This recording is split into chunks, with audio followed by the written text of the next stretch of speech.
The way that you make me feel like I've never been felt before. When look in your eyes, I found the one I've been waiting for. I'm feeling electric. All of it's electric. The way that you make me feel like I've never been felt before. I'm feeling electric. Look in your eyes, I found the one I've been waiting for. I'm feeling electric.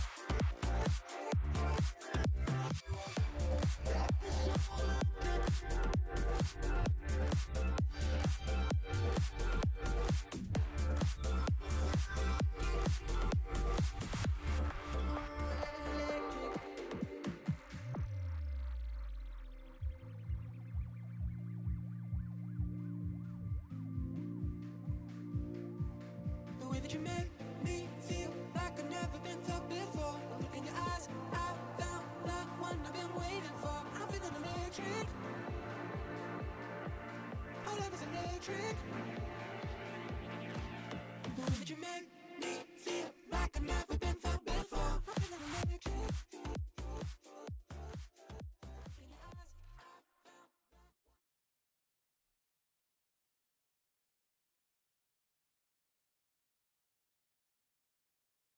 Ladies and gentlemen, the World Championship has arrived here in Fort Worth, Texas. 6 days of intense Rocket League action. A trophy awaits. Get up and get loud. It's game day. The wait is over. We are ready to go. We still have not had the OC top 8 for RLCS, so Power would love to do it on the World Championship stage. It used all that boost yet again. The demos are raining in like fireworks. It's Power 3-1 and a phenomenal start to the World Champs. That's day 1 in the books. Rocket League fans around the world, welcome back for day 2 of the World Championship. We're still getting a little bit more matches. It's not just 3-0s across the board anymore. It's going to be about mechanics and more about the right decisions being made, outsmarting your opponent. It is coming down to the wire as we start to work our way towards an audience. The defending world champs have been looking a little too good for Space Station Gaming. They still have a lot to prove. Nice block. Who's next to it? Chicago! With the Centennial Game 5 on land. Comes through for Space Station Gaming. Folks, we got 3 more days, and the next 3 are special. We have the crowd in the house. It's going to be a wonderful time. Once you get here to Dickies Arena at Worlds, the pressure really is at its highest. Ladies and gentlemen, welcome to the Rocket League World Championship here at Dickies Arena! Dickies Arena, let me hear you make some noise! We're live from Fort Worth, Texas, baby, and we about to have a show, I tell you that much. We got a show for you today. Welcome to the First Touch pre-show. Of course, Dazzarin, Roll Diz, and T-Base. Join with us today, Raw Greg, coach from Reynolds Magic Cheese, and coach from G2, Satthew. Let's make some noise for our guests, ladies and gentlemen. Were you ready for that, Matt? Were you ready? Yeah, I mean, I'm always ready. Greg, how you doing? How you doing? I'm feeling good. The energy feels so nice in here right now.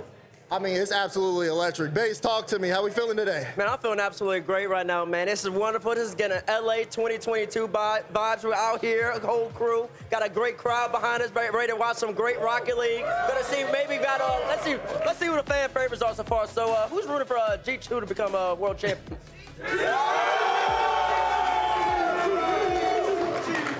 Oh, man, that's all I need to ask right there. I already got the home crowd favorites right behind me, G2. Home crowd favorites for G2. Oh, gosh. Roll Diz, welcome. We haven't had you on this First Touch Desk in a long time, but you're here today. How you feeling? Hey, it feels good to be back, and we in Fort Worth, Texas. I'm like 30 minutes away, so I had to make a little quick trip. But I really want something real quick. I want to hear a good yee-ho from everybody. Oh my goodness, that was gorgeous. Matt, let me hear that. I can't. I'm not native. I'm sorry. They ain't gonna root for G2 no more after that. All right. Don't worry, we got you, baby. Listen, we got a great show ahead of us today. Of course, today is Elimination Friday. And again, we have all the teams in the tournament playing today in front of a crowd. You see it on that timer, 46 minutes away from kickoff between Limitless and KC Pioneers. I think it's QT Pioneers. I'm sorry if I messed that up. But everyone is going to be playing on that stage in front of this crowd, and it's going to be absolutely electric. As you see right here, these, of course, are our contenders. No one in the gray just yet. We're going to go from 16 teams to 8 baits. Going 16 teams to 8. Greg, I mean, I know you've been watching back at home, man. What you been thinking so far about the World Championship? Who surprised you? Who hasn't?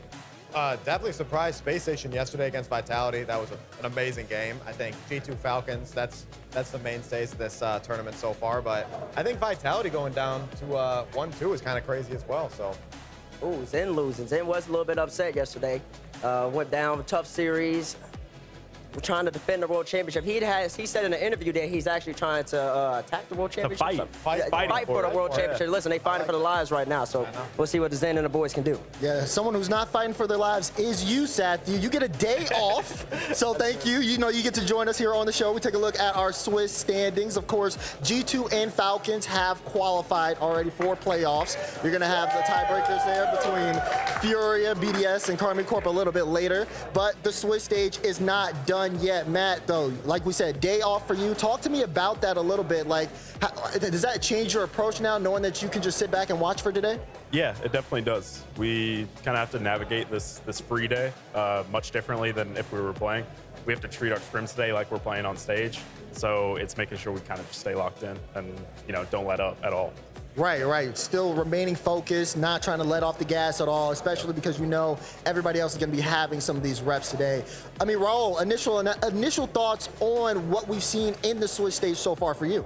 I mean, the Swiss stage has been extremely competitive from what I've been witnessing, and then especially the top teams that I expected to come into this, I think they actually came in, they're performing. There are some lackluster performances that I've seen so far, but I think some of those teams are gonna get ready to bounce back today. But the teams that we expected to come through and play, they're here to play. Does seem like everybody is here to play here. Of course, as you guys see on your screen, this is Swiss round 3, how it ended up shaking out. Of course, Bates had already harped on it, that Vitality Space Station Game 5, which again, Vitality, back-to-back Game 5 losses. I mean, I feel like we should touch on it a little bit. I mean, yeah, they were up 1-0 with about 40 seconds left, and it felt like Zen and the boys were going to sneak away with yet another W. But then SSG, you got to give it to it. Chicago, Hawks, or LJ had to do what they needed to do, clutched up, and then in overtime, they took it from them. Took it from the reigning world champions, and that's what it takes, especially here on American soil, baby. Listen, Zen, you're not playing the EU no more. You're playing the NA for a reason, and it's a little bit different energy out here right now, and that's what Zen and the boys are going to have to contend with. I see a BDS fan behind me. He doesn't agree.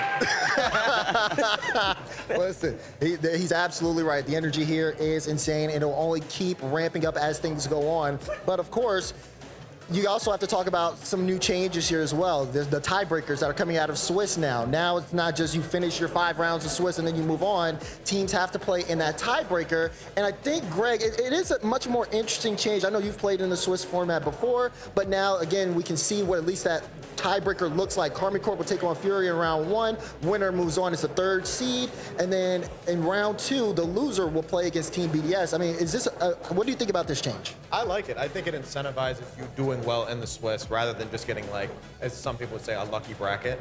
I think that you do well in the Swiss, you get an extra life. I think it's great for the esport. I mean, Matt, playing through it, I mean, do you agree with it? Yeah, fully. I think, like Greg said, you don't want that unlucky bracket to kind of end a team's run early. Sometimes, you know, you get that 1 or 2 seed and you're playing a team that should not be the 7 or 8 seed. So it's good. It's good to give those extra lives and really legitimize, you know, who the best team is. So, right. Yeah, exactly. I mean, we've seen teams start to elevate here over the course of this. And, you know, I want to go around, get the kind of initial impressions. Roll this, you've been watching. For the World Championship, has it gone according to your expectations? Who stood out to you and who hasn't? I think the teams that are standing out to me right now, obviously you got the top 2 teams. You got You got Falcons, you got G2 over here. They're at the top right now. I think 1 and 2 convincingly. I think everybody has them 1 and 2 right now. But I think the team that's really standing out is that SSG squad. I was waiting for LJ to step up. He stepped up. He's showing out now. He's here to play. He's here. He's ready for that world championship. DeMar, you know a team who isn't standing out for me? Who? Your boys. What's wrong with Gen G right now, Coach? That's tough. What's going on? What's going on with Gen G? Talk to us. What's up with Gen G? Listen, it's a rough start to Swiss. I mean, you got to give credit to Gen G's loss, though. I mean, the loss against Power. Power was showing up and showing out. And then, of course, I believe the second match with BDS. I can't really remember. I blacked that out of my memory. Limitless than BDS. Yeah, Limitless then BDS. I mean, BDS, of course, they just got finished winning the previous land before here. So, of course, they should be kind of a little bit more the favorites in that matchup. But, yeah, you're right. I am expecting more out of my Gen G Mobile 1 Racing. He's a hater. He's clearly a hater. There's a whole bunch of yap going on over there, man. A whole bunch of yap. Yeah, you said a whole bunch of nothing. What do you mean? You asked me what's going on. I'm telling you. Listen, the bounce back will happen today. I know we can't all be G2, but they just got to get into it, get in form. It's a new environment for them. Okay, and then Greg, talk to me about OG, man. OG, I mean, that's the squad y'all played against. There's a lot of people saying OG, Shopify, Reynolds Magic Cheese. That 4 spot in NA was really contested. Yeah. What's going on with OG right now? Well, I mean, OG played extremely well in that second split. I thought they were consistent with it, too. I think that just their LAN performance in general, they look to be a little bit slow. I don't know if you guys see that too, but on LAN, it seems like the faster teams that are more focused on you boom the ball away first, then you keep them in. They're having the success at this LAN especially, and I think that OGs, they're a little bit too controlled for me right now. That's what I see from them.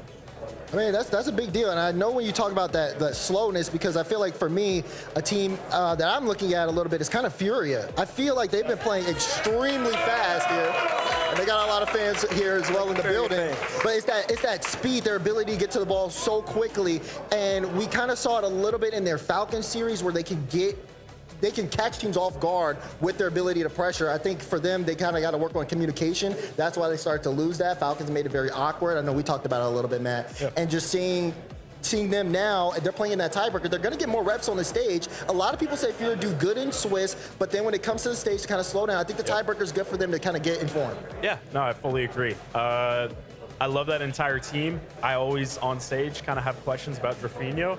I also think it's really hard to be keyboard mouse on stage. I don't know how he does it, but you know, I'm hoping for him.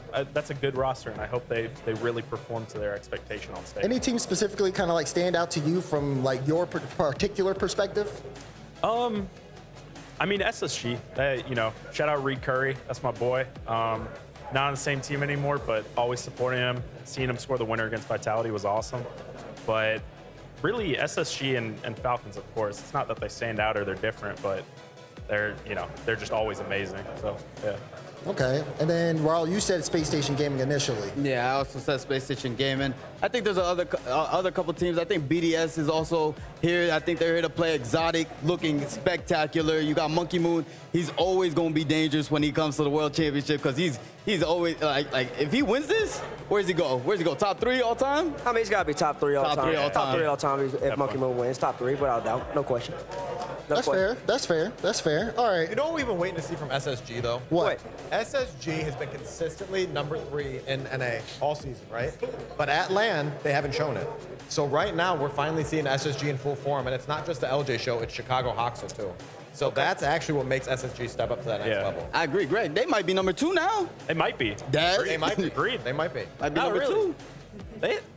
Your team's got a lot of work to do. That's a good take. Even end of the online split, they started looking like it, honestly. Hey. No offense, Lamar. He's speechless. I need some time to process this. I can't know what to say. We need to go somewhere else? Yeah, let's go somewhere else. Let's talk about the 1 and the 2. G2 Falcons right now. Let's take a look. We'll of course talk a little bit more. We'll have some highlights there. They are perfect. Which team has impressed you more in the Swiss stage? Of course, Matt can't answer that question, him. Yeah, Matt, you can't answer the question, but I think I have 2 people who are really, they'll take over for the G2 for you. We got Base here. Base, what do you think? Who's been more impressive? Well, first I want to ask we got any Falcons fans in the crowd? Couple Falcons fans in the crowd. I just wanted to ask them real fast. I'll tell you this. I think that I mean, both these teams are the #1, #2 team in the world in my eyes. G2 #1, Falcons #2. I think you just got to go off the power rankings like that, and they both perform so. They both have different styles. G2, I believe, is a little more mechanical. But Falcons, they play with such a fast pace. They force you to make mistakes and just take the game from you in every instance. And they're just dominant in it. And when Falcons get a lead, they run the score up on you. I mean, BDS, they had no chance in this game. Falcons just run the score up on you very fast and in a hurry. So for me, I think both teams will look very great. It's hard to separate them at the moment, and I really hope that this is a grand final. I really do believe these are two best teams at this tournament, two best teams in the world right now. He didn't answer the question. He just said they're all great. Yeah. Raul, can you help? Can you answer the question? I'll answer the question. I think it's G2 right now, actually. What? I'm a little bit of a surprise, Wait, you were on G2 over Falcons? He said G2. Yeah, I'm only saying that because there's one person that I've been super critical about, and y'all already know, is Daniel, and he's been stepped up tremendously this entire tournament so far. So as soon as Beast Mode unlocks, that team's about to be, they might, I said they peaked last grand finals, they might break new heights, and I'm scared of that. What you think, Greg?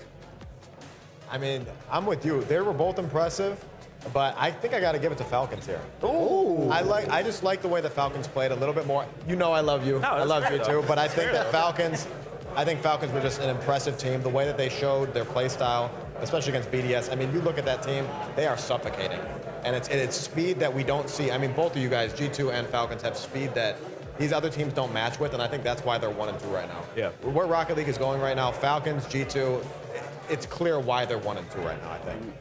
Get some G2 highlights up there for the people to see, man. Let them see what Daniel can do up in the sky.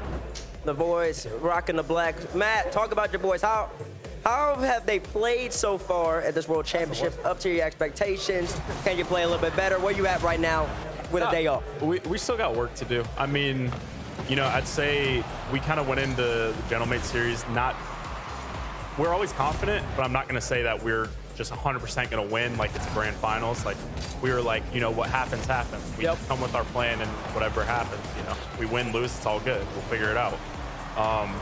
But honestly, the way they handled mates yesterday was fantastic because you have to make quite a few adjustments for that team, and they did so, and way earlier in the tournament than I'm used to. So I'd say they're performing above expectations. But we still got work to do, and we still got, you know, I want to be even more suffocating than we kind of have been. So, yeah. Okay. I agree with that. This is y'all's best Swiss performance so far. Yeah. 3-0. Yeah. I think you went 3-2, 3-1, 3-0. So there was improvement right there. Steady incline. It's looking good for G2 at the moment. Yeah. It's looking great for G2 right now. I would say that. Like you said, Roll Diz, they've been performing phenomenally. So I'm getting Falcons to G2. They get a break today, but of course they're going to stay locked in, just like how Matt said, making sure they keep up with practice and making sure that come Saturday they're ready to play. Now, a team that we will end up seeing, I believe, at some point is Carmine Corp, the Blue Wall. Now, again, if for Carmine Corp, for me, this was a team that, you know, they had their moment in the World Championship because Oxygen didn't do what they needed to do in London, but they haven't really shown that dangerous Carmine Corp, I think, gameplay that we were used to seeing. It took them a little while to kind of get themselves sorted base, but then once they did, they started looking a little bit better as the Swiss went on. I mean, the Blue Wall, you know what they bring to the table. They missed out on London. They had a lot of time to think about their lives, a lot of time to just kind of figure out what went wrong, and that's what most seasons are for most teams, I would say. It's peaks and valleys. They peaked very early on during the first split, and then after that, the second time around, they had the valley and went very, very low. Now they're on that steady incline again, going in 3-1, tiebreaker game tomorrow. We'll see what they can do, but they're very excited to be here. They've been looking good. I think Rise has been electric. I think the teamwork has been great. I think it's about their time to really show tomorrow that they can perform on the world stage yet again. You guys know me. You guys know I love the physical play, right? They are playing physical, and it looks good. I think that Carmine right now, if outside of G2 Falcons, it's got to be the next favorite to win. Ooh, I like that. Next favorite. Yep. Agree? I agree. I think it's kind of surprising because I think they're one of the only teams that can not make a major and then come back and still be one of the favorites just because they're that talented of a roster. I mean, what do you think from Carmine so far, Matt? They've looked good. They've handled everyone who's in front of them. But I do think that 2-1 matchup, them and Oxygen, I think that it was fortunate on both sides that that was the matchup. Yeah. I really do wish they were kind of tested more against like a Gentlemates or BDS or something. Yeah, I think I'm kind of more along the lines of you because I think earlier on their initial matches, they did feel kind of a little slow, a little like groggy, kind of getting into things. Yeah. And even with the series against Furia, especially, that felt like the more they were kind of picked apart, a lot of back-end demos. Karma Corp used to, initially, like when the start of the season, they would kind of bring that into the table. But it seems like teams, like I said, would have that more speed, are just quick to react, know what to do, kind of throw them off balance a little bit. And I want to see more from them, from players like Atto. You know, he used to be such an impact player when it came to offensive capabilities, but I feel like he hasn't had the space to work with. What you been watching? What do you mean? He been going crazy. Well, I'm mainly basing off the Fury series. Okay. Yeah, but again, watch out for that boy Atto. You know what I want to do? What? You know how you have your global DAP-Up power rankings? Yeah. Do y'all know about tomorrow's global DAP-Up power rankings? Okay, some people do. Some people do. Okay. I mean, we could do a global DAP-Up tournament right here, right now, just to see who has the best DAP. Let the crowd decide. What? Okay, between who? It's got to be teams of 2. No. Or are they all dapping me up? Like the sound. Yeah. All right. Or we don't have to do that though. We can keep moving. It's up to y'all. Y'all want to do it? I don't even think are they gonna hear it? Yeah, I don't even know it. We're going to have to put the microphone. Yeah, right. Never mind then. I was just asking. I was trying to get the crowd involved, man. Listen. Well, do you want me to go around dapping up the crowd? No. No, that's too many people. It's too many hands. I know. Hand sanitizer. Yeah, exactly. Yeah, my hand's going to hurt. I want my hand to hurt. I don't want your hand to hurt either. You got to keep going. You got to play tomorrow. I do have to play tomorrow. You do have to play tomorrow. We won't lose. What about, y'all know about Chalkcast? I was way too I don't like that. I don't like that. That was kind of positive. All right, so time out. Right. So you know Chalkcast versus First Touch happens tomorrow, right? So you know that's Rizzo, CJ, Johnny Boy. Just want to put emphasis on the Johnny. Yeah, the Johnny Boy. Wait, so who y'all got winning now? I'm just curious, because right now you're watching the First Touch pre-show, but if you want to vote for Chalkcast, I'll let you vote for Chalkcast. It's freedom of speech out here in America, you know. I'm looking at you, bro. I see you over there. Wait, where's he at? Okay. So listen, if you think that Chalkcast is going to win, make some noise. That was timid. Okay, so you think that First Touch is going to win the show match tomorrow? Make some noise. Oh, man, it's not close. I like that. It's not close. They know ball. I like that. They know ball. I like y'all. The only thing Johnny Boy can do is talk. Johnny can't do anything else. They know that. Wait, who said that?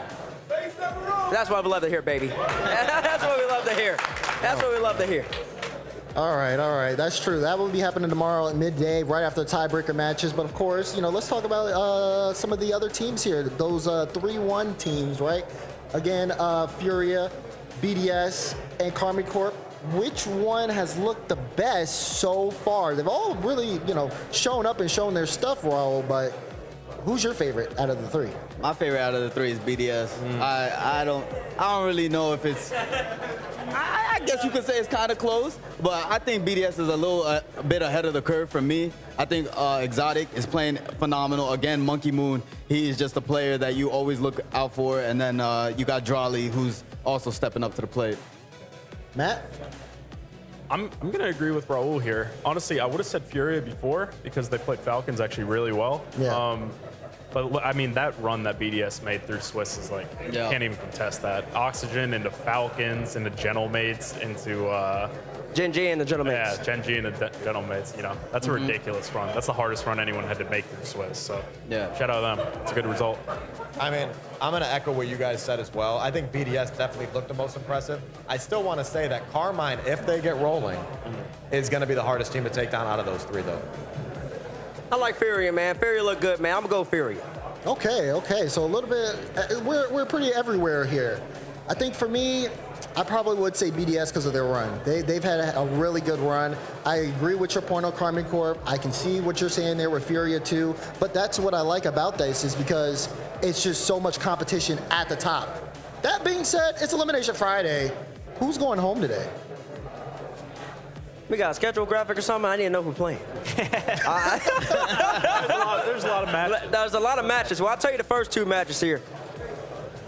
Beautiful. Oh, beautiful. This is great. Actually, wait. No. This is Swiss round 4. That's Swiss round 4. I did the other one. So we won't know what the 1 and 2 is. Here you go. So in the bracket, we start off in those 0-2s with Limitless and KCP. All right. Limitless again eliminated. SSA, unfortunately, has to go home. Well, they're going to stay here, but then they got to take a flight home on Monday. What about that second matchup? OG and Gladiators. OG wins. Gladiators go home. Gladiators go Gladiators go home. OG, J-Naps is going to get a W on the stage. Yeah. Absolutely. That's true. Stage presence is real. That's true. And then they got the next round. Oh, yeah, then there's a next round after that. And wait, who else played? It's the 1-2 round after that? Well, yeah, Yeah, we gotta 1-2. wait for 2 1s. Oh, my gosh. Everything. This is technical. Sorry, OG might be going home today. Yeah, depends on the matchups. Do they win more than one game? Does OG win more than one game? OG win more than one I mean, you got to look at the teams that they might have to play. It's between SSG, Gentlemates, and Oxygen. Power. I don't know. That's tough, man. That's tough for them. Yeah, but that's a 2-2 round, though. Then you got to go through the 1-2. That's going to be Power. Oh, right, Power, yeah. Power, Gen G. Power, G's in that. Secret. Yep. Oh, and Vitality. Yeah. Oh. Yeah, I don't know. They might be out of here. Yeah, They might OG's be going outta here. home, man, I think. Yeah. That's probably. That might be tough, bro. Depends on the matchup. That's a matchups. Yeah, it is. The first two are easy, though. For sure. Hey, I'll tell you one thing. I hope Power makes it through. They've been looking good. They have. I like Power. Good. Yeah. I'm worried because they're slowing down a bit, but I'm hoping that, it improves a bit. Well, let's talk about MVPs here for a little bit. We got an MVP race, of course. We want to know how you guys feel about where specific players have been. I mean, Raul, you talked about Daniel. Let's talk about that a little bit more. How do you feel about Daniel's run for the MVP conversation? I think he's pretty high up there. It all depends on if he can keep the consistency up or if Beast Mode starts to take over during the final bracket. But I think so far Daniel has been carrying G2 to this point in the tournament, and so Look at that shot. I'd be pretty consistent. I'd be pretty confident in Daniel's ability to maintain that MVP status heading into the future. I better hear some Laniel chants and a cry when they start playing. Yeah. I heard some Laniels. But I think Daniel, he's been the best person on G2 so far this tournament.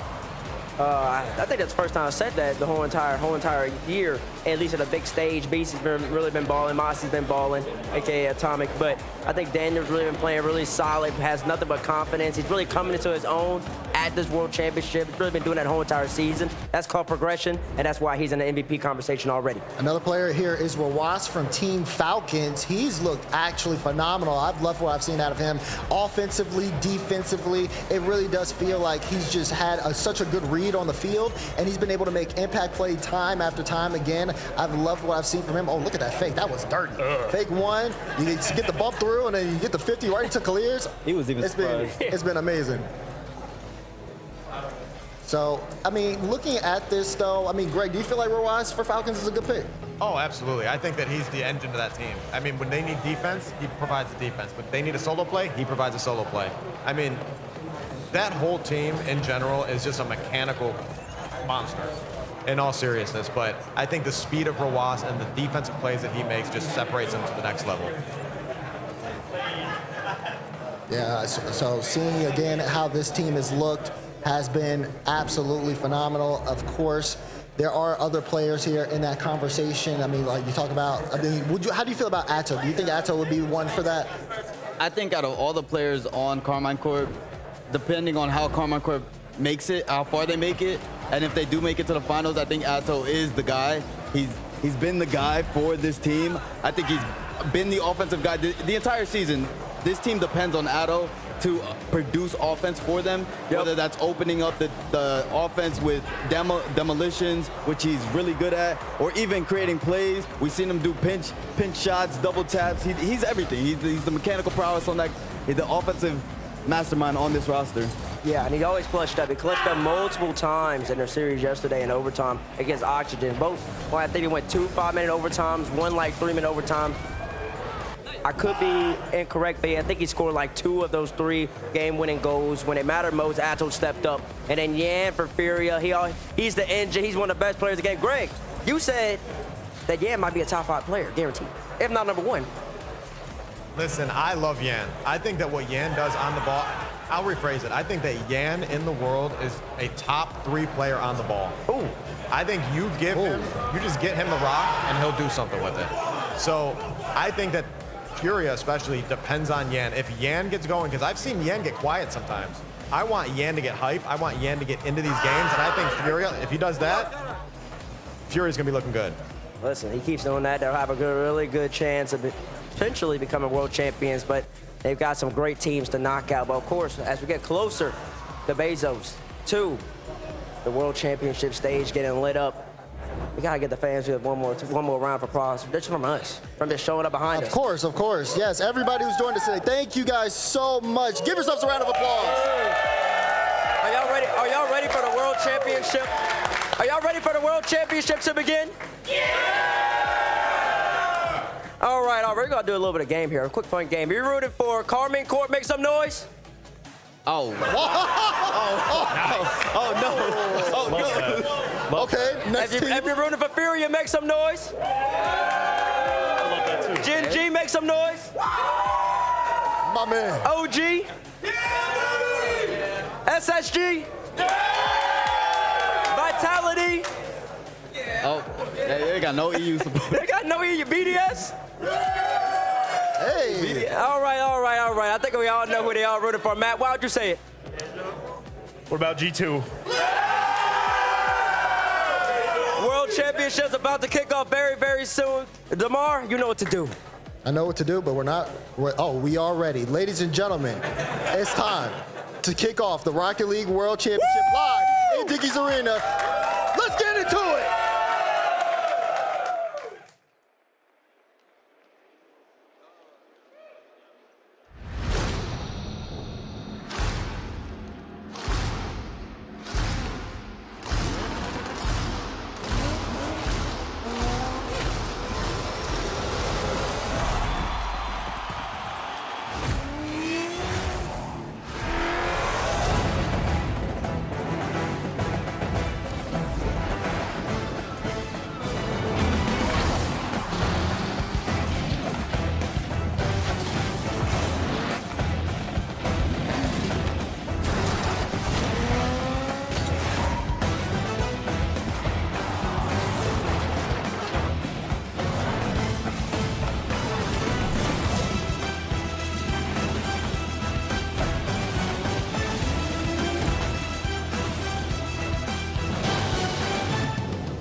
The more things change, the more they stay the same.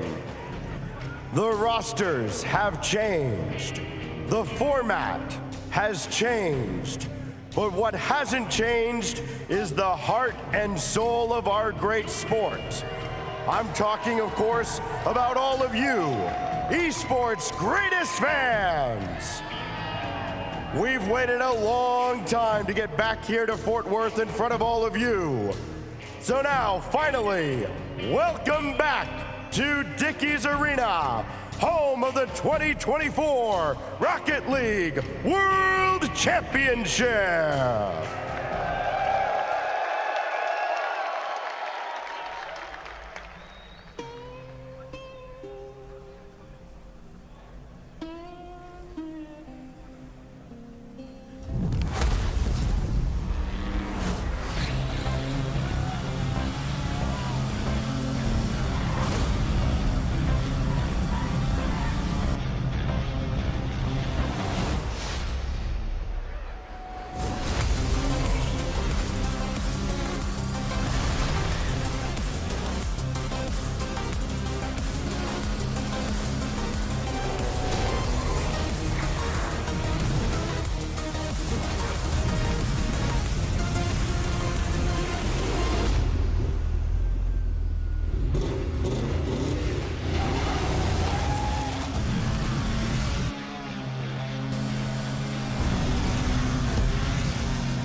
to Dickies Arena, live from Fort Worth, Texas for day 4 of the Rocket League World Championship for 2024. We have had the crazy tournament so far. The best weekend in Rocket League continues to roll on and build momentum towards hoisting that trophy. Welcome into the show. We've got about 30 minutes or so before the teams get on the stage here. I'm Wavepunk, I got Cole, I got Gibbs, I got Herc. Herc, we're in the building. Oh my gosh. Oh my God, this is insane. I honestly just to go from a fan to this and to see all the people and everybody's back in Dickies Arena. This is so iconic and I could not be happier right now. It's crazy as well. I speak to Stacks all the time. Not an impressive man, but when he does that, oh my goodness, do I get chills each and every time. Incredible, incredible. The aura from the backline. Oh my goodness. The real Stacks. They're putting on a good show for you guys this weekend. We're going to have a great time watching the best teams in Rocket League compete for the title of World Champion, Gibbs. So this is our 11th World Championship, but it just gets better and better every single time. And today we get to see all these teams play in front of a crowd. We have 11 teams playing today, 8 matches every single time one of those teams goes home. The pressure is on today. The prize for many World Championships, especially in the open format when we have played for many days before the crowd was welcomed into the building, there's this kind of initial prize of getting to play in front of the crowd. We have taken that away and said, no, we're going to make sure everybody gets to play in front of the crowd. The problem is, Herc, that means this is Elimination Friday. We are sending so many teams home today. Oh yes, all that means though is we're about to see so many emotions from every player. You're going to see people jumping for joy. You're going to see people crying. It's going to be a very emotional day, but that makes it so much more exciting. And it's the X factor, because a lot of these players have limited experience in front of a crowd, while other teams, maybe like a Vitality, have tons of experience in front of it. So will that benefit them? Will that put more pressure on them? We'll have to see. Yeah, I mean, Cole, you're a man of stories here. It's thinking there's a sobriety when thinking about days like this at the World Championship. So many teams come here that have had stories that have started back in January. Many of them end today. I mean, I feel like for one of our first teams out here as well, it's a story of the region. Look over there at SSA. Limitless are playing first. And, this is these players' first time in front of this stadium crowd. They've played in front of a wildcard crowd. They've played at other events and have had some people there. But when you are in I don't know how big this place is, 15, 20,000 seater stadium, everything hits completely different. And it's about how these teams perform. And you're playing in that void where, you're just around fans. There's no place to hide when you're up there, in front of the crowd. While when we were playing, in the Abyss, you can kind of hide away, after a match. But here, there's just fans everywhere. There's lights everywhere on you. The spotlight is on. And now we'll get to see the players that love that spotlight, see how they perform. Folks, there's a lot on the line here. The title of World Champion is a huge part of it, and probably the part everybody cares about the most. But the money is what allows the players to do it here. $300,000, Herc, for first place. And hey, for the teams that get eliminated today, many of them walking home with at least $4,000 in their pocket per player. Yeah, that's not a bad way to show up if you go out early or you go out today. Don't be too sad. There's still a way you can celebrate afterwards. But yes, prize pool is actually nuts. I couldn't even fathom having that much. But honestly, the fact that you get to earn it, I think that makes it more fun. So. And not only that, it's been over years since we were in North America for a LAN. So this crowd's probably been hungry to watch some Rocket League. So I bet they're going to get very loud, as we saw with the first touch. Probably very loud for the NA teams, maybe not for the EU teams. Maybe Zen will be an American again. We'll have to find out. Well, if Farah runs out, his former coach says, guys, let's run it back. My former player needs us. They're playing Farah's music. Where's this coming from? The Rocket League fans are here to see some Rocket League. Let's show them some Rocket League. Gibbs, the top 5 plays of yesterday. Let's get into it. All right, crowd, let's get into the top 5 plays. We're going to start out with some EU action with Seiko coming up. He's going to take this all himself, hit it off the waterfall curve, and get the bottom right angle, all by Seiko by himself, going over Beast Mode. That's G2, one of the best defenses in the world, and Seiko makes them look silly. And then a fan favorite, I think, here is going to be LJ. He did a lot of work yesterday, and here's one of the plays. We'll see another one later. Here we go, just by himself. The nice air dribble bump, but on top of it, the dunk as well on Alpha. So Rado, get out of the way, Alpha. I am just going to power right through you. Moving into the same exact match as Zen. 4-minute overtime game 1. Pressure is on. You give the ball to Zen. He does it himself. He blocks it at midfield. The little handbrake on the ceiling and still comes down with the shot again. That's after 9 minutes of action in Zen. He's going to score world leads like that probably today as well. We're going to move over to apparently Jack here. It's going to take a little while to set up this play, but out of nowhere, he's going to go for this zero angle shot. No one expects this to be a shot on net. Monkey Moon did not expect it. He's waiting for a pass, but apparently Jack's like, I can do it myself. Pull out the protractor. Apparently Jack with a brilliant shot there. And finally, we're going back to LJ because this man is doing work. Here we go. Pass to himself. Why not? That's what LJ does. The flip reset into the bump again. LJ is a one-man army, and he can beat literally the best teams in the world pretty much by himself.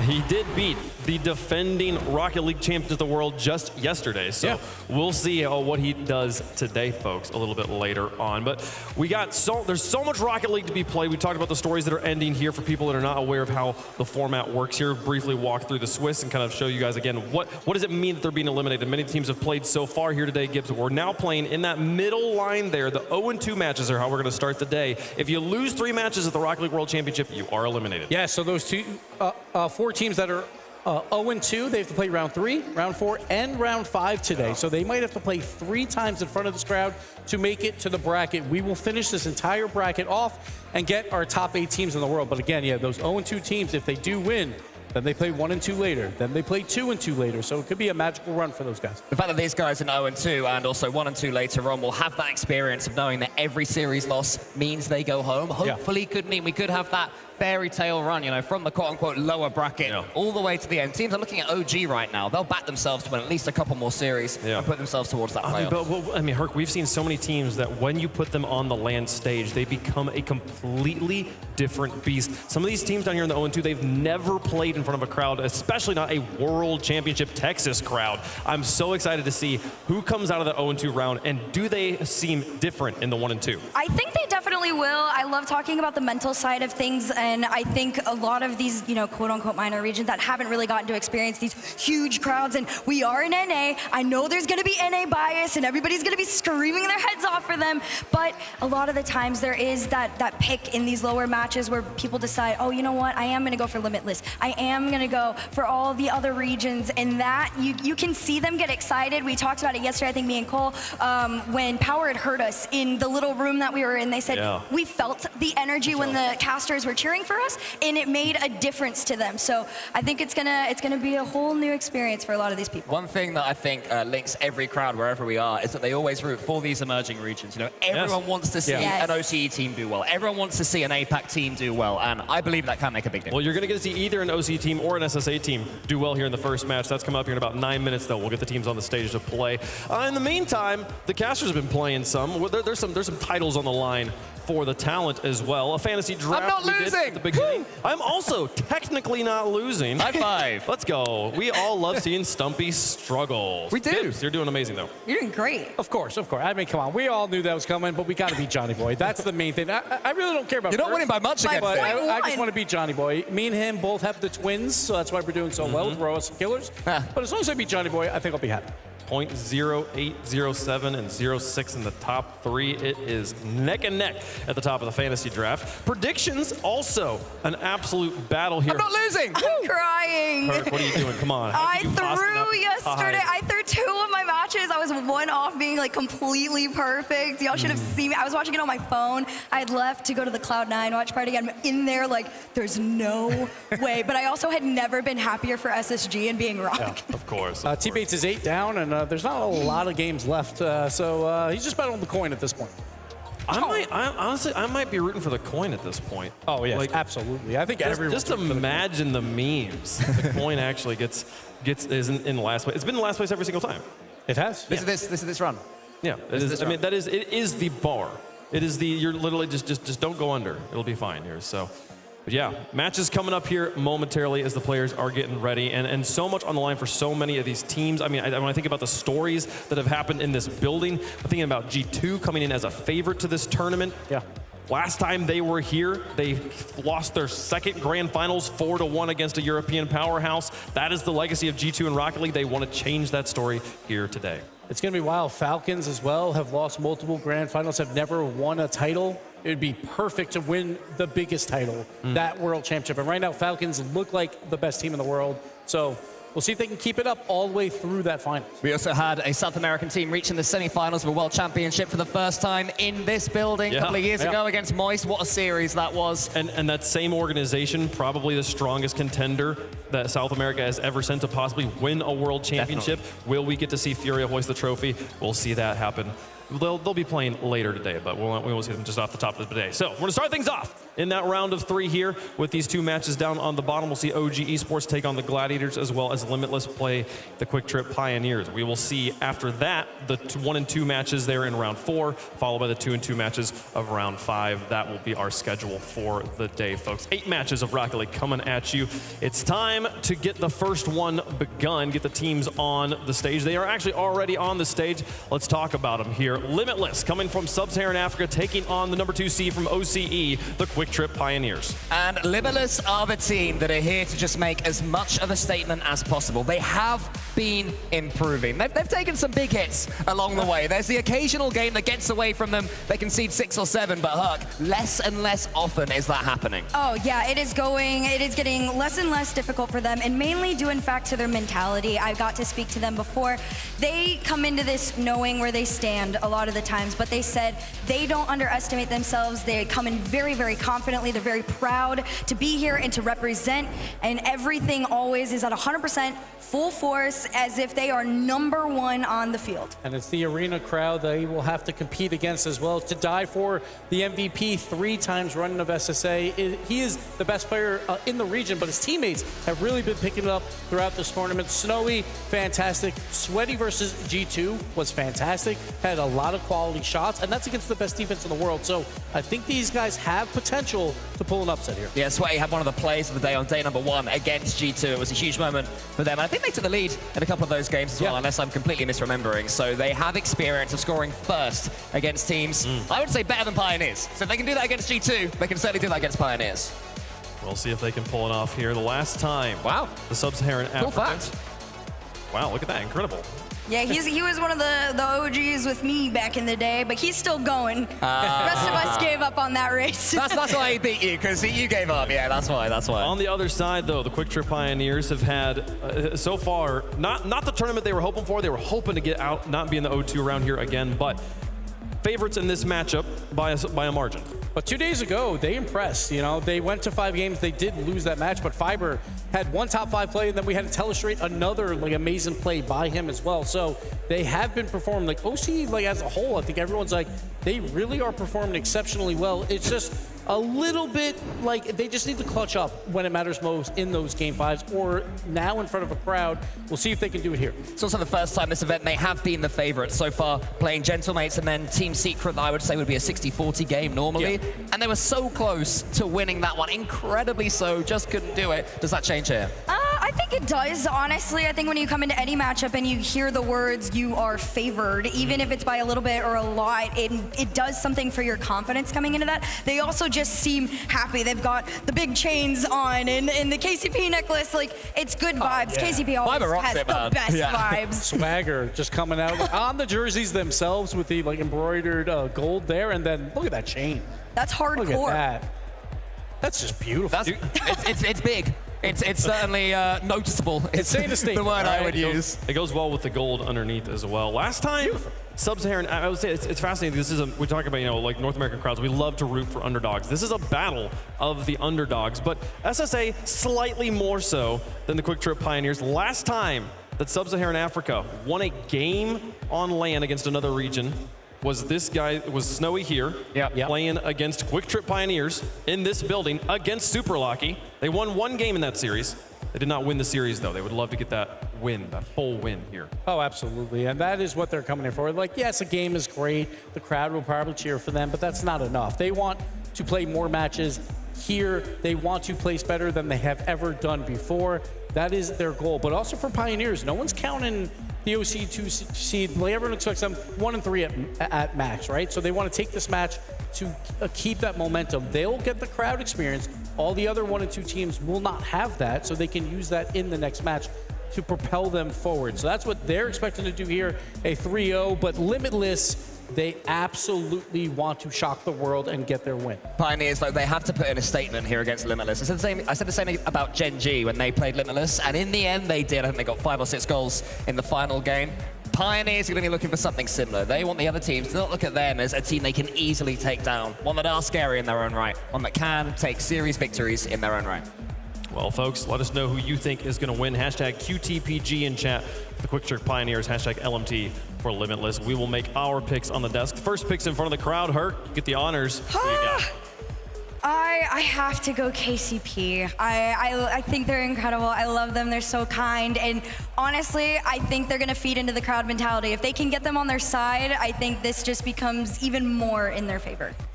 The crowd's the X factor. We'll see how it plays out, but I'm going to go off what I know. Okay. Pioneers are the better team normally, but now it's an arena crowd, so things could change. I will pick Pioneers, though. I think it's going to be at least 3-1, though. I think Limitless is going to pop off for at least one game. I'm going to go with 3-0. I think Pioneers have got too much for Limitless here. I was very impressed with them against Team Secret. They should have won that series, and that's a higher standard, I would say, currently than Limitless are. But Limitless will get goals, they will cause problems, and it won't be 3 very comfortable games. I am also with the Pioneers on this one, but I do think this match is going to have some surprises for us, and I'm very excited to see which way those surprises go. How does the coin go? Does it take Limitless? Does it take the Quick Trip Pioneers here? First flip in the arena, folks, is going to come up Limitless. Limitless is going to be our favorite. Coin can overtake Bates. On that one, yeah. They're picking the underdog. Gotta love it. We'll see if they can make it happen. Imagine, Coin might be the only one to get this right. Or There's no death curse. There's no death curse. Chat's close on this one. Sub-Saharan Africa woke up for this match. We'll see if they can make it happen here. I mean, is there a player matchup you're looking for? To die for versus Fiber, I think, because like Fiber is going to be that momentum, that hype. Like if he scores a goal that's another top 5 worthy, it's going to hype up his entire team and they will be ready to go. But to die for, he's the #1 of SSA. He has to have the series of his life to get into the record books and get a big win here. Oh, yeah, this is it's a lot of pressure on either end of the field, realistically. Again, it's all down to the mental. Who handles the crowd the best? Who uses it to their advantage? And who honestly just has the most fun in the moment?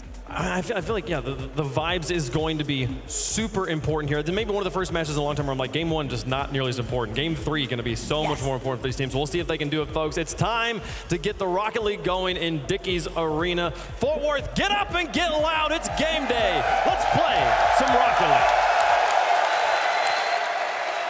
Competing on the World Championship stage is a privilege only awarded to the absolute best players in the world.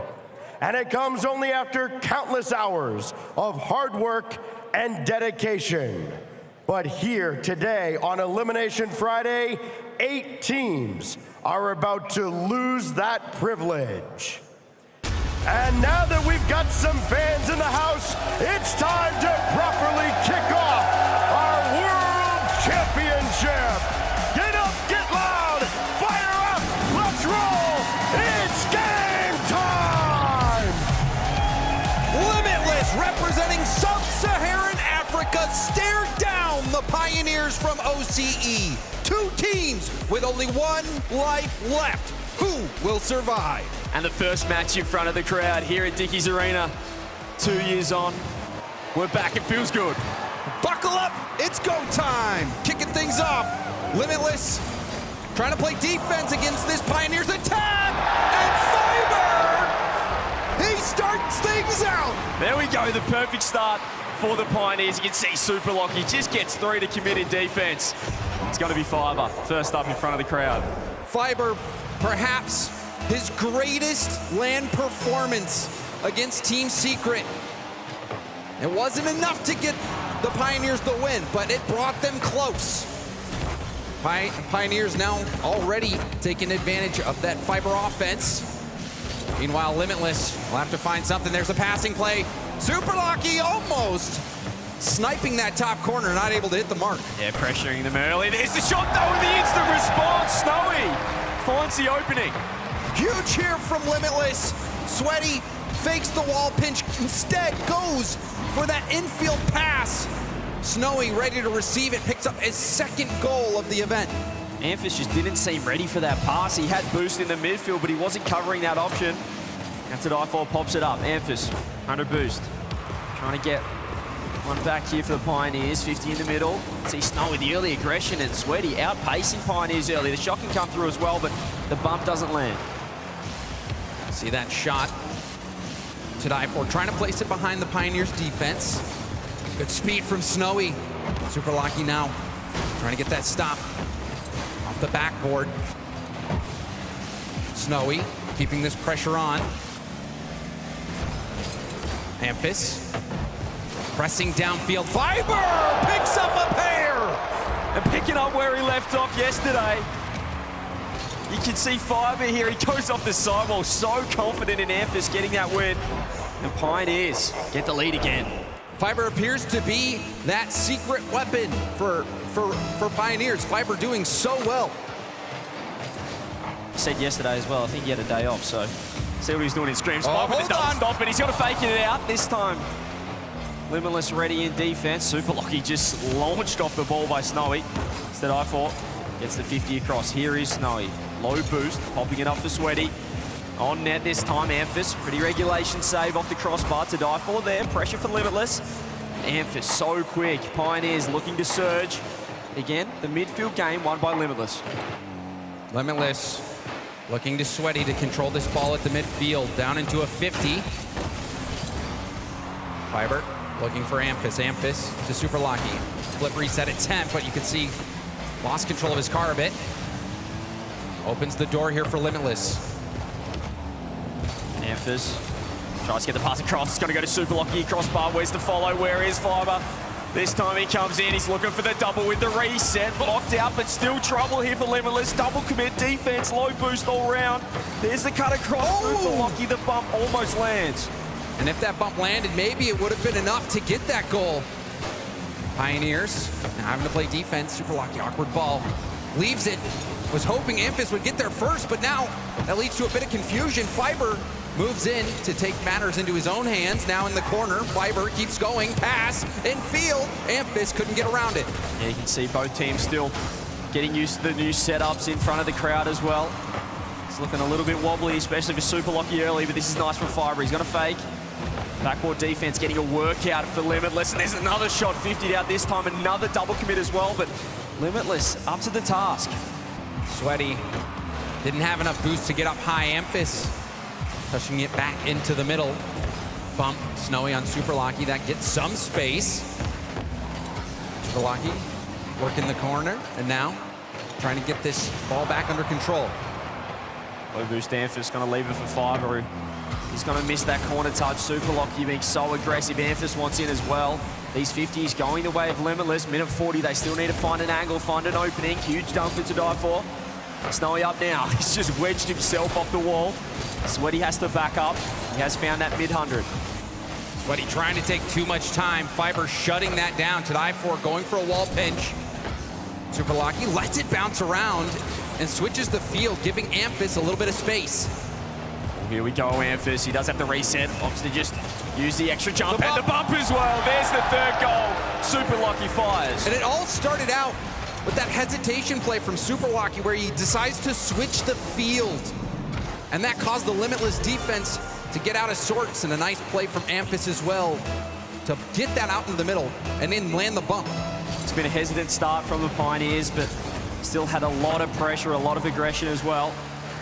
Amphis now looks to control this one. We'll get a nice 50. Leaves it for Super Lucky. He's been that first man, the initiator so far for Pioneers. Fiber going to wait. Let Amphis get the 50. Now he's got the solo. Gets a reset as well. Goes low. But these challenges have been impressive from Limitless. They know they have to be fast. They can't give teams any space in the air or they will be punished. Amphis in field. Fiber goes for a dunk instead, does get a piece of the ball. Low boost, clear attempt from Snowy, gives up the ball to Amphis off the ceiling into a reset. Amphis! Bar down and out. Close call for the Pioneers. I looked into it, looked good. He probably thought he had that one. Fiber still keeping pressure on. Pioneers, they want 4. Amphis, sidewall, gets 2 as well. Round to die for. And all they have to do now is just keep the pressure on, keep it in this blue half. 20 seconds. Still need 2 now, Limitless. It's looking dire early. Another scoring chance. Super Lucky slowing things down. Fiber through the smoke. trying to take advantage of that smoke screen, couldn't do it, but the time ticks away, and the Pioneers will be securing game 1 over Limitless. It was a bit of a defense simulator from Limitless. They just could not get that ball out of the back half. Pioneers, they'll be happy with that start. They seem to really get into their groove as the game wore on. They take that 3-1 win, a great start, their first win in front of the crowd. And really, the one player I want to point to is Fiber. Fiber, who had such a good series versus Team Secret, started out getting these key goals for Pioneers. And, you know, I think he just continues his hot streak. Yeah, I mean, I thought Limitless defense, their midfield challenges were great. But, as we said, if you're going to be sitting in net for 4 minutes, eventually the damn wall is going to break, and that's what happened there, unfortunately for them. And I mean, for Limitless, there was that key play. You saw Sweaty, who faked the wall pinch, and the defense was setting up for a wall pinch, instead takes that infield option. Snowy was there. Snowy hitting a big strike right down the center of the net, getting that goal for Limitless. But I think, as the desk had mentioned, the player that you really look to have a breakout performance is to die for. Yeah. The Sub-Saharan Africa MVP. He is that player that you expect to have the best performance, but right now, he's only got 1 goal. Both his teammates have 2 at this event, so all eyes on him to see how he steps up in game 2. Well, they always say game 1's a warm-up, no matter if it scrims or the World Championships. Let's see what Limitless have. Let's see if To Die For can create something. Super Lucky does get a reset, though, and, well, he had an angle if he could find it, but it has been straight away a kickoff win for Pioneers and early pressure. This time, though, fake out for Snowy, who does work it around 1, but it's in the lap of Amphis with boost off the ceiling, wants to land, uses the flip, challenged out there by To Die For. Aaron Touch here, Super Lucky had some options, instead goes for the boost steal. You can see the disorganization there for a moment by Limitless on defense. Back pass attempt, but Snowy has no boost. The cleanup there for Super Lucky. Yeah, easy as you like there from Super Lucky. You can see Amphis just getting around 1. It was actually To Die For that got the touch over to Amphis. Snowy in big trouble, low boost. And the tap-in special, easy as you like. Limitless, not on the same page on defense. Perhaps To Die For going for a bump, accidentally hitting the ball. It's tough to tell what happened there. Either way, Limitless not ready for it now. Double tap threatened by Snowy, but broken up by Pioneers. To Die For has to go back. 0 boost. Drop down pass. Fiber will retreat back. It's up and over 1. Sweaty with a full tank. Be able to get back to it. The reset pass down to Die For, but that's broken up by Amphis. 500 boost, should be able to control this one. Just see these offensive touches from Pioneers, forcing double, triple commits from Limitless, and you can't be doing that too many times in a row. Snowy, though, this is a nice touch. It's a great chance. Super Lucky, no boost, gets demoed, makes the save. Fiber up now, met by Sweaty. This has been the most offense that Limitless have had so far, at least sustained pressure. And that's got to be the dunk in. There he is, To Die For. And look at that play from Snowy at the midfield. Gets the hit, lands on the wall, gets back to it, and barrels it towards the net. To Die For going for a dunk, just trying to 50 that one through. Snowy, though, doing so well to take that space and make the most of it. Yeah, taking a leaf out of Pioneers' book as well, that really aggressive first man from To Die For, just throwing himself at net. It just means Pioneers, they feel a little bit more uncomfortable when they are defending. And now they have to do just that again. Sweaty doesn't get the reset. He's going to fake it out. 50 by Super Lucky. Snowy's in straight away. He's landed backwards. He forgot to put the old drift button on. It's Fiber with 100 boost. Does fake the touch, gets around 1, wow. Reset round 2, pop round 3, surely where's the follow? Does anyone trust him? Super Lucky can't get there in time. Snowy so awkward with 0 as well. If someone from Pioneers was there to punch that in, that would have been a highlight passing play. Fiber beating all 3 defenders there. No one was in position for the shot. A reset from Amphis, 50 as well. Fiber to the backboard, and it's hit downfield once more. Someone needs to tell Pioneers they don't have to just try and hit double touches. Or reset double touches. Or reset doubles. They're certainly trying to hit some clips right now. It's still 1-1 though. Super Lucky pre-flip, misses. Snowy with the clear downfield. Can Limitless stage some form of attack? Here we go. Doesn't get the reset though. Sweaty in. Touches the 50. To Die For with the pop if Sweaty wants to go as well. They're all backing off though. It's hesitant attack here from Limitless. Super Lucky. Straight up to the ceiling. To die for. Breaking up the play. Sweaty, not much boost. Will lob it downfield where it's stopped by Fiber. Back in to the Limitless app. Popped up. Super Lucky controls it in the air into a reset. Around one. Wave dash. Fakes the shot. Now goes for a late 50. Pioneers having so much possession in Limitless's half. Yeah, Fibers certainly look like the most mechanical player on the pitch so far this series. There's a shot though with the demo. Back post rotation from Sweaty, nearly cutting them off, but Super Lucky with a reset, uses it top corner save, and he puts it in himself! We have to take another look at this one. Super Lucky gets up, uses that reset early, actually gets bumped over to the side. He's a passenger, but his trajectory was perfect and gets that final touch on the ball. Not how you plan it out, but hey, you'll take it. That is so lucky from Super Lucky. You'd see the grin on his face as well. He loved it, but Fiber, can he do something a bit more intentional? No. Amphis will be waiting with 100. It's been a bit of the support role player so far, Amphis, trying to fill the gaps in this positional play. Fiber now. Let's get a reset. He slung it across Amphis. He's got to fake it. No, wants to go one more. You can see Super Lucky wanted to miss, but still 2-1 to Pioneers. Fiber still on point with his mechanics, even on the World Championship stage in front of the crowd. Final minute, Limitless trailing by 1. Fiber trying to get that to Amphis. Couldn't find it. Full boost here for Fiber. Fiber to the back wall. Looking for a bump. Amphis finds a demo. We'll leave that for Super Lucky, who gets bumped off the ball. Possession here for Limitless. We'll see how they do. Amphis out of boost. Awkward situation here for the Pioneers defense. Very awkward indeed. Tadai for almost 50 it in 30 seconds. There's the shot, and there's the equalizer. And you could see the defense struggling on low boost. Fiber couldn't 50 it to the corner. Super Lucky doesn't even make contact with the ball.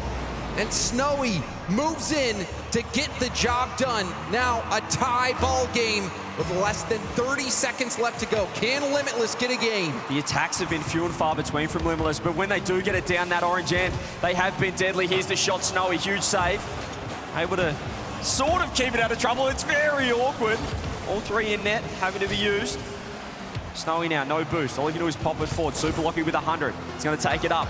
Can he do it in regulation? There's the reset. Fiber's up as well. Another 50 comes through. He's got one more. Amphis with his shot. Rifles it off the crossbar. And tonight 4, will it bounce Still up? up. It does!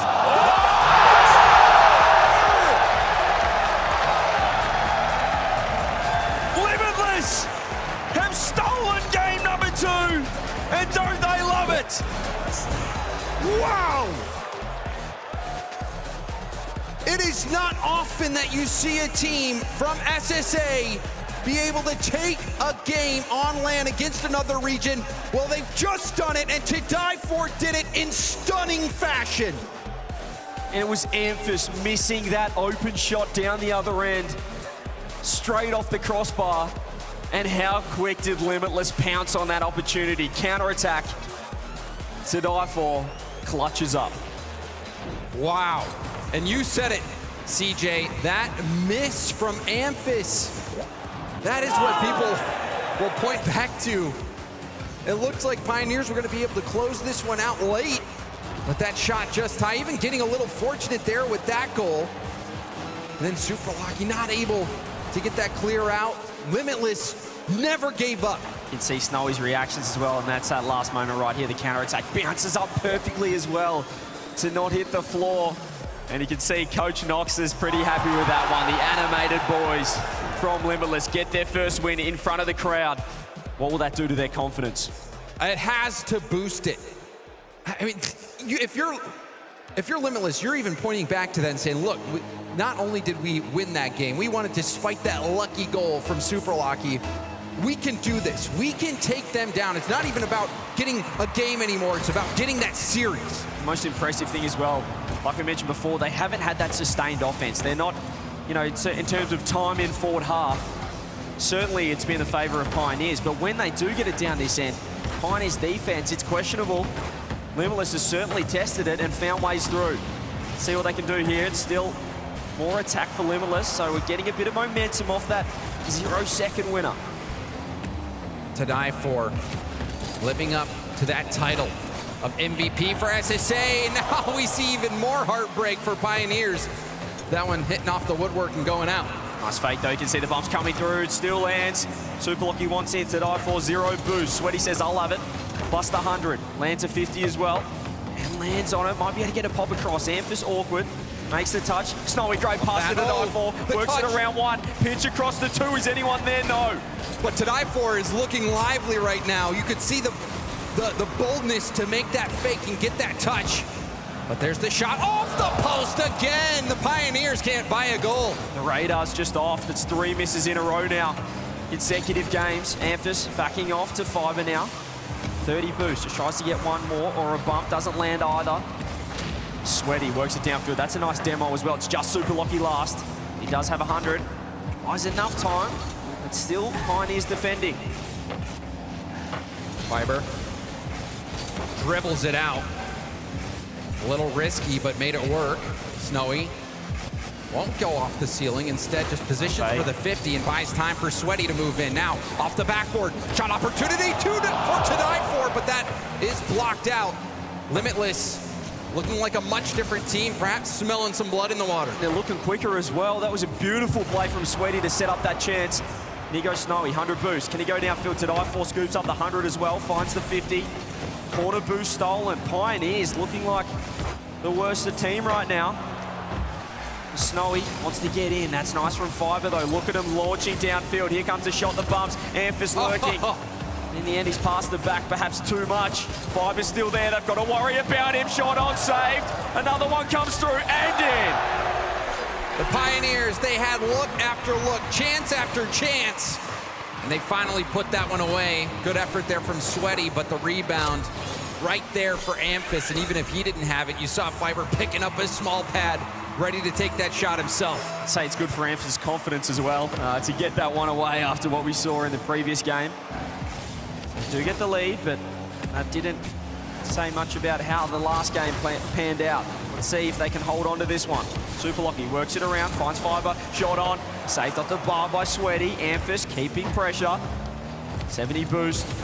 Tries to find the close pass. Super Lucky there, he is backing off. Fiber wants to hand him the ball, instead he's turned on it. He's got a double 50. Done well. Been able to get that 50. Allowed Amphis to move in with full boost. Super Lucky slow plays it up in the air. Sweaty hits it down to the corner and gets the follow-up save. Well played by Sweaty. The corner now. Maybe a little dish. Super Lucky wants in. How aggressive do Pioneers go with 2 minutes left? They've got the lead. They don't need to force a goal. You know they want to get a little bit of a safety net with a 2-0 lead. Minute 45 now. Sweaty just loses possession, but pops it across. Fiber able to launch it downfield with Amphis, with a redirect to die for. Catches. To die for. Couldn't win the race to that mid boost. Goes all the way to the opposite corner. Will trust that his teammates can make the play. Fiber stuffed by Sweaty. Super Lucky with the 50. And now clear out by Amphis, who goes back to the ball. Gets the shot on target, and Sweaty tips it away. He had to reach for it, but he made it work. To die for, still with boost.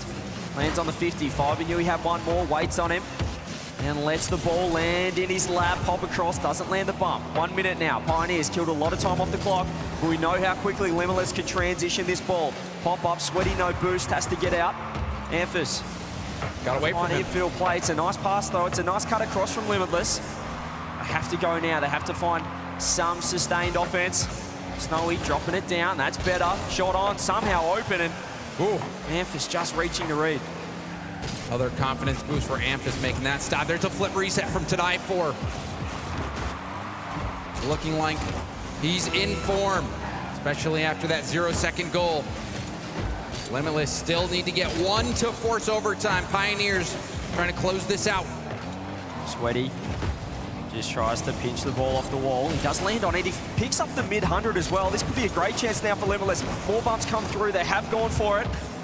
We'll be straight down the other end, 10 seconds, one last crack. They came up with the heroics last game. Can they do it again? Amphi's trying to keep the ball in. Pioneers want the ball down. Limitless trying their mightiest to keep this one in the air, and they can't do it. Pioneers regain the lead in the series. No 0-second goal this time, but Limitless, they came out of the gate swinging. You saw that play where To Die For faked the shot, maintained possession, tried to get it up into a reset right in front of net. You could tell that To Die For is having a boost of confidence. And Limitless kept that one close to the very end, CJ. They certainly did. They were right there, but unfortunately only 2 shots isn't enough to get the job done. They went for that defensive counter play style, but 10 shots to the good of Pioneers, 5 times the amount of Limitless. And we just saw the damn wall break. We saw Amphis finally strike true. Happy to secure that one. It wasn't the most comfortable win from the Pioneers, so I don't think Limitless will be too upset about that one. No, I'm sure they feel like they can win this series. They are in it. This is not a blowout. They had the initiative. They were pushing the Pioneers back, but at the same time, the Pioneers were not hitting their shots, especially at that 0-second opportunity only arising because of that whiff that hit off the backboard from Amphis. And you don't want to rely on the opposition's mistakes to score as well. So I want to see Limitless really take it to them. I love when they have more speed in the midfield, when that second man is able to challenge, especially off the sidewall, scooping up the 100 boost as well. But kickoff one in game number 4 here by the Pioneers. Amphis just completely stuffs that touch. It wasn't even a fake. Sweaty now, if he goes quick, he has a one-on-one. Fiber recognizing that, cuts across, helps out that last man in net. More 50s coming through, and that's a launch downfield, but Sweaty able to control that one. Just trying to keep it close and land some 50s. He's been pretty impressive so far this series, Sweaty. He has been. Sweaty. Impressive on defense, especially being able to control the ball. Reliable as that last man. Pioneers only scoring 1 goal last game, and now Snowy get up to deny that shot. Pass off the backboard. Amphis going for the double tap, and he's just off target. Here you see back home, back online in the OCE qualifiers. He's hitting that every day of the week and twice on Sundays, but this is the land pressure in front of the crowd. Doesn't get that touch to go. His radar's just been a touch off. Fiber, nice composure from him, able to take that corner 100. Able to air dribble everyone, landing the bump. This time To Die For getting back. Fiber still looking good. That control to be able to get it into the air dribble, land the demo. Fiber contesting, fakes the challenge. Super Lucky didn't want to dive in. A very methodical game so far. Snowy, can he get that?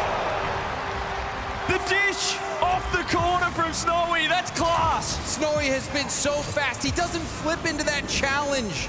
He gets the tip and keeps on rolling, maintaining his speed.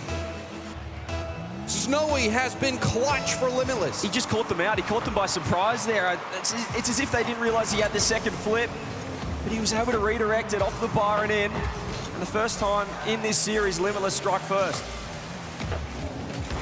To Die For. Booming it downfield. Super Lucky. I don't know if he intended to let that through, but he did.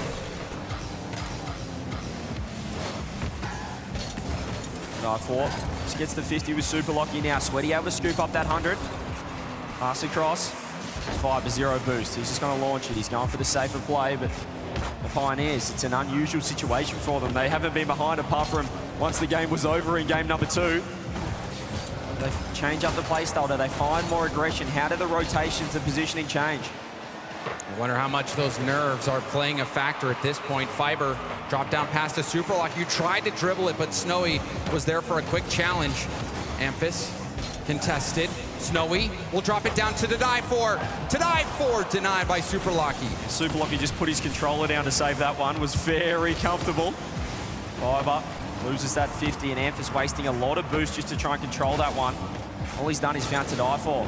He's got space, 20 boost with a reset, trying to fake it out for Snowy. Sweaty's just being close as well. Limitless, even though they're 1-0 up. This is very aggressive from them. I like the confidence on land when the pressure's at its highest. Sweaty Testing Amphis, who kicked that into reverse. Shot on target. Fiber to Super Lucky, who's beat to the ball. Snowy. Do a reset. Trying to 50 that through. It's in the middle. Good challenge. Pioneers perhaps starting to panic a bit. There's a 50 to help out. You can see Amphis diving in. Running on fumes is the Limitless defense. Very awkward indeed. Super Lucky playing mind games, low touch again, dunked.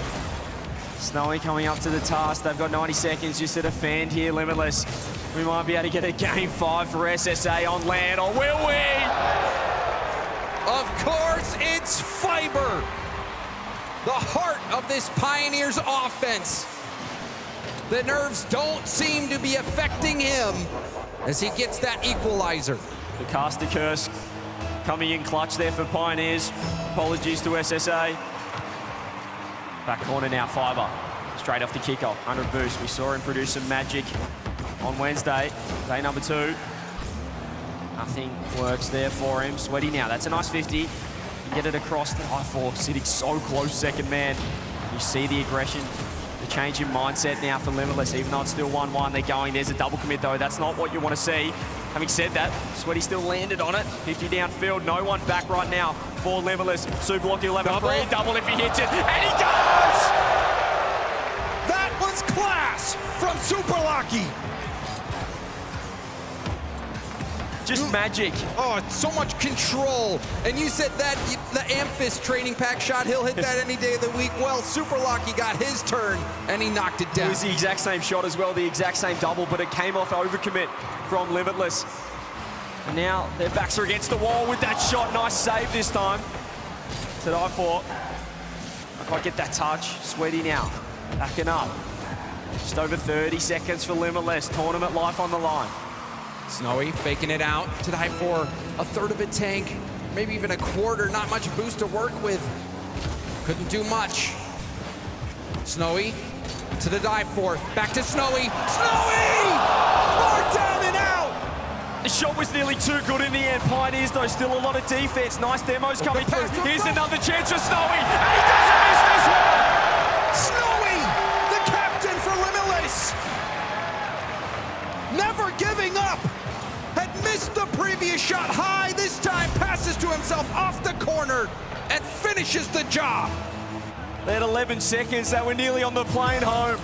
Some heroics from Snowy. What have they got now? Are we going to get another overtime? Oh, he's got the boost to die for. Flip reset, shut down. Snowy has Sweaty to support. Look at the fight. He's got the save! There was only one other person on the pitch that read that, and it was Amphis. Overtime. Sweaty, low boost, passes it back. Corner touch, Amphis gets the read, wants to find 2. Does waste all his 100 in the tank. Sweaty low boost, gets around 2. His 50's been phenomenal in the midfield. Nice touch as Snowy reaches, but it's past the Fiber. Over to Super Lucky. To die for, regulation save. And back on the back wall to continue clearing that out. To die for. Trying to get it past Fiber, but can't do it. Fiber back to the ball for a 50 on the ground. It's going to kick up the wall. Super Lucky will try to take this himself. Around 1, but bumped off the ball enough to let Snowy clear it out. Fiber trying to control this one. Does get dunked by Snowy. Couple of wall dashes. Teammates will like those ones. Sweaty to get the touch. Super Lucky. Quick up into the corner. Pops it up. There's a bump come through. It's a massive mistake. A massive whiff. Underneath. No. Snowy again back in time. Super Lucky to the backboard. To die for is there. We'll go for a 50. Didn't make contact. And Fiber's there first. Space for Amphis. Amphis back down. Fiber doesn't get bumped, but you see Snowy pick up that corner. We know Snowy is deadly. Snowy, the flick across the goal line was too high. To die for couldn't wrangle that shot either. He was so quick on it as well. There's the demo. More pressure. Snowy has been electric so far. He's in this game number 4. Super Lucky leaves that one for Fiber, who pops it over the top. Here he is, that man, Snowy. Oh, with a nice catch. Gets around 1. 50 on 2. Amphis no boost. Sweaty with 100. Feels like this is where Limitless love a little bit awkward plays, the low 50s. Snowy now misses the touch. Sweaty helping out. This has been huge for Limitless. It's been scrappy, but the communication coming through clutch. Oh, there's the fake from Fiber. Contested shot. Fiber again. Reset. Pass into the middle, but it's broken up immediately by Snowy. There's the pop. Fiber now. He's going to go for the fake. He's giving it to Super Lucky, who has a free double. And lands it! Pioneers 3-1, stay alive. Super Lucky with a super double to end it. And that wasn't even his first of the game. But what a performance from Limitless as well. That will spell the end of their 2024 Worlds run here at Dickies Arena, but it wasn't without putting up a mighty fight. They showed up for the crowd. I think that was the best Limitless we have seen. You saw the experience as well from Snowy coming through at the end of that game, and even in the overtime, but in the end, just a touch too good were Pioneers. We saw the individual brilliance really shining. In the end, it was Super Lucky stepping up. Yeah, Super Lucky really being the one that answered the call in that key moment. And you can see the disappointment on Snowy's face, knowing that they were so close. That winning a series against another region was within their grasp, but it is the Pioneers that stand victorious. And Fiber's loving it, making the most of the moment here in front of the crowd. They'll be happy to get a win on the board. Confidence is massive, mindset, mentality, particularly in the OCE region. So let's see if they can use that going into round number 4. But as we said, Limitless, they put up a commanding fight. They have so many close games, overtimes, even against the top teams, Gen G and G2. But still a 0-3 run for them. That'll spell the end of it. Pioneers, they're moving on. And now we have Leaf for an interview.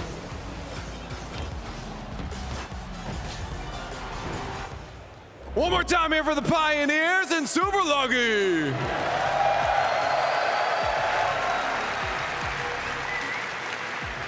That was a nice close series to get the energy going for the audience early on. I'm sure yours is going too. Yeah, no, it was pretty good. They came out of the gates pretty swinging, actually. We didn't expect them to be, as good as they were. You know, a region that's not really been, in the RLCS at all, and they came out of nowhere, and they were quick, they were solid, mechanical. So yeah, caught us off guard, and we started a bit slow, but hopefully we can pick it up for round 4.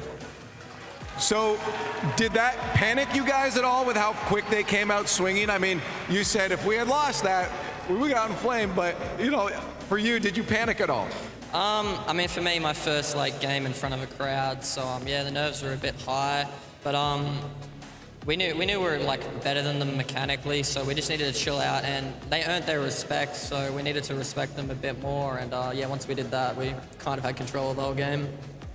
Now, you just mentioned it too. You played obviously in front of a smaller audience with the wild card, but this was your first time in front of an arena audience. It's much louder.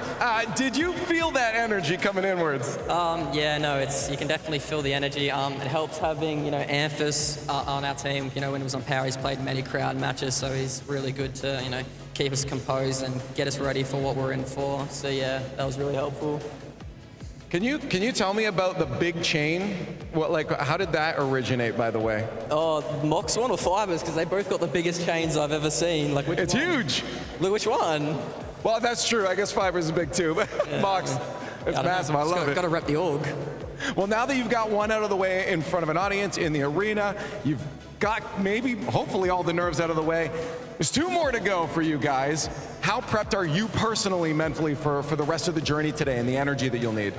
Mentally, I think we're pretty good. We're going to need to, go back and clean up because that wasn't the cleanest from us. But we know we've got Gen G round 4 and they lost to the other OCE team, so it'd be pretty bad if they lost to another one. So they'll be at the back of their heads though, won't it? Yeah, oh yeah. 100%. You got the upper hand. Yeah, it's good. I'm excited. That's awesome, man. Well, we're going to let you go and celebrate that first victory of the day. So much more for you to go here, but one more time for the Pioneers.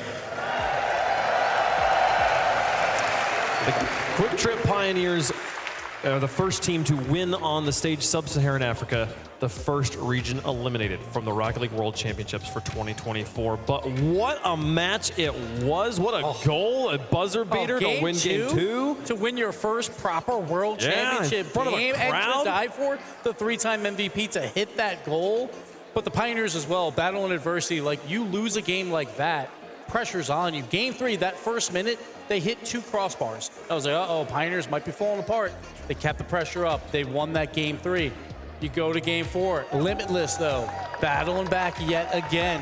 Both teams battle adversity throughout the series, showing that their mental game was so good. Yeah, mental game was really, really good. I'll tell you this, man. SSA, they're here to stay now. They're here to stay now. This Pioneer squad might have been overlooking them a little bit, but it doesn't matter because the gameplay on the field, the clutch moments, even in game 4, Snowy came off the side, slammed underneath the crossbar, looked at Gibbs and said, hold on now. Hold on now, and then that's why I learned that the coin protected Limitless, and that's why I got even more work. Because I knew that I was never going to be on my side, but Limitless was playing great the whole time. Aggression, speed, matching OC, pace for pace. And just one more year after that, I think one more year later, next World Championship, SSA is going to make a lot of noise. Oh, I absolutely agree. I love the sentiment that we had heard, too, about respecting them. They felt like at first they kind of weren't giving them, but this goal right here, it's so nasty. I was up there, and I remember jumping up. It's insane. And this is the emotion I was talking about that we're going to get from them, and we're going to see so much. And that's just a moment, too, for that team to get that crowd pop off, to feel that energy. They'll take that back home and want it again for next year, for every major that they go to. But the Pioneers, again, they hit 2 posts in game 3 early, but they battled back. They held the pressure throughout game 3, won that. And then again, Super Locky, what can you say, was hitting shot after shot. I know, Super Locky, his teammates has an inside joke. They call him Super Moon. And the Monkey Moon, because that's who he admires. And Super Moon was popping off 2 big double touches in this game number 4. The second one coming up right here. One touch. Huge.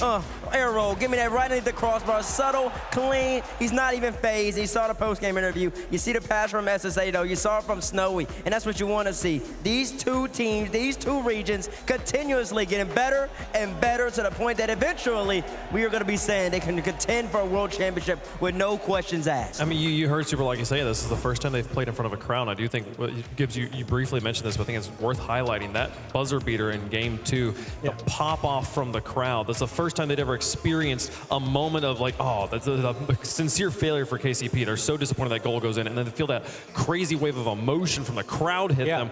There's no way to prepare for that. The only way to prepare for that is to go through it here. The fact that they were able to stick it through, stay clutch, stay icy, and win the match speaks volumes of this Pioneers roster.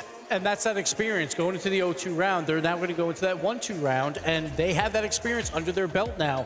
See how they handled that match. And the other team coming in, whoever it is, I think it's probably Genji. But they haven't played in front of the crowd so far in this tournament. Obviously, they have tons of experience with it, but it's a different thing when it's the World Championship. It's your first crowd game. There's going to be nerves there. Yeah, I mean, you can be you could be the home. You can have a home field advantage, Herc. You can have like, oh, the crowd seems to be on my side. But if crazy buzzer beater goals start happening from the other side, they could be. Crowds can be fickle. They can be easily swayed the other way. So definitely got to watch out for that here. Herc, you're not going to be on the desk for us, I believe, for OG Gladiators. Quick thoughts on that matchup? Oh, this is going to be intense. I think OG have not had the run that they wanted, very clearly. I think NA still is backing them a little bit, but you still can't count out Gladiators. They definitely are going to come in with some tricks up their sleeve. There's no way they weren't prepping everything and anything in their power for today's matchup. So this, I think, is going to be another really exciting one. It'll be interesting to hear. We've been talking about this last match. There was 2 teams that had never been on the stage before, Bates. Now we're going to have a team that's been on the stage so many times versus a team that's never been on the stage before. It's going to be a very different story. It's going to be a very different story. I mean, J-Naps, what can you have to say? Multiple World Championship finals, almost got the job done a couple times. Noli, a LAN major champion. Tom, V1 ever go to the grand final? If they weren't, they finished 3rd a couple times. No, I don't think they ever went to. All right, well, they were close. 3rd, 4th. That team's pro experience going to be a Gladiators squad who has played, the whole entire team has played at World Championships, but this is at a different level in front of the crowd. backs against the wall. And in front of a North American crowd, we haven't had Rocket League here in 15 months. Yeah. The first That's a long NA time. team to show up on stage, this crowd is going to get behind them. I'm really excited for it. It's going to be a great time. The players are starting to get ready for their match on the stage. You heard a little pop from the crowd there. They're excited to see their pros here in front of them live in Fort Worth, Texas. Folks, we're going to take a quick break. When we come back, the 0-2 matches continue. Elimination Friday continues to roll on, and we will continue to send teams home. Sub-Saharan Africa, the first to exit here. Will we see APAC join them, or do they send the first North Americans out of the building? That and more coming up after the break.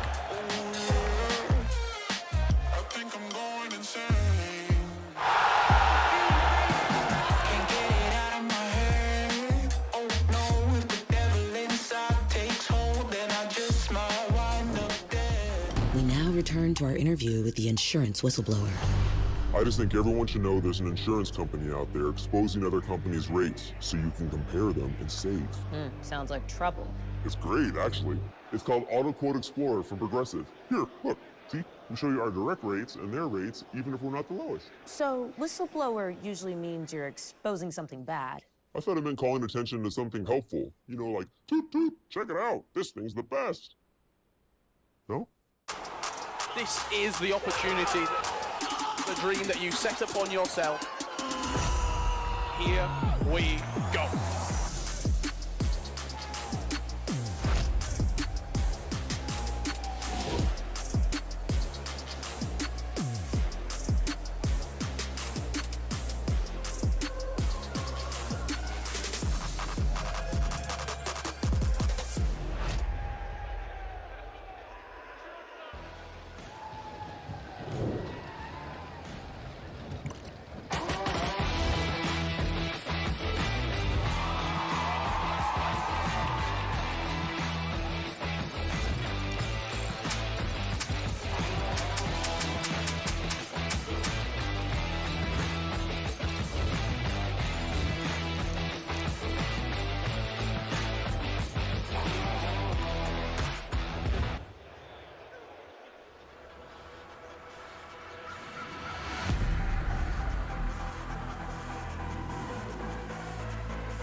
Take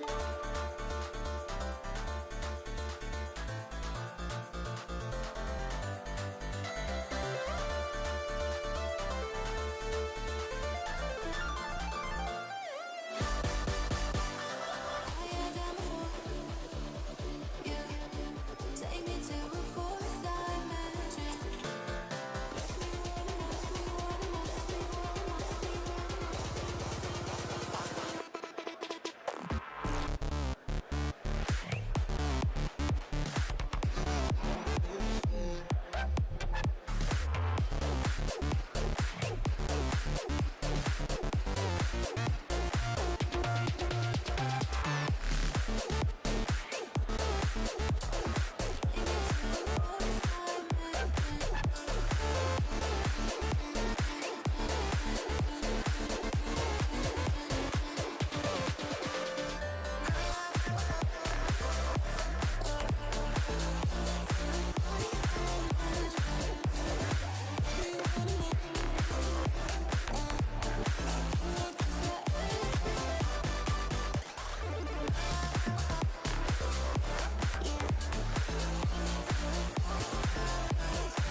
The Quick Trip Pioneers win the first match in front of the crowd of the 2024 Rocket League World Championship. Sub-Saharan Africa put on a valiant show.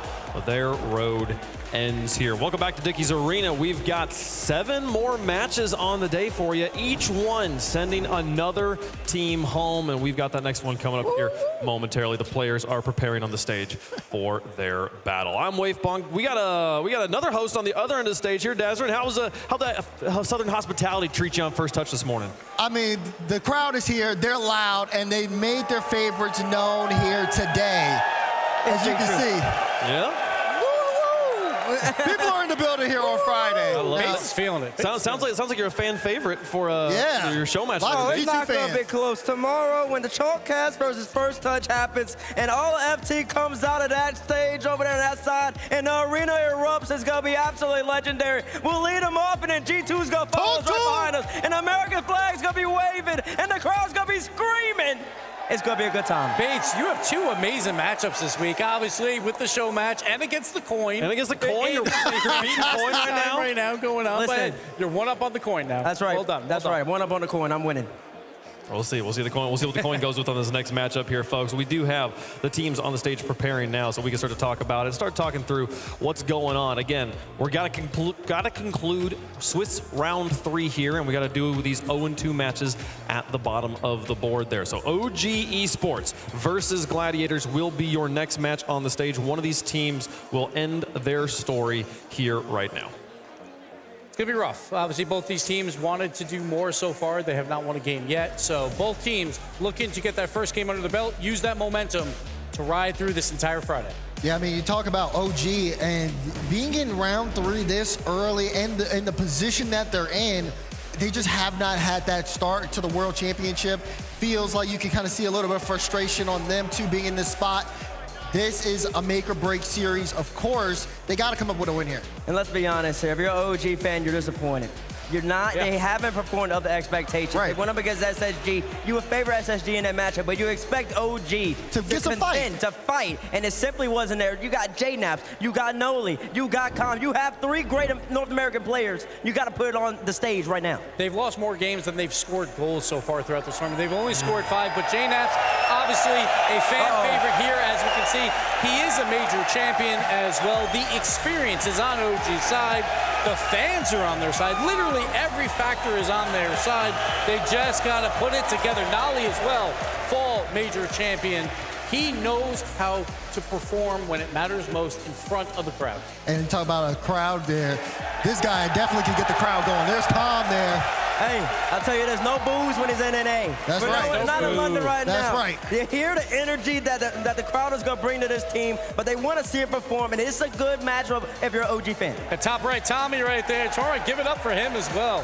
One of the great coaches in the scene, obviously a world champion. So again, experience even in the coaching role as well is just phenomenal. Got those luscious locks going on too. And hair wins Rocket League. That's true. The glow up, going all the way back to over 0. On the other side, though, the Gaming Gladiators, the sole representative of APAC, the champion of that region, trying to make it further than they've ever made it before at a World Championship. I mean, you see Virtuoso there trying to lead the squad, though, on the team as well. There is a level of experience here, but playing on this stage is something a little bit different for this team, and with the pressure and knowing that they're going up against crowd favorites, it's going to be a bit of a struggle for them. And listen, this Gladiators team, they like to play a lot of defense. Yesterday, we showed the accolades, Virtuoso across this event and also the last event he was at. He's leading all players in saves per game. That's not a good stat you want to have, Gibbs, because that means you're taking in a lot of pressure. You got to make a lot of clutch saves, and if OG gets rolling, Gladiators might be in the back half. And not a good stat either. They've scored 1 goal this tournament. 1 goal across 2 matches. So obviously they know they can do better than that. They obviously have an easier opponent at this point. They've had to play Oxygen. They played the high-flying Falcons as well. So Gladiators feel like here's the time. Again, momentum will be on your side for all these 0-2 teams. If they win, can you ride it through today? But you need to start scoring. But world champion coach as well, Mark Duda. Yes, sir. You know, there's some experience over on the Gladiators. There is world championship caliber behind both these teams. Yep. Season 2 and Season 6 world champions trying to coach teams to a 2024 victory here. I mean, you heard the crowd pop off for J-Naps when he got on the stage, talking about World Championships. That guy's played for 2 of them. The last time he was in Dickies Arena, he was in the grand finals against BDS, unable to get the job done there. You know how much it would mean to him to finally hold that trophy. It would mean so much, but a lot of work to be done. They need to win 7 matches in a row at 3 today. 3 alone today. So it is a tall hill to climb, but if there's any team that's going to do it, I would say it's the one with experience with OG. And they've been in this position before. We've seen them online and domestically struggle and then have to battle back from these positions. Oh, yeah. So it's not like they're in uncharted territory here. If there is a moment for the guys to get it together, it is right now. And that's a great point. We talked about the Copenhagen qualifier number 2. 0-2 in Swiss after going 0-3 in the first one. Wave said they're absolutely done. I did. This team is done, and they battle back, and they're here now at the World Championship. This was one of my favorite stories at the World Championship. I cannot wait to see how OG does here. But this is the story of experience versus inexperience. These are 3 players that have been on the stage more than any other team here, maybe, versus a team that have literally never been in front of a crowd before. So this is going to be a wild one, folks. Let us know who you pick in chat. Hashtag OG, hashtag GG. Daz, who you got? I mean, you said it yourself. It's experience versus inexperience. I'm going with experience every single time. Give me OG. They're turning their Swiss around starting right now. Gotta say, this is a North American crowd. This is a North American desk right now. I gotta pick the North American team. I'm picking OG as well. It's funny how Gibbs says that. 'Cause Gibbs never picks the North American team in the grand final. But he's so technically from NA. Yeah, he is. Listen, if there's ever a time to start hitting your stride, is in the 0-2 spot, first time on the stage. J-Naps, you talked about it, Gibbs. Last time he played on stage, he didn't get the W. He's gonna get it this time around. Give me OG over the Gladiators right here. They start off rolling on day number 5. Yeah, the roll is hitting the road here. They could get some momentum built going all the way up there to round 5. It's got to start here. I also have OG on this one. So we've got a full sweep on the desk, or do we? Do we? Let's see what that coin's doing. I'm not worried about the coin now. You're not worried about the coin? On the other side. Which way is it going to go? Oh, it's got the Gladiators. Gladiators for the coin here, picking the underdog. Fans are not. No. Hey. Base finally can pull away a little bit. I'm pulling away. We'll see. Yeah, we'll see. We'll see. Yeah, you're right. You're right. 82%. I'm thinking that's probably OG on the 82%. Yeah. Okay, they'll bring it back up here again. They'll double check just to make sure. But I'm pretty sure that would be an OG fan vote right there. Yeah. 82% sounds about right. Gladiators, though, watch out. You never know what can happen. Again, no momentum yet, but if they can get going. Gotta play offense. You never know. But at the same time, OG hasn't been playing offense either. So this could be a 0-0 game for a while. I don't know. Well, folks, we've already sent one team home in Fort Worth. It's time for another to join them. 8 matches on the day here for Elimination Friday, each one sending another team out of the World Championship, but progressing another team ever closer to that trophy. Championship pedigree on both sides here. North America versus the last hope of APAC. It's OG versus the Gladiators for round number 2. All the way back in Open Qualifier number 2, OG Esports found themselves 0-2 in the Swiss after being fully swept the Swiss before. They ended up not just making the semifinals of that event, but making that LAN. Herc, can they get through gaming Gladiators to repeat that history? Every single question is going to get answered in these first 5 minutes. We're going to see, does OG, like you said, turn their Swiss around, or does the Gladiators find their first upset? Gladiators have had a struggle so far, and that might continue. 9 seconds in, that's the last thing you want. I said 5 minutes, now give me 9 seconds. J-Naps, first one to put OG on the board. And it's Nolly with the assist as well. He's been making a career as a fantastic passer. We certainly know what he is capable of, the Liverpudlian, flying over to North America at the start of last season, winning the first major there with Gen G. And he finds himself here with OG Esports, having to put a lot of work to live up to their potential.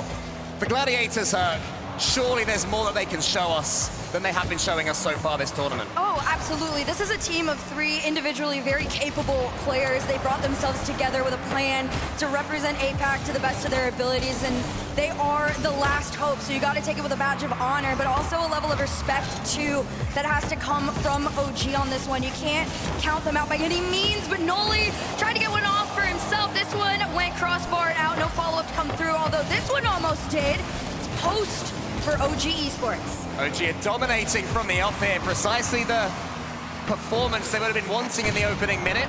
Gladiators have to come back in the regional season. It was Snow, the man who currently shoots, was one of the leading runners, and he takes blood now. Well, this is what I talked about. You can't count them out. This is also just a great read from Tho all the way around on it. Tied game, 3:56 on the clock. Gladiators putting their foot back in this one.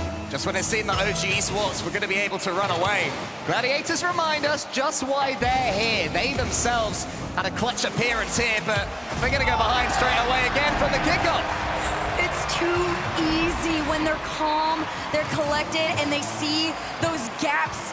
I mean, even at that point, like, what do? You just say, you throw your hands up and you go, that's ours. Yeah, I mean, it was slow there from Virtuoso. I thought he had more time, but OG Esports, it would seem, have made the decision to up their pace. They are a true 33% team, all three of them statistically capable of stepping up and slowing down and backing each other up.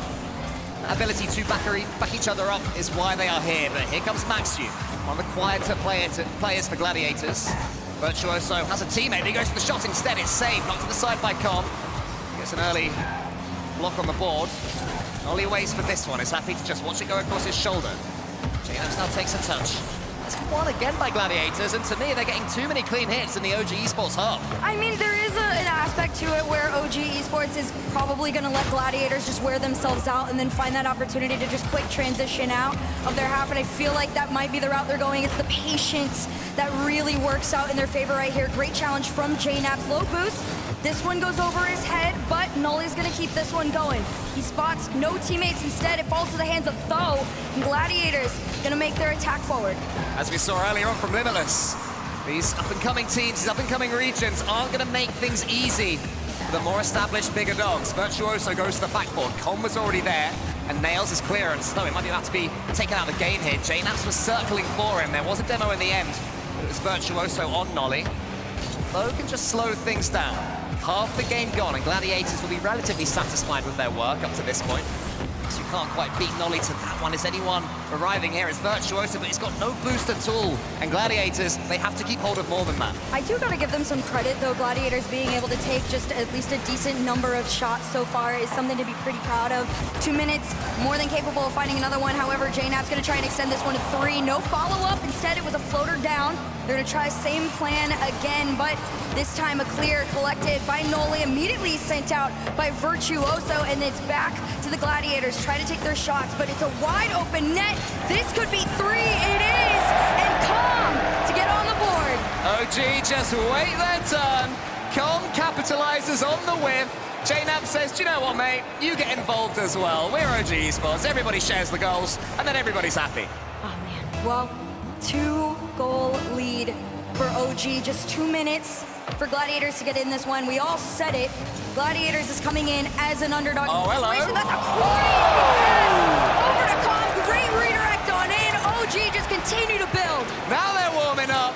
Nolly, yet another pass to add to the collection. Com was already there. It's inch perfect, and Gladiators are struggling to deal with it. I mean, if Com and Nolly start to get involved like this, this could be almost an impossible feat for the Gladiators to start to come back from. Yeah, Gladiators are going to struggle when OG Esports are making their passes. They seem to have more creativity. They seem to have 100 boosts to every 10 or 20 boosts that Gladiators have at the moment. And that's the uphill battle that Gladiators are finding. They will have to look at SSA from earlier. This is a great passing play. His Virtuoso goes under the save, and there's Vert on the board. I like it. The 1-2 and through from the Gladiators set themselves up great. It's the first touch, though, from Maxiu that allowed them the space to do what they did, and all the way around Nolly. Gladiators back in it 1 foot at a time, but time is running out. Those cheeky grins slapped off the faces of OG Esports because Gladiators have just put themselves back in the match. Though I thought he'd go for a pre-jump there. Instead, he stayed low. Locked to the ground. Com on the right side, no boost, but still manages to squeeze that ball towards JNAPS. Here comes Tho, though. Didn't go via the boost. Maybe his teammate will take it instead. Nolly into the center. It was Tho's teammate, Virtuoso. Sends that ball forward. It's Maxi with a double! And it all came from that boost lead earlier. And you just keep following this ball, too. Gladiators really got to get a grip on it and keep it a little bit closer here. But OG, they've done a great job of taking it away so many times. Tho trying to make a center. Again, another interception from OG, and that wastes every second and moment that the Gladiators need to be able to get back into this. Not only to the ceiling, but Virtuoso was already there. Good cover from him. Calm can try and pull rank, claim this pinch. That one's going dangerously towards the Gladiators' half. JNaps slams the ball back into the Gladiators' goal line, but here comes Virtuoso. Could have done more with that. Actually, no, Matthew's there, and it's just at the near post. I don't know how that didn't go in, but they're still trying. Low boost all the way around, though, for OG Esports. The Gladiators want to try to take a swing at it, but they don't. Instead, Noli tries to make a center. Tho takes it away, and Gladiators, 13 seconds left on the clock to try and make magic happen here. Max, you pushing forward. Calm takes this one for himself. This could be the time wasted for OG to claim game number 1. And the crowd show their appreciation. OG do enough to take the first, and they can just begin to settle here at Dickies Arena. It wasn't a classic OG performance, but when they were 4-1 up, they were starting to feel a tad more comfortable. Gladiators did enough just to make them sweat, but in the balance of play, OG certainly deserved that one. Oh, 100%. I will say, I do got to give a little credit to the Gladiators. They did have to work for a couple of these moments where the Gladiators were putting on a million shots, but same can be said for OG. Everything they put on target was going through, and for good reasoning. They found the gaps in the defense. They even forced a couple of them too, but at the end of the day, OG, they are them. Yeah, they are for now. As for Gladiators, I mean, a couple of the goals that OG scored were beautiful passing plays, but a couple did come from whiffs. If Gaming Gladiators can really work on that and make sure the nerves aren't getting to them, they're not just missing the ball, which is not the thing you want to do, then they could be doing a little bit better. So Gladiators, definitely something they can take forward to game 2. Oh, absolutely. You have all the time in the world to take all the info that you gathered in game number 1 and carry it to game number 2. Try to make a couple of adaptations. You see Marky Duda talking to them. They're trying to formulate something. Again, they didn't play too bad. They kept it close. It was a 2-goal differential at that point. They were able to get back into it when they needed to. However, just the length of time it takes Gladiators to get into the swing of things is not on their favor. Gladiators currently 0-6, yet to win a game, but they have had a tough run.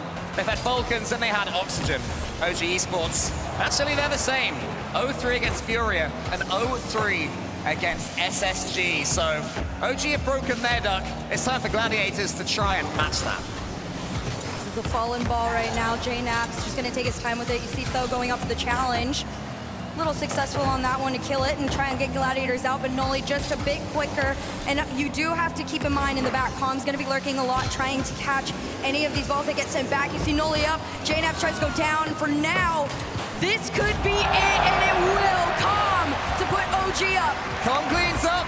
JNaps was on the ceiling, and Noli made Maxu rush.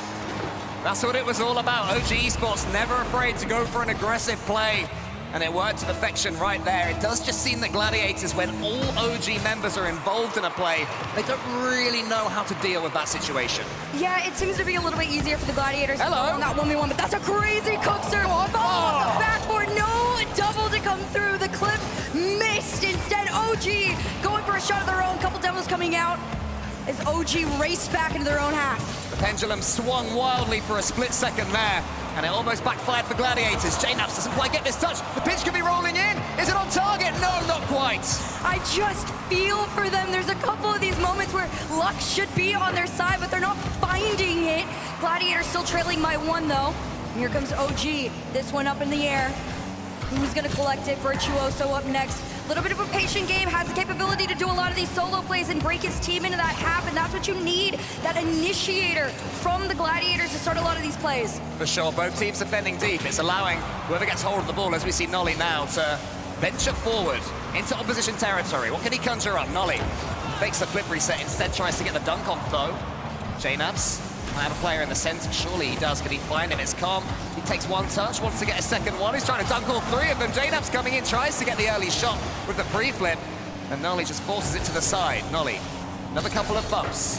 Calm can't quite get hold of the ball just yet. Does in the end, but the shot's not powerful enough, and Gladiators keep it to 1. OG just keep trying to spot each other, but eventually Gladiators are gonna break out, and they do right here. I respect the grind of just putting a million shots up. However, you do gotta make them quality, because you gotta respect that Gladiators have pretty decent defense right now. They're holding them off. It's only 1 goal on the board. They haven't been able to turn it into 2 as the second half of the game approaches. Virtuoso has a clean touch here. Nolly is scampering back to his own goal line. There's a good win there from Tho. Gladiators have up the pace at this point. They need to do. The demo helps us well, but sadly, after the demo, the trajectory of his car wasn't heading towards the ball. So what it does mean is that Boostless Com can surge forwards. Can he get the second touch towards Nolly? Just about. Virtuoso on his own goal line. Former demo master Virtuoso against the new one in Com. Com slows things right down. OG Esports always happy to do that. They don't play at 1,000,000 miles per hour. Gladiators, I think they'll appreciate the fact that they can ease their way into this game. I think so too, but I like the mention you made on that one, Virtuoso and Calm, both having the ability to turn this from a level 5 to a level 10 in terms of aggression, but we haven't seen that yet, which means it's a trick up anyone's sleeve right now to try and throw out onto the field. Right now, it just feels like OG is just saving it for the right moment. Gladiators in that half, this one around the corner, it's a shot on target, slow enough for the save from JNaps. And it's a pass back to JNaps himself, trying to work his way around the defense, but nobody in. Lovely effort there from JNaps, not even going for the ball, letting Gladiators get themselves in trouble. And from that attack, OG continue. JNaps is up, this one's to the backboard. Is Com arriving? No. Nolly has to just doink it towards him. OG Esports still playing slow, not forcing that third man forwards too quickly, but it may backfire. OG finding themselves heading back towards their own goal with little boost, pretty often. And they're the moments where Gladiators potentially can capitalize. Not too bad right now, but Gladiators really got to be a little bit more methodical with these plays. And this is Maxu trying to do that. It was a flick up to the backboard. Unfortunately, no fall to come through. Tho has to retreat off this one as the demos come on in. Gladiators just reset and go back upfield. 48 seconds left on the clock right here. Bumped off the play is Virtuoso and JNaps to take away and let OG through. What would a late goal do for the Gladiators' confidence? A season that seems to be trickling away. After they had to fight so hard just to be here, they're having to fight hard to stay in game number 2 right now. Can't get hold of the ball. Maxu wants to win this 50 versus Com and does. That one is sent back to blue half. Nolly into the center. Virtuoso, can he win this one? He does. It's to the ceiling. Not quite on target, and Maxu can't beat Com. 18 seconds away from a match point. That's the position that OG want to be in right now. JNaps brings this one down to Com. 10 seconds left on the clock here. Tho and Virtuoso gonna try and spot Maxu and give them one last play. Maxu from the ceiling, down. Can he collect it? No, this one's up in the corner, and it's just all hope at this point. Nothing's done just yet. Maxu, can he get the catch? Perhaps he could have. Didn't judge it right. And OG ease their way in the end to a 2-0 victory. Sorry, a 2-0 lead. A 1-0 victory in this game.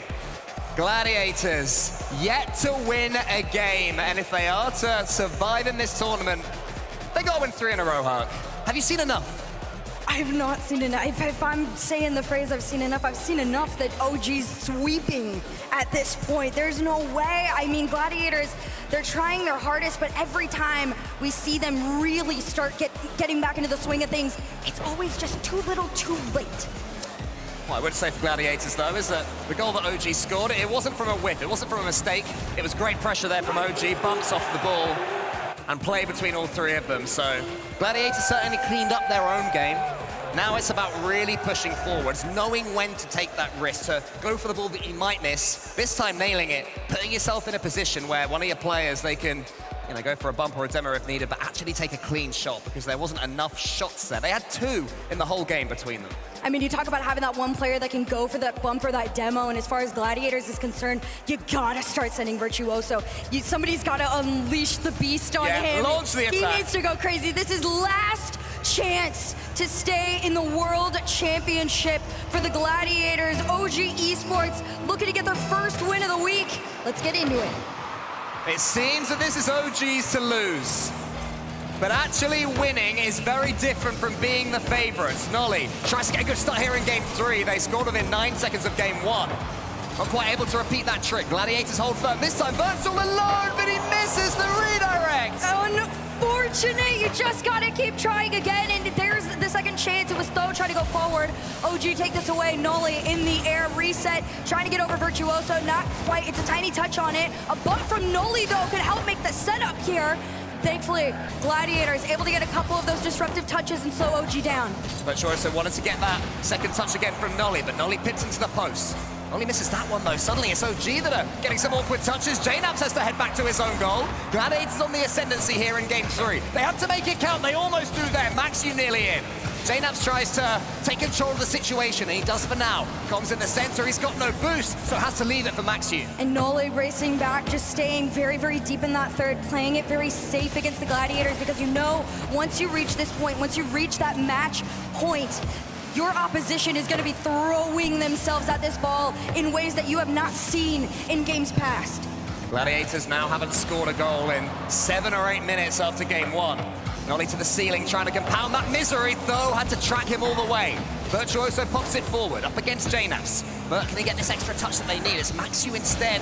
He can't hit the ball. And these key moments, these final hits from Gladiators, they're just not coming as Comp searches for another bump. He doesn't get it, but he causes all sorts of chaos for Gladiators, who eventually get the ball away. As far as Comp, he continues the attack. Virtuoso clears. The pressure just never lets up from OG. Finally, a little bit of a breather as Tho tries to carry this one forward. He tried to go off the ground instead. JNaps, it's the patient game that works in their favor almost every time. Low boost for Calm. They try and drive it forward. At this point, you're just wasting seconds. 3 minutes left here in game number 3. Gladiators all pushed up on this one, and every single time denied. It's so frustrating because Gladiators, as Maxu has to get back quickly, they have the ability, they have the mechanics inside them to get these redirects, to get these slight touches that they're after.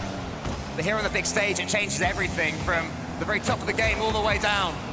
Gladiators have Tho with the ball up against JNaps. JNaps steals that boost from Tho, so he can no longer do too much more with this play. Burch has to watch Com search forwards. Maxu gets in the way of Nolly for now. Remains 0-0, more than half the game gone. Gladiators best one so far. Oh man, this is just a mess right here, but everybody's trying to be the first one to get a grip on this ball right now. 2:16 to go, second half of the game approached scoreless. You can see in the back end of things, OG, they're trying to open up those paths for each other and just rotate around. Here comes the shot on target, great save from Tho. Will Gladiators begin to frustrate OG? The longer they survive, the more likely. That's not how it's done though, Com scores. All the pressure built up to this moment, and you saw Com just kind of waiting a little bit for the boost, but realistically, it just put him in a great position to make the catch and the shot, and OG are up by 1. I mean, if you're watching this right now, trying to be an up-and-coming pro, very rarely a good idea to sit on the boost like that, but Com knew what he was doing. He would have had it tracked when that boost was spawning, and as you say, Hurt, what a position it puts him in. Comey gets another. JNaps to the backboard. He clears it long. Com still chasing it. Ever happy to play in front of the ball with no boost. Something else you'd normally recommend not doing. Com is one of the players who can get past that general rule. JNaps into the center. Nolly is the player that it almost fell for. And Com can sweep up. Right now, Gladiators have the chance to keep themselves in this as Virtuoso gets this one taken away from himself. They have to find a play, and it's got to be creative at that. Right now, what they've been putting on target just is not enough past the defense. They got to break that wall down, and that's what OG are doing to the Gladiators. JNaps, another one to the backboard. Nobody there to follow. Instead, it's a small clear towards mid, but Nolly keeps it orange side. OG, a team that are used to scrapping from the bottom. They had a tiebreaker just to make London. And they had to have that almighty Swiss reverse sweep just to make Copenhagen before then. They are used to these battles. They are used to being at the bottom. Gladiators, they're coming up against a team that's happy to scrap, happy to hold on for what they've got. 1 goal the difference. Gladiators desperate to break it. They're continuing to put pressure on Virtuoso. Can't quite connect with the flip reset, and then Tho misses as well, allowing JNaps out. You gotta just find anything, but more importantly, they need to find each other. Right now, they're a little bit close on this one. Maxu's going up, following, trailing, no boost there. Tho's gonna have to pop this up for Virtuoso, and there he goes. The race for the ball continues, and JNaps gets the beat on it. 20 seconds left on the clock for OG to hold on. In game management so far from OG Esports, they're seeing this one away. They're taking the boost, taking away all avenues of a potential comeback. And there's JNaps, the experienced head, to step up when needed. This This is NA's hope. They're trying to give NA another team in this championship. 8 seconds away from their first win in the Swiss stage. Off to kickoff they go. There's a fake, a double fake. Though almost takes advantage, but it's not going to be enough. 4 seconds ticking down. Gladiators heading home. APAC has run his race. They had to survive. A tiebreaker themselves to be here.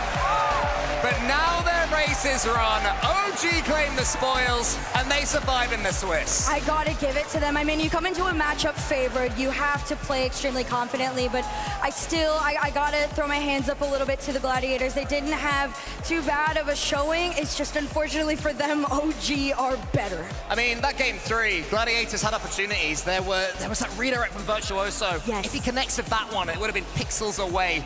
Maybe Gladiators rally, maybe OG Esports start to feel their nerves and something happens, but the magic just wasn't quite there for them. The spark wasn't here, and they do unfortunately head home without a game to their name. Yeah, unfortunate for the Gladiators. You do got to give your hands up to them, though. It was a great run and a great attempt. Now OG gonna try and do what they've been hoping and crossing their fingers for, turning their Swiss stage around and trying their hardest to make it to Sunday. Well, yeah, we have yet another North American team, but the journey only really begins now for OG. I mean, you have to win at least 3 in the Swiss, then you have the tiebreaker, and then maybe you make the playoffs proper. So they'll be looking at this series and thinking, okay, that was fine. That was a bit of a return to form, but I think OG can still play better than that. Oh, I absolutely agree. I think that we have not seen peak OG yet by any means. They have more than the capability to get better and better than what we've seen. There's a lot of room for them to clean themselves up. I'm sure they're talking about it right now on the stage. As you take a look back, though, at the Mobile One high-performance replay, you can see all the times where OG connected. It was beautiful. And speaking of beautiful and connected, is Calm on the stage with Leaf.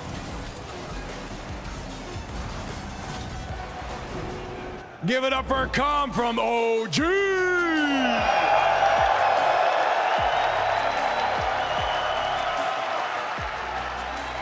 That's a good reception. Yeah, not you bad. like it? Yeah. I gotta ask you, I mean, just about the series, it feels like you guys are ready to go now. You're ready to take some dubs here. You guys missed top 8 at the last 2 there. Does that weigh at the back of your head at all when you're coming into this tournament specifically? Yeah, it definitely does. I think we have the advantage this time of actually being in front of the crowd, which I think all of us really enjoy. On top of that, the past events, it feels like we took a while to get going, but this time I think we figured it out a little bit earlier. Right. At least we get a chance to figure out what to do and then get a win, and then maybe we can build some momentum going into the next few matches. So we're hopeful going forward. Now, I'm curious because last time, of course, with the Swiss, you guys don't get to play in front of an audience, but now you do. Do you think that's going to be a big driving force for you and your teammates when it comes to making it through this Swiss here? For sure. I think playing in front of a crowd really gives a lot more energy. I think it might help. Yeah, it doesn't hurt. I think that's your dad leading the way over there. I believe it. It is, yeah. So you're saying the audience should help? Yeah, I think so. It's my first event in front of a crowd since RLCS event, at least since Rotterdam. So it's been nearly 2 years, so I'm happy to be back. Well, again, it's going to be a difficult journey because obviously you guys aren't done the work yet, and I got confirmation that it will be Vitality you guys play next. Hearing those words, how does that feel? They don't like it. We knew that going into this series. We knew, I think, unless KCP went to Game 5, we were probably playing Vitality so long as we swept. They're a good team, but they're also in the 1 and 2 round, so they're there for a reason. Now, one final thing, as a Canadian, I need you to help one of my brethren finally lift a trophy. Calm, can you do this for me and my people? I sure hope so. He deserves it. Awesome. Thank you so much. One more time. Give it up for Calm and OG. North America has their first win in front of a crowd for the 2024 Rocket League World Championship. OG advanced to the round of 1 and 2. And the APAC region says farewell. This is the end of their road.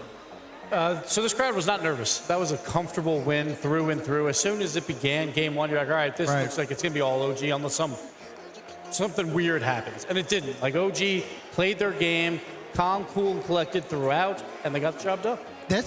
I think we need to stress on the importance of this for them. The fact that they look so comfortable on stage, you see them connecting with each other in the pass plays, but then you also are able to just see them come out, handle business, 3-0 sweep.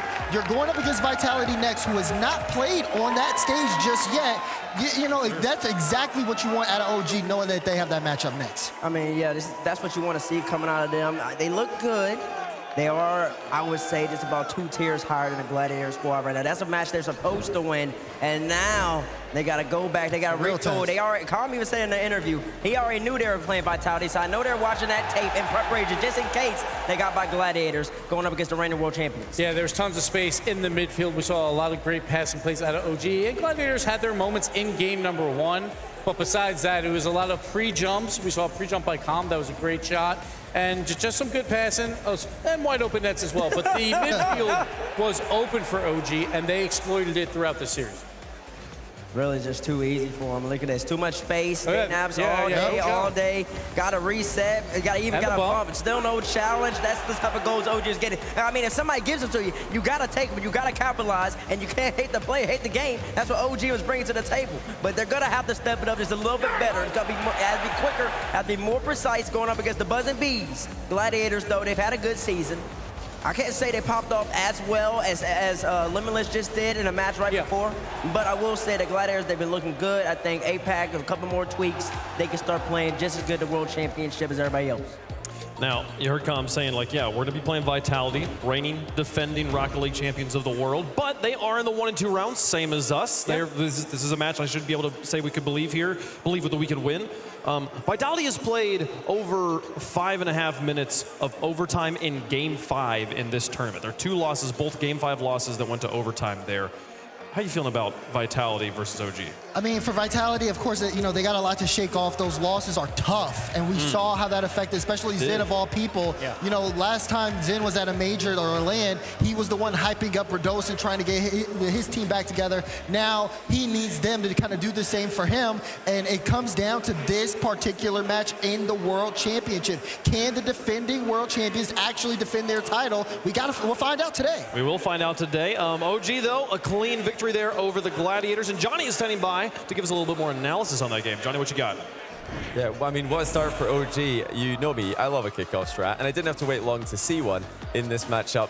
Very first goal, it was a kickoff strat, double fake diagonal, but a little bit of a twist as well that I'll admit is something I've not seen before. Really awesome continuation. But let's look at the overhead view here. This is, you know, the standard double diagonal spawn. You expect to see Calm, you know, going for the ball, Nolly maybe cheating up in the middle, JNaps half flipping back. That's the standard approach, but that's not what they go for. They go for a double fake. Calm going to come down to the bottom of the screen and go for this boost. JNap's going to cross over and go to the top boost. Let's see how that played out in real time. You'll notice there, Calm turning down, JNap's turning up, but this is where it gets interesting. Nolly has a few options here. He could try to solo play this ball. He could try and come down the pitch, maybe a self pass. He could try taking it up the wall himself. But they've come up with a really, really cool idea where Nolly is going to hit the ball into the sidewall hard, and it's going to bounce all the way back into the midfield for Calm to pass back to him. But pay attention to Nolly as well. After he hits the ball, he's going to run up the wall, preparing to receive a return pass. Let's see what happens next. It's such a cool play. Everybody in the team getting involved. Nolly's way ahead of the defender here, who jumps up, and there's just really no chance. I mean, Gladiators are playing catch up the entire time. But such a cool continuation there on the double diagonal. Something that you've got to look out for if you're on it to OG. Thank you so much, Johnny. A continuation there of the fake kickoff meta. We saw it at Season 2, the first fake kickoff, but it was the triple front of the goal. That was the only way you could do it. Now from double diagonal, seeing people bring out a full-on fake kickoff. And that's what, game 1, a first goal within 5 seconds. OG's like, we're here to play. We're going to bring out everything. This is our last chance, and they showed up. They showed out 3-0, and they're moving on against Vitality, who now OG, all the momentum. Well, folks, that is round 3 concluded of the Swiss. Round 4 is halfway done with the 2-1 matches concluded, so it's time to play those 1 and 2 matchups. Here they are. We've already talked about it. OG Esports will be playing against Team Vitality, but also the Quick Trip Pioneers will be playing Gen G, Mobile One Racing. Team Secret will be playing against Power. We'll give OG a little bit of a break. That'll be the last match we play there. We'll be starting off with Pioneers versus Gen G. Again, this is going to be interesting all day today. These O2 teams with that momentum, can they make runs? But Gen G, they expected more out of this team throughout the tournament. I want to know something. Is the Bezos on the desk? I think he is. Is he here? Yeah, he's here. He's here. Yeah. Hello. That's him. I'm talking about after the break. No, not after the break. Tell me something about this Gen G Pioneers matchup. Who you got? Well, of course. I've got Gen G Mobile One Racing. They're going to be taking on the Pioneers. Guess what? OCE, they're losing a team immediately starting in this round 4. I don't know. They got warmed up already. They got warmed up. Yeah, they need to be warmed up because First Kill is going to come in red hot. He's going to take him down. Abjact's going to be on. You saw the Abjact double. You're going to get more of that, and Cron's going to be able to clean up everything in between. It's going to be a great show. That's a paid promotion by Dazzrin. I'm glad to see the energy from Dazzrin back in the house here, folks. We are going to take a quick break. When we come back, round 4, the lower match is going to be on your screen. You're not going to want to miss it, folks. The Quick Trip Pioneers taking on Gen G Mobile One Racing. That coming up after the break.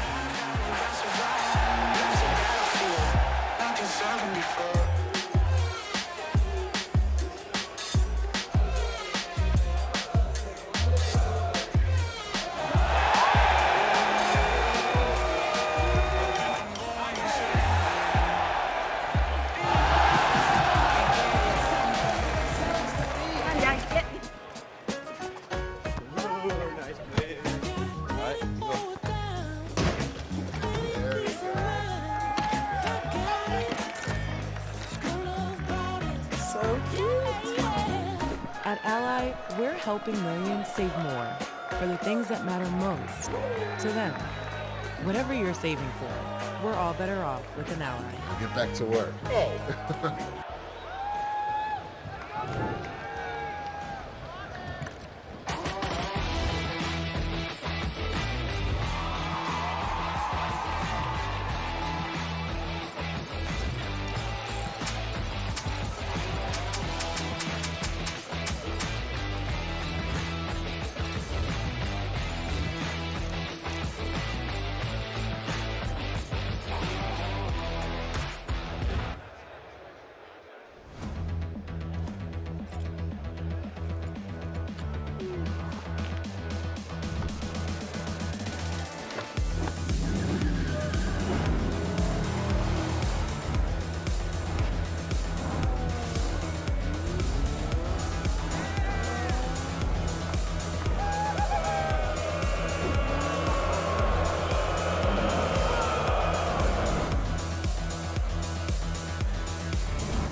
Hey guys, I'm Lethamir and I'm here with James Bot today. We're doing a custom map skills challenge on Eversax Olympics 2 today. Well, Leth, thanks for asking me to come out and commentate this. I'll be honest, I don't really commentate a lot of custom maps. I see that this one is Olympic themed, but I really have no idea what to expect. So maybe you can explain to me what we're gonna see. So we're gonna be seeing 8 different challenges all jam-packed into one map, and basically it's a test of different skills. And as we go through the map, you're gonna see they're gonna be doing flicks, dribbling, aerials, parkour, air dribbles, all of those fun things. What is parkour? Parkour. We'll have to get there. So, okay. yeah, so they're gonna be jumping around and stuff like that. It's gonna be really, really cool. Some of these players have played this before. You're gonna see that they are maybe a little more familiar than other players. But we have 4 players today, all pros. JNaps and Tho versus Radisson and Juicy. So these 2 teams are gonna be going at it. So after all the skills are done, how do we know who wins? So each team is going to have a combined score of their points, and we'll put those scores together and then see who has the better score out of the 2 teams. The French players have a bit of an advantage because they're French, and well, that's one thing. They're very, very good at the game. But also, Eversax had all the French community and pros play this map originally, so we'll have to see if JNaps and Tho can pull out a win here. Isn't Eversax Juicy's coach? I think you're right. That's a little bit of an advantage for him, I think. He's played this map before. We'll have to see if JNaps and Tho can pull out a win. But I'm really excited to get into the gameplay. Let's jump right in and see how the players do. All right, here we go. Yeah, okay, yeah, it's nice and quick. They're just jumping into it. So what are the rules, Lef? So this is the first challenge. This is the flick challenge. It's going to be an average of scores of your 3 flicks. And you can get a max score of 10. But you have to get it over 1,000 meters, and you can see the number there climbing whenever you go for a flick. Juicy just got a 669 average so far, and he's on his last flick. Okay, so it's the average, all right. It is the average of the 3 scores. So if you have a stinker flick, then it can really mess It's gonna really tank your score. You can see there, Juicy just got 7.1. We got a 5.9 from Radisson. We have 6.5 from Tho, and JNaps just finishing up his last shot. And it is a 6.0. Not bad scores across the board. All right, here we go, we're on to the pinch challenge. They can choose right or left side to pinch. And you have to get over 1,300, I believe, to get 10 points. And it's the best score this time out of the 10 tries. No more average, you're just trying to launch it. You're just trying to launch it as far as you can. Some players have a different strategy. You can see the sideways pinches versus the corner pinches. The ball can't touch the floor. The second the ball touches the floor, the score is over. So you gotta kind of avoid the ceiling, but also get it really, really, really quick down the field. And you can see the little, a bit of different strategies. Like Juicy is keeping his car a little flatter than I would expect. And then you see other players like JNaps doing a slight air roll into it. And then Radossin, he's turning quite a bit. And so right now it's looking like Eversax coach buff is real. It for is, Juicy. it for sure is. He's got a 14.2 total, which is the highest of all the players. Now it looks like JNaps is starting. Here and we what, go. What is this map? This is a dribble section, so you're gonna try and dribble through all the levels. The ball can't be dropped or else it'll fall through the floor. And we have to see how far they get within the 2 minutes and 45 seconds they have. You can see the timer at the top there, time remaining. But after about level 5 or 6, you're gonna see them start to struggle because some of these levels are pretty difficult. You have to get to that red and white striped gate to get to the next level. So the further you get, the better your score is as you get through, and you only have the time remaining to get to as close to 10 as possible. And you can see Radossin struggle a little bit. Oh, he is. You gotta dodge those red things. Look like they reset if it touches your car. They do. They reset the ball and the car. You have to avoid both, and they do get in your way. And you can see, yeah, it's tough. Right now. Yeah, it's a tough one. The last few levels are super long too, and gives you a lot of points. Ooh, JNaps, he's trying to air dribble it around the. Oh, he hit the post in the last second with a 3.4. That's tough. We're onto the shooting challenge here now. Oh, this is JNaps' game right here. He's known as the shooter. He has pretty good accuracy so far. Did miss that one though. The targets get smaller and smaller as we go on here. You have 25 shots, but every 5 shots, the targets get very, very small. You have to be perfect accuracy. And you do get a point, you said 0.4 points? 0.4 for each target? For each successful shot, yeah. Okay. So I think, once again, Juicy got a 6.8. He's still doing the best. He's won every round He has won every round so far. Okay, we're on to the next one. We've got now, this is parkour. This one you were interested in before. So it's low boost, but you have to get through with perfect flicks and reach that target before the time is up. JNaps made the target there. He was a little bit late, so he doesn't get as many points, but he does make it to the next level. The best strategy is definitely to save that boost for the final. Oh, he might do it right here. Oh, he hit the platform! We'll see if he can make it further. The further you get here, the more points you have. He has 4.9 so far. He has to make it through that snake platform, which is super thin. We got a 4.9, 3.3. Juicy's doing the best. So now we're on the air dribble challenge. This is where you have the ball popping up and you have to get through these rings. It's a very fun level. You have unlimited boost, so it's all about aerial control with the ball. It gets harder and harder. Is it just one ring? You just have to get through to the end? Just make it to that one ring. Okay. And each level changes it up, so you can see that Tho is now on 2 platform trampolines where it pops the ball up, and you have to basically juggle the ball to each platform. It's super fun. This is one of the most satisfying levels right here, level 6. He just is jumping between platforms. He's actually so good, he's gonna skip one of the jumpers. Look at that. I mean, yeah, there is no way he hasn't played this map before. He's had some good practice. Juicy is still the furthest at now level 8. He's skipped an entire level. He's going crazy. 2 levels ahead of the next closest. After he makes it through this first section, like this horizontal slit. Yes. If you're going right down the middle, well, one of the red lasers is right down the middle. You actually have to go a little bit to move it off to the side. Right. You do have to move it off to the side. Oh, Juicy just got the momentum that he needed. Oh, and he pinches it. 4 seconds left. That's gonna be his last try. But wow, what an attempt by all the players. This is a tough map. I'm telling you, this is really, really hard test of skills. So it's still looking like the French players have a huge advantage. But now we're on the final level. This is called Cube. And what this is a tiny little room where you have to avoid the walls and collect these bonus points as you go around. If you hit any of these walls, you immediately reset. And you only get 5 attempts on this. Is the bonus point something you have to collect, or is it truly bonus? It adds score to your total. I think it's 0.5 points. And so what happens if you get hit by one of the walls then? It looks like Redosin. That's the end of your attempt. You have to go again. So you have to, so it's like how far and how many can you get? It's a bit of a survival challenge. You have to basically make it through all of the sections. We're seeing that a couple players are already done. JNF has actually finished his challenge. He got 1.5 on that final one. So is it 5 lives? Is that what we're seeing? 5 lives. Okay. And the best score is how far you get. You can see as you go through it, Redosin here is at 0.4 so far, but every couple seconds that go by, you get a couple points. And we can see now Redosin. He messed up at the very end. But that's it. So we have a score of, I think, 48.5 for Juicy, 42.3 for Redosin. So a combined score of about 90. With Tho and JNAPS a combined score of about 75. So I think the French players have taken it. That was expected. They knew the map a little more than the other 2 players, but super cool to see JNAPS and Tho try this for the very first time and get, honestly, pretty decent scores. Yeah, for not practicing it as much that you can clearly tell, I think that was respectable. But what maybe we should have done was not put the French players on the scene. They fought to stay together, so I 100% agree. Of course they fought. They wanted to stay together 100%. I mean, I respect it. It's basically the French players versus the world right now, but I hope you guys enjoyed that challenge. That was super cool to watch these pro players try out the map. And congratulations to the French players for winning the challenge.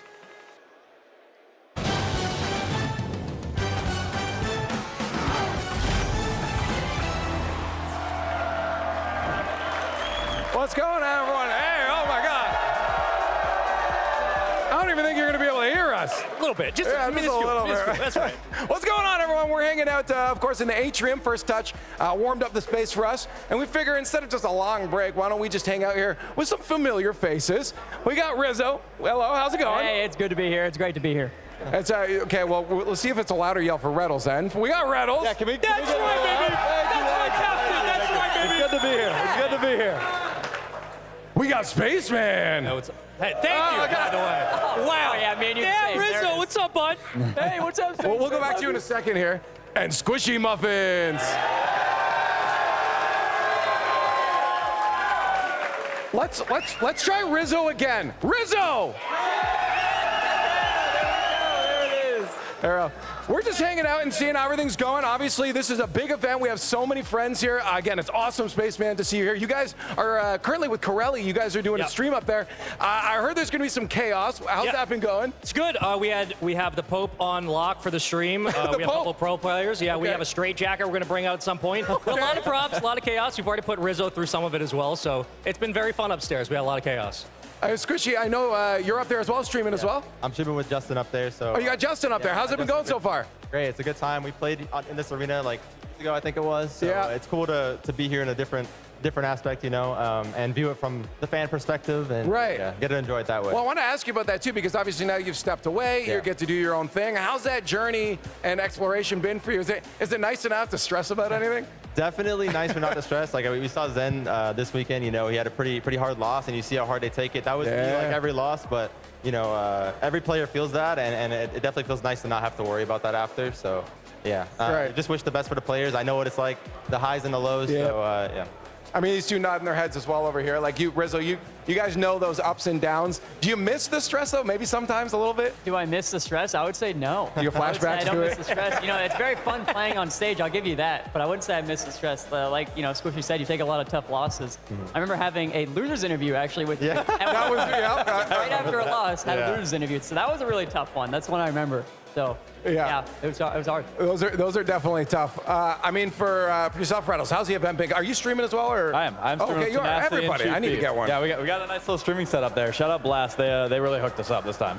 That's awesome. Hey, well, talking about the event so far in the gameplay, what we've seen, I interviewed in the Swiss round a lot of the players because that was my job, and a lot of them were saying that it really feels like there's 5 to 6 teams that really could take it at this point. Yeah. I'm guessing every single one of you agree. You're all nodding right now. Yeah. It definitely feels like the level is amped up significantly. Do you feel like we're getting near that skill ceiling? No? Nowhere close. Seriously, I think you still see players make really basic mistakes like myself, and we're nowhere close. That's not true. Thank you. That's not true. I've seen him perform much. That's not true. I think you might be biased. Yeah, that's right, buddy. Okay. I mean, I don't know if you guys have seen like those task videos of like the bots that can do everything like perfectly. Yeah. Like, I mean, if players could eventually do that someday, we're nowhere near. Yeah. But I think we're getting to a point where there's like gonna eventually be like 12 teams that can win a world championship. So that's gonna be pretty interesting to see. Right now we have like 7 probably or 8 that are like realistic contenders. So. Well, early picks on that. Who's taking it? Falcons. I think I'm also Falcons. You're Falcons? You kind of have to pick how they played, yeah. Okay, this is surprising. I feel like we have 4 Falcons. I'm gonna go with G2. That's insane. I have G2 in finals. But I think Falcons will figure out their nerves in the grand finals this time. That's a big thing. I mean, like we talk about stress. I feel like that's really what it comes down to. Who was it? It was Itachi, I think, was saying that at this point, it's just a battle of mental. It really, so all these teams are so close that mental is that big decider for these teams. And Falcons, I think, honestly, have had a bit of that roadblock. It's so easy when you hit it so many times over and over again. Yeah, I will say the one thing I do like is that they've gone through it. They've experienced it. It's not like they haven't made a grand final and they haven't had that pressure. They've had the pressure the entire season. So I think this is finally the event they get over the hump. We'll see. I mean, he doesn't believe it. You don't believe it? Look, he's biased. I'll always G2 cut his check. I guess he's a little bit. I'll always believe in Falcons, but if they are versus G2, it's it's going to be a tough battle. Okay, looking at our next match coming up then, KCP versus Gen G, I believe, is the next one. KCP obviously has a bit of a battle. I think we'll all say Gen G, but I feel like Gen G started like a little slow here. Yeah. Well, it's not a surprise. I mean, it's sad to say, but they've consistently been like a Friday or bust team at times. Like they've come into Friday events at LANs and they've had struggles. That's been consistent for as long as this team's been together, but they get going slow. They're a downhill squad. When they start to get some momentum, then they turn it around. They sometimes have a curse at like quarterfinals at World Championships. If they turn that around, and apparently Jack's able to get those comms effectively, this is a team that could make the push to top 3. They really could. They just have to put it all together. Okay, I want to get these guys involved one more time because they're out here hanging with us. You guys are just as much a part of the show as everyone else here, as you can tell. I need to know for the finals here, we just did it one more time. We're going to see Falcons and G2. Before we head back in this, who's winning it? Let me start with... Space Station! Okay. One space station higher. Who's here for Falcons? Who's got Falcons? That was not Rizzo, you might be on the winning side on here when we try this. Not a lot, guys. I'm going to be honest with you. Okay, before we send it back here, I need to know who's here for G2?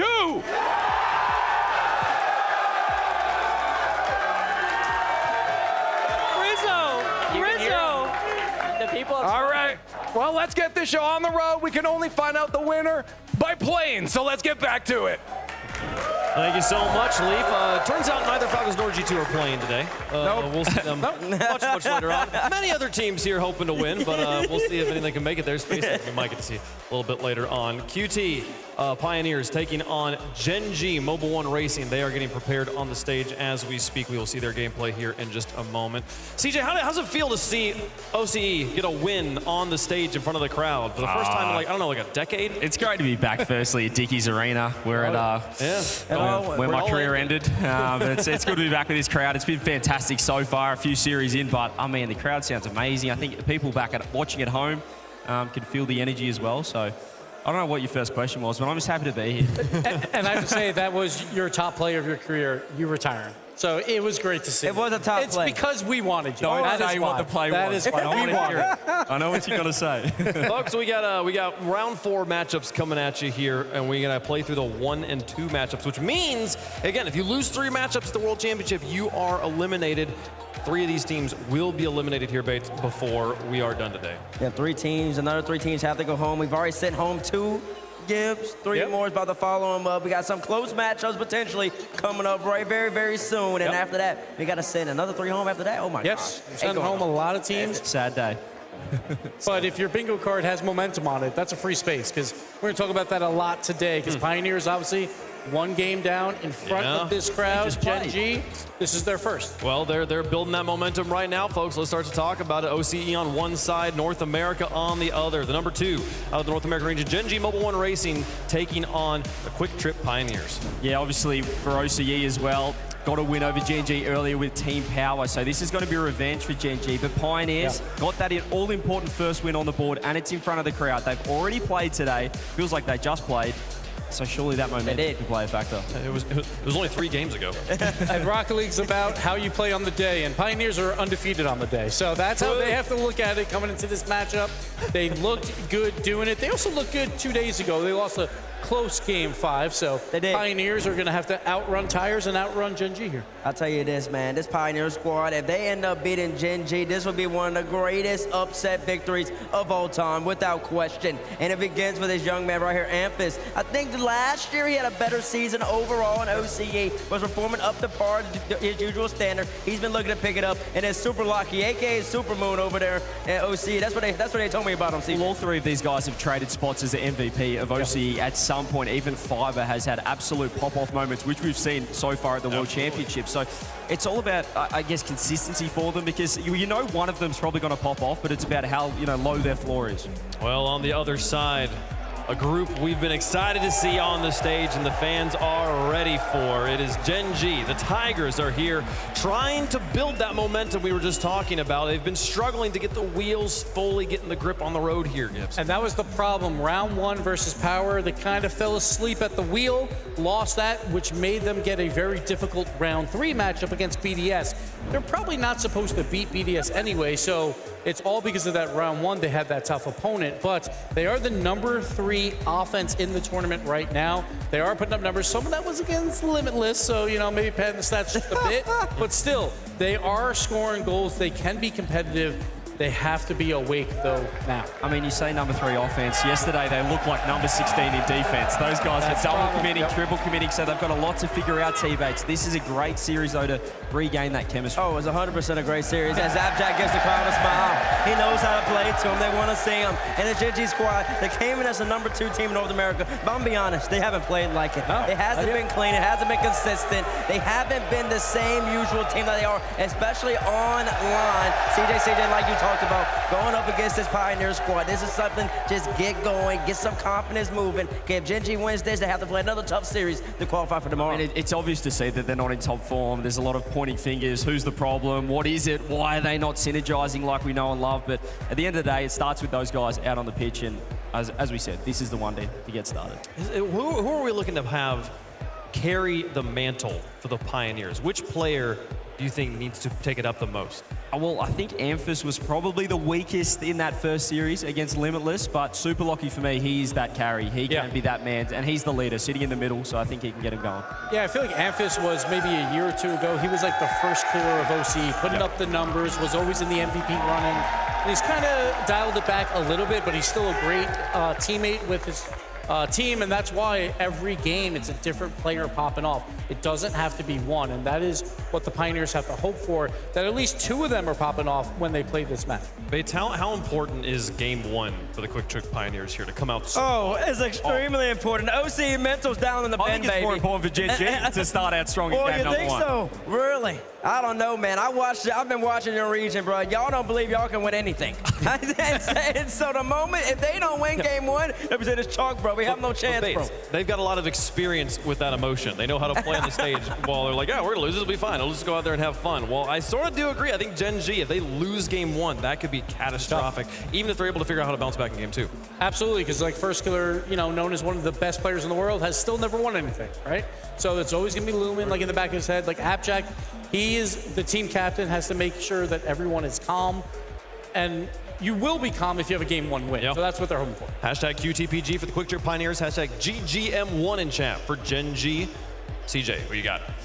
I'm going against my region. I got Gen G. I think they bounce back. I was looking at Chrome out there, Coach Chrome for Gen G, and I feel like it's a revenge match against OCE. I'm scared for what could happen, but Pioneers have the momentum. I hope it's close.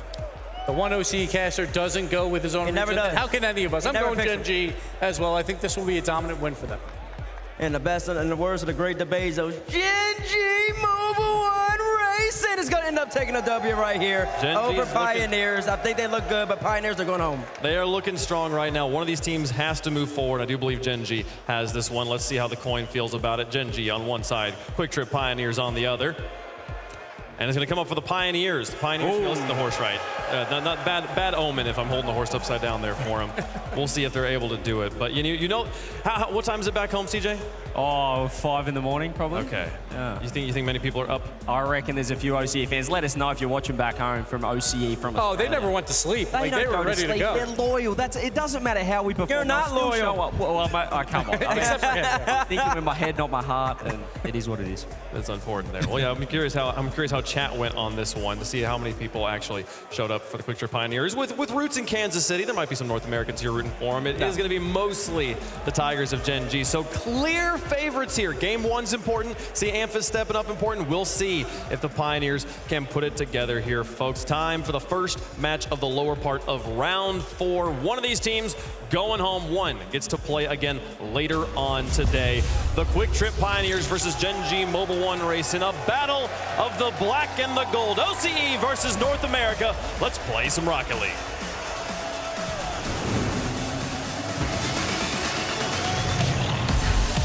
In a round 4 situation with your backs against the wall, there's no room for excuses. Gen G versus Quick Trip Pioneers. Here we go. Daz, of all people, super invested here. Gen G with their backs against the wall, not what anybody expected coming into round 4. But expectations never really are what you'd expect going in. Here goes First Killer, his shot right on target. And if that's how things are going to go for Pioneers, yikes. Yeah, this one just First Killer, great read on the play, shot right over fiber. Amphis can't get back in time. And Gen G Mobile 1 Racing strike first here on game 1 presented by Progressive. Let's see if they can continue to keep up the pace. For Pioneers though, they played on the stage earlier today. Wait, they actually get one back quick. It's Fiber with the goal. You have got to be kidding me. After First Killer just gets the freest open net, they go off of FK into their own net.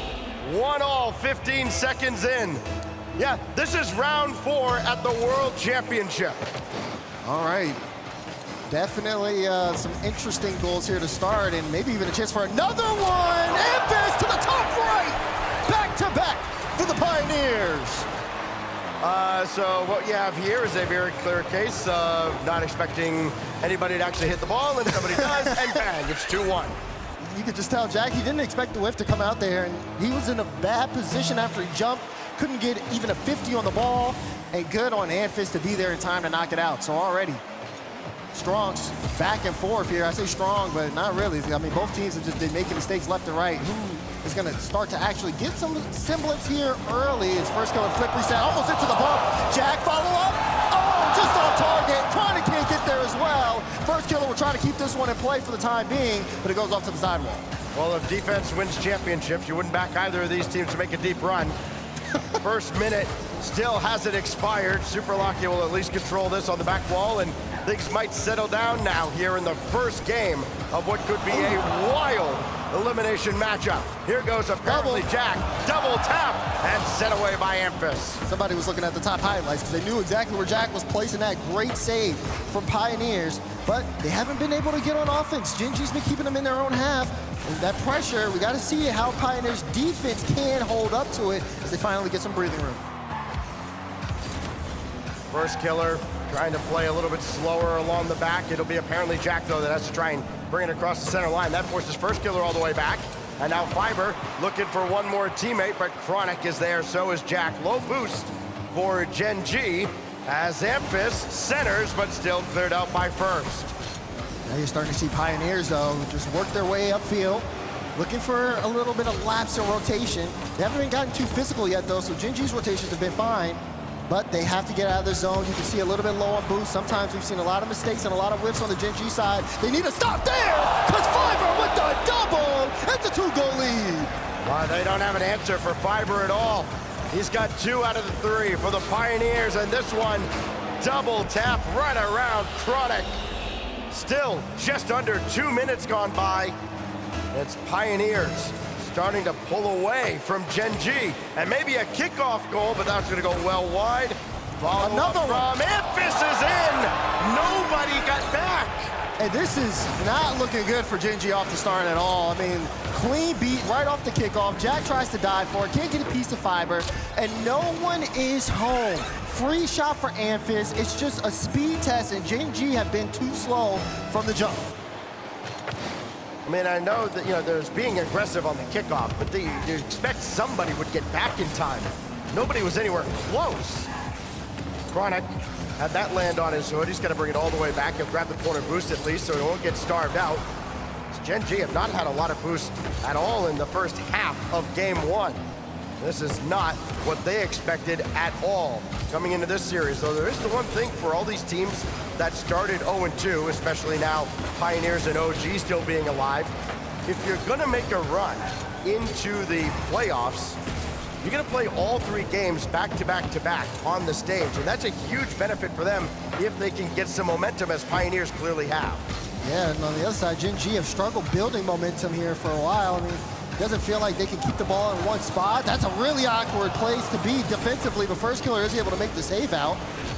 Offense has really been kind of lacking in that consistent pressure. We're normally used to seeing Gen.G move the ball around well, get a lot of passing, but even here, they're struggling in the midfield, double commits on the back end. It's just not been the start you want to see.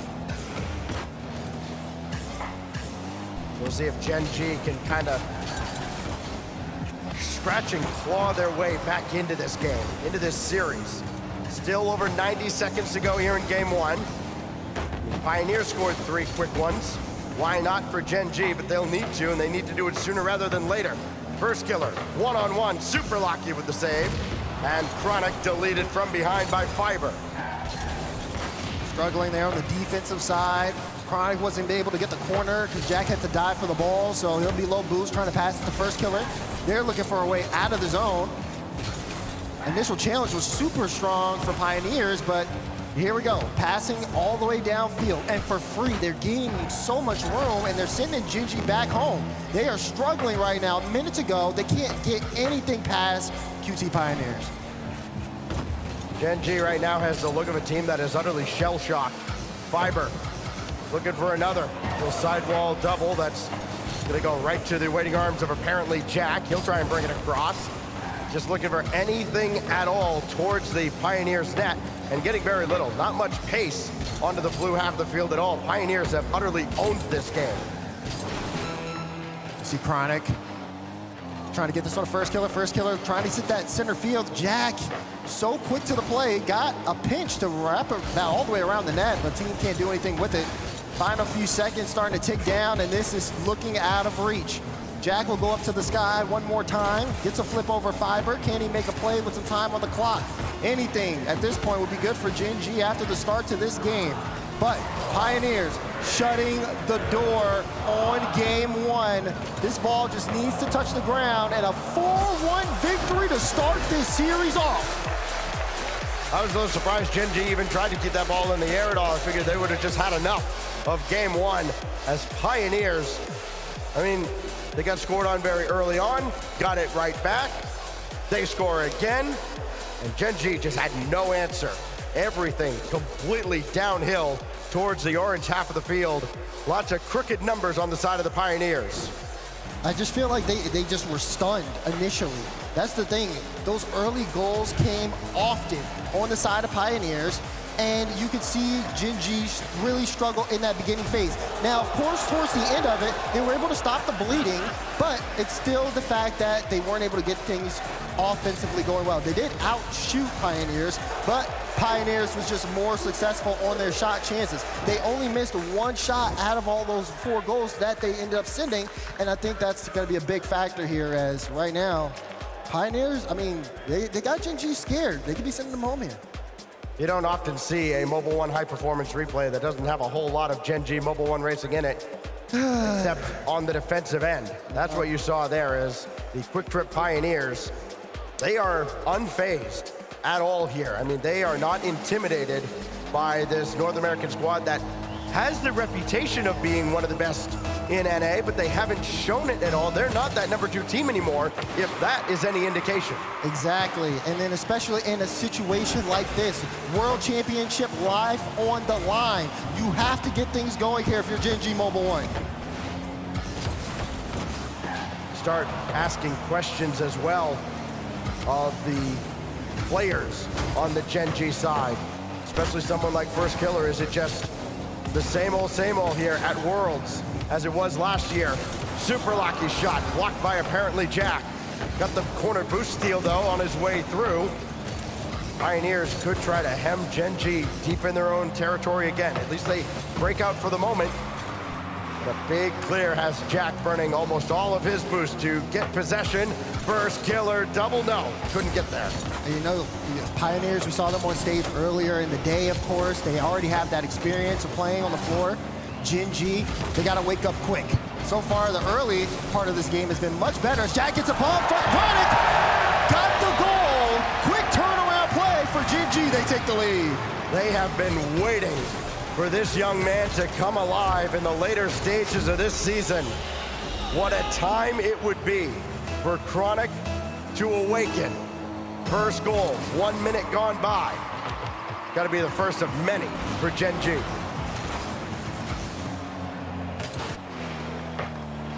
Out First Killer. Oh, wow! That's the First Killer.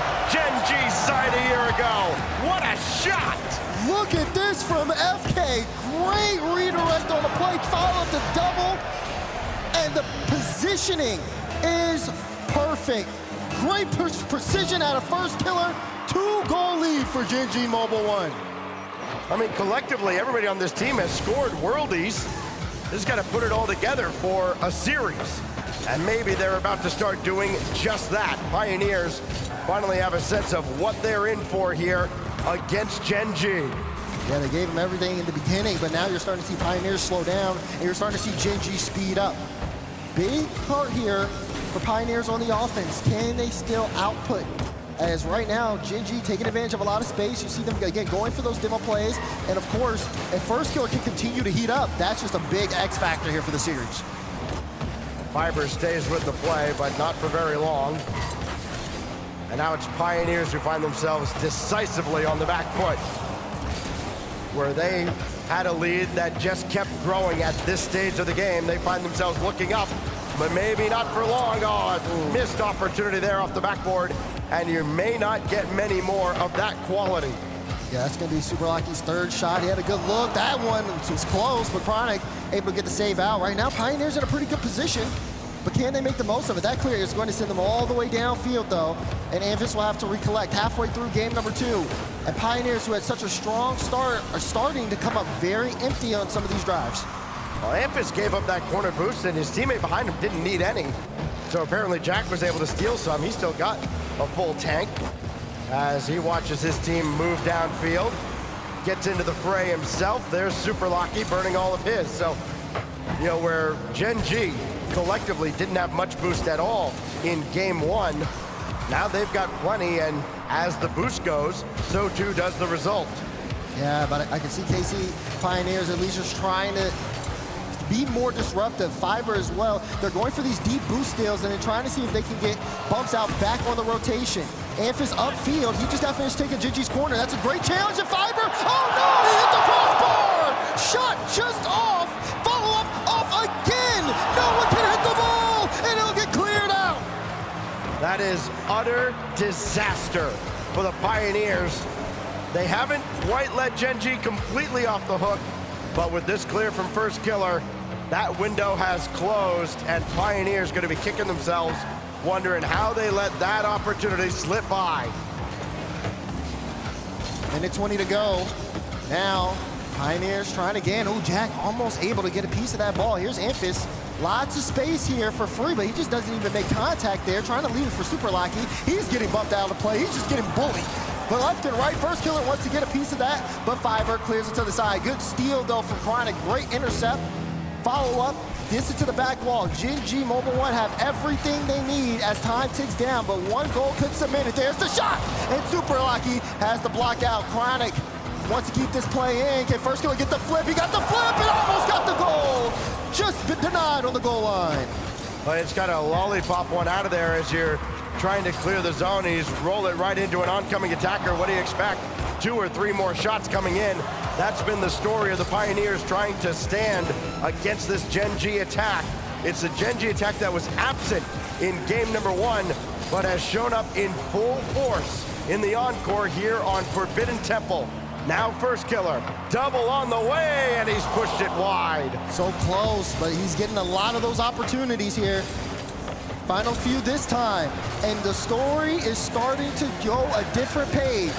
Gen G Mobile One Racing come out in game 2, and once this hits the ground, they will have shut out Pioneers. They're keeping this one up, though. They will not be denied. Fiber is up early. First Killer knocks it away, and Jack will bring it to the ground. All tied up here in this series.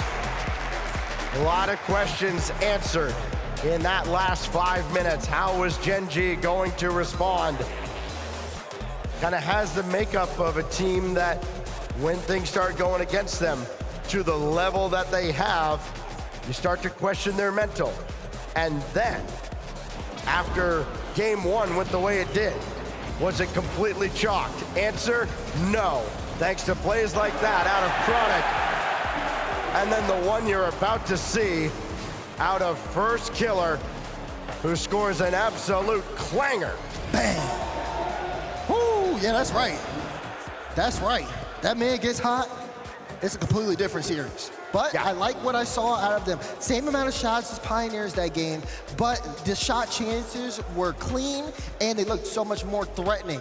And that's gonna be a little bit scary for Pioneers. They had solid defense over the course of the game, but the rotation they weren't able to get consistent offense, and it was really hard for them to respond to Gen G once they started implementing the demo game, especially when they had them in their own half. Had them starved out for a little bit, and that really allowed their offense, it slowed down Pioneers' offense, didn't allow them to get too much going.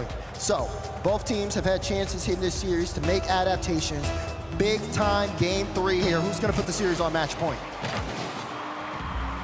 Still hard to believe. On the floor at the World Championship, it is still a best of 5. No timeouts for either side. That's kind of an adjustment the teams have to make, because you don't get much time to turn things around over the course of a series. So now that Gen G has, do Pioneers have an answer? That looked like a complete mess in the first 15 seconds, but it didn't result in 3 goals being scored, so that's a plus for either side, especially for Gen G. They may have the first quality chance, though, as Fiber watches apparently Jack in the air. Chronic is waiting for a clear that eventually makes it his way. Looking at Super Lucky there. Oh, they just want to go for Amphis, and he tries to dish it off to the side, but straight to Jack. And Jack will get a piece of that one on. You see Super Lucky just trying to get that dive out. Big clear here, and Fiber tries to dive for it. I've liked what I've seen from Fiber this World Championship. He's been phenomenal. He's definitely had some impact plays for Pioneers. Can he get going in this series to turn things around? Right now, it's Amphis though leading the charge, and we also know what Amphis can do and his individual ability. He was also a player, I remember, really highly looked at and highly respected by his peers. But can he bring that to the table in this game? Yeah, just because you can make a lot of stops coming from midfield, going all the way to your back wall in the air, making a save, doesn't mean you should want to, and that's what Gen.G has forced Pioneers to do time and time again. Apparently Jack passed one, but Fiber with the save. Lockie's there, Amphis scrambling in from the front field as well. Now it's First Killer with nothing in the tank, trying to drop it down towards Jack, and there's nothing doing there. QT Pioneers do at least disperse a little bit. There's not a lot of boost at all. There's no boost. Just about single digits all the way around, if any at all. Now Fiber's shot blocked by Jack, and First Killer will take charge. But that's just how slow the offense has been for Pioneers, right? They get that one, and Fiber took that corner, just picked it up now. Chronic's bringing this one towards Ned, and he needed it to make the block away. But needs to have a little bit more help back there. They have to be able to get this ball out and really start being effective, taking down Gen.G's third man, because the rotations have been just too clean from them. There's been no sign of disruption, and at this point, Gen.G's just a faster team right now. You say that, and Chronic, he might be in a little tough spot there. Last back situation, there's the cut, there's the save! Save! Chronic being chased into the net with incredible concentration, and now here goes Jack, trying to make it a 2-goal swing back the other way. Nothing there. First Killer, little chip shot, and sent away by Amphis. Tried to slow play past the Pioneers, but they were all hands on deck, all up to the task. Now First Killer, he's tracking again, and Fiber read him like a book. Still able to get that double, though. Good save there from Fiber. Have to make sure not to give First Kill too many more of those chances. We're starting to see Pioneers get more aggressive in the midfield. Still a stalemate here in game 3.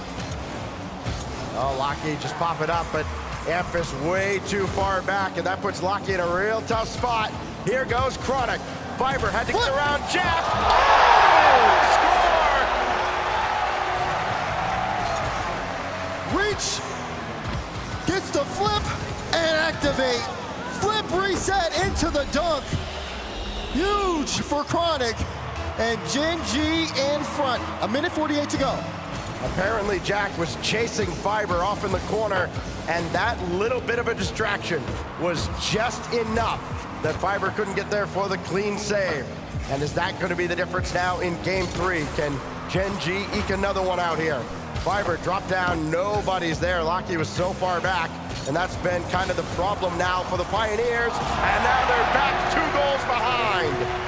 Takes that 1 goal, Pioneers start to overextend. Then Amphis in a tough spot, he's on the back wall, not necessarily gonna get the best save there. Tried to dodge into it to roll it off, but you saw Abjack had that one tracked and knocked in. Now, 2-goal lead again for Gen.G, and still scoreless. The Pioneers have been on this drought for so long, they gotta get something here soon. Well, Amphis trying to go against his momentum. There was nothing that was going to come out of that. Just over a minute to go, and Pioneers in very familiar territory, playing defense, down multiple goals now, stuck in their own zone. Super Lockie's got his own corner boost, and Amphis will try to set him up, but Chronic is right there. Just play it out to the corner. Doesn't have to necessarily clear the zone, just keep it out of harm's way, make Pioneers dive in, and then go out over the top of them, because they have to chase the game eventually, and that's where you get maybe a couple cheap ones to salt it away. Amphis, boost steal out of the corner. They're still taking their time, but no results yet. Amphis only hit the post. Chronic was not necessarily going to get there, and another missed opportunity for the Pioneers. Super Lucky couldn't even get that ball. He got demoed by First Killer, so Amphis has to dive in while they wait. This is going to kill a lot of more time here for the Pioneers offense. Amphis wants to get up quick, but gets denied by First Killer. Super Lucky using most of his boost. He's only got 20. He has to flick it up for the high pop. But again, they don't have any more time to go. 10 seconds left. Super Lucky wants to get in mid. Abjack with the denial.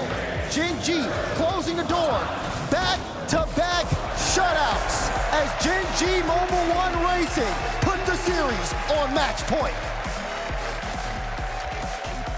With both these shutouts, it's starting to feel like the last time Pioneers got on the scoreboard, BDS was lifting a trophy here.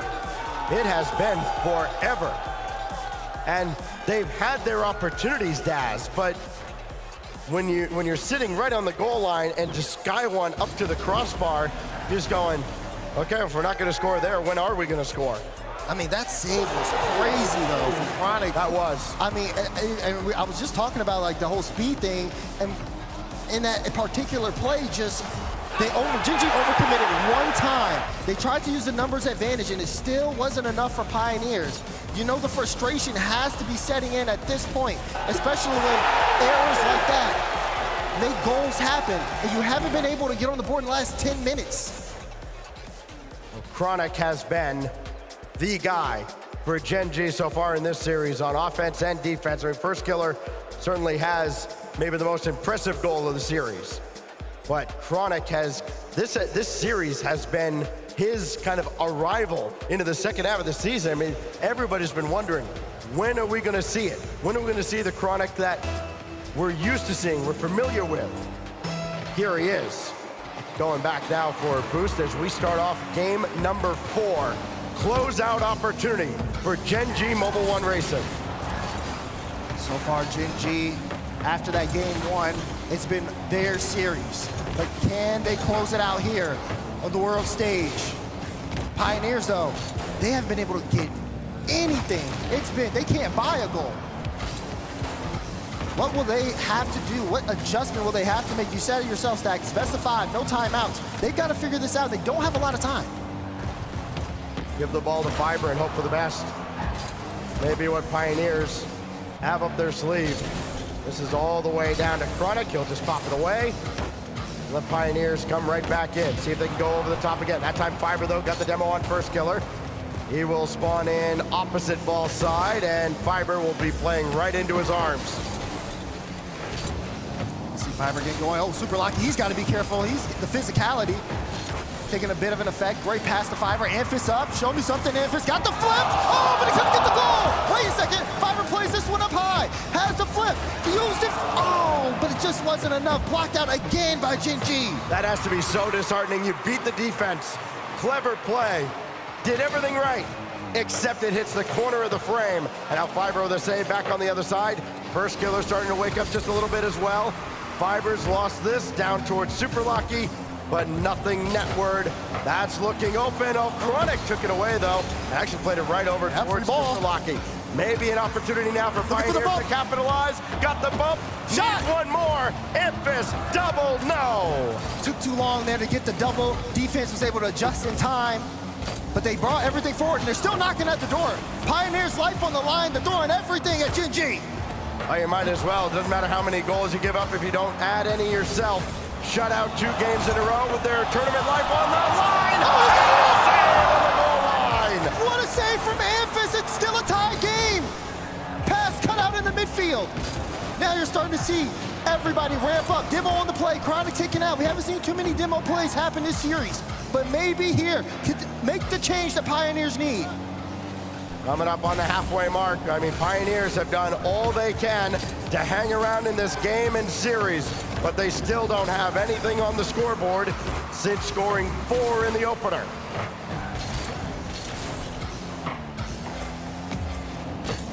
Super Lucky up into the corner. First Killer has to watch out. You saw Fiber go up, so instead of just air drilling that, they used a flip reset and got the bump. Jack tried to get the follow-up. It would have been a great opportunity, but Chronic always clean beat there. First Killer has to dive. The light touch is just enough to buy time for Jack and to make Pioneers readjust. They're still in this play, though. That's a high ball. Super Lucky's got to dive for it. We won't have too many options. Does get the double and win the 50, but it won't amount to much as the ball still played in that 50-50 zone. Fiber, no, denied by Chronic. And even then, still, it's a tied up game. Both teams not letting up. They are close. That one's gonna get near the goal line. Chronic stops that one as well. Offensive and defensive MVP so far in this series for Gen.G, and it's not particularly close. Super Lucky now trying to slow play. He does! The slow play from Super Lucky here takes his time, gets his control, has enough boost, and just activates the 50 perfectly. First Killer, he didn't know he had Chronic behind him, trying to use the 50 to block the play, send it to the back wall, but instead, pinch in your net. And a chance for Pioneers to force game 5 here. Yeah, but look out. Apparently Jack back the other way. And Gen G will be looking for a quicker answer. First killer, pinch now. Almost got it. Pinch there now. To send this one, apparently Jack. Gen G stuck in their own back half. Getting demoed, and Chronic just gets to stop. Sent back into the midfield. Gen G hunting for a pass. There it is. Jack's got it! And we're tied again! And on the other side, after that demo, Chronic was left on an island, makes the save, and what does it turn into on the other side? First killer to Jack. Thank you very much. We're all tied up with 1:02 to go. It's a great pass from First Killer as well. Now a lot of boost to work with on the play. And just gets it to Jack in time. He had a chance there for the solo, but you saw it again. He got bumped out there. Now Pioneers getting a little bit more physical. They want to be able to throw Gen G off, keep him in the back half, because they know they do have that consistent pressure. They can break the defense down. This one does come back to the midfield. That's a good touch. Fiber pinch up high, and no one able to take advantage of it as Infus demos out apparently Jack, and now some room comes through for Pioneers to move up front. There's Fiber! Blocked out, follow! In! Super Lucky scores! Pioneers in front! It looked like they had just tightrope walked their way out of danger again, but that time Super Lucky, where the second and third man follow-ups had not been there in the past for Pioneers. Now they throw the house, it pays off. Can they add another to maybe salt this one away? Super Lucky, blocked out by First Killer. Chronic and Jack, who's gonna take over? It is Appjack. Down towards first, and that's a good win. Can Chronic do anything else with it? Sure can, but just nothing brewing after that. Rotation here on the side. Here comes the pass mid. Super Lucky, no. This one, Gen G, they gotta go. 50 on the play. Jack, low boost. Chronic just picked up the corner. Jack plays the flick high. Oh, but he gets in contact with First Killer. They bump into each other. The play dies, but Pioneers alive so far. Here we go. We're headed to Champions Field. Is that not the most Gen G thing to have happen right at the end of the game? As they run into each other, no 0-second heroics. It is Pioneers with Super Lucky playing the role of hero to force game 5. Let's look back at how it all shook up. Wow. That save was incredible. Ball was almost in, and then you have that pinch goal to start it off. That's everything they need. The Pioneers continue to push forward. I mean, back and forth though in the final minute between those two, where they both struggled so much to just get on the board, and then it was just punch, counter punch. And that man coming alive. Fiber to Super Lucky. And Super Lucky with 2 goals that game. Here we go. One of these teams, it will not move on after this game. It's starting to get real tense as we load it up. Dickies Arena, are you ready for game 5? They are ready. Players are ready. Hope you're all ready at home. Game 5, Champions Field. Win or you are all done here at the World Championship with a 1-3 record. It seems unfathomable for North America's Gen G and for Oceania's Quick Trip Pioneers. Could be one of 2 teams making a bid in round 5. A chance for Pioneers to stun Gen G, stun the world, and keep themselves alive in the World Championship. Let's see what they got. They're already off to a pretty decent start here, keeping that possession in front, looking to play for each other, but they gotta watch out for the Gen G counterattack. First Killer thought about coming up, realized he had to turn around, and did just in the nick of time. He's able to stop Super Lucky. Now Fiber blocked by Chronic, and he will leave that corner boost wisely for Jack. First got nothing at all, and Amphis will leave that for Super Lucky. Perfectly done by Pioneers here in the first minute. Can they get any offense out of it? Not quite yet, but that one's awkward out of Chronic, and maybe an opportunity. Fiber and Amphis are up, and Amphis just gonna have to slow play with nobody else in support.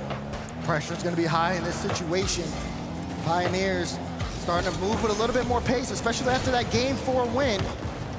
They have to make sure not to overextend. The rotations have been pretty spaced out though so far from them at the start. No one committing too far forward. You even see it there. First killer, he travels all the way back, lets Chronic get that initial touch, and just plays a little bit more reactionary instead of going for it. But somebody needs to cut the play out. You give Pioneers the space, it can go in your net, and it does! Super lucky again with the goal! Well, Gen G have been burned so often by fakes. You almost don't expect somebody to be able to sneak a shot through, but Super Lucky does thread the needle. And just under 90 seconds in to our deciding game, it is Oceania on top. Now they just gotta maintain. Make sure no double commits or no more like the one we just saw. But Gen G still gonna play it down to the last few seconds. See first killer. Wants to play that to the midfield. It'll be Fiber. Good pickup. Nice light touch. They're looking for the shot. No way. They got it through again. Memphis scores. It's a 2-goal game. Oh, that is unlucky. As great as Chronic has been, he put it right onto Amphis. We are witnessing a breakdown. Something's got to change here for Gen G, or their world's lives ends here. It's colossal at this point. 2 goals. We know how quickly Gen G can get him back, though. Chronic will have a go. Off the crossbar, saved by Lucky. Oh, but another strong clear, no one home. Chronic has to play this touch smart. Pioneers, they've got all the momentum. Gen G still have the clock a little bit on their side. There's not too much time. They don't have to throw the whole house at, but they do have to change something as Jack tries to put a shot on, blocked away from Fiber. Pass the first killer. Oh, but he can't make a contact. You gotta get that shot on. The ideas are there. Execution is abandoning Gen G. First killer thought about the midfield boost. Now he'll take it. And that kind of left Jack in some limbo as well at the back. But it works out well enough for Jack and Gen G. Chronic was there in the net, trying to run interference. That one's going to go way high and across. Chronic now needs a little more help, and Jack will come in to provide it. But everybody's in the corner. That means nobody to pass to, and the attack just kind of fizzles out for Gen G. This is everything the Pioneers want, though. Able to get the ball, playing it in positions where Gen G can't capitalize off of it, making it very awkward for them to move upfield, and starting to cut away the play immensely. First killer was trying to get a demo there. He's looking for more. Is that going to roll in? It is! 1-goal game. They're not done yet. You can even see it there. The interference forcing Fiber to give away the ball. And again, first killer taking away the last defender. Takes the goal from Chronic. It was going in anyway. 1-goal game. Last man going, abandoning the net, looking for boost as well. You just didn't expect that ball to get there that quickly. It did, and it's a glimmer of hope for Gen G, but that demo's gonna open a window for Pioneers. Can they crash on through? No, they cannot. Demo, though, still at the back. So Chronic finally spawns back in, and he can watch that clearance come right back his way. Minute 25 to go. Amphis plays it to Super Lucky with the beat. But first killer, long clear downfield. Fiber can't make contact. It will ricochet, though, between 2 cars.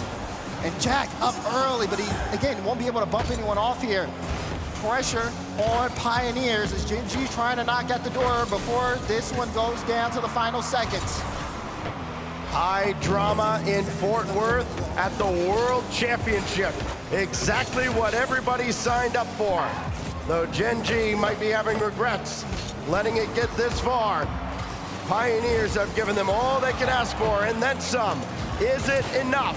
First killer from the back.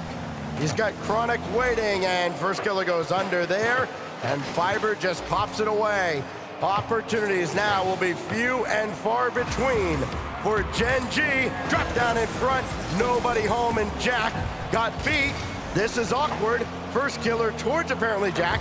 Chronic wondering if he'll ever get a touch. He does. Down to 20. Can he play hero again? No! FK with only 15 to go. 15 to go. This one still keeping it play. Chronic now plays it high. He's got Jack and first killer that just picked up 100 boost. This one going into the midfield. First killer got the flip, but Fiber cuts away the play. Has it cut away Gen G's hopes in this series? Jack could be the hero. Play middle. No, he can make contact. And Pioneers stun the world. The down underdogs are still alive. Pioneers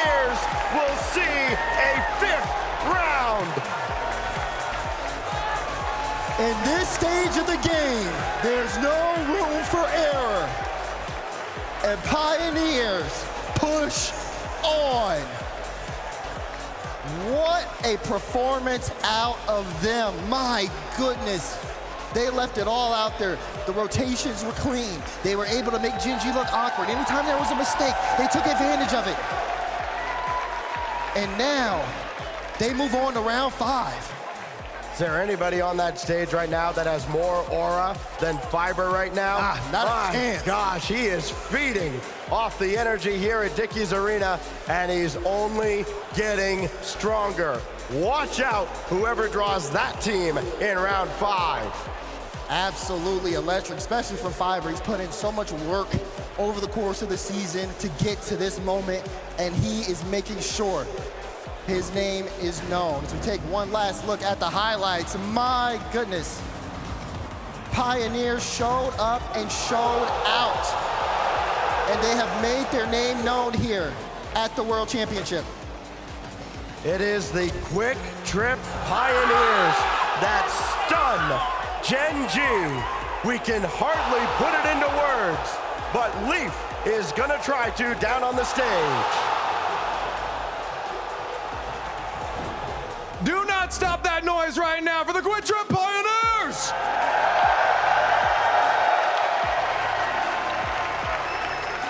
Amphis, my man, what have you done?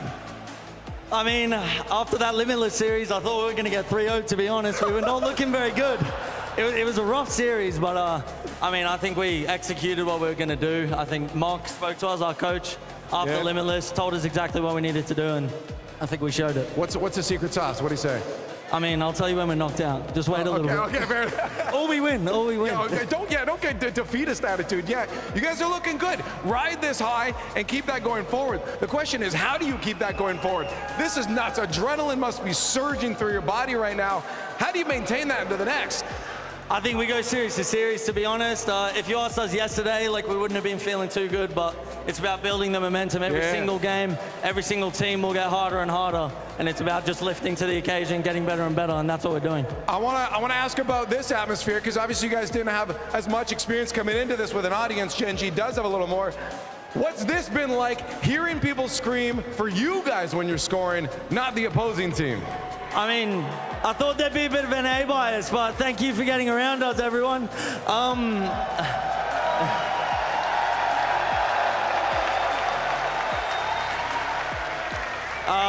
I hope the encouragement and the crowd gets a little bit more loud when we verse you later. Take them down for you.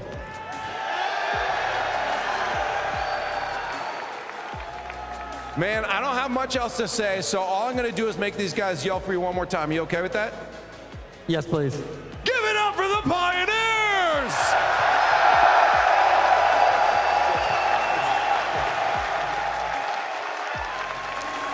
The story of Fort Worth so far has been all about OCE. On day 1, Power got the upset of the tournament. Not anymore. The new upset of the tournament, the KC Pioneers, Quick Trip Pioneers over Gen.G Mobile One Racing. CJ. I mean, I can't hide my bias. I can't stop smiling. I'm so proud of the boys. I mean, for so long we come internationally. Maybe one team does okay, but to have 2 teams put in performances like that so far, they're still alive in the tournament, is incredible. I think we're back on the map, surely. That's OCE knocking out the North American. This is unbelievable. The 2 seed, the super team, the other super team from North America. And both OCE teams take them out. This is unbelievable. I said it before the series began.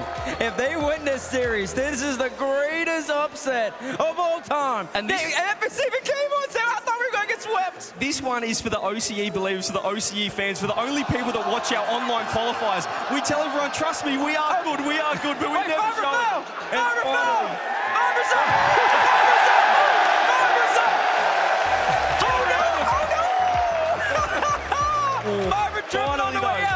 Finally, we show it internationally. We go, we swear we're good. They want to send us to insane asylums when we say that OCE can play.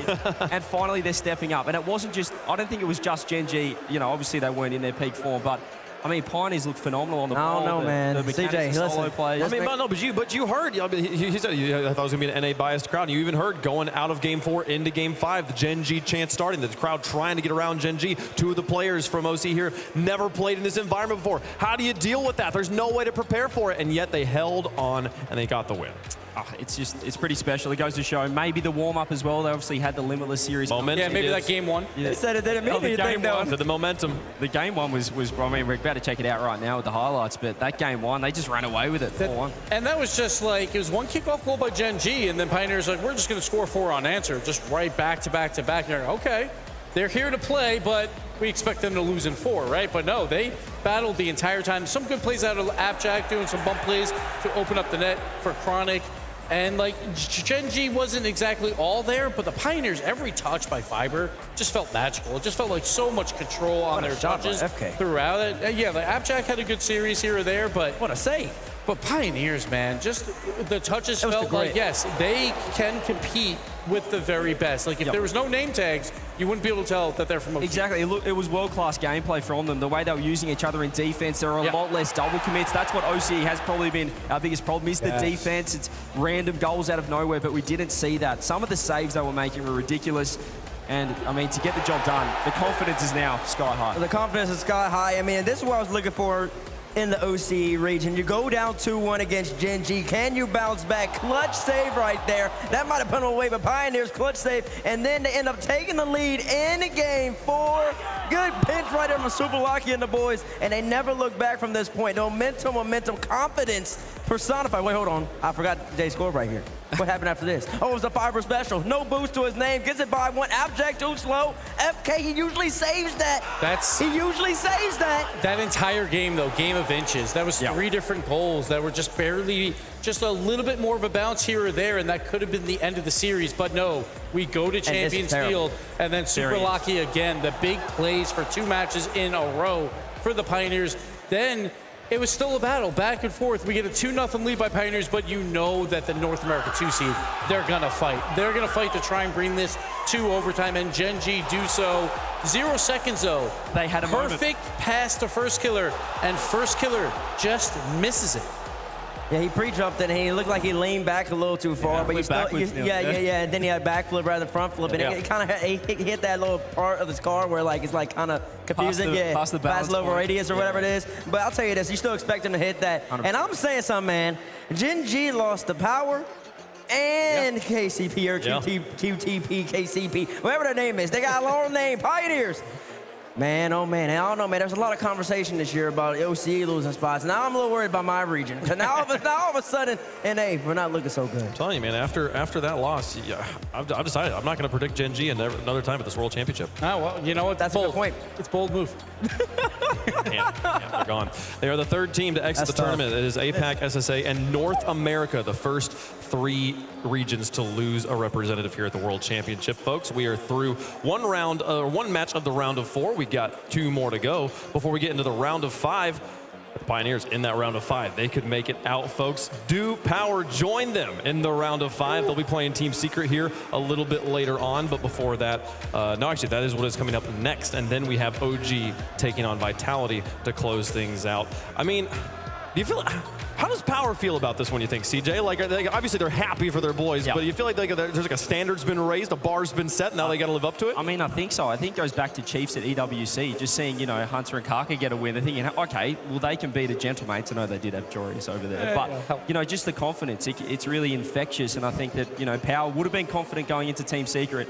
Now seeing what Pioneers did, they said, well, we can beat those guys every day of the week back at home. I think we can handle this. Here's the rest of the schedule for the day. We will play the remainder of round 4 and then get into round 5, completing the Swiss today and setting ourselves up for tiebreakers and playoffs tomorrow. Very interested to see Vitality, obviously, an emotional loss, but they're the world champions, right? They're still the world champions. They're down in that 1-2 round, but they have that experience. They know how to fight back, so we'll see how they do. And they've had heartbreaking losses so far. They're going to have to use that energy of the stage to get the win here, folks. We're going to take a quick break. When we come back, we've got Magic continuing here in Texas. Power got some international levels of hype after taking down Gen G on day 1. The bar's been raised, though. Can they go through Team Secret? All that and more coming up next.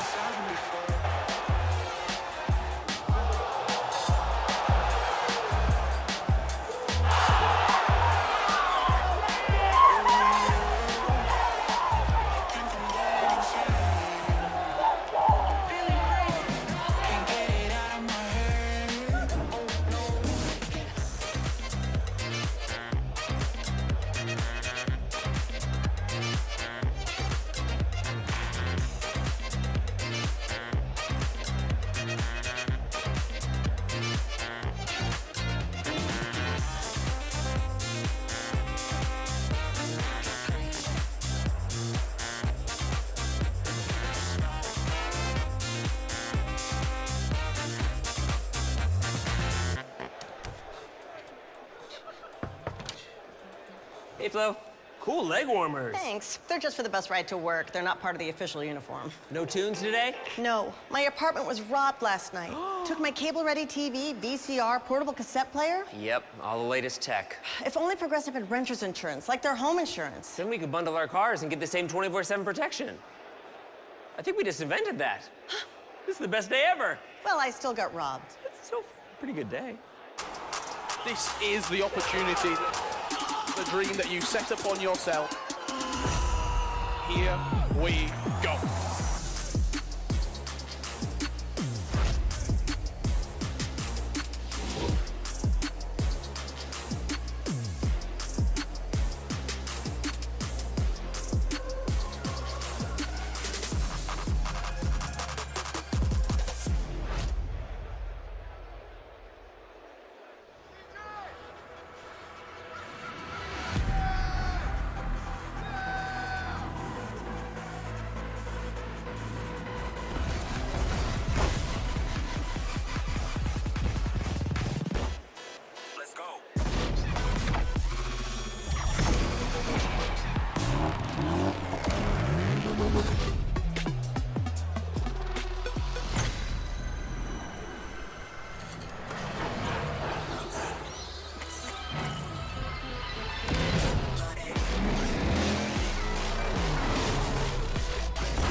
What's up, everybody? This is another edition of T-Base Debates. You send the tweets. I'll let you know if you know something or if you don't know anything at all. Let's get into it.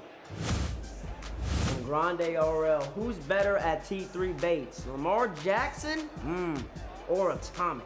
But first off, I gotta ask the whole chat, do you even know who Lamar Jackson is? He wears number 8 for the Ravens. I mean, he's got 2 MVPs to his name. Atomic only has 1. Atomic has a land victory, but neither of them have won for the ultimate ring or championship in their respective games. I'm gonna have to go Lamar Jackson for now, though, but Atomic could beat him if he becomes an RLCS world champion this year around. But right now, Lamar Jackson, that's the better player. Give me Lamar. Let's see what we got right here from Al. What up, Al? If you're in a zombie apocalypse, which fast food restaurant would you barricade yourself in for survival? Whew, that's a good question. Already, so I already know, McDonald's is automatically out the play, and I'll tell you why. Have you seen how easy it is to get into McDonald's? The ice cream machine is always broken. That means that the barricades will always be broken too. So then you go to Wendy's, and Wendy's used to have the 4 for $4, and that meant that everything at Wendy's was secure. But when Wendy's got rid of the 4 for $4, it went down the drain, so you can't go to Wendy's either. I think no matter what, I'm gonna have to end up at Raising Cane's, and I'll tell you why. So Raising Cane's, they just have that solid Louisiana food, and the solid Louisiana fried chicken. I just know that Louisiana people, they can keep it strong. I know the Raising Cane's is built with strong foundation, have smooth, efficient lines, and that means that the zombies don't be confused as how to get in. I got Cane's every single time. Give me Raising Cane's.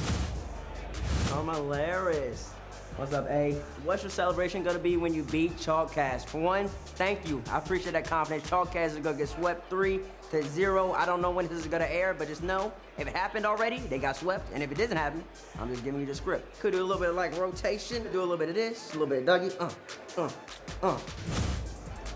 From Exposure, how do I make myself look as good as you, Mr. Bates? One, you just need to have a great mom and great dad with great genetics, because they are just both beautiful people, so I knew I was gonna be beautiful. And number 2, after that, you need to know and care for yourself. You need to have confidence. When you have confidence, it radiates on everybody else. Number 3, then you take care of yourself. You put on clothes like this, you make yourself feel good, you pick yourself up, and you got a chain on, you can't see it, 'cause I don't want to show it to you. And then number 4, after that, you just do what you need to do. You be great in life, and the good looks, they come after you. Wishing you nothing but the best. Expo Gene, give me an update, next land. I want to see how you're looking.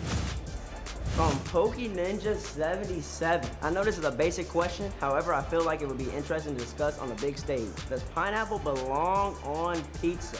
Of course pineapple doesn't belong on pizza. It's fruity, it's juicy, you're putting on something that's greasy and kind of looks like, that's just nasty.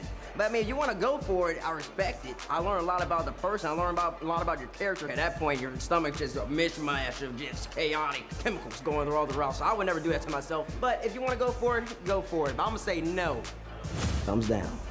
What's up, what's up? We got two from Davi. If you could choose 3 new locations for future lands, which ones would they be? So 3 new locations for future lands. 1, you gotta go with Paris. The French community deserves a land that has to happen. I wanna have the Eiffel Tower in the background of the shots. Give me Paris. Number 2, I wanna go to Toronto in Canada. I feel like the Canadians deserve a really good land as well. Been a minute, Americans, we get all the lands, but our country right above us, they deserve a little love too. Give me Toronto. And then number 3, I think we need to go all the way to Australia and give me a land in Sydney or Melbourne. I know I'll never go there ever in my life, but I'll definitely go if I get paid to do it. That wraps up another edition of T-Base Debates, y'all. Make sure you keep sending in those tweets. I'm having a lot of fun. See you next time.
The way that you make me feel like I've never been felt before. Look in your eyes, I found the one I've been waiting for. I'm feeling electric.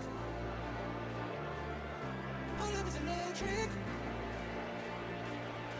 The way that you make me feel like I've never been felt before. I'm feeling electric. Look in your eyes, I found the one I've been waiting for. I'm feeling electric.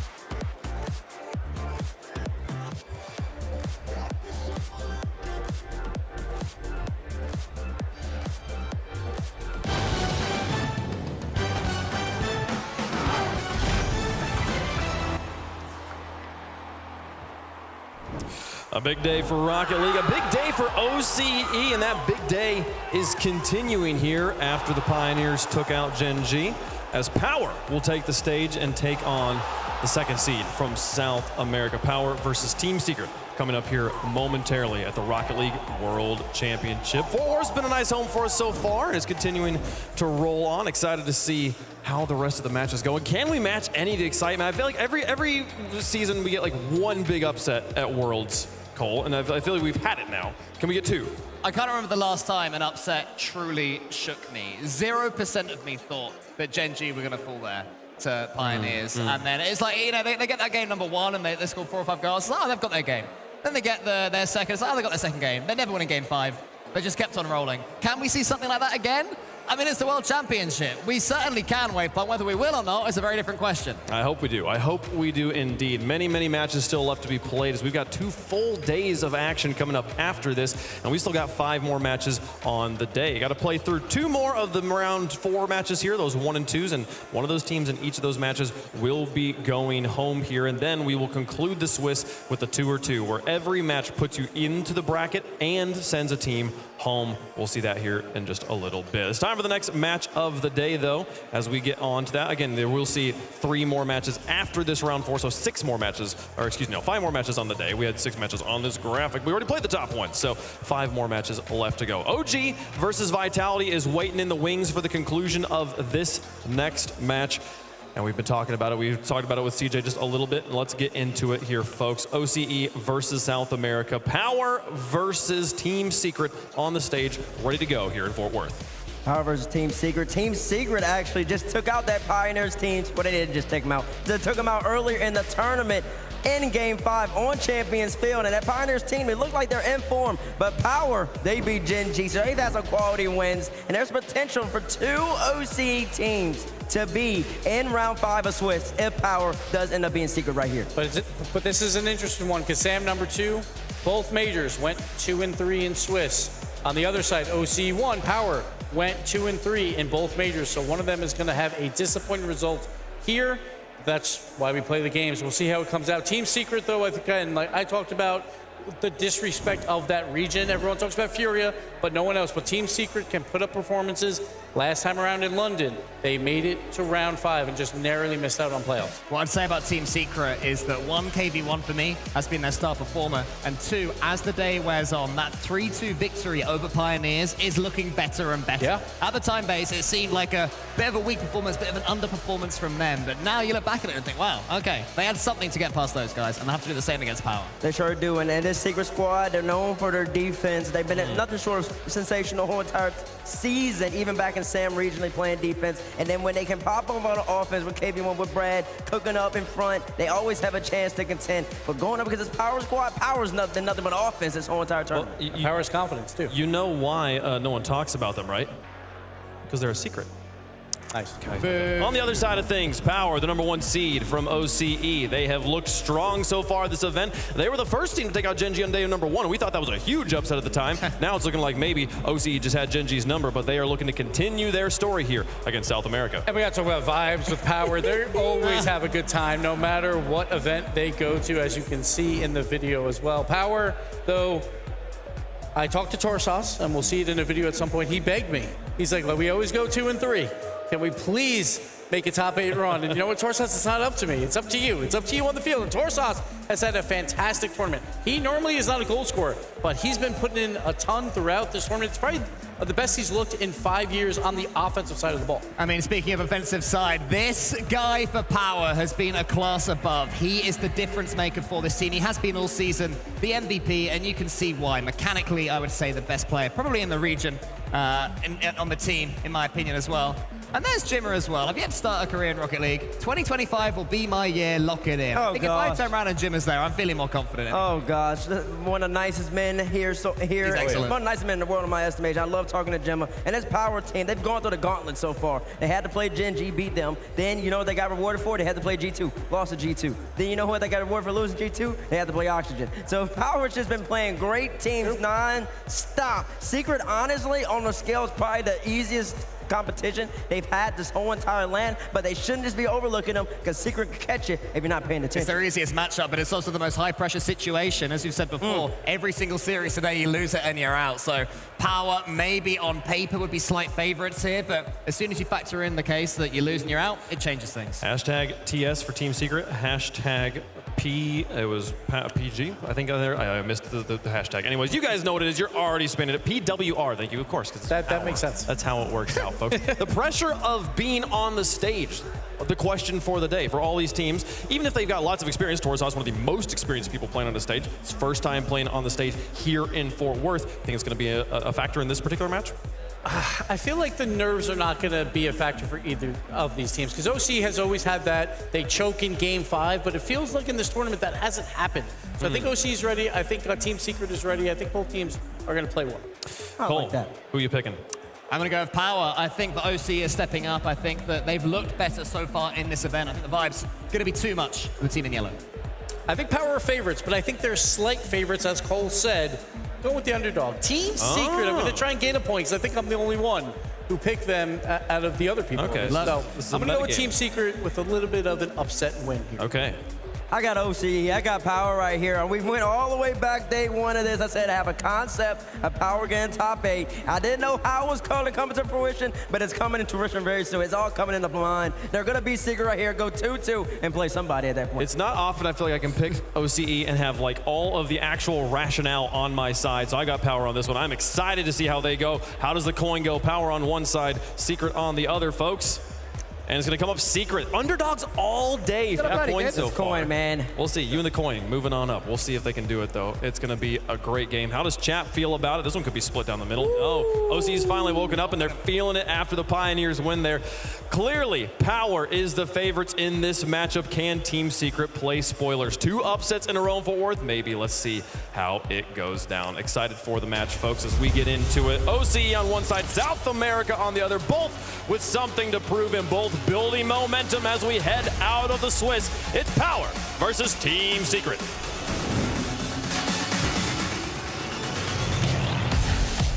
OCE seems to be so back. But it has been South America that usurped them all those seasons ago to say they were the next up when it came to being the next region to pay attention to. Let's get to it, Johnny Boy, as we get into Game 1, brought to you by Progressive. If there's a chance for Power to redeem themselves after a failure yesterday, you know, they might consider themselves the favorite in this matchup. Oh, early doors. It's Team Secret knocking, and it's Team Secret scoring. It's all good playing Rocket League in theory, but today is showing us that you have to go to the field and perform at the time. All the pressure is on all these teams today. You lose, you are out. Power has been in these positions before. They are used to going one step further than at least this. Team Secret, though, I feel like they're the team that have not got the expectations on them. Will that help them out here? I think it could. You know, Team Secret yesterday, or 2 days ago, sorry, they looked a little bit rough against Pioneers. They were the favorites in that matchup, but I think both these teams have problems with that. When they're the favorites, the nerves start to kick in. Power might have even considered themselves favorites against Oxygen. Didn't end up going that way. Will they consider themselves favorites here? I think so, and they've got to just try and play with that free-flowing confidence that they showed when they were the underdogs against NA's 1 and 2 seed G2 and Gen G. For both of these teams, they don't necessarily have to shoulder the burden of being the team to carry the flag for the region. Both Furia and Pioneers have got further on in this tournament. Something like to join that, as that could have been very dangerous. Didn't drop down anywhere too bad, though. Otto would like some help. Brad was getting hassled, but now he powers the ball on. Fever narrowly able to stretch to the ball. Nice continuation, though. Tarsos with the deflection to knock that ball a little bit more into a safe location. Chain dash by Mata, flip reset by Mata, fake and a bump attempt. That's something you really have to look out for when Team Secret are on the play. They were bumping, especially air dribble bumping, against Pioneers successfully on several occasions. Good demo in the backfield. Banana Head has got the setup. Surely. Now they've got the shot. No, Tarsos blocked at the point of contact. Banana Head back to the corner again. Fever puts it far side. A lot of hits here, but very little of it all that impactful. Team Secret, double tap attempted. Brad keeps it in a dangerous spot. Fever needs to get the block. That was faked out on him. It's all a little bit chaotic, but Power have escaped. Yeah, I like the cover by Fever there, just flying in front of the ball. If the ball was struck on target, I'm fairly certain he would have had a save on any shooting angle. Might have been a fake, like you mentioned, from Team Secret. When the attacker realized that, Mata's looking lively, though, in the offensive half. That's a great defensive 50. KV1 quickly up for it, making it look easy to deal with. Team Secret have had the better first half of Game 1. Well, Team Secret are also getting a lot of time on the ball. Power not trying to chase down and hold that midfield. Nice fake. Torsos with Banana Head in support. Motta, what a great block that is. And now he chases down Fever. Happy to see that Motta could not get the 100 boost. That would not spawn for him. Out again, Brad, backboard, no double tap. He's been trying for them. Banana Head now. Gets midfield, and yeah, Brad will be very happy that that was not on target. Yeah, able to clean up the accidental mess he made there by continuing to follow the ball into his back corner. Team Secret, known for the defensive capabilities. Showing them off right now, moving that defensive line way up to the halfway line. Oh, that's a shot that's gone through though. Brad didn't have enough boost to get the overhead clear. Motta covered him well. Power still swarming them side to side. And it's been Fever sitting deep for Power almost the entirety of this game. He's been asked to do a lot of defensive work for them, and he's not at home right now. It's Team Secret up by 2. Power let them through for a fairly easy goal. Yeah, Fever really put Banana Head in front of the bus. And there was nothing he could do to respond to it. 2-0 Secret, and it is a very cheap goal to give up in a game where you really want to set the tone. Yeah, Power cannot afford to be doing that. Oh, look at this kickoff strat. Everybody's getting cheeky with this one. Power able to continue and actually get a shot on target, albeit easily saved by Secret. This is exactly where Secret wanted the game to be. Of course, everybody wants a goal lead, but this is a clean game. And this is what they've been struggling to do at times when they play against OCE. It's just win comfortably. They'll be looking to keep that clean sheet. Really frustrate Power. They're more known for their offense than their defense, and they've not really had too much to talk about when it comes to offense in this first game. No, the first touch often letting Power down. That was well left, but Brad reasonably easily able to keep that away from his own goal. Banana Head on his own backboard. He's going to be ready and waiting for Brad. Prioritizes the 100 boost, 2 players committed, and more importantly, a lot of time wasted. KV1 now tasked with just being in the way. It's just solid from Secret right now. Extremely frustrating for Power, who are having to do even more defending. Final minute. Fever can't mind KV1. He just plays the ball and it's in the net. He's on his feet taunting Power across the stage. Fever wanted to fake out KV1 here. KV1's not having it. Just hits the ball right into him, and it's a forced own goal. So Power needs something, and they need it soon. Otherwise, this game is long gone. The kickoff might help, but instead it is Motta. Happy to clean up every single mess. This is Team Secret's style of game. Find the 1-goal lead and just force your opponents to stretch themselves a little bit thin. I think Power just needs something for the confidence to get that goal on stage. Yeah. It was Torsos who really rallied them against Oxygen. They were down 2-0 yesterday against the EU 5 seed. Torsos, really stepped up, started putting goals into the back of the net. They could also use, it would be nice for Power of Secret would start to maybe look, some semblance of nerves on stage. We've seen a lot of nerves on stage from many of the teams today already. It is the World Championship after all. This is what it's all about. Maximum pressure. But Secret have just been so consistent. They've not even given Power a sniff of scoring. Will they get a consolation goal here? It's a pass down. No, not going to be a consolation goal for Power. A confident 3-0 for Team Secret. And we've discussed it an awful lot, Johnny, where when we come to these live events, especially in front of a crowd, it is all about just trying to get as close to your online form as possible. That is where teams tend to play at their best. Secret, well, they certainly don't look too far away from their online best. Yeah, Team Secret have given all the best teams in South America, including Furia, a run for their money online. They can, at the moment, show that on LAN. They've not been these, especially Motta, not been the mechanical beast that he has been on LAN and that he has been in the past. So I'm loving what I'm seeing from Motta in particular. He's looking confident, he's looking mechanical. And Brad, we saw what he could do against Pioneers. He really just solo carried them with their double bump passes. KV1's been the solid guy, so if Motta keeps to show up like he is, I think they are, looking like a very difficult team to beat. And the name of the game in the next one for Power is just get that goal as soon as possible. Just one of those things, like that first game where you don't score, you can kind of put it to the back of your mind, but every single minute that goes by in game number 2, it starts to become a little bit more of a thing. You start to overestimate how much a goal is worth, how difficult it might be to break down Team Secret. Not only could they do a goal, I think they could also do a team secret misplay at some point, just to remind them, this is a team that you are expected to beat. There's that double fake kickoff by Team Secret, but the pass is cut off by Fever. Excellent pounce on the play there by him. He's going to keep going with flip reset. But you've always got to look out for the counter-attack. Oh, what a play. Secret find the outlet pass. Mota to Brad, and it's 1-0 once again. It is zero respect right now from Team Secret. Every time Power try for anything, it is so well read that Secret are already on the counter-attack. Just clinical. It's absolutely clinical by Team Secret. It looked like the attack had boiled away. It looked like Power could maybe get into offense with the boost that they had. They've always got to look out for those outlet passes, though. That's what Team Secret were looking to do immediately off the kickoff. They managed to do it with the very next play. Banana Head now on the backboard. Fever in support. Motta's already there. Well read yet again.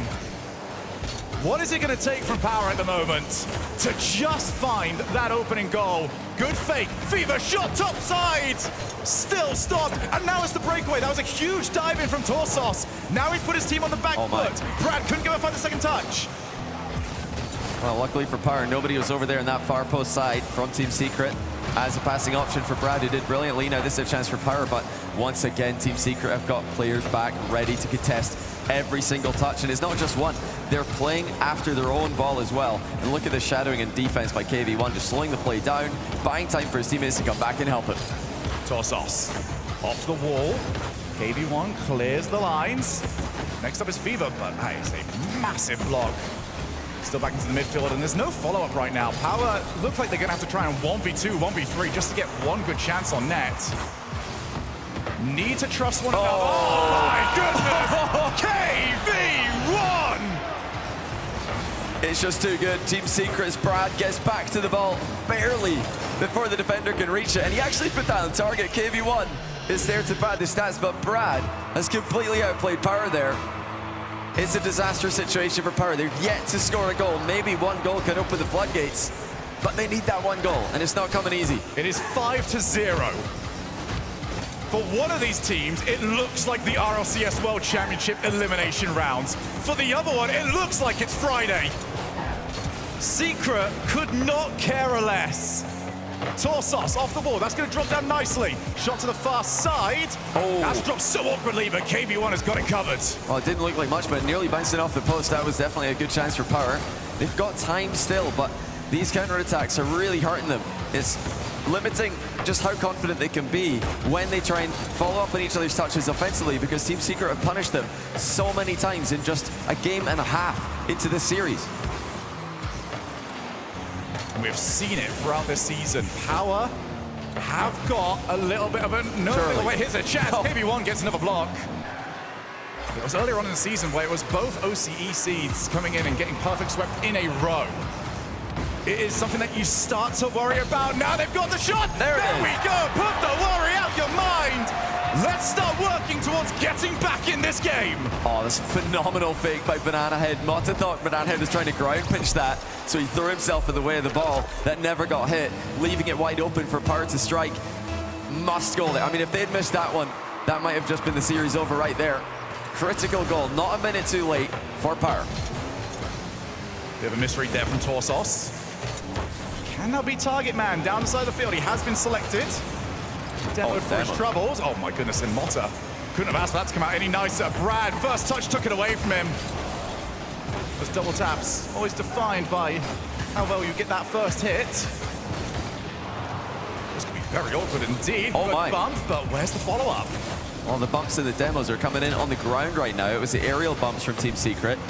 Earlier in the tournament, they were causing problems. So KV1 just minutes ago, or seconds ago, I should say, had a double demo. And the same attempted by Power just in the last attacking play they had.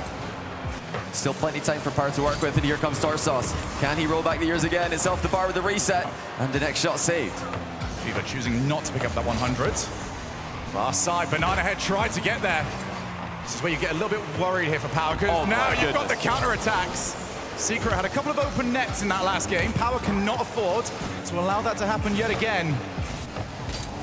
Off the wall, past one. That's a decent challenge. Fever will be happy to take the double. Where's the third man?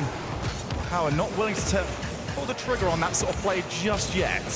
It looks like the attacks are fizzling here for Power. They've got opportunities, but the third man is always scared to commit because the recoveries of the first and second are not coming in quickly enough. If you're recovering slowly, your third man, most often Fever, is not going to want to commit on the play. They're so scared of that counter that they're not able to get their attack going in full force.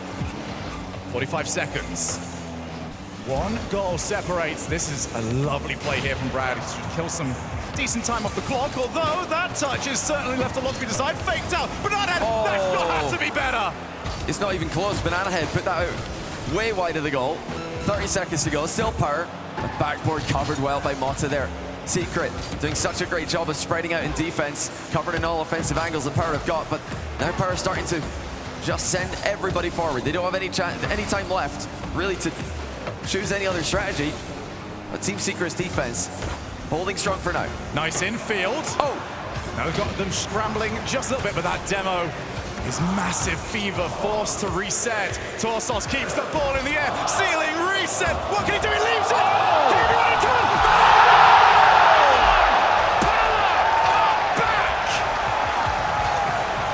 There's a third man commit, and it's a good one.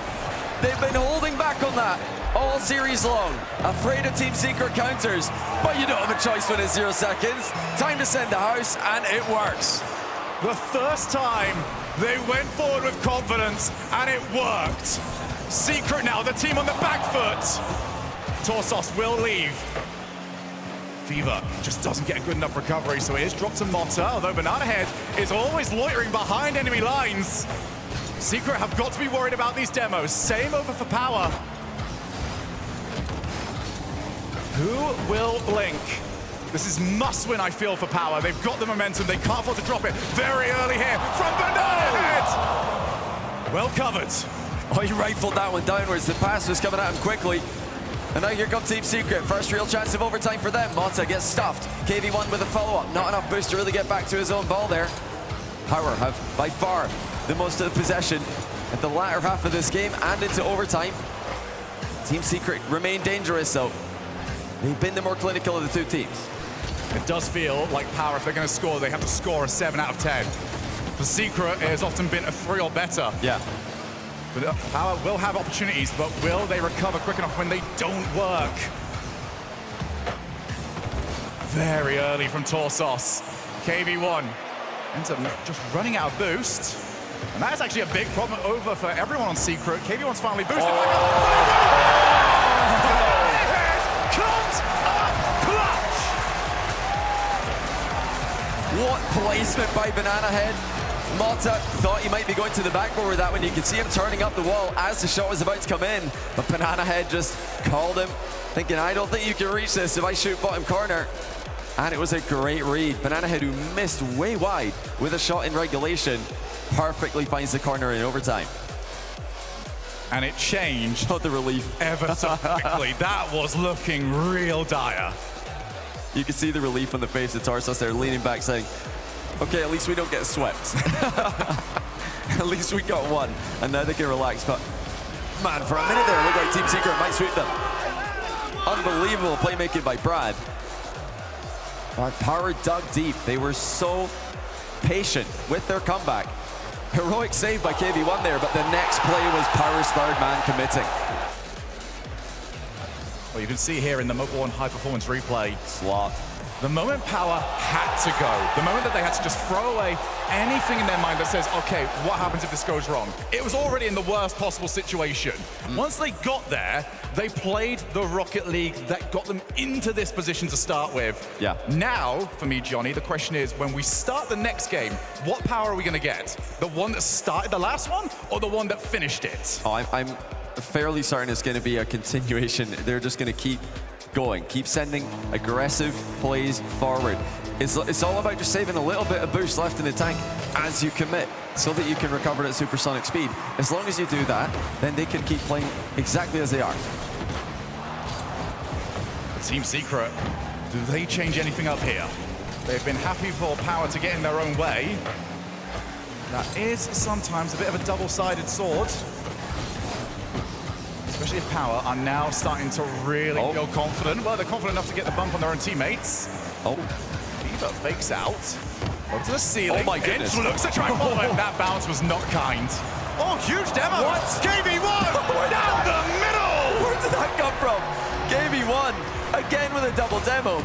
Catches the ball. Demo's one, Demo's two with the follow through. Power have just been completely taken off the pitch by KV1. He did that last game as well, off the ball. Now on the dribble, he takes out everyone single-handedly. And in the same jump, collateral.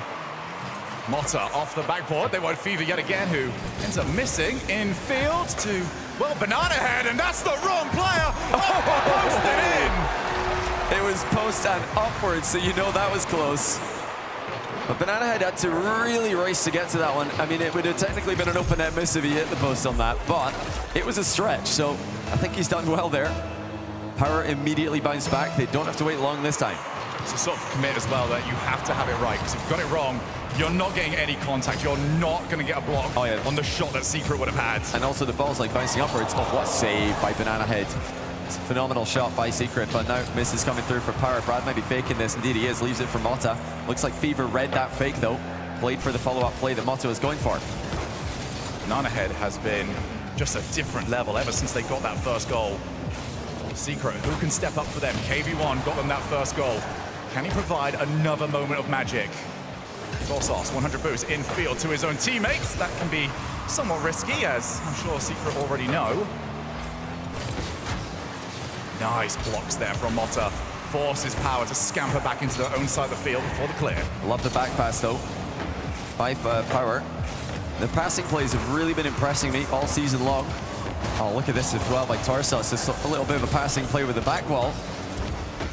Banana Head faking an infield pass. KV1 still able to stay with him.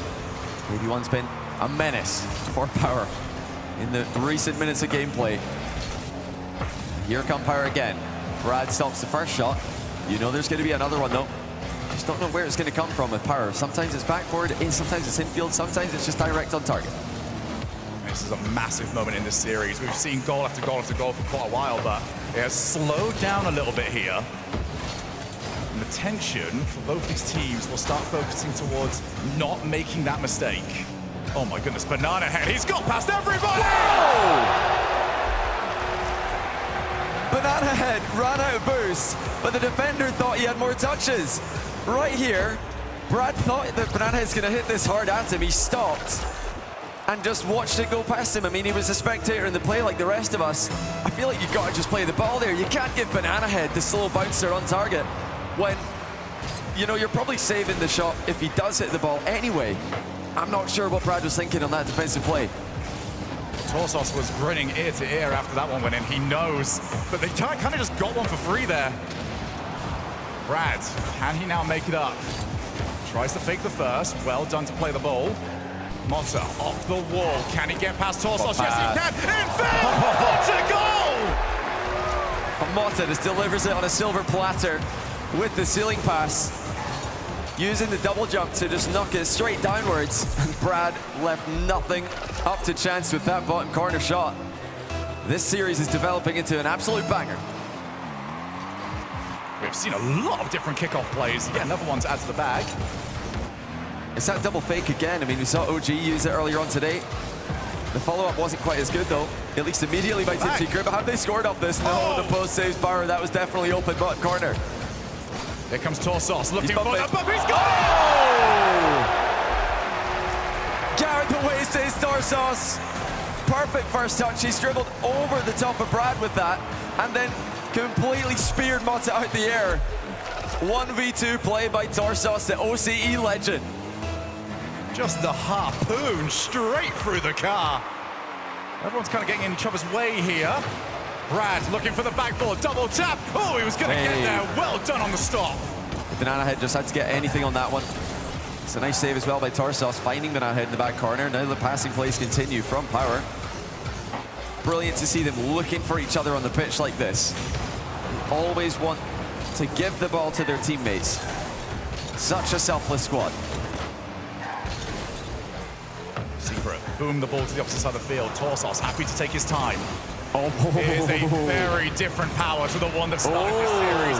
Multiple demos. Motta has to just kill a little bit of time off, something that he won't be too happy to do, because that clock is not their friend. Look at Tarsos still circling the backline, looking for demos. He wanted to spawn kill the 2 players that he just demoed there, but after realizing that he was on the wrong side, he's bailed and gone back into rotation. Drops out again. Here comes Fever. Backboard. He won't be contested. Too good. Power in full steam now. Fever up miles before anyone else. Nobody even contesting him. And how about that for a finish? I mean, Power are completely in control. This is a team that could not hit the target for anything in game number 1. Now they are scoring for fun. Infield. Team Secret have got to get something up and rolling, and they've got to do it soon. Motto looks to provide. Brad now on the turn. Would have loved that 100 to turn up. It has indeed done so, but Banana Head relieves him of the ball. 40 seconds. Can Motta spark something here for Secret? He's looking for the bump on the back wall. Tarsos saw it coming, dodged it well, and once again, it's that defensive passing for Power. It's the transition passing as well. They're just a completely different level when it comes to team making, when it comes to team play and playmaking, I should say, and their South American rivals. Tarsos is actually still in the backside of the field. And a little bit of a menace. I feel like a lot of Tarsos' commitment to this play has been relatively unnoticed. As Motta off the wall, they've got to get something with some time. Can they do it? That will deny them. And Power go up to double match point. It's OCE's day. And it's wonderful to see the reception these teams are getting here in the Dickies Arena, all the way on the other side of the world. Such great personalities, but you know, we've been saying that for a long time, back when they didn't have the results to go along with the personalities off the pitch, but now they really are just showing up huge. The team plays have been there. They've leveled up their defensive. I think they've really just leveled up their rotations, the speed of their recoveries, giving each other the confidence to get involved in the attack. But you know, we expect the mechanical plays out of Banana Head and Fever. They've been doing that for as long as they've been in the scene. But how about Tarsos? A player who's been around since way back in Season 3, 1v2ing to score a go-ahead goal in the World Championship. It is difficult to understate just how difficult it is to stay at the top, no matter where you are in Rocket League. Tarsos has managed that. But for the longest time, it has been, okay, we get to the Swiss, we have a good showing, and then not quite able to get the job done. Yeah. Today, if this is the power we see, there might be a change in that storyline. But for Team Secret, they've got their own storyline. They do. They are sick and tired of being the second team to Furia. It is up to them in the next 10 minutes to change that. Yeah, will Team Secret show the aggression that Power have been willing to put on the pitch? Will they be willing to take the risks that Power have successfully identified as worth taking? Will they be able to find each other in the pitch with the passing plays that Power have completely outplayed them with? Oh, that's a great double off the post. That was completely to the surprise of Power, who were not there to save that. Luckily, the post had them covered. But even just that, even if it hasn't scored, Power now have to be more wary of it. Oh, the demo's coming through, and they've got it the wrong way. Secret tripped over themselves. Well, you know, an organized defense like Team Secret can get completely confused by those bumps and demos. Clearly calm that Team Secret had the ball under control there. Demo lands, bump lands, and it's a goal. It's in your net. You know, this is something Power should really be trying to utilize as much as possible. Double fake kickoff. Fever, the first to realize that both teams have faked the ball. They're having a ton of fake kickoffs in this series, and they've all had good follow-ups. I mean, everybody's locked in. They know that the right follow-ups, even if plan A doesn't work, you've got to have plan B, plan C in response to what your opponents do. Whilst Power, I feel, have got the better of the kickoff, Secret have done a very good job of making sure nothing really comes of it. Certainly like to get a goal scoring opportunity sometime soon. KB1 off the ceiling. Can he get the reset? No, not quite. Brad also committed. Motta having to take the shot because they've got the bump. That was just about kept away. Off the backboard yet again. Does anyone have the boost? They've managed to turn this one back around. KB1 with the bump. And enough. Bumps just coming in from all angles from Team Secret. Crucial double commit from Power there. Left Banana Head isolated. And with no boost, he had no way to dodge the demo or the bump that was coming his way. That was an all-in from Team Secret because They weren't too far ahead of Power when it came to the boost totals. All 6 players all in, and that one is well stopped. KB1 looking for the infield. Power could have done better with that. Viva with support. Torsos with Viva chasing forwards. Banana Head, that is so early. And now Brad, will he go for the bump? No, he's left it for a teammate. I feel like that one could have been a little bit more critical. But it is 1-1. It is now Torsos playing it to the opposite side of the field. You know, I think Brad would have gone all in there if they were trailing. He would have definitely gone for a more aggressive play like the bump that we've seen him play for, that irritable bump pass. But now that they're 1-1, they're probably just playing this one more rotationally. They're going to fight for that midfield, which they currently own. Team Secret happy to take the ball back. Brad just about getting away from the demo that was being attempted. As Power, like we said, on double match point, they don't need to just throw this one away. They don't want to give Team Secret that counter-attack goal. They're trying to find a safe one, and there it is! The pass to the far post player, who shoots it back across. The defense are just put in a spin cycle here. Brad had no idea where he should be going. Well, Brad went forward, he hoped, and he was a spectator by the end. Power 2, Secret 1, and time is running away for the South Americans. There's that half-flip kickoff from Power again, just guaranteeing midfield play, essentially. Ball pressure and 100 boost on 2 of your defensive players. They don't mind this. This is fine. This is, you know, a ball in their half, but as long as they can contest it, which they're not doing, by the way, oh my goodness. As long as you can contest it, it's fine. But not shots like that. That was a gimme for Secret that they've missed. And now they're on the opposite side of the field. Up goes Fever off the fake. Well scouted there by Motta. Had to just play behind them, but now they've got the demo. Power are up by 2. And a confident finish. Banana Head pre-flipping for it. Not taking any time. Motta thought he had time to go for mid-boost. And once again, Power sniped that last defender with the bump. I think they've done a great job identifying that as a winning strategy here against that organized defensive structure the Secret have got. They've made them feel so uncomfortable in Utopia Coliseum. Confident Power are a different beast entirely. Motta with 2 goals required in 2 minutes. It is quite the tall order here for Team Secret. Look for some bumps in the backside of the field, but Motta couldn't find anything for his team. Up they go again. Secret might have to commit just to pure outpace. But when does that third man finally just launch? Being pretty conservative with it up to this point, Johnny, and now they've got KB1 who had to get contact. I think it'll be final minute. As soon as that clock goes to 1 minute remaining, if Secret are still down by 2, that's when we're going to see them get a little bit more aggressive. Oh, another huge chance. You've got to put that on target. The second time that Secret have played Crossbar Challenge.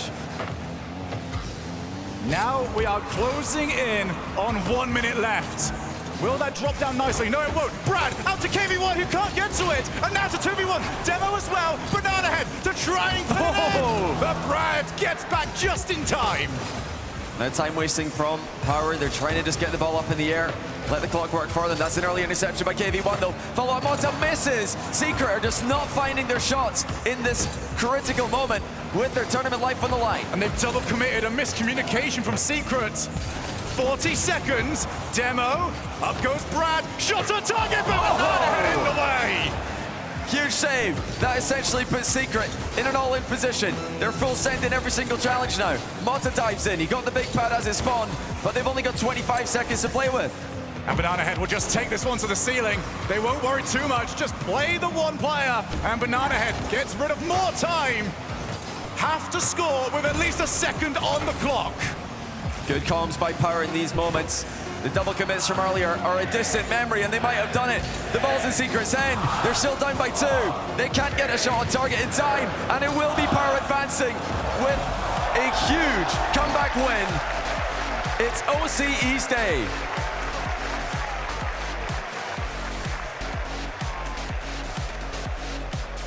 OCE will have 2 opportunities to break into the top 8. Pioneers got the job done earlier on, and in this series, Johnny, Power came out of nowhere. They suddenly figured it out, and from there on, they stormed to victory. I mean, you know, swept at 3-0 in game 1. And then it was Team Secret up 2-0 in game 2. It looked like Power were not going to be able to find their confident offense. But as soon as that one goal went in, everything changed. Secret looked completely outmatched on the pitch. They were outpaced. The synergy was a different level from Power. And they all made mechanical plays. They all made solo plays when they needed to. I mean, this is a team who look dangerous. We've already seen Pioneers and Power beat Gen G. No one is safe in that 2-2 round against the Australians in this tournament. And it is the risk that you run. In the first few games, Power were getting in their own way. There was a lot of very open goals for Secret to score. But the risk there is the moment Power figure it out, you are giving them an awful lot of space. I mean, yeah, Team Secret, they might have played not to lose, and that, you know, isn't the strategy that's going to win you tournaments. It's not going to win you games and win you series against a team who are performing well. Power played to win, and Power got the win. So OCE, today might be your day. You've got one more win remaining. But before then, we need to hear from the man of the moment. Leaf is with Banana Head. Yeah, keep that going for Power. Well, a little better than that. Keep going. Guys, we got to try one more time. You were cheering a moment ago. Give it up for Power. That's better. Banana Head. What's going on with this match right now? You know, you walked off all nonchalant like you knew it was going to happen. I wouldn't say nonchalant. I think we're pretty nervous. Like, first game as a team, so like on stage. But we would hope we won that because, I don't know, I just feel like, all respect to Secret, I think we are playing some nice Rocket League right now. It is some nice Rocket League, and it's looking good. There's still some more to go, but for you were just saying before, it's your first time being able to win in front of an audience like this. How is this moment for you right now? It's pretty sick, I can't lie. It's cool, isn't it? Yeah, it's a dream come true. Everyone here, like, it means a lot to be playing in front of the crowd. Like, I appreciate all of you so much, but yeah, no, it's fun. Definitely the atmosphere is cool, the fans, it's definitely a great environment. You even dressed up, you put your shoes on this time. Yeah, I know, I thought I wouldn't give the fans to see my feet this time, so I decided to put some shoes on. Now, I want to talk about the team as a whole here because obviously the journey isn't done for you guys, right? You're not in the top 8 yet, and in the open era, this team hasn't been able to do that. Thinking forward, is that still at the back of your head now that there's still quite a long journey to go? I mean, yeah, that's always the goal, is top 8. And obviously we've got one more series, like do or die. Right. I think, I can tell you this, I think we'll give it our all as a team, we'll put out our best fight, and I reckon we can do it. This time's the time. I think a lot of people here think you can do it too, to be honest. For you guys, on this journey though, it does feel like you have broken through mentally on something. That first win against Gen G and Swiss feels like, okay, backs are against the wall. We might see that block hit again for you guys, but you broke through. Do you guys feel that as a squad, you have hit some new heights here? Definitely, I think we've been playing pretty well. Like, I think we can make the top 8, if not go like further. Like, I have lots of faith in us, but yeah, it is hard on this stage, I can't lie. It's a different environment. Like, we started off really shaky, and thankfully I got some good teammates behind me. Like, we all got through it together, so I do think we have broke some sort of mental barrier against like the bigger teams. We're here to entertain. Can you promise me through your next series you guys will be entertaining? Promise you we'll give it our all. And you're giving it your all so far, and so far it's been good. Ladies and gentlemen, give it up one more time for Banana Head and Power.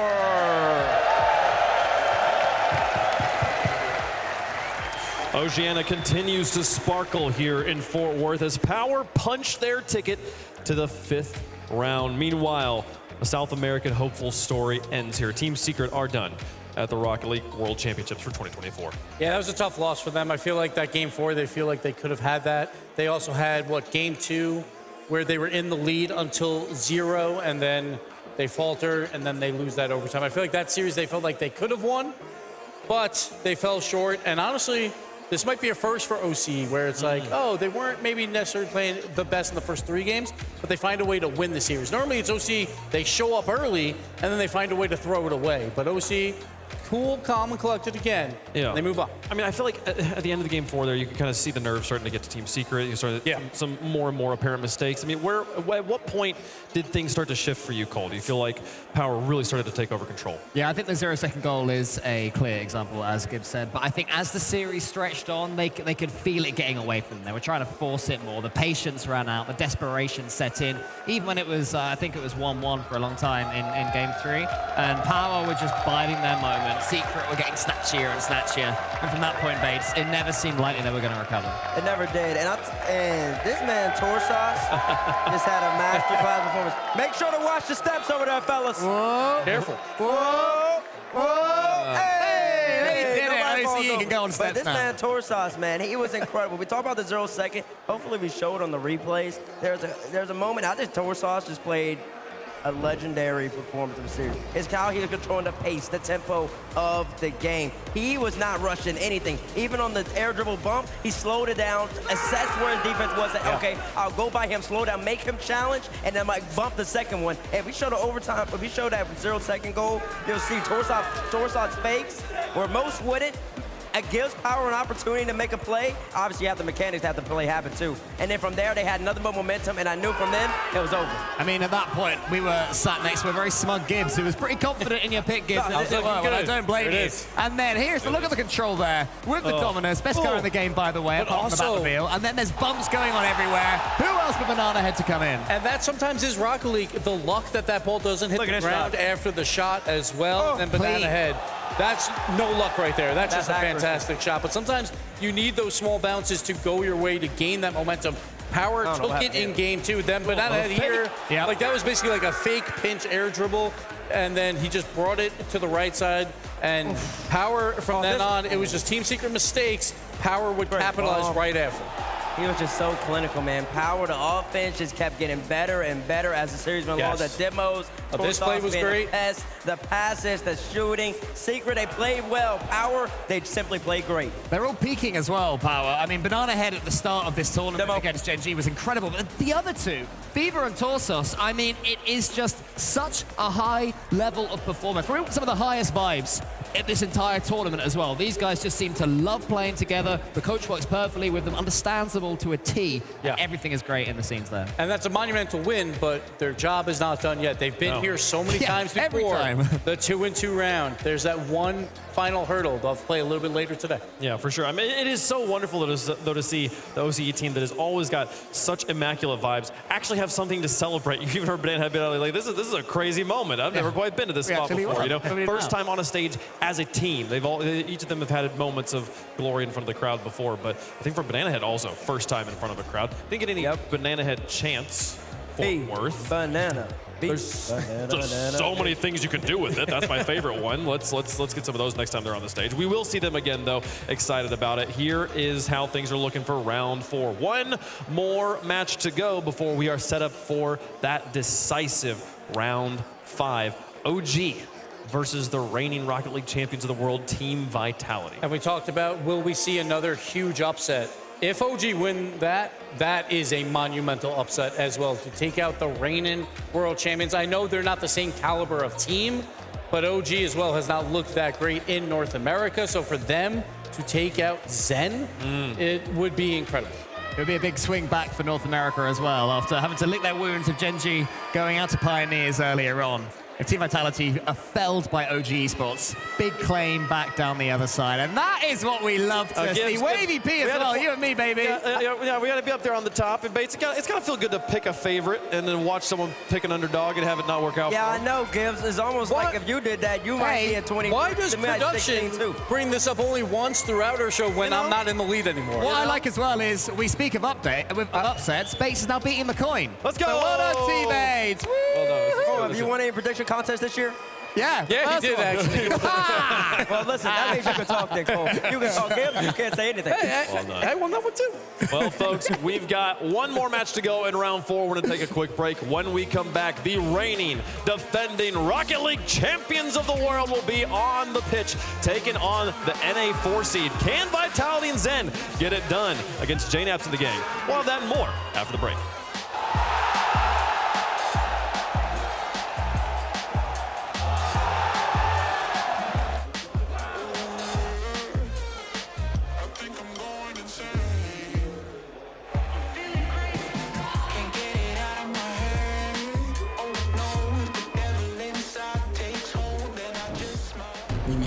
return to our interview with the insurance whistleblower. I just think everyone should know there's an insurance company out there exposing other companies' rates so you can compare them and save. Sounds like trouble. It's great, actually. It's called Auto Quote Explorer from Progressive. Here, look. See, we show you our direct rates and their rates, even if we're not the lowest. So, whistleblower usually means you're exposing something bad. I thought I'd been calling attention to something helpful. You know, like, toot toot, check it out. This thing's the best. No? This is the opportunity, the dream that you set upon yourself. Here we go.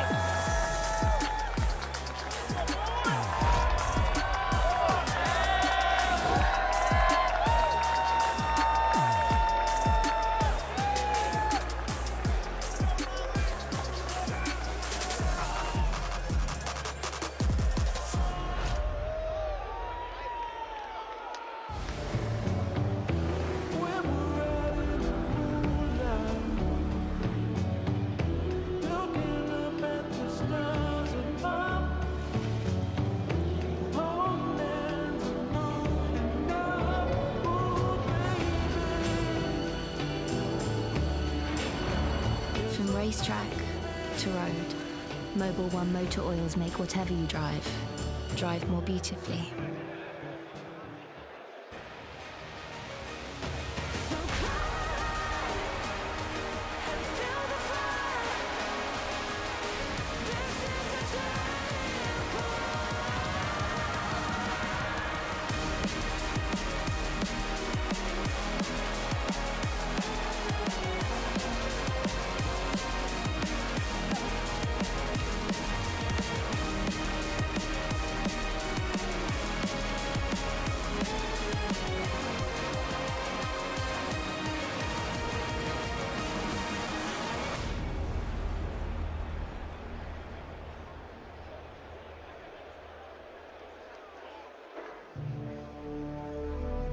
My lord, they're starting to suspect. But I threw them off the scent. Man, I just cannot shake this feeling from earlier. Like, is Gibbs scripting this?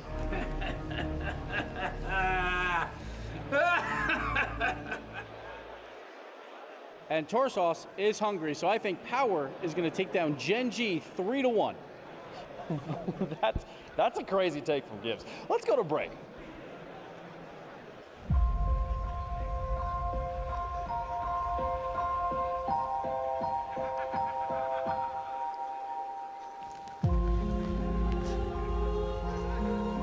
My child, what is your request? Please, we've made it 2 and 3 for 6 lands in a row. I keep asking. Please get us in playoffs. I beg of you. Let me see what I can do.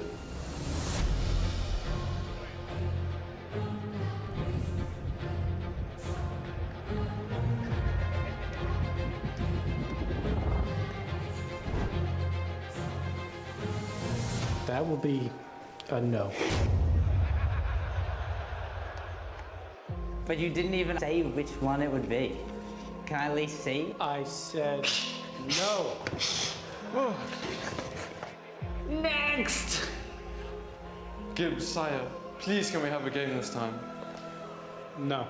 But we've been scrimming so well. Please, I got a new controller and everything. Next! Why am I in a bathroom? Approach it! Please, don't make me play G2 or Gen G again. I'm begging you. Stop right there! Randy Gibbons, you are contravening international esports law! What? Stop it! You're the only one who knew that I controlled this. Guards, arrest that man! How can you do this to me? I can't believe this!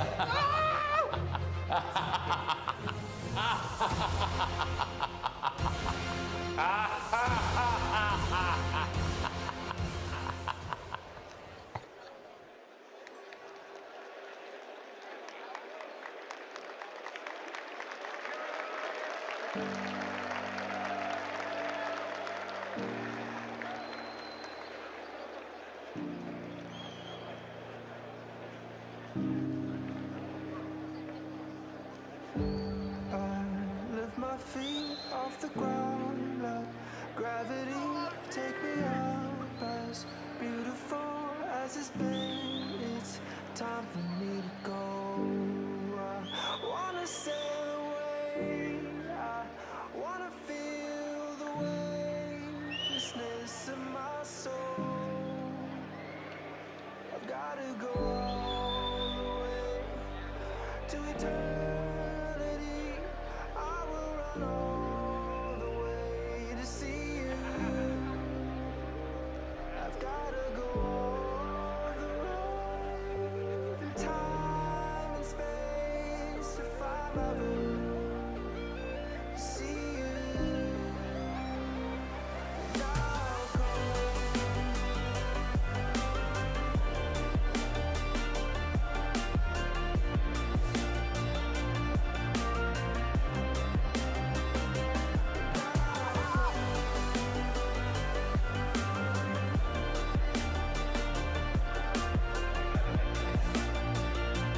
Oceania has been the story of the day so far, but it wouldn't be a Rocket League World Championship without some NA versus EU action. Living legends on the stage on both sides of the pitch for our next match as OG prepares to take on the reigning world champs of Vitality. Welcome back to Fort Worth. The Rocket League World Championships continue here, and we are one match away from round 5 of Swiss. Always an exciting time. The win, you're in. Lose, you are out.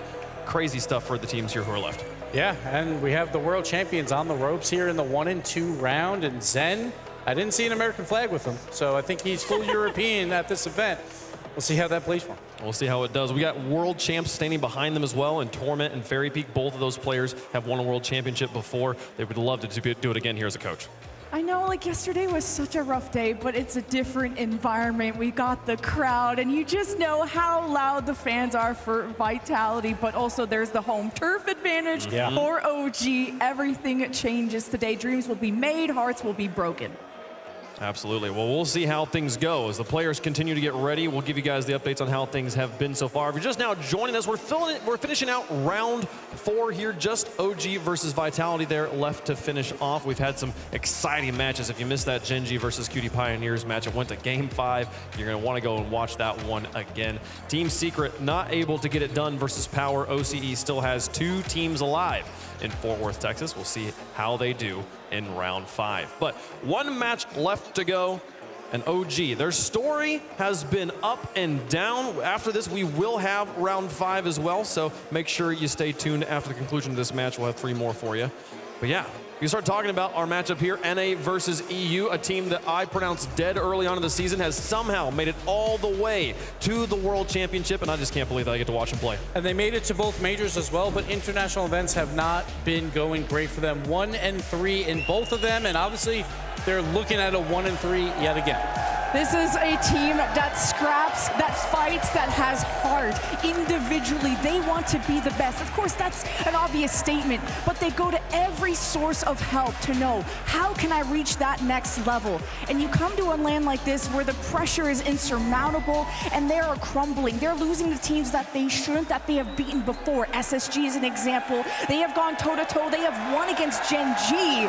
OG have their family, they have North America behind them. This is their last chance to prove they deserve to be here. And honestly, they have the experience. Yes, they're going up against world champions, but there's more experience on the side of OG at these events than there is on Vitality's side. So can they use that as an advantage? The crowd is definitely going to play a factor. They're going to be the 4th man on this team to try and push OG into a monumental upset.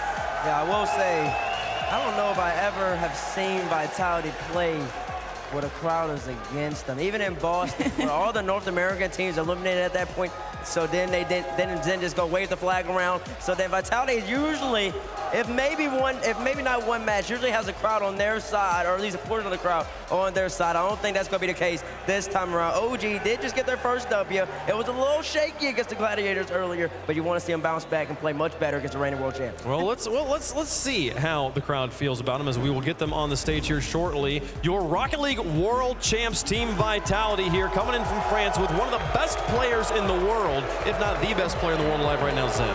Wow. I mean, Bates, you're saying you've never seen a crowd against them. You're hearing them loud and clear.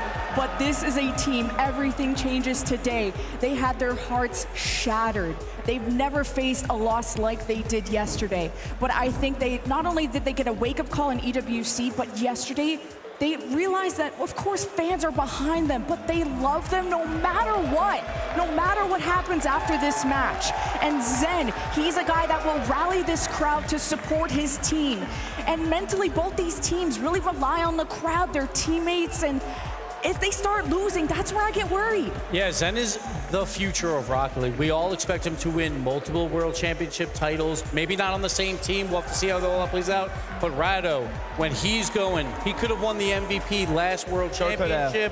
And his teammates said he should have won it. But obviously with the Zen factor, it went to him. But These guys know what needs to be done to win a world championship. Vitality, their 2 losses have come to 2 great teams, Genomaze and SSG, both in 5. And if I recall, they were leading in both of those game 5s, and the game slipped away from them. I've never seen Zen so devastated after a loss. It's not just that it went to game 5. It went to game 5 overtime against both of them. They played 4 minutes of overtime against Genomates. They played a minute and a half of overtime against SSG, and the emotion you saw from Zen is from just how close they were twice to getting victories there, and still came up short. And I think today is going to be a lot about trust. And you have that peak player, whether it's like a Zen, if you want to call Noli that for OG, but they got to have the trust that if they can't solo play it, everyone knows that Zen is maybe going to just air dribble across the field or Noli's going to be mechanical. But you need an option, a plan B. And you need to be able to trust that they can execute. And if they don't, then I feel like those star players are going to put it all on themselves, and that's where the stress can boil over. And you hear the X factor with the crowd we see. Whenever Vitality's on the screen, a lot of boos, a lot of cheers for OG. It's 15 months of pent-up frustration. This is the first LAN back in North America in 15 months. And even that LAN was Boston. It was an EU versus EU final, so they just had to pick one, right? So they decided, all right, Zen, you can be a North American boy for one day. Yeah. But it's also been just pent-up frustration for NA fans for what feels like 5 years. The Open era has been dominated by Europe. 2 World Championship titles after COVID. It's all Europe all the time. Now we're talking about MENA as the favorites to win this tournament. Oh, whoa. Hey, I heard a lot of NA players saying Falcons are the team to beat here. Clearly, these NA players got a little haterade or jealousy going on. Or maybe they played a scrim against Falcons and went, oh, well, you know what? I'm looking for all these NA players. You know where I see them? They're not here. But this is the first NA versus EU matchup for this crowd. And there's no region you would rather beat than Europe if you're a North American fan. You want to take out as many European teams as you can throughout this tournament and knock them out before the finals. Ooh, it's going to be a good matchup. I think that OG particularly, we haven't seen them play the same style nor to the same capability as they do online. A lot of people be scratching their heads, including me, when they're playing on LAN, because it's not the same team I see online. If you can be Shopify, you should be able to contend. And you can be Reynolds, Magic, and Cheese. You should be able to contend. And when they've been on this, no, we're not on this stage, but in the Swiss Abyss, they haven't been performing to their capabilities. The LAN factor, the crowd factor, like you're talking about, might change everything around. This is such a match that is, you don't know what to expect. These are 2 teams that you know their peak is so high, but then they'll sometimes suffer in matches that they come in confident and get kind of punched in the gut and they don't know how to react. They're teams that are, I wouldn't say have ego, but confidence to win. And when they take early losses, an early game loss, if they get demoed and destructured, things can fall apart. So I'm hoping those coaches, Torment, and everybody who have had that World Championship experience can keep them composed. And we talk about confidence over those first 3 days. Both these teams, no confidence going into today. But OG has played once already, and they have a win. They gained a bit of confidence. We saw that with Pioneers. Huge upset. It's because they got that one game in front of the crowd first, win a big game 1, maybe that is the difference there. If OG can come out hot with this crowd behind them, it is possible. You talked about momentum earlier in the day. OG is going to have some of that coming onto this stage. They've been in these seats before. They're familiar with it. They're okay. But it's wild to me that we're making this list of very, very practical reasons, but they're all intangibles of reasons why OG could possibly take down the reigning defending champions of the world. It's Vitality. We know on paper is the better team. Will the intangibles, Jen, be the difference maker? We got 2 big yappers too on each side. That once that first goal goes in, it's just going to be an avalanche for the good, for the bad, for this guy, I guess, too. Rudolph the Longhorn. I thought that was, never mind. The red-nosed Longhorn. I don't know about that one. Zen looks locked in, though. I will say, and you know, one thing we haven't really seen is an angry Zen. I haven't seen a Zen that feels like he's got something to prove. We've seen a sad Zen. We saw that yesterday. We have. So he has to regroup after about that 18 hours and be ready for this match. Well, folks, let us know who you think is going to win at home with the hashtags in the chat. We'll make our picks up here on the desk. Lemon Kiwi, what you got? I have to go with the team that has a higher peak potential, the one that I think really had a wake-up call yesterday from the fans and had them behind them. I'm going Vitality with this. I don't see a former world champion, I guess the reigning world, I'm sorry. Courage. I don't see the reigning world champions not making top 8. That would be so weird. I don't know if production's ready for this, but I'm gonna do it anyway. Fans, you are the 4th player on OG here. You guys need to get loud to see NA take out the world champions. And because you guys are here, looking beautiful, of course, I'm going OG. I'm doing it. I'm going. Okay. Let's go. Gibbs changing it up on the fly. Bates. Gibbs on the fly with a switch up Gibbs. I've never seen you do that before. Let's do it, baby. Listen. You want to join me?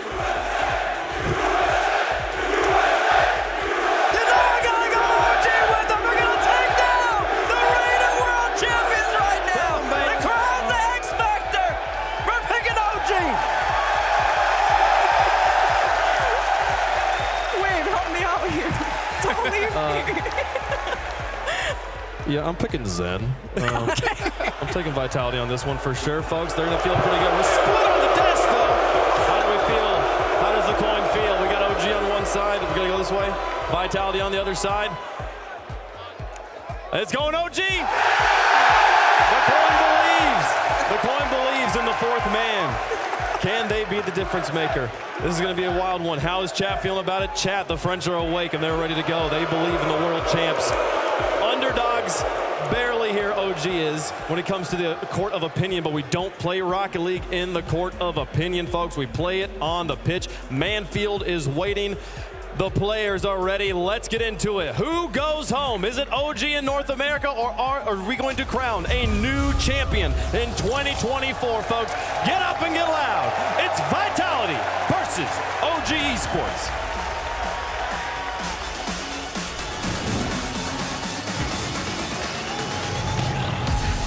They might be world champions, but they haven't done it here in this arena in front of this crowd, where there's one man on the other side that knows this place just about as good as anyone else in JNAPS. JNAPS making it all the way to the final boss, Team BDS, where G2 fell just short, but will it be a different story here with OG? Early on, a shot comes out, double commit from JNAPS and Nolly as well.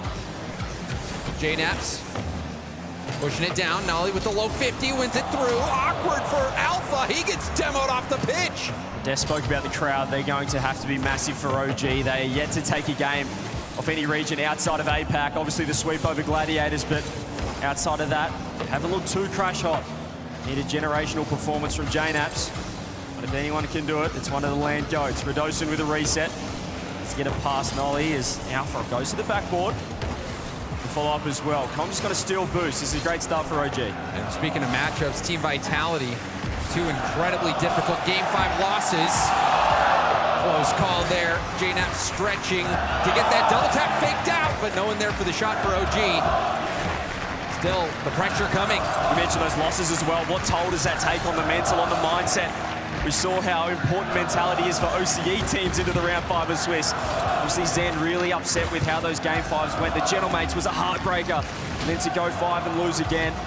They've got a reset here. First series in front of the crowd. First time here at Dickies Arena for all 3 members. And Radosin's almost faking everyone. Somehow Calm managed to keep that out with no boost in the tank. Low boost again. Sends it across the pitch.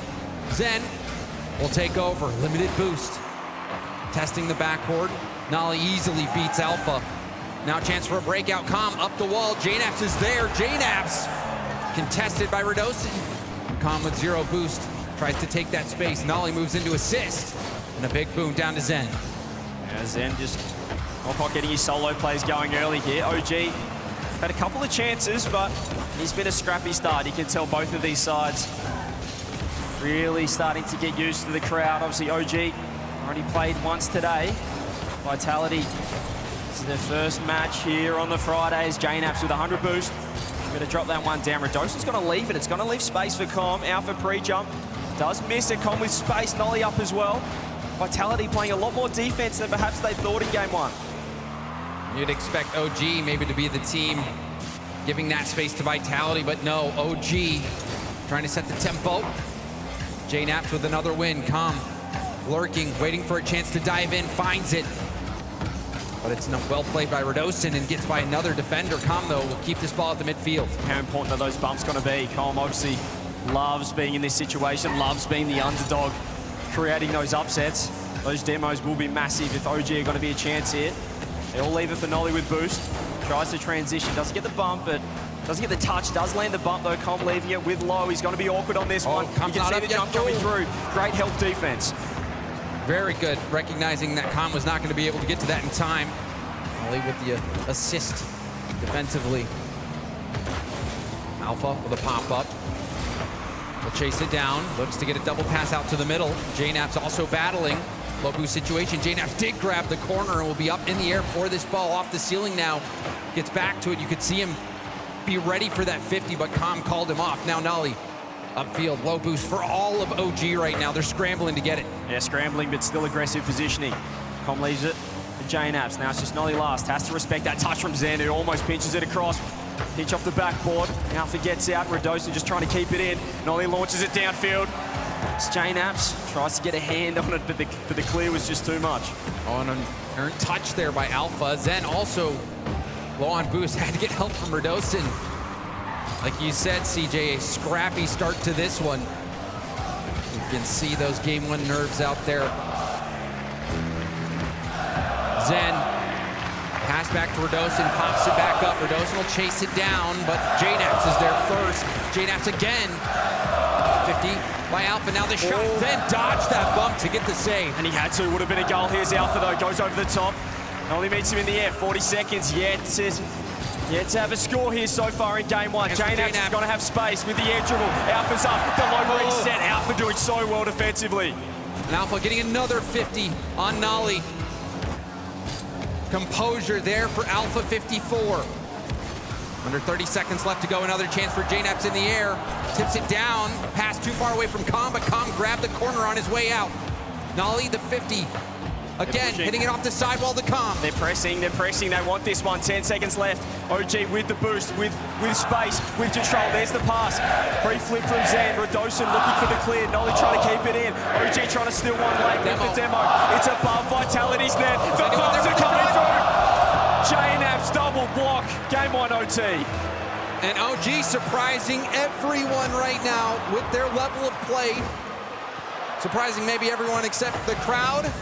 T-Bates and Gibbs. And the coin. The coin's never wrong. There's something about that coin that is just, well, it's wrong a lot of the time, but today it's been looking pretty good. Nolly with a clear downfield. Zen no boost, has to track back. Alpha races him to the boost, so Zen just looks for a clear to Radosin, who fakes a touch, then the reset. Here's the shot for Alpha, he's going the double. Nolly's missed! Ball position in the net! The ball looks like it was more than halfway through. This could be open, the hook could be open! Oh, it's on the wrong end though. Zen finds the demo somehow himself. Hand off to Alpha, in the air, ceiling reset. Uses it. Nolly's challenge has been fantastic so far. And he gets speed on Zen as well, who didn't expect it. J-Naps trying to get the bump. Com in there as well. Nolly wants him, but he's got zero. He has to back off. Radosin wants the bump. They've got to get back in time, but they keep scrambling. Nolly saw Radosin coming, but still managed to dodge that bump attempt on zero boost. OG being tested on defense, but Nolly there again. This is the best they've looked, OG. Just over a minute now going into overtime. Radosin, though, gets bumped off the ball. Nolly low boost. Looks at the pass to J-Naps. Gets it across. Zen has to turn. He's going to get outpaced by Com, who has low boost. So does Alpha. Leaves it for that man. Back wall carry. Ceiling pinch as well. Straight into the lap of Com, who has been dunked. Nolly's awkward on this one. He's very awkward on this one, but again, Com helping in time. This now puts OG in a tough spot. Alpha backward pass, awkward Com, no boost, still got a piece of it to interrupt the shot. Zen trying to control this ball up the corner. Back down to the ground now, taking time, waiting for the challenge. There's the dish! It rolls up! It hits off the bar and eventually walks in the net. A crazy end to this one. Zen just sliced them up, pieced them apart. Alpha, almost too perfect of a shot. But it just rolls in. You could see Com trying to get there in time. They put up a strong fight in defense. But in the end, Vitality too strong in that first one. that game certainly could have gone either way. OG, they're looking much better than their Swiss results would indicate. Oh, yeah. Vitality, they get the job done. There's that save from Khan on the goal line. Get another look thanks to the Mobile One high performance replay. And you could tell that the crowd was infusing OG with a little extra magic. The crowd is absolutely loving it.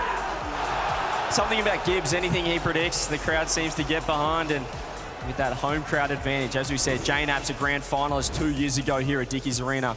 Wouldn't he love to get back there? Oh, certainly. But Vitality, they look like the dominant team right now in that overtime, being able to pull things back from the brink. The game started out not in their favor, but slowly, as the game went on, you could see Vitality starting to inch up the field, gain that possession, and start bringing it to OG. And you could see in the end that low boost from OG was the factor. Zen realized, hang on a minute, they're not challenging me, they're so scared, and he waited and he found that perfect pass to Alpha.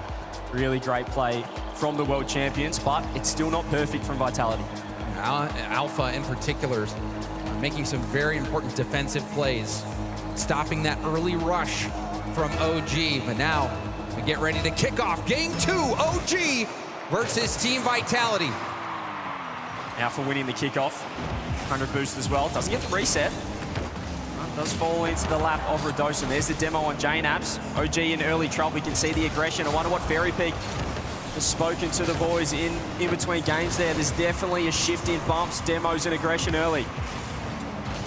Alpha is looking for a reset. Snagging that mid boost and dodging the demo. Now looking for a bump potentially at Radosin. No, Com, he's hit it backwards. It would have been a free shot. Has to track back now with 100. Zen popping it up. Another demo coming through. Com getting the boys out of trouble, but that was a perfect chance down the other end. Nice fake from JNAPS. Nice pass as well. Alpha reads it. Alpha sniffing it out again. Alpha stopping these attacks, and now Radosin testing the defense once more, but Com making another big save. Nolly, tough read off the backboard. And now Com on the dribble. Instantly challenged by Alpha, who makes another defensive stop. Yeah, really smart from Alpha there. Recognizing the delayed flick coming through. Got the early challenge. Alpha with the pop now to Radosin, who's going to outpace Com. Does get the touch on it, though. Only making a few huge midfield touches. Zen, though, with a double. Zen off the ceiling! Plays like this are what make Zen great. You just cannot give him that much time. Uses the ceiling, uses the backboard, creates something special for Vitality's first. And Zen has made some huge shots when they've needed him. Even in that series versus Space Station. But it hasn't been enough to get Vitality over the edge. Maybe this time it will. OG as well, yet to find their first goal of the series. When the crowd loves something to get up and about for right now. Speak about momentum being huge. That's a lovely pinch. Alpha has to read it. Launches it back downfield. Oh, he's there in time. Sends it on net. Radosin with 100 to the corner. JNAP's in there. JNAP's with the demo. Com trying to slice him up. Gets bumped off it. Just to Zen, who does get the double 50. Back to Nolly, though. The slow plays could work out for OG. There's the pass across. No one there. And Zen also dodging the bump attempt. Nolly. Pass over, but Com bailed out of the play. JNAPS moves in. Com grabbing the corner as well. Now Com using it just off target. That shot also denied by Zen. OG knocking on the door. Yeah, they're getting pressure. They're getting time in forward half, but it's still a bit scrappy from OG. It's like they're really struggling to break through. Often caught in the offensive corner, which is so hard to get something working. But JNAPS again across, but they need someone on the end of that pass. Com, redirect opportunity. Ends up just setting it up, but no one was there for the shot. Alpha trying to do the same, but the ball bounced too high. Teammate couldn't get it. Now a battle for possession. Radosin contested by Com. JNAPS over to Nolly. Nolly had Zen get a piece of that one. Nolly will stay up at the midfield, testing the backboard. Awkward hit by Alpha. JNAPS will go up to the ceiling. Zen and he gets to open space and a demo from behind. That will slow down the OG attack. JNAPS being the enforcer over to Com with the reset. He misses it. It's still awkward with the bumps. Only playing that third man role, just filling in the gaps, filling in the spaces now for OG. Minute 40 for OG to get something to work. Oh, for this time, Zen catches on the goal line. Cool, calm, collected from him. And he's able to transition down the other end with space. Does he go the reset? He pops one more, leaves it for his teammates. Nolly is up to the task. Nolly quicker than Alpha to get airborne there. Zen didn't have boost to complete the play. Alpha stopped the midfield. Redosin racing to it. Won that one, and now low boost. JNaps gets the save, but the follow-up is hammered through by Zen. He just couldn't recover in time. You can see he was trying to land off that sidewall off the save, but just lost himself in the back corner in the end. Zen, well, I'm not sure he could have saved it regardless. Great placement from him. Vitality 2-0. OG still yet to score in the series. OG's offense needs to figure something out. Chance for Kami. Let that bounce off the corner. Leaves it for Nolly, who will take the shot. I'm opting not to take that up the corner. Now we see Redosin going up for a 50. Man! That is a dunk contest winner by Redosin. And doesn't he love it too? You can see it on the player cam. He got it over the top of Com and just said, JNaps, over here, son. I'll have that one. Gets the dunk, top left. Vitality really stepping up as the series goes on, and we're still just not seeing that offense come through for OG. Like you said, CJ, OG still looking for that first goal.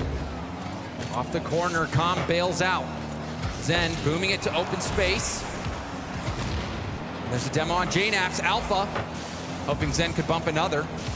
But Nolly will take possession. Com now on the lead blocking play. The flick comes quickly by Nolly.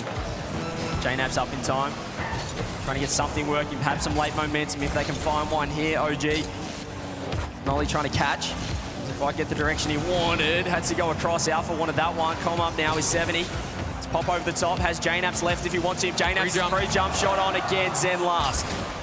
You can see OG trying everything.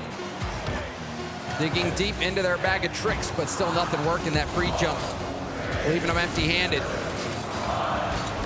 And that was a dominant Game 2 win by Vitality. Yeah, that one OG just could not find anything in that orange half. They tried to insert the bumps, try to get creative, but they just kept getting stuck in that corner, and anytime they threw that pass across net, there was just no one there. And this shot from Zen off the ceiling, off the backboard, in the net. Zen hitting another big shot for his team, and that ignited team vitality. JNaps had to race back on low boost to try to get that Zen there to clean it up again, and then the final play, if we'll see it, was that Redosin dunk. I mean, it was a similar story to game number 1. They were making crazy saves, OG, but it's not really conventional rotations. They're lunging across net. You can see JNaps just basically holding boost the entire time, and it's inconsistent.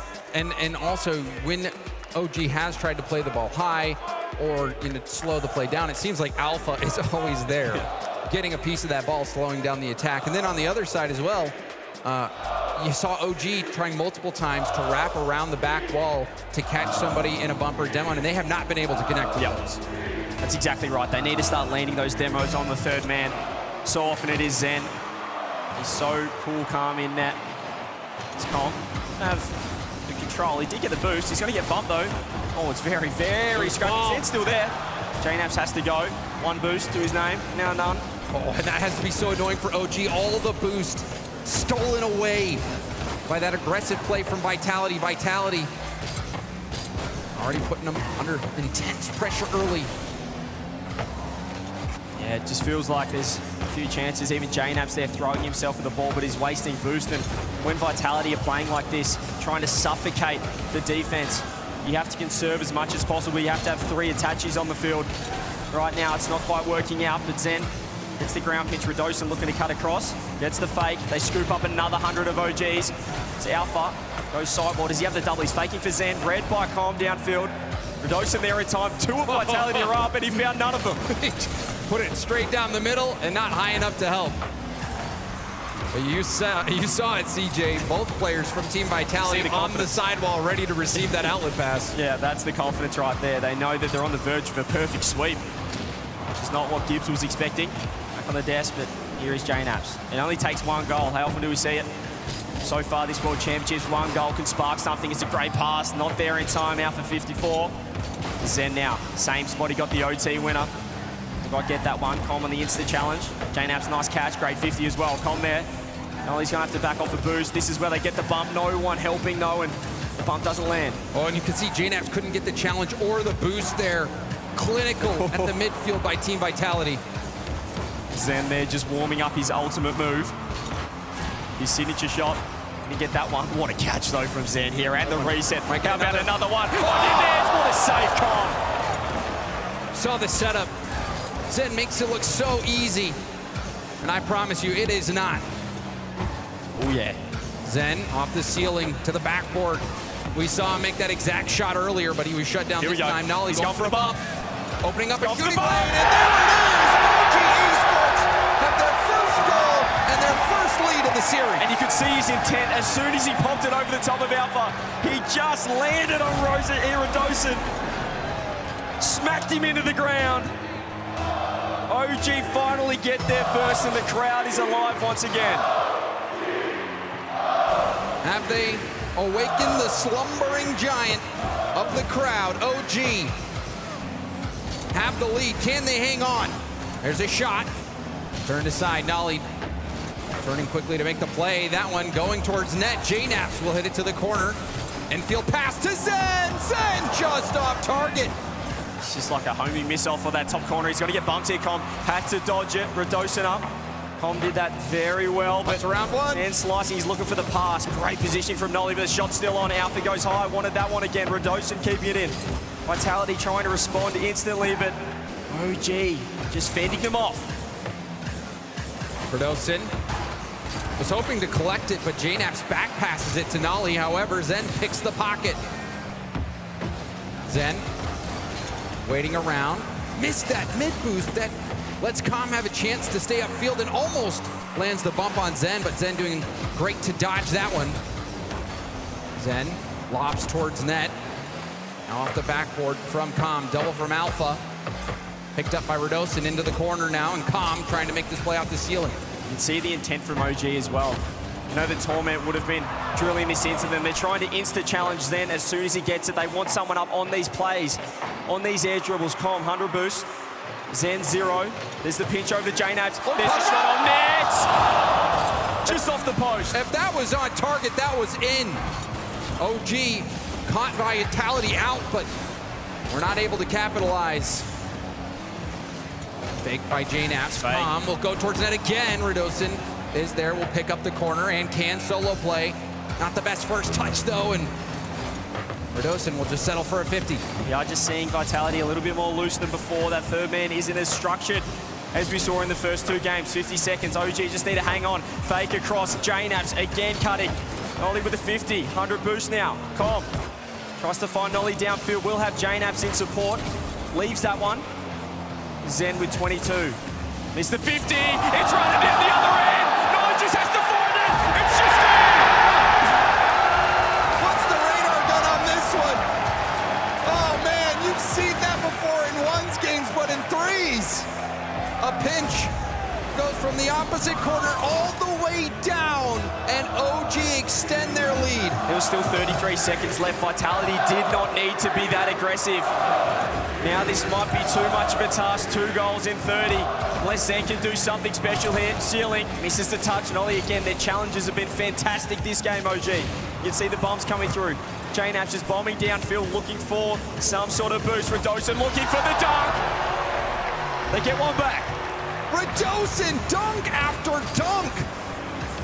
Plays this one perfectly. You could even see JNaps trying to get the bump out of the air, but Radosin battles through the contact and gives Team Vitality a glimmer of hope. Probably wasn't the right move from JNaps going for that boost. They had to play safe, 2-goal lead instead. Couldn't get back in time, couldn't help out. And there's another one! 33 seconds left, they were 2-0 up.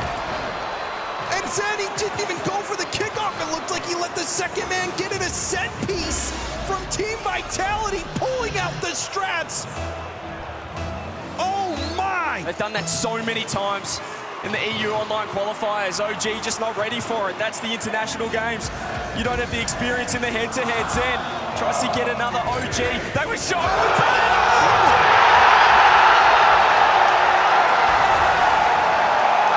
Back and forth, but it's OG that has come out on top. A single second, all that remains on the game clock. They just have to get it down. Vitality, what do you got off the kickoff? It's in the air. Zen, he grabbed the 100. He's going to just keep it up. JNabs hits the floor. Denies the sweep. Keeps him alive. Denies the perfect sweep as well. There were questions about OG going into this game. Scoreless in the first two.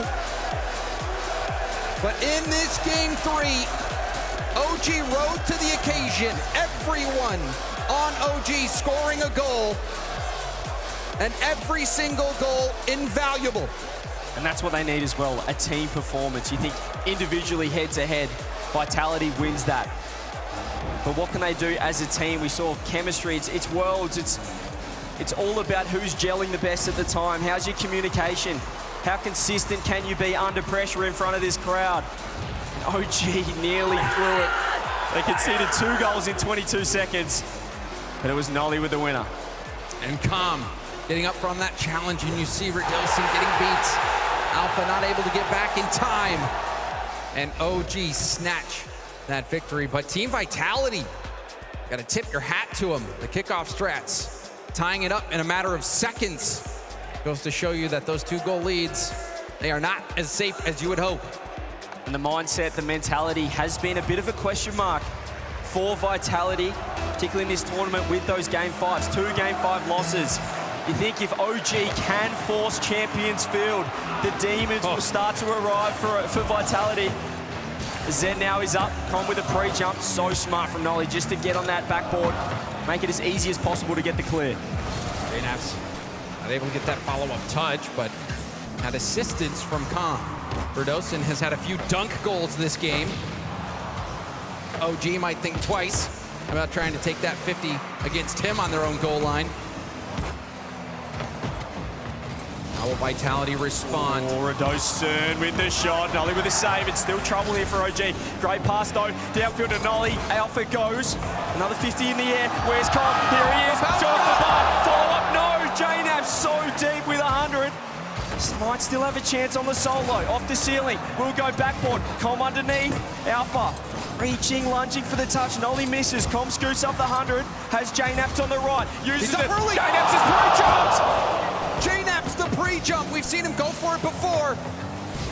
OG, they are feeling the rhythm. And field pass from Vitality. Into the hands of Nolly! What an assist! He had 100 boost, but he crept up, and Nolly with 0. Doesn't matter how much boost you got. OG with the lead once again. CJ, things might be getting a little interesting. Vitality, 2 Game 5 losses before this. Will we see a Game 5 again? These are simple goals as well. Simple mistakes from Vitality. Double demo, but Alpha's flicked it too far and comes back in time. There it is, they had the chance. The execution that you'd think would be A1 from the world champs just isn't there. Back pass from Calm. Nolly back flipping, staying in the middle of the field. There's a bump on Calm as well, but Nolly is there to clear it out.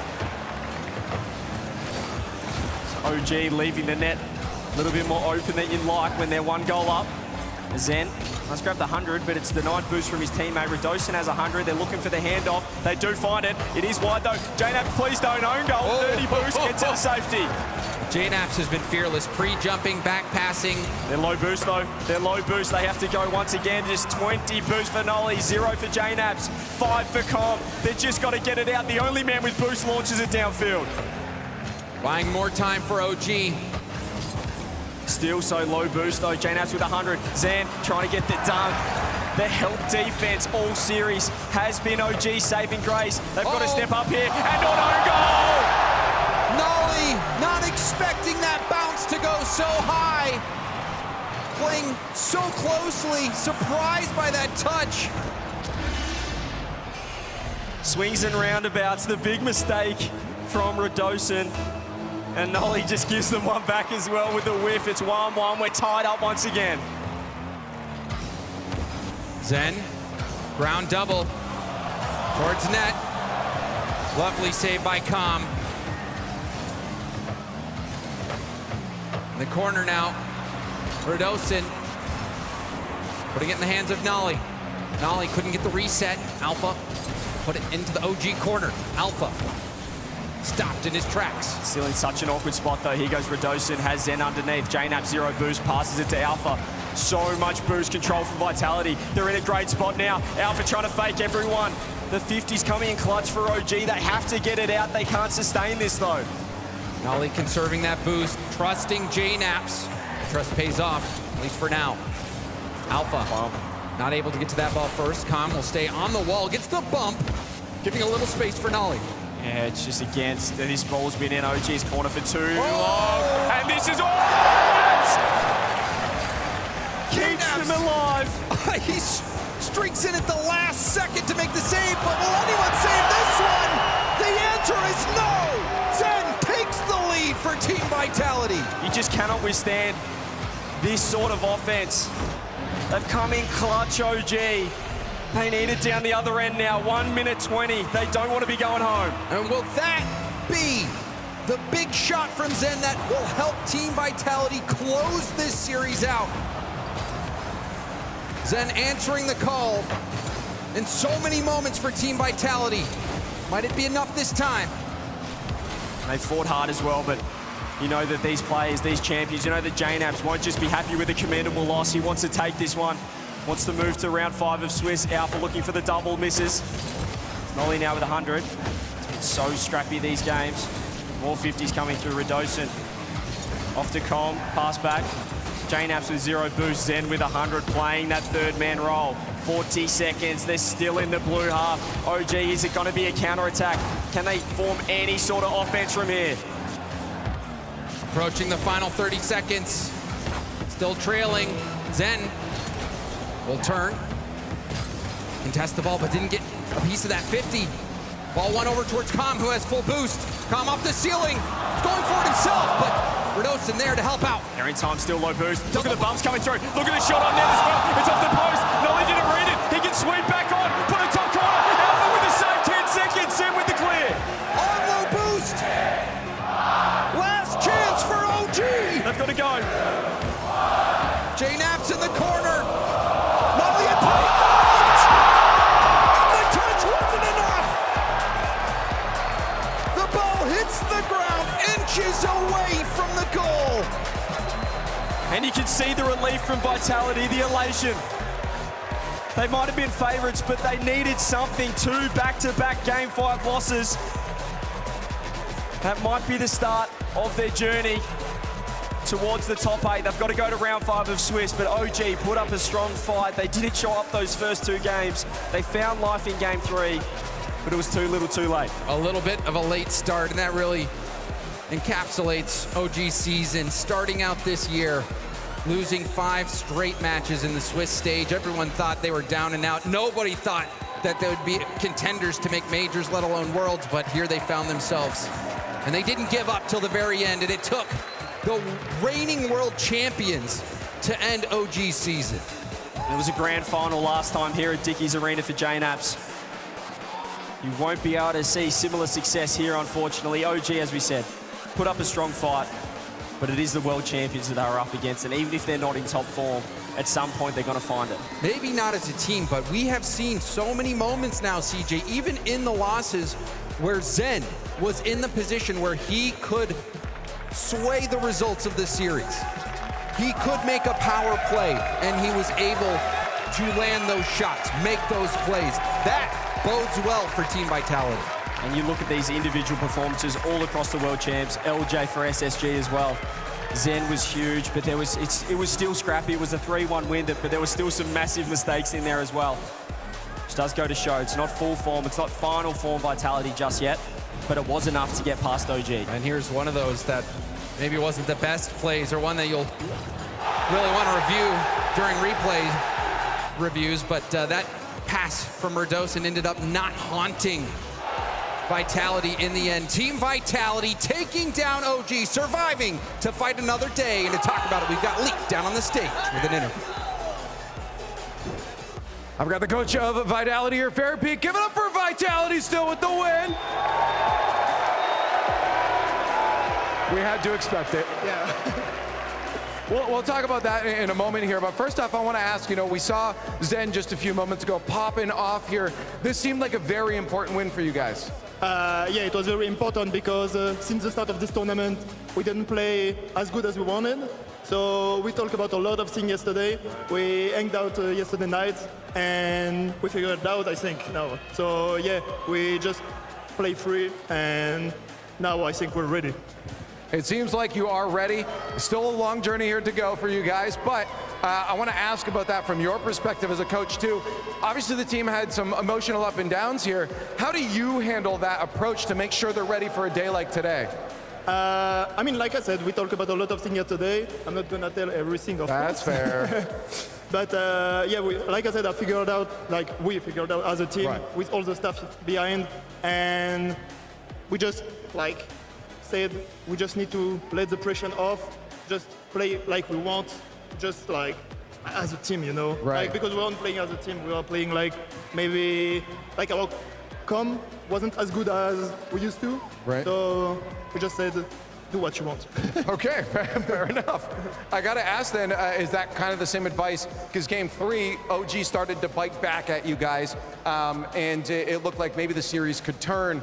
What do you say to them in a moment like that to make sure we don't revert? I mean, they played good, but I think it was a game we played a little bit worse. So we just said, okay, it's fine, we lost one, they can have it, now we're gonna take the next one, and it's what happened. You just give them that one, that's fair. Now, I wanna ask about this environment specifically before I let you go, because obviously, before we've seen everyone cheering for you, obviously in NA, they're gonna be a little against it. How does the team handle when the audience is against you guys and for the other team?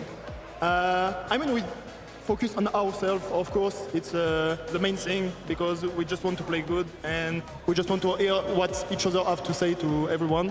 So yeah, we just focus on us, but of course we hear all the people who want us to win. We see some Vitality. There they are.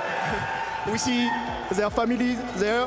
Right. And it's enough for us. And if anyone wants to join us, of course, you're free.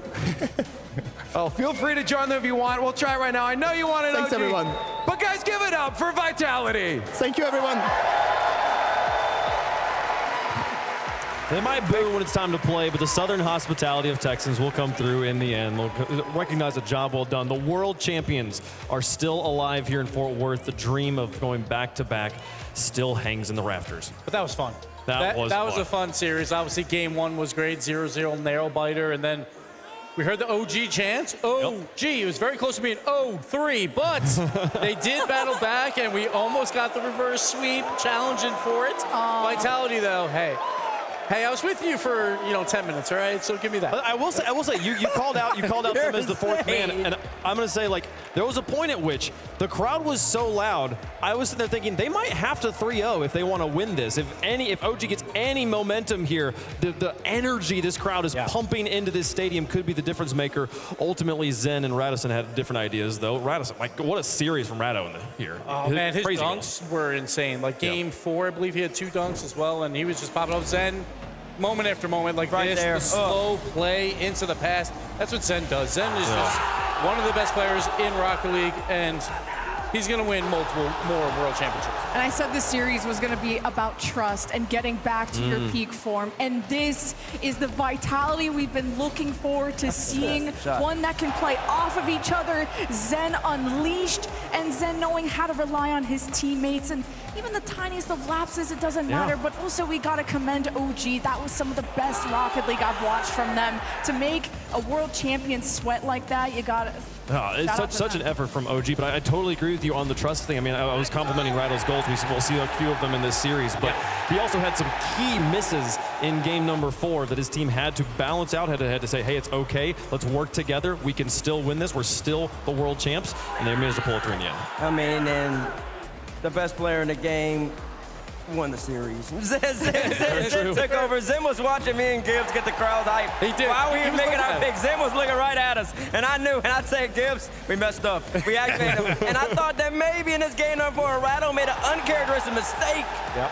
When OG took the lead, when the crowd got back into it, but just great bumps, and then Noli pushed up a little too far, got off his line, and that's all it took for Vitality to come right back in. But those small mistakes are going to happen for OG. It felt like they had to play faster than they were used to. They didn't have a lot of boost most time. Vitality was trying to boost starve them. They tried to play fast anyway, and occasionally you'll get those errors. This is a faster pace than OG ever plays, and I thought they did quite well. A lot of amazing saves that had everybody super hyped, but also how well they played together. This, again, OG just passing, and even with all of this pressure, with being on your last life scenario, they still pulled through in, you know, OT game 1. Like, they put it all on the line.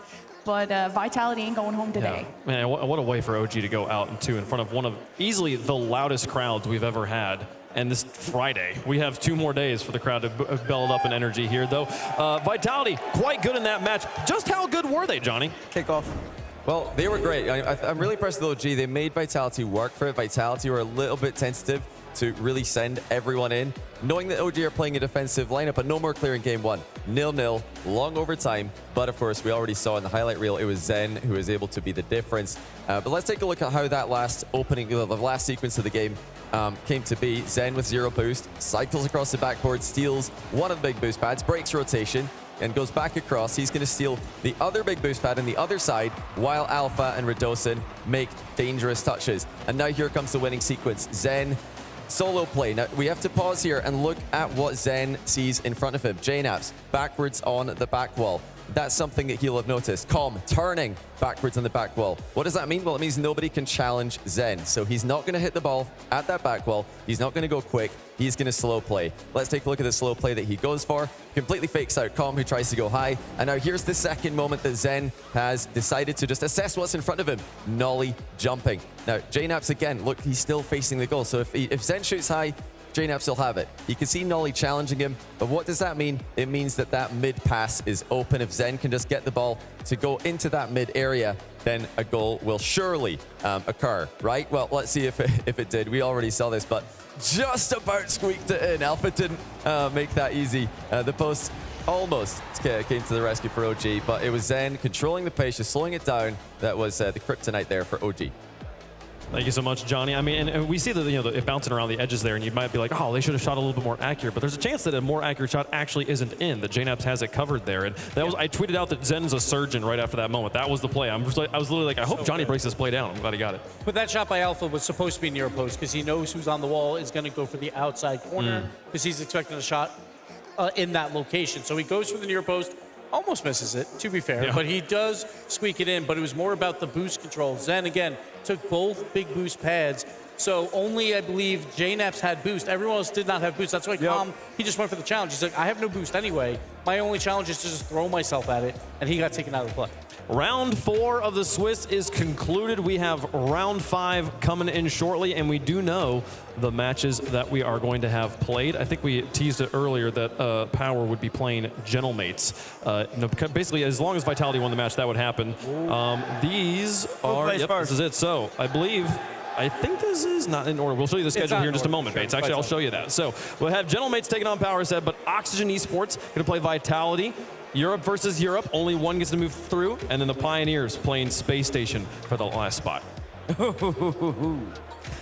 But KCP gets to maybe take on another NA team, and will they play upset? Like, you got to be shaking in your boots for after what they did to Gen G. And that's true. Whatever you got to say about Gen G, you could say similar things about SSG. They better be ready. No one can underestimate KCP anymore. It's been 5 years almost since OC has had an RLCS top 8. They got 2 chances.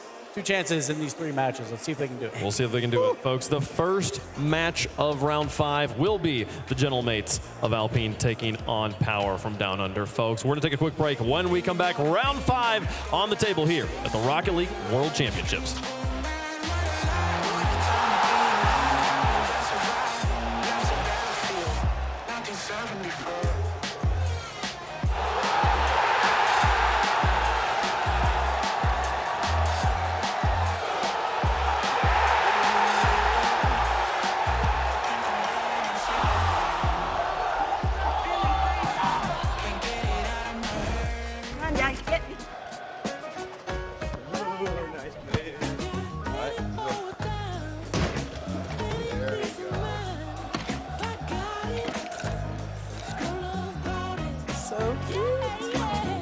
At Ally, we're helping millions save more for the things that matter most to them. Whatever you're saving for, we're all better off with an Ally. Get back to work. Oh.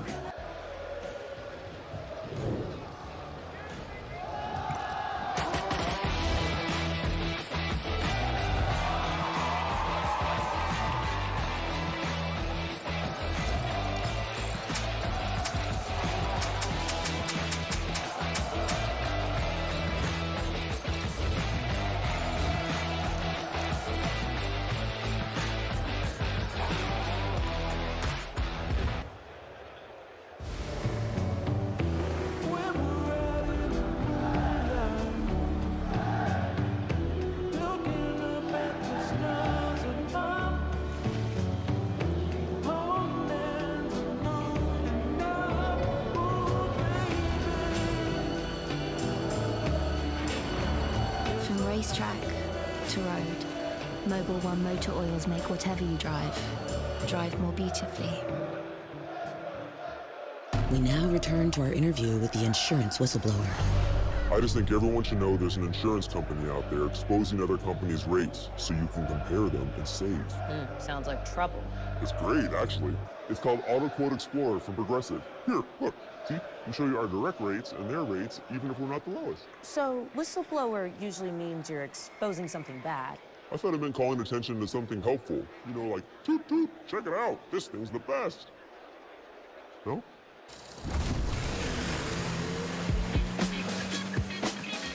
Welcome back, everyone, to Caster Clash presented by Progressive. We have round 2 of Cole and Stumpy versus Stacks and Herc. Our next game has to do with silhouettes of players. How this is gonna work, 3 points if you guess it right off the jump. And if you want a clue, it'll cost you 1 point from your total. I guess we can do negatives if you guys suck off the bat. Round 1. Ta-da! Okay. Who dat? So this is the person I've got in mind. Okay, right. Feel free to change it, yeah. I think the stance on me gives it that. Really? That'd be my shout. Do it, man. But you went with that first. Do it. Oh, no. Or should we just do neither? Well, no. Spend a point, get a clue. Oh, you want to get a clue? Yeah, we can go. Are you guys locked in with yours? Oh, yeah. Yeah, I think we go for 2, because we're not convinced. Okay. All right, -1 for EU. First clue. What? I thought it would be like a stat or something. Where they're from? Can I come up and look at the nose in closer detail? Sure. I don't think that's the one you were saying. I think that's more like the one I was saying. Nose check didn't help. I got that off the rip. Sorry, can we get our money back for this point? Because what is that? Nope. Go with the first. Well, I think go the first nothing one. on losing points. Yeah. Are we ready? All right, Yeah. the big reveal. Atomic and GP. Drali. Oh, that's a good one. Drali's a Let's great shout, you know. Who is? Oh, that's great. That is a Drali nose. The collar with the BDS, that's good. All right, after our first round, I'm scared of 3 these guys points now. versus -1. All right, let's see how low we can go. Let's keep going. All right, here's our next mystery player. You can purchase a clue for 1 point. I do not want your clues after that. We are locked in. Okay, We're locked in at 3 points. locked in. They've locked in at 3. Honestly, I think we. I'm down to ask for a clue. Yeah. All right. Here is your clue. Oh, well, we're wrong. That's so... That's a good clue. You can't tell somebody by their nose, but by their I eyes. could have told you that was Jolly's nose. Are we I don't ready? like this game. 3, 2, 1, reveal. We got Tor Sauce and TRK. TRK was right. When you see it like that, it's obviously TRK. Yeah, exactly. How can you not tell? That was actually the next clue. Okay, next mystery person. Oh, I really dislike you sometimes, Alex. How do you get that immediately? Actually, I'm not gonna lie, I think this is the first time I might be Locked wrong, in. but the only reason I'm saying this is because there is a player that every time I've ever interviewed them, he stands next to me like this, Oh, got the old sideways swag going on. and that's how they're posted. We're locked in on 3 points. All right. Okay, All right. big reveal. 3, 2, 1. Oh, you went different. We went large Oscar. Oh, Oski, yeah. Oski. Oski's Oh a wait, good Oski shout. would have been a good one too. Oh, it's Oh, Your female. yeah, okay. Okay, next mystery person. Yeah. Oh, everyone knows it? Yeah, got it. It's And the Daniel. Daniel the Manual. What a guy. Hey. Okay, here's our next I know mystery. exactly who that is. 100%. I can see it, but how did I can't do this one? I am useless here. 100%. Locked in. Yeah. Okay, here is the big reveal. 3, 2, 1. Chronic. It is Chronic. Oh my god, I'm so good at this game. I like how, by the way, Stacks, after admitting to me he's doing nothing, he's still turning the screen. Stacks is like, I'll be the glamorous assistant, don't you worry. All right, last one. Yeah, Who I is got that this one. mystery man? I got that one. I don't think I got that one, I'm not gonna lie. Really? Yeah, locked in. 100%. Take the clue. I want to see Honestly, I could take the clue, right? We have points. Come Wait, on, clue okay. it. Clue. You're already ahead. Please get the clue. I want to see Okay, the clue. we'll take a clue for fun. All right. Oh, I knew it was gonna be a. We're wrong. I think we're wrong. So it is a Brazilian player. Oh, we're wrong. We're so wrong. Can I get the next clue for fun? Yeah, next clue, Give me another purchase for 1 point. Let's go. What? That's a mustache. Wait, is this even a Rocket League player? Yes. Yeah, you reveal it. 3, 2, 1. Monkey Moon. Monkey Moon. What? We didn't have the thing and the thing. It's Itachi. He just grew up. Our clues were wrong. Okay. You win. Take the NA dub. takes this one. Let's go to round 3. Fair play. Fair play.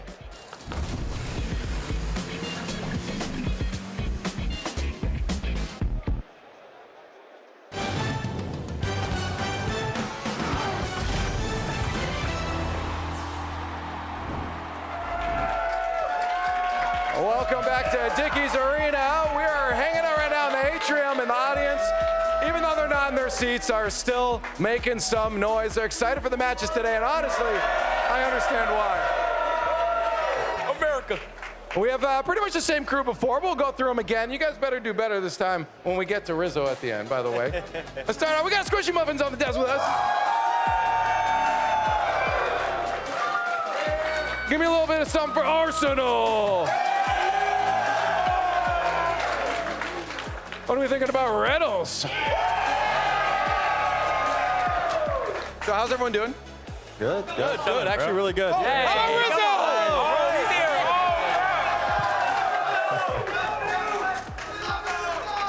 here. This is great. Yeah, no, we're just hanging out. We're going to chat about what's been going on today. And honestly, there's a lot of storylines, I think. I want to start off right off the bat about OC Arsenal. OC popping off right now, or at least they're looking like they're about to. Still round 5 to get through. Yeah, man, I don't even know what to say. OCE, they came out, and they showing out, bro. Like, Power, they've been keeping up with G2 since the start, so them popping off and even having to play Genomates soon, I wouldn't be surprised if they beat Genomates. That might be a bad take. And then KCP beat Gen G, so if they beat the next team, OCE might be better than NA. I don't know what to say, bro. Sorry. It's tough, though, to take, like, nothing against Gen G, but it's tough to take a lot of the results against them too heightened, I guess. I think you can put a team together of these 5, and it would put up a better performance than Gen G did today. It is, over the entire season, it is the second best team in NA, but they were miserable today.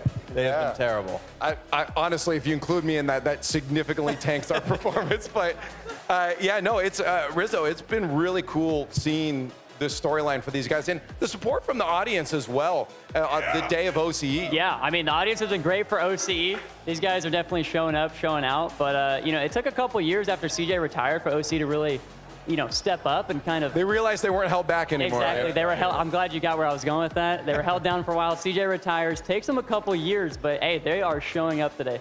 That's great. Well, wait, you got to play with him. Why are you talking... I mean, I just always dunk on CJ. There's nothing really I could do about that. I don't know. That mental shock for that. Now I'm going first touch on that. I don't know if you should do that. That's I think that might be a mistake. Maybe. Yeah, they've been yapping at each other all week, honestly. But Squishy, for you, I mean, OC, obviously, a lot of you guys here have experience against them for over the years. But I feel like it's cool to see this. Like, finally, this region, they're so isolated, be able to have success like this on the big stage. I mean, in my career, I was actually lucky enough to never lose to OC. So I was one of those players that never lost to OC. But I remember they would take some series off like Energy, and Energy was insane. Energy was like world-beating form, capable of winning world championships, and they were able to take series off of them at LAN. So they always like had the flavor at LAN, like to be able to do it, and to see them actually come together now and like actually potentially make a top 8 here in the most like stacked kind of world championship we've ever had, probably. Honestly, we have the most amount of potential winners here, so it's pretty cool to see what they're doing, honestly. I guess the question is, like, are we at this point looking at like power? Is this a team you guys could place like top 8 if you're doing power rankings?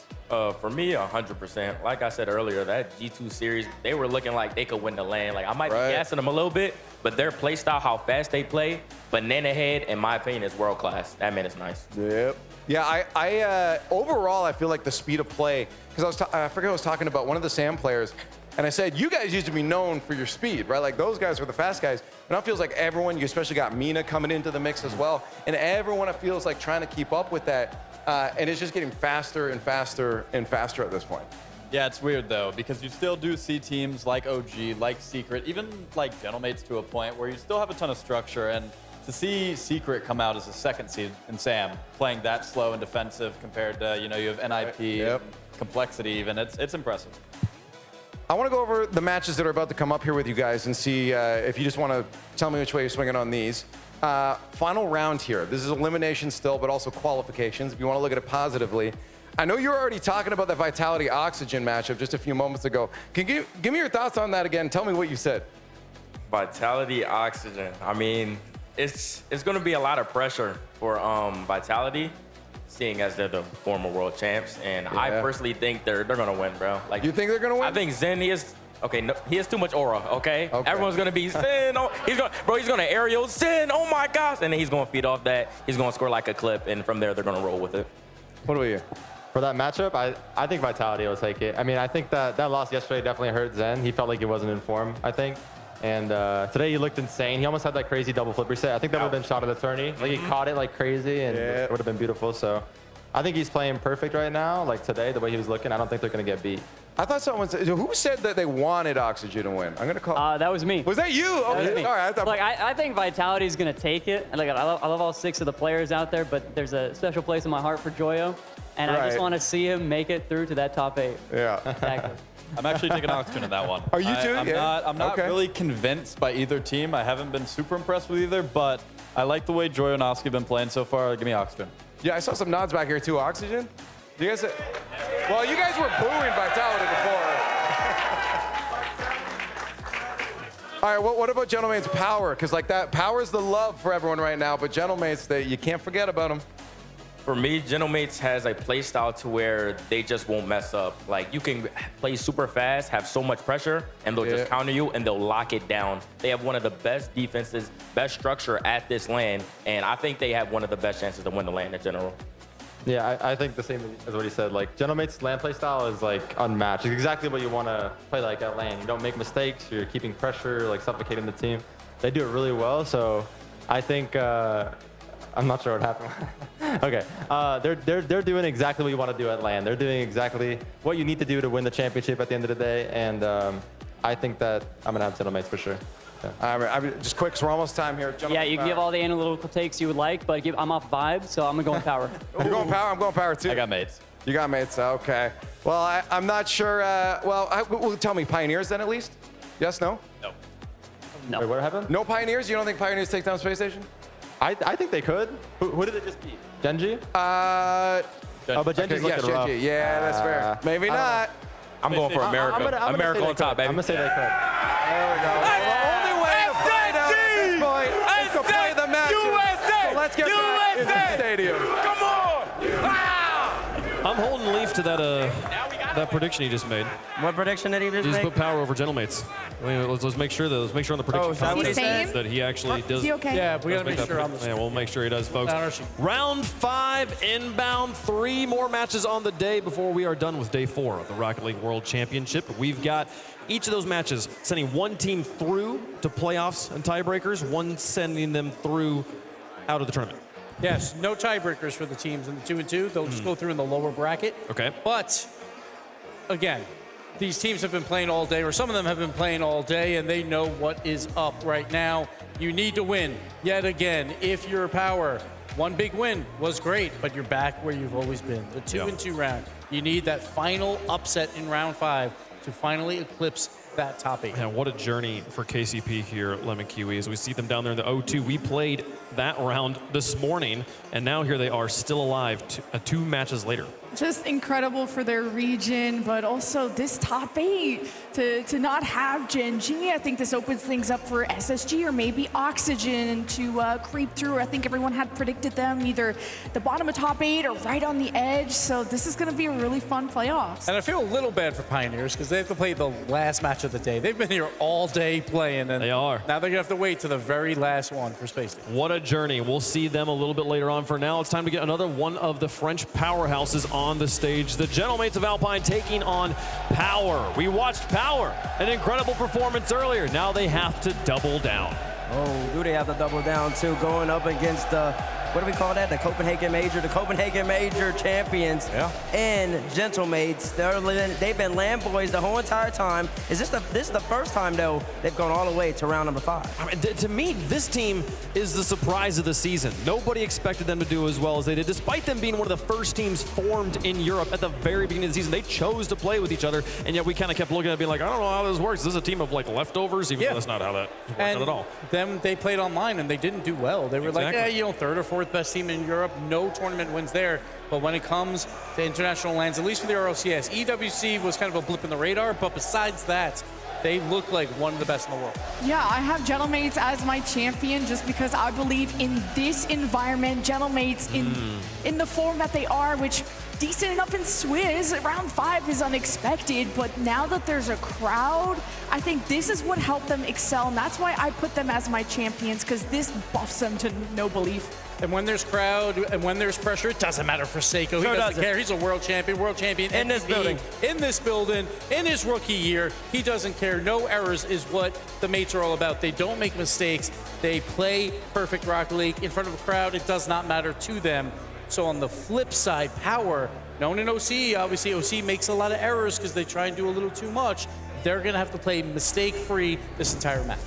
Everzak's trying to guide his team to another LAN victory. Power, though, have been the story so far. OCE continuing to add another sentence to this impactful chapter of their story, and the Gentlemates victory is the one they're going to have. It's the biggest challenge they've had yet, Bates. Power is back in round 5 yet again. I believe this is 3 straight lands in a row. And they always have to run through a gauntlet, but listen, if you want to change the seeding, if you want to change the perception of OCE, you want to get top 8. You have to be a legitimate top 8 team in the game to qualify, and Gentlemates stands on the other side. But this team, the synergy, the offense, and the vibes, they've been playing great the whole tournament, and they got to string together 3 great games here to get by Gentlemates.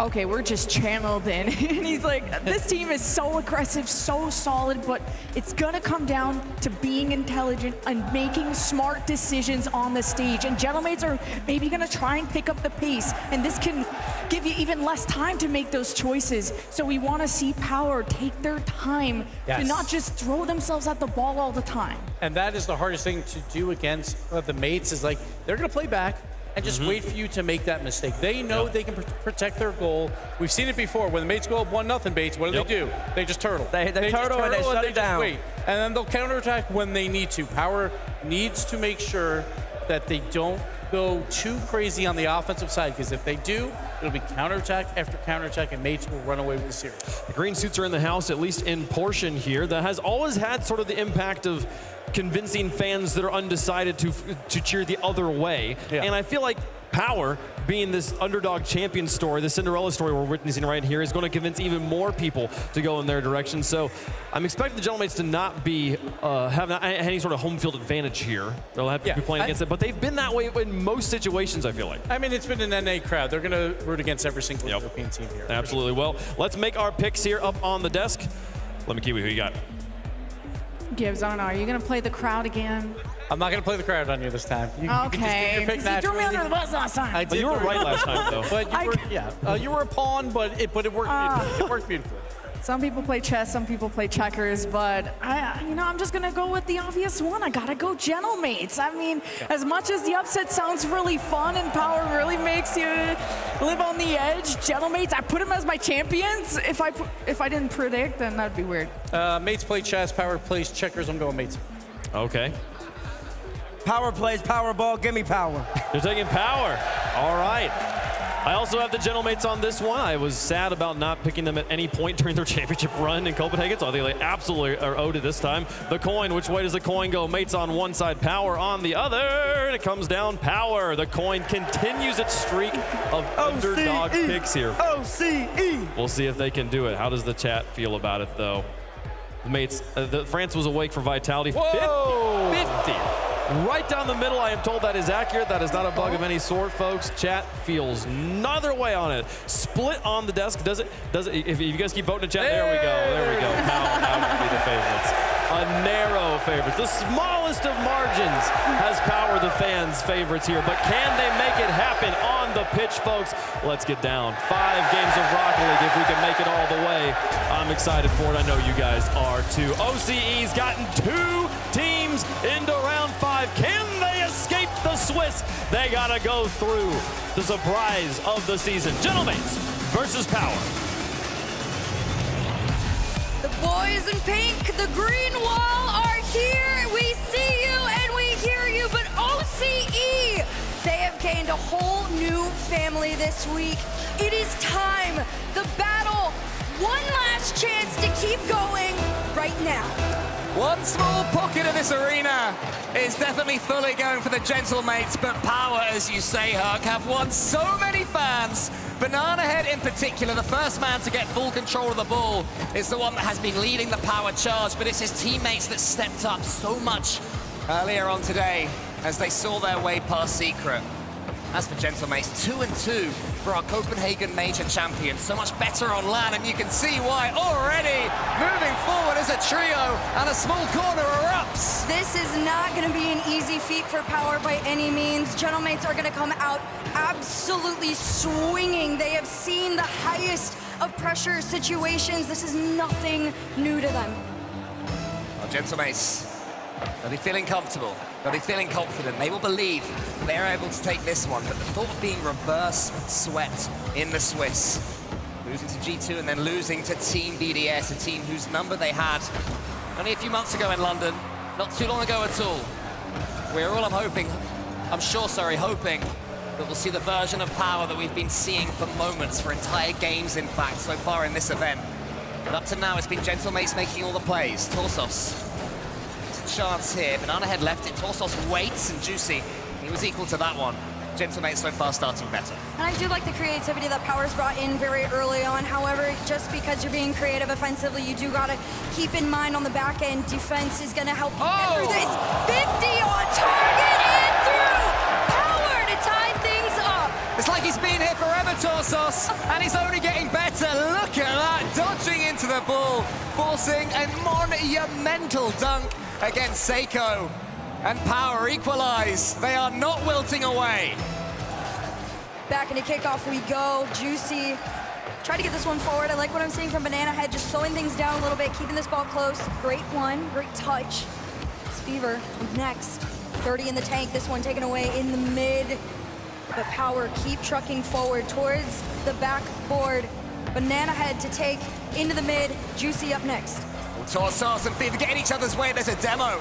Banana Head took out a Gentlemates player. That was all important. Torsos can slow things down now. Power, that big equalizer, will be huge for their mental state. They are, it seems, one of the happiest teams, one of the most joyful teams here in the competition.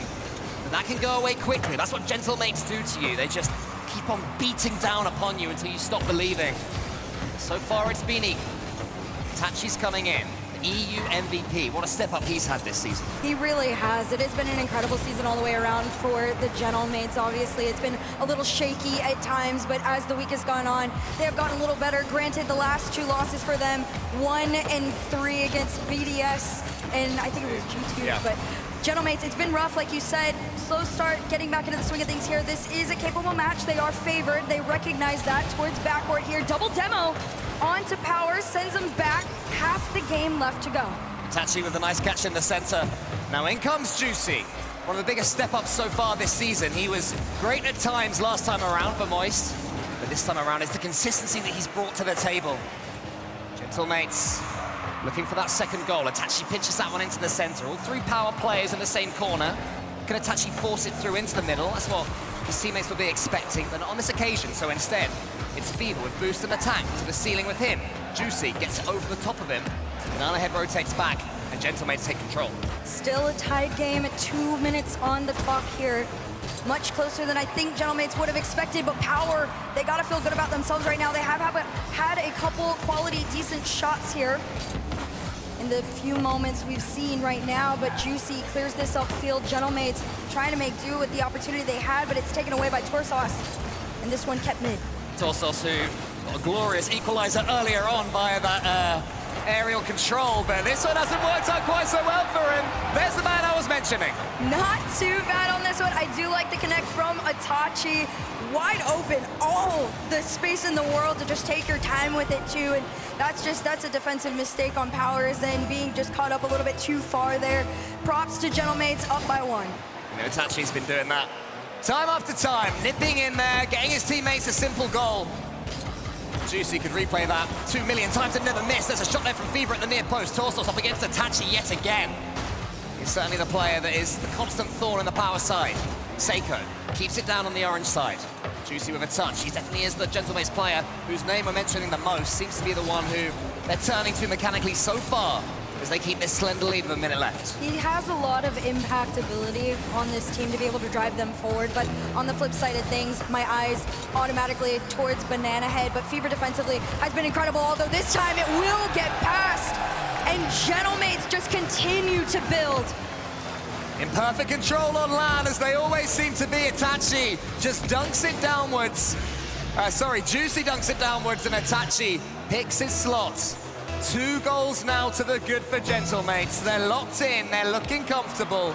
Power are gonna have to stretch themselves even further than we've seen so far. Taken down Genji already this tournament. They've had big wins. Gentlemates would be a step up even from that though, if they are able to bloody their noses. This is a chance now for Banana Head. Fever in the middle, follows this one. Seiko clears it long. Torsos in an awkward position, has to get back. He's still in reverse here. Using the length of that dominance to keep control of the ball.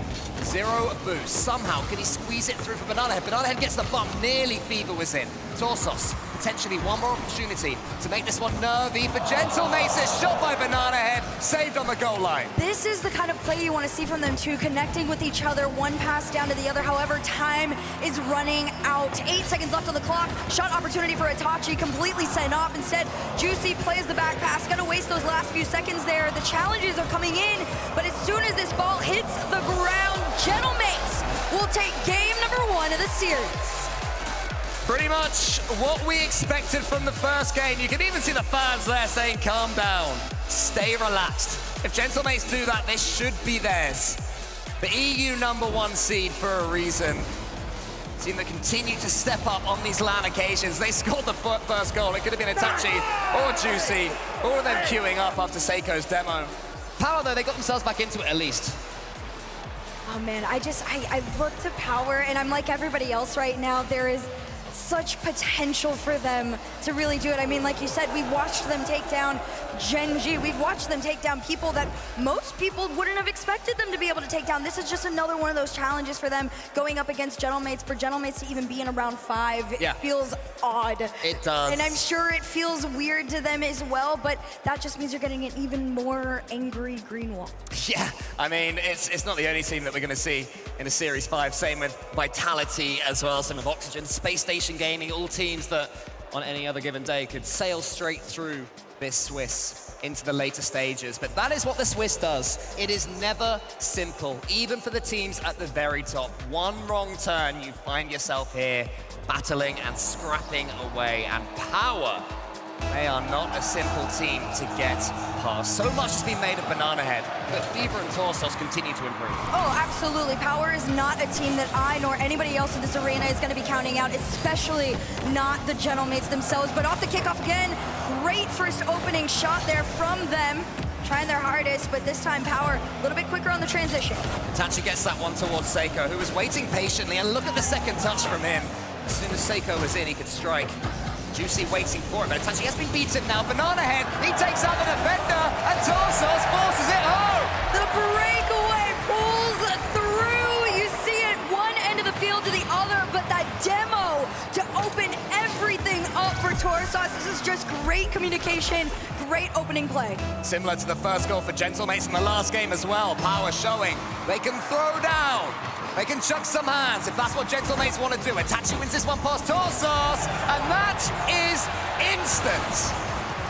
That's what you need. You have to respond as quickly as possible, and you can't count out Gentlemates to do it either. You have to be prepared on every which way of the field to defend these shots off kickoff. Back to a tied game, 30 seconds into this one. Let's go. Power and Gentlemates taking turns, outpacing each other in defense.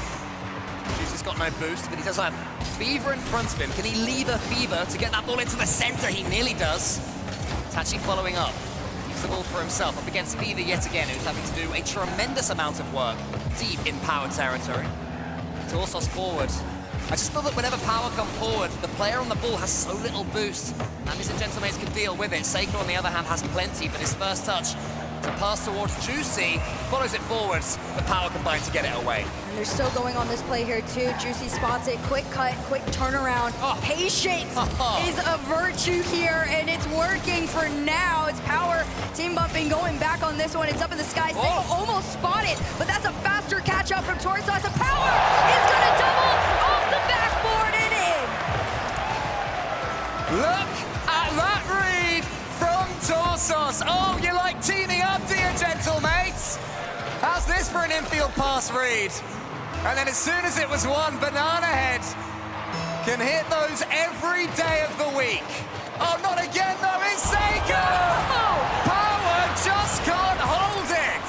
They're just too good off the kickoff again. Itachi and Seiko, they catch him out, and you just placed it in front of him at that point in Power. I don't know what to say. You just got to be prepared. Gentlemates are going to come in with every single strap possible off the kickoff here and back on even playing ground. Almost another one, though, as we head into the corner. Seiko trying to get over Banana Head, but it's not going to be allowed. Power have to tweak their approach from these kickoffs. Gentlemates are killing them there, and every time Power gets something, that momentum is snatched away. Now it's Gentlemates that have their own. Seiko goes for the dunk on Fever. Banana Head takes out Itachi. What can Power do now? Itachi's out the game. They can reconvene. Banana Head's got it. Seiko's in front of him. He gets it over the top of him. Is anybody arriving? Not now. Back into the Power side we go. Seiko trying to spot any sort of a teammate. Juicy was a little bit far up. I think he wanted to try and spot Itachi, but Itachi facing the other way, which means Power gonna push on through. Here comes Itachi. Nice challenge there. Try and slow it down a little bit. But Power, as time is going on, starting to lurk a little bit more. Demo opens up some space. Juicy not gonna go for it. He's gonna let this one fall into the hands of Power. They're gonna take their time. Yeah, Gentlemates could have done more with that one. Torsos' touch was scruffy. Suddenly Gentlemates found themselves with just a sliver of an open net. Couldn't quite convert it. Touch wasn't central enough for them, so all things are even once more. Banana Head chasing down Seiko. Fever has boost this time. Wants to get it to the backboard and does. Wants to finish it off. Banana Head's waiting, lingering below. Torsos Tracks this one sideways, but Juicy's able to escape his grasp. But Itachi in the center! Fever gets the save from the side. It's still going on, tied game here, 2:17 on the clock. Juicy tries to pass it off to Seiko, no connect, but it's still in! Oh man, totally intentional, I'm sure. Juicy put it into the middle, Seiko with a redirect, we'll call it. Bouncing over the top of Fever. You can see him lifting his eyebrows like, yeah, I'll take that. That'll do. How do you say I'll take that in French? I have no idea, Yeah, but I'm sure it was said at that point. Power's going to try and get one of their own. Seiko completely denies it. Fever sends it back. Seiko again saying nobody is getting past me. This ball headed towards that backboard there. Torasas and Banana Head going to try and work together to get around a lurking Juicy right now.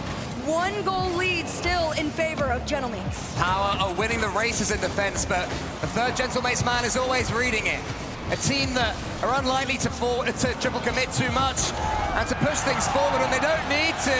They'll take their time and they'll strike. I saw that coming from a mile away. You give Seiko any bit of space, he's gonna take it. Of course he's making that angle on it too. He gets the beat out on Fever there. Very quick little side tap there. 2-goal lead for Gentlemates. It's a great position to be in. Power have improved their kickoff space in the last one. Almost scored from it. This one, though, again goes to Gentlemates. They've wrestled back that initiative. Fever misses, or at least fakes it forward for Banana Head, who'll claim. Now it's Fever on the goal line. Juicy's up, but won't be able to force the angle. Itachi in the corner. Banana Head in front of him. Juicy tracking back on Bull's side. It'll be a tight angle to play with. He's able to capture something from it. Seiko is almost in there.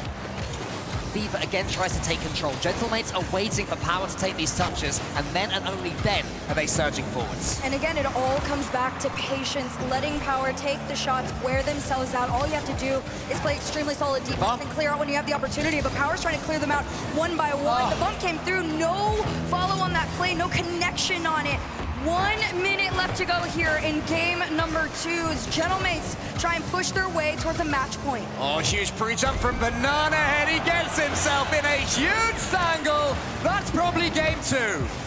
That's just so unfortunate at that point. And I do want to say, under normal circumstances, I feel like this would really affect the mental. However, Power, we've talked to them about it so many times. They know how to just re-lock in an instant, and you've got 50 seconds to do so. I've seen more scored with less. There is an opportunity, unless Gentlemates can do it right here, won't. And still, we stay at 3. I mean, Power, they know how to lock back in, but what they don't know, it would seem, is how to get past this 5th match in the Swiss. The agony looks set to continue for them. Gentlemates, their day's work has seen the okay so far. Their first match today, Power's second, but it's Gentlemates that seem hotter, that seem like they're playing more comfortably. And now Seiko is starting to warm up, one of the most underrated players in World Rocket League, the former world champion. One world champion here as well. Will he be able to lay claim to another crown?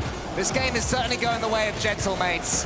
And while Power made them sweat, Gentlemates pulled away in the end. Yep, at the end of the day, Gentlemates still, composure was what kept them in this and building every single time. Power tried everything they could, unfortunately just not enough. And now, Gentlemates, you can see the smile on the fans' faces. 1 game away from the playoffs. Power have more to offer.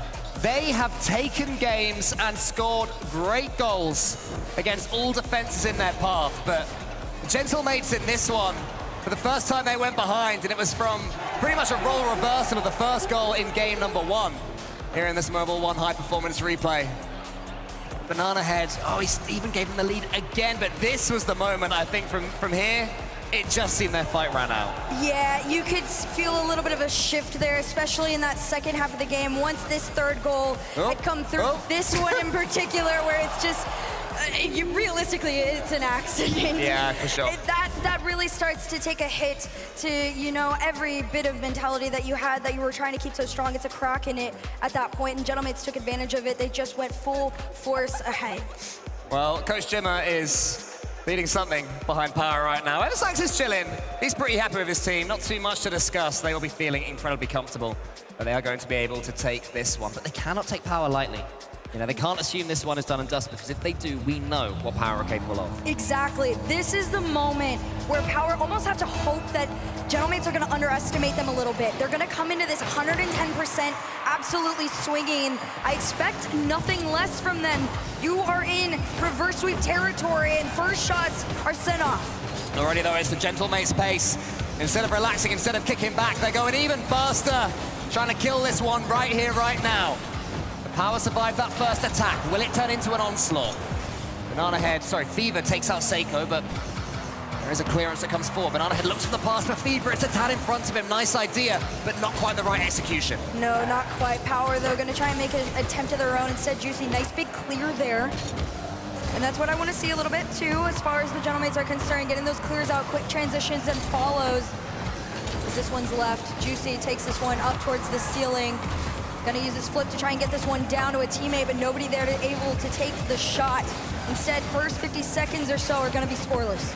A first goal for Power would be giant. If they can just steal it, it'll be something, but Gentlemates so far looking the more likely. His Seiko yet against the backboard. Torsus has to get this read and does. It almost catches out Itachi.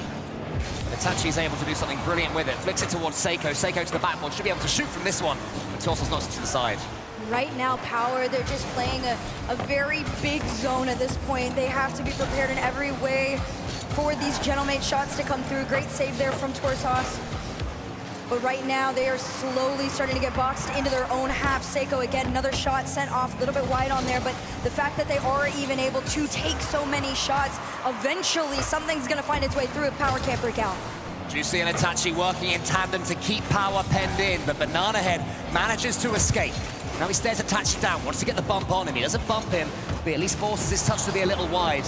Juicy, though, is the benefactor. Fever up against Juicy. Fever underneath the ball. Itachi comes in, into the corner, gets that second touch, gets the third as well. Is anyone arriving from Gentlemates? No, just Fever. It's just this weirdly slow game for Power right now, and I don't know what's missing, if it's a confidence boost or what, but that extra oomph has been not in this series, and we all are wanting to see it here as Torsos gets the clear upfield. Power's gonna try and break into the side here and formulate some sort of a play, but Seiko, every single time, it falls to the nose of his car. Oh, Fever gets that one towards Seiko and makes the challenge at least awkward. Torsos still getting involved, but no boost. There's a miss there from Banana Head. He's been so reliable this event. Missed that one, though. Fever was on hand to help out. Torsos clears. Banana Head gets a second bite and misses again. Fever bails him out once more. Itachi down. Torsos clears. Seiko waits. Seiko gets it behind him, and now maybe Power can come in.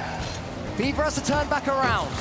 Gets that one onto the backboard. Power holding on. They could be one goal away from elimination. Banana Head misses again, and there's Torsos. It's just unfortunate at this point, but right now, Gentlemates have all the pressure in the world, even if it's not extremely hardcore towards that net, just keeping it boxed past that midline. It's huge. Big this demo. one off of the sidewall. Fever's gonna keep this one out, and Gentlemates have to continue to just take shot after shot. Itachi up next, and it's in. You can't say it's not been coming. Gentlemates just keep on turning the wheel until eventually something sticks. Banana Head went for boost. Banana Head didn't get boost. Wasn't allowed to as well. He was being tracked the whole way by an opponent. Power have to find something. 1:45 on the clock. Juicy with a double in front. No follow-up to go. Gentlemates for now hold on to one, look to build to two though, and Power time is dwindling away. Over 90 seconds is all that remains between them and going home. Gentlemates more than happy to be a goal up. They are comfortable in these situations. Power trying to make them not so. Banana Head has nothing. Where has all the boost gone for Power? Banana Head's bumped, can't do much here. He tries to go for the 50, but it's left for Itachi. Banana Head forward, Fever in front of him. Can he get it Fever's way? Can Fever do something with this redirect? He misses it instead. His fake towards Torsos. Wants the double, can't get it. And Fever can't get there either. Itachi shoots. Itachi scores. And maybe takes away one OCE representative. This is so heartbreaking. You see that Banana Head had the boost, they just couldn't get there in time. And Gentlemates put themselves in a very favorable position, up by 2. 1 minute left left to go. Let's see what Power bring to the table. Gentlemates, though, on the cusp of yet another top 8. Couldn't quite make the grand finals in London. They were 1 goal away in the semis. They're going to keep on pushing this time around. They've silenced the crowd, apart from their fans who've flown halfway round the world for performances like this one. I mean, it is Gentlemates. At the end of the day, you have to remember, they have been at the top. They have seen where so many people want to go, and it's not that Power are a bad team by any means. They're trying their hardest. But it is such a big challenge to go up against names like Itachi, Juicy, and Seiko, especially when they're connecting like this. Oh man, it could be 4, it nearly is. Juicy's coming in, wants to finish this with a Gentlemates flourish. Nothing gentle about this performance. They're keeping on going, and we have seen Gentlemates do this on LAN before. They are LAN boys. You can't not acknowledge that. They thrive in front of everyone. Even if you aren't on their side, they thrive off the energy in general. 32 seconds left on the clock. Gentlemates just going to continue to build and make that statement as they try and take their last win of the Swiss. They're an interesting one, Gentlemates, as well. They're not, getting on their feet and screaming at their opponents. It's just relaxation. It's turning to each other. It's trust. They don't even need to look at their opponents. They'll just fist bump and move on with their day. My heart goes out to them. This is just a beatdown at this point, and I mean, realistically, it's all smiles on the side of Gentlemates, and for great reasoning. They had a rough Swiss. They lost 2 matches that, in their hearts, they probably felt shouldn't have been losses, but now they're in a position where they can just build up their confidence headed into the rest of this weekend. 8 seconds on the clock, and right now, 5 goals is what it took. 3 wins. Gentlemates are headed to the playoffs. Wow, we're going to try and get something here. They're not going to be able to. Gentlemates make it look easy in the end, but their run was anything but. Defeats to G2, followed by Team BDS, led to this matchup against OCE's #1. Power Embrace. They've earned the right to have so much pride of their performance. Oh, absolutely. I think this LAN in this World Championship is going to be remembered for a very long time. This is the one. This is the season where Power really showed people what OCE is capable of. You've got to give props up to Banana Head as well. He really put them out there, but at the end of the day, it was Juicy, Itachi, and Seiko. Their names are not going anywhere. They're continuing on as always. Power's season we look back at as them being the gatekeepers of the top 8. And unfortunately for them, that will continue, but happily for these guys, Gentlemates push even further forward. The EU MVP there, Itachi, is just devastating when he gets the chance. Mechanically, Gentlemates more than capable. And there's just something about them which seems to stifle any and all opposition. Oh yeah, but I think a lot of that is due to there is such a high amount of respect for them, not only as a team, but just individually, to be aware how difficult a 1v1 against any of those players in any capacity could be. Just the level of respect brings you to your knees almost. Well, how do Gentlemates do it, and how much further can they go? We have Leaf on the stage, he's with Seiko, and hopefully we're about to find out.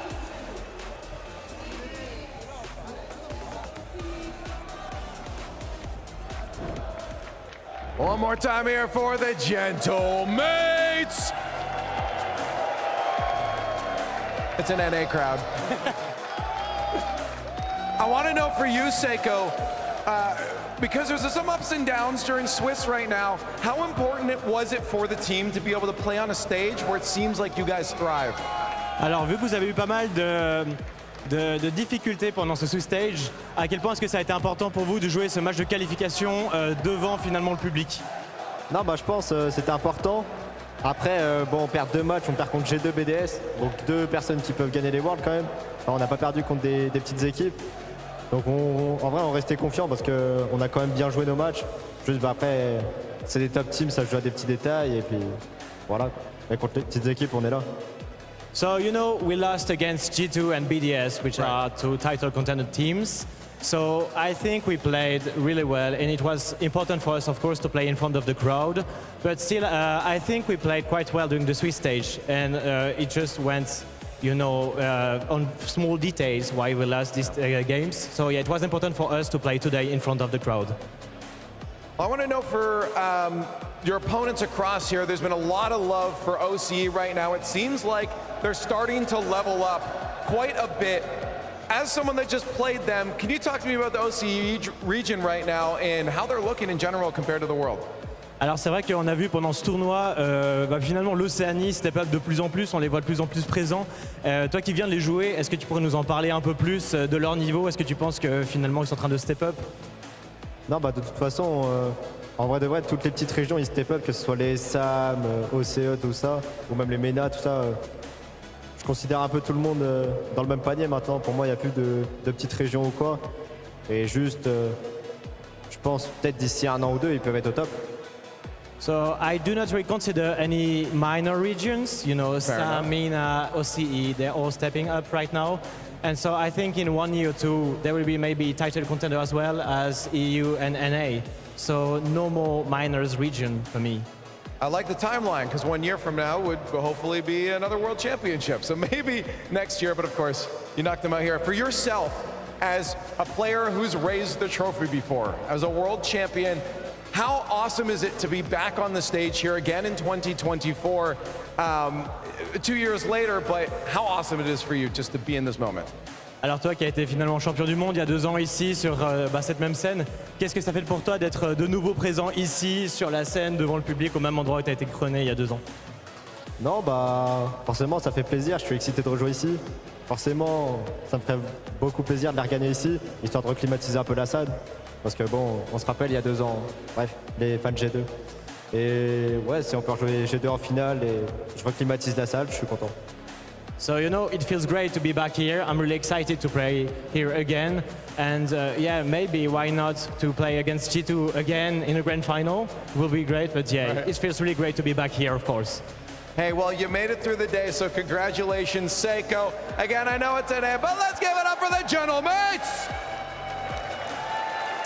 In the first World Championship of the Open era, Seiko won his title of world champion right here on this stage in Dickies Arena, and they have now punched their ticket out of the Swiss and into the playoffs. And they did it comfortably, 13 goals to 3 versus Power. They dominated OCE throughout this round 1. They also played Pioneers. They outscored them 5-1. So 18-4 for the Mates versus OCE, just dominating that entire region. He said there's no minor regions, but for that team in particular, the Mates dominate OCE. And I just wanted to see consistency. Like, was there going to be any cracks in the armor? Was Power going to be able to punch them out? And in any kind of game, but Gentlemates fully dominated and really fully controlled the game. But most importantly, the boost. We talked about how smart decisions were key for Power. And what's more stressful than not having boost, not knowing where to find it and find each other through all of that chaos? And plus, I like that they ran up the score a little bit. Mates normally don't do that. They just took what was given to them, but they were running up the scores 5-2, 5-0 in that final game. Mates, again, we talked about it, 1 goal lead, 2 goal lead, they turtle up. They don't do too much, but they ran it up a bit here. And every land we've seen them on so far, Bates, has been on kind of home field. It's been in Europe. It's been, you know, short flights, easy jet-lag situations. This is the first time they're playing on a stage in North America. And yeah, I think making sure you are comfortable, running up the score a little bit might actually be a tournament-long strategy for them. Listen, and it is. And they just, Eversax has them boys playing clinical in all 3 phases of the game. Offense, first off, offense, defense. Gentlemates might be the greatest team of all time at scoring open nets. They're so good on defense, and they always capitalize open nets. And then on top of that, kickoffs is the 3rd phase of the game, and that is what took away Power's momentum every single time. You're not seeing the kickoffs in this package, because kickoffs aren't worth watching sometimes. Oh, wait, never mind, there's one right there. Right where Power scores a nice play, Gentlemates immediately scores yet again. That was 2 times back-to-back, where Power honestly was contending with Gentlemates neck and neck, and Gentlemates just kept taking it from them. And yes, Mates had to go to the 2-2 round, but they lost 2 other 3v3 LAN champions so far this year, G2 and BDS. Those are 2 very tough teams. Like, again, if you want to beat the Mates, you have to beat them with your skill. And teams like the G2 and BDS can absolutely do that. But when they go up against these smaller regions, these smaller teams, the Mates, if they just play perfect Rocket League, they can easily win these matches. And we've seen it versus both OCE teams, 3-0, 3-0. You gotta give it to them, man. It's just demoralizing playing Gentlemates because you score, they hit you with a set piece off the kickoff. If you overcommit, they hit you with a counterattack easy. And if you just play just a little bit, if you make one tiny mistake, the Gentlemates are the best team in the game and capitalizing off of it. I like what was said in the interview about how there's no more minor regions because this is just the most competitive Worlds we've ever had. And despite, you know, running up the score, they really did respect Power and just all the regions that showed up here because that's what's important. The Gentlemates did dominate all 3 areas of the game. James Bott standing by to break down one of them. We'll keep this short and sweet just like that series was for Gentlemates. This play is a controlled, juicy 50-50. Let's get into it. We've seen a lot of really, really good 50-50s in this event. This one is no different. As we'll just play the clip out, you'll see Juicy has an option here. He gets up very quickly, and because he's up so fast, that forces Fever to take a less than ideal angle on the ball. That means he's going to be moving back towards net. That is not the best momentum. Juicy, recognizing that, also being on low boost, immediately goes into 50-50 mode. And watch how he takes the 50. He uses the bottom side of his car, killing all momentum. And that's exactly what you want to do when you have a teammate in position to take the shot. Itachi is there. He's a veteran. He will finish that job. So good from Juicy on that 50-50. It's those high percentage plays that you want to make, and the consistency and smart positioning, that is second nature to Gentlemates. Thank you so much, James. As we see the Gentlemates continuing to be strong here, we will get to see them play tomorrow. There's no way. At some point. Yeah, we will see. There is another team getting on the stage for their last match of the day. Did you see that? You see the crowd popping off. Did you see what? There's some French people wearing cowboy hats and waving American flags on the stage. So, you know, it worked in Boston. Why not Texas? Hey, it worked once. Why not do it now again? Absolutely, absolutely. Yeah, we'll see the Vitality play here in a moment, but this is how they came onto the stage. So, hey, you know, we love our American flags.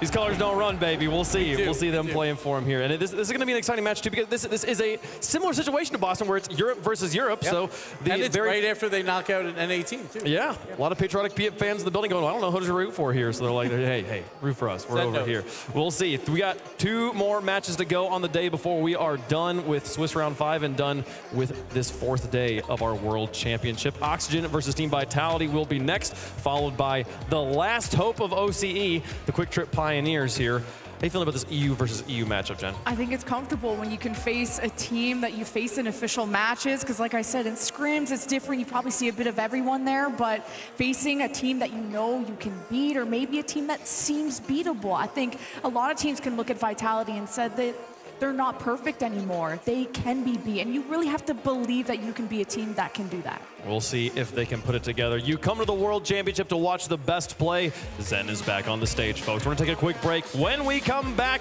we'll see Vitality in an inter-regional battle against Oxygen. That and more coming up after this.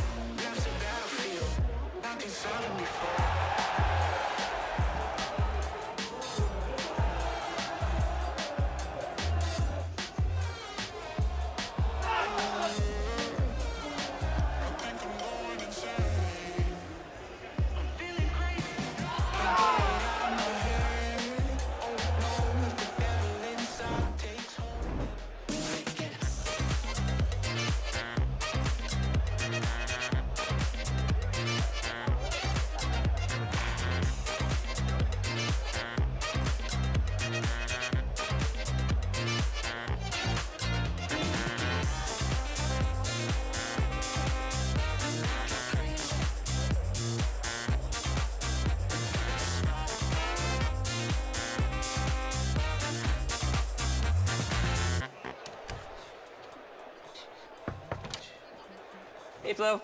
Cool leg warmers. Thanks. They're just for the bus ride to work. They're not part of the official uniform. No tunes today? No. My apartment was robbed last night. Took my cable-ready TV, VCR, portable cassette player. Yep, all the latest tech. If only Progressive had renter's insurance, like their home insurance. Then we could bundle our cars and get the same 24/7 protection. I think we just invented that. This is the best day ever. Well, I still got robbed. It's still a pretty good day. This is the opportunity, the dream that you set upon yourself. Here we go.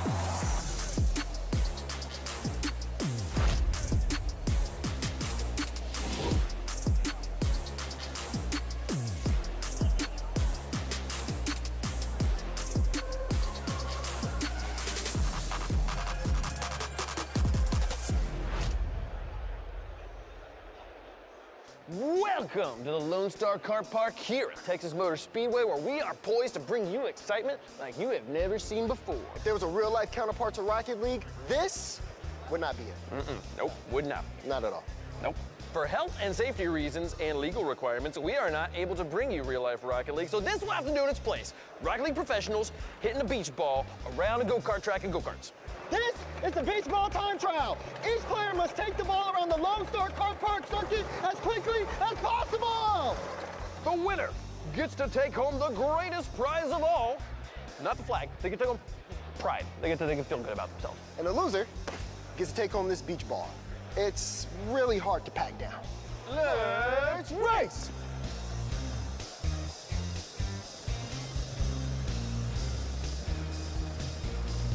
Out of the paddock here, you see First Killer emerging towards the track. Fun fact about First Killer, he prefers his coffee room temperature. First Killer, have you ever driven a go-kart before? Yeah, I have. What do you think about the track conditions today? I think they're good. What'd you have for breakfast this morning? Nothing. What was the first thing you killed? What happens when we die? Do you think there's a God? Good luck out there. Good luck out there. Thank you. 3, 2, 1. He's off. The green flag is in the air. The ball has been let loose. And First Killer off the line is not going straight. This is an interesting start, but look, he's able to get that right around that ball really quickly. I like that take. And now he's just making sure to take his time, keep the ball in front of him. I say that, and it's starting to get behind him. Wavy P, this is not looking good. But look at this. Okay, the stewards. The very helpful stewards bringing the ball back in front so we don't have to go all the way around. Excellent dribbling skills here from First Killer, and we're in the same position again. He's just broken the Rocket League player hitting a beach ball around a go-kart track speed record at 6 miles an hour. Starting to feel like this steward is a part of our drama. Here comes around this corner, a nice hairpin turn. They might name this corner after him. We'll leave it up to the racing historians. I mean, you got to think about it, though. He's been losing the ball a lot. The steward's getting a little tired. That's going to affect the time more. And it's an important mechanic here, managing your steward's stamina bar. Breakneck speed again as the ball flies on his nose, putting all of his Rocket League dribbling skills to use. The checkered flag is being unfurled. Ball up and high. It's over the track limit. It's the steward, though. The steward's there. Can he recover? It looks like it could be a great recovery. Just drive straight. FK! Just straight. FK! Oh, look at the new mechanics. Is that a penalty? I don't think, there's no rule that says you can't touch the ball with your hand. We're so close. The flag's in the air and being waved. Get across, FK! There we go. Let's go.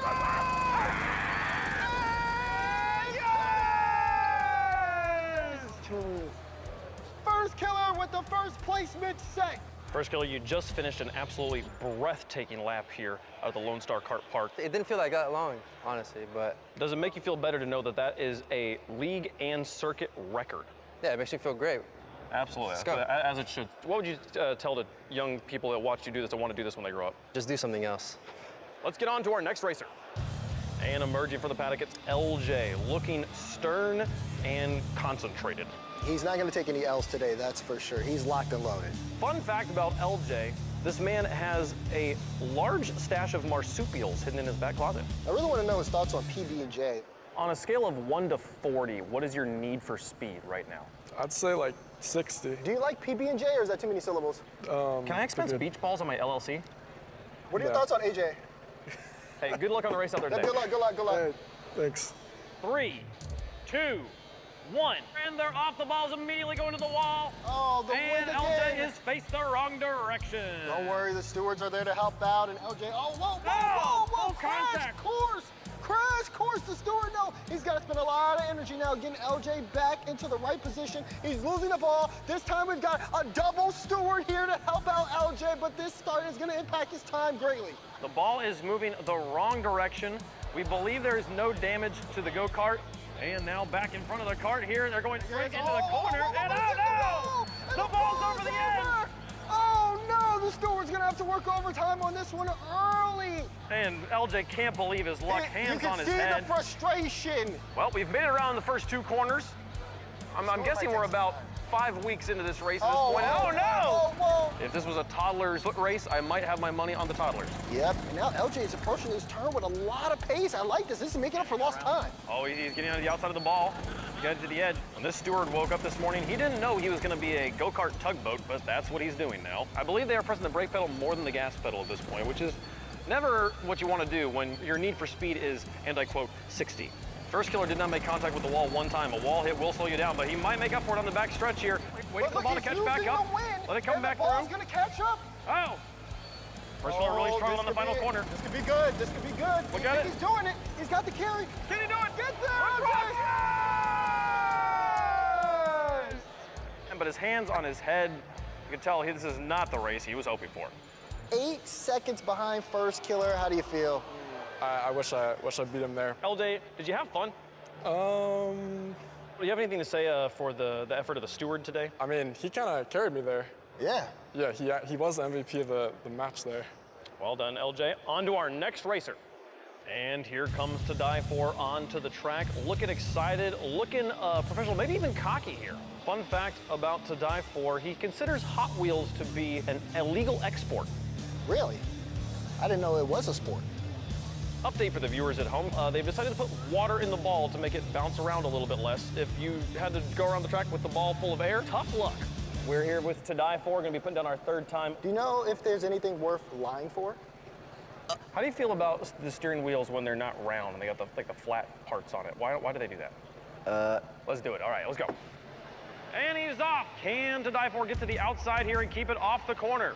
Oh, he's doing a good job on this first turn, but he's lost the ball. He's lost it. And now we're watching the steward do what he does best. Steward has been the MVP so far. To Die For moving through at a more average speed, but around First Killer corner, it's a U-turn. It's a U-turn, ladies and gentlemen. Does he stay on the track? Oh, he's staying on the track. Waiting He's for the ball to come to allowing him. the ball to come to him. This is a new strategy we haven't seen before. We just need to get through these last couple corners, Wavy P, and we could be seeing a new world record. To Die For trying to utterly destroy the record set by First Killer. For the final stretch, before the home stretch. The stretch before the stretch. Remember to get your stretches in, folks. Down the line. Stewart jogging in tandem. Dazarin is doing his stretches. Still stretching. This is the moment to go, go, go. The Steward's with him every step of the way. Losing it. He's putting it in front of him. So close. The flag's waving and across the line. Yeah! An amazing time. A miraculous performance from To Die For, and he's going to take a victory lap. How do you feel? You're in first place. I feel great, you know. It's a first win, hopefully, you know. It was hard to keep track of you out there on the track. You were moving so quickly. What was it like? Well, thank you. It's definitely not like Rocket League, I'll tell you that. Congratulations on an excellent time, and hey, let's keep the thing about the ball having water in it. Just don't tell LJ and First Killer. Yeah, Okay? no, I'm no. not gonna tell him. All right, next racer, our final competitor of the day, Banana Head, emerging confident but cautious. Banana Head, we were talking to him backstage. He told us his favorite band is the Slim Poppin' Congressmen. Not sure what kind of music they make. We're here with Banana Head. Banana Head, have you ever driven a go-kart before? I have driven a go-kart. How much experience you got? Maybe like 3 times. Oh, yeah? Well, what does this gear do? It's not a gear, it's just, you can't even change it. Banana Head, do you have bananas on you right now? No. What's the distance between the Earth and the Sun? Couple of like minutes. Are you ready for this race? No. Okay, let's go. Good luck. Banana Head, coming off of maternity leave. Are we actually starting? Okay, and they're off, and oh my goodness, off to the corner. Too quickly here. As you can see, this is how they drive in Australia, a little all over the place. They have to drive that way so they can dodge the spiders that are jumping out of them. Yeah, or the lions or the kangaroos. I don't think they have lions in Australia. Can we fact check that? The ball is running the show at this point. You're supposed to move the ball, but it feels like the ball is moving Banana Head right now. Is it my imagination or is the ball getting flatter? I think I'm seeing that myself here. The ball is sped up. It is. The ball has finally realized this is in fact not a beach. Final few corners here for Banana Head. His head is bananas, B-A-N-A-N-A head. Banana, banana, banana, banana head. And now with speed into the final corner. Can he clear it well? The ball, he's on the wrong side of the ball at this point. And now, around the edge, the ball continuing to lose momentum and continuing to lose air. Well, the Lone Star Car Park has seen lots of action in its years, but it's never seen anything like this. As it comes, a tag team effort as they go. The ball's spinning, and it's finished! So much harder than I thought. Do we have lunch plans? How do you feel? It's all right, better than the NA boys at least. Fortunately, I think the ball was starting to deflate. I maybe might have been going too fast for the ball. A bit unlucky. How do you feel about the fact that the rankings for this event are SSA, OCE, and then North America? It's like normal, just like how the major should be. You heard it right here from Banana Head, folks. A preview of how the World Championship will go. Banana Head, thank you so much for your time. Well, there you have it, folks. To Die For is the winner of this high-octane event. Let's talk to him. Let's get our champion out here. To Die For left 25 minutes ago. What? Yeah, he went back to the venue to go practice. Oh, to play like actual Rocket League? Yeah, I get that. Makes sense. Okay, cool, folks. Well, thank you so much for watching the inaugural debut season of Hitting a Beach Ball around a go-kart track piloted by Rocket League players, but really by a steward, if we're being completely honest, folks, and half the time it's got water in it. This has been a wonderful season. Hopefully we'll be back for season 2. We'll see what happens. Back.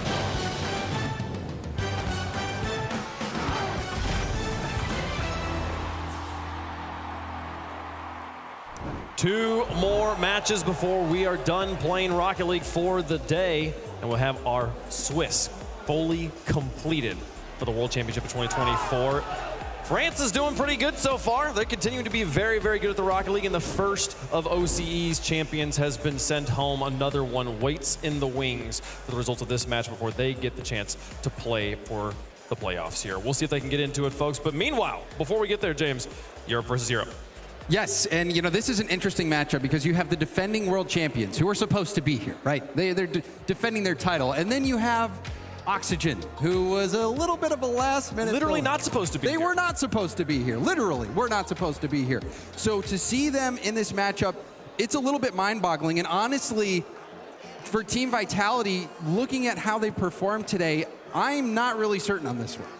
Yeah, I feel like Oxygen was that one team out of the 2-on-1 stage that you wanted to draw. Vitality, I feel like, got a pretty good draw here. We'll see if it actually pays off for them, but I think Vitality would be happy with this match. Okay, well, let's talk about it in greater detail, folks. Europe versus Europe. Oxygen versus Vitality. Bates and what we saw, the Oxygen, first time on the stage here.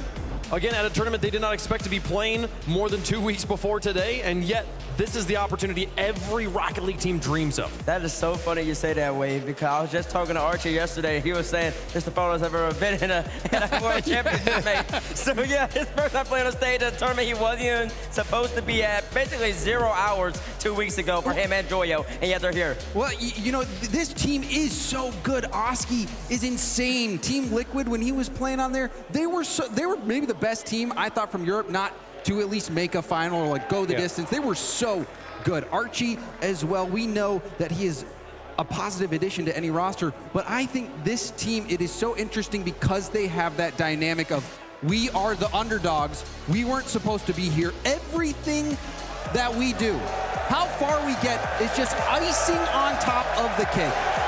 Fan favorite Joyo there. But Europe has been a 4-team region for a long time. Oxygen is trying to battle their way into it. Talked about it the other day, BDS round 1. They've never beaten BDS. They've also never beaten Vitality. They are 0-5 against Vitality as an org. So Oxygen want to get it done here to make that top 8 push. See if they can make it happen here. Make the green hair dye worth it. Snasky's going to be doing his best to try and take on the world champs here. We've already seen what they can do once on this stage. They'll be looking to do it again here, defending their world title. Zen, the European MVP, almost. He lost to Itachi, but he was number 2 in Voden, and honestly, he deserves it. He really carries Vitality. We saw it in their last match versus OG. The smart plays with a limited boost, or the slow plays, or the double taps, it doesn't matter. Zen gets it done for this squad. It's just about who supports around him to get the win. There's no doubt that Zen is the guy. He can make the plays. He can do the job. But Rocket League is a team game. You cannot forget that. It takes 3 players on the same page to get deep in these events. And you talk about aura with Zen. He loves crowds. He takes off his headphones and he listens to the cheers or boos, possibly. But right now, they're cheering for him because he brought out that American flag earlier, so he's trying to sway the votes yet again.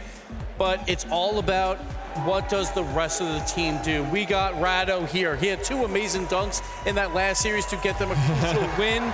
He's going to keep coming up. The Sheriff of Vitality. Yeah, but also there was that pass where he gave it right to Nolly. That's true. And so we've seen moments where Team Vitality has struggled. Yeah, I think it is like it's a trait of a world champion roster that they gotta have like one crazy mistake, like Turbo's own goal in season 5. Well, it's the wild card factor, right? Yeah, Sometimes you need that chaos. Just a little bit. You live and die by the sword, or you live and die by Rado. It's just how it is. Hashtag OXG if you think the Oxygen's got this one. Hashtag VIT.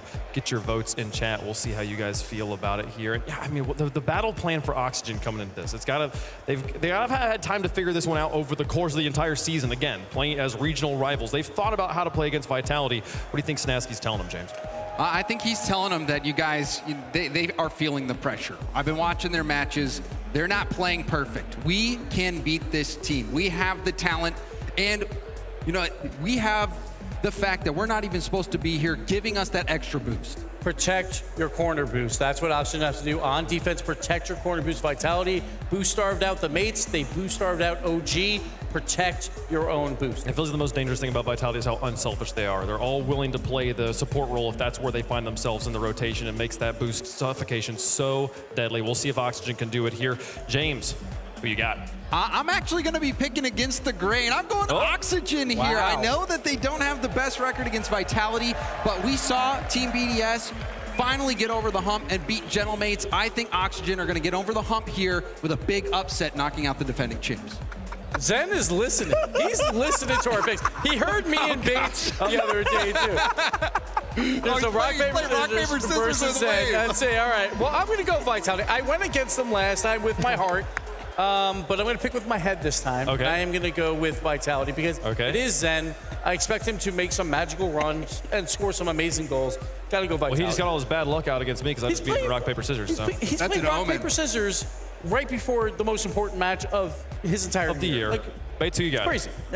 These two teams are very tight. I'm going to go with the reigning world champions right here. Give me Vitality. Zen's just too good. Give me Zen, folks. Vitality. Going to be the favorites on the desk. The coin. It's got Vitality on one side. It's got Oxygen on the other. Into the air and down for Oxygen. It has literally gone underdog the entire day.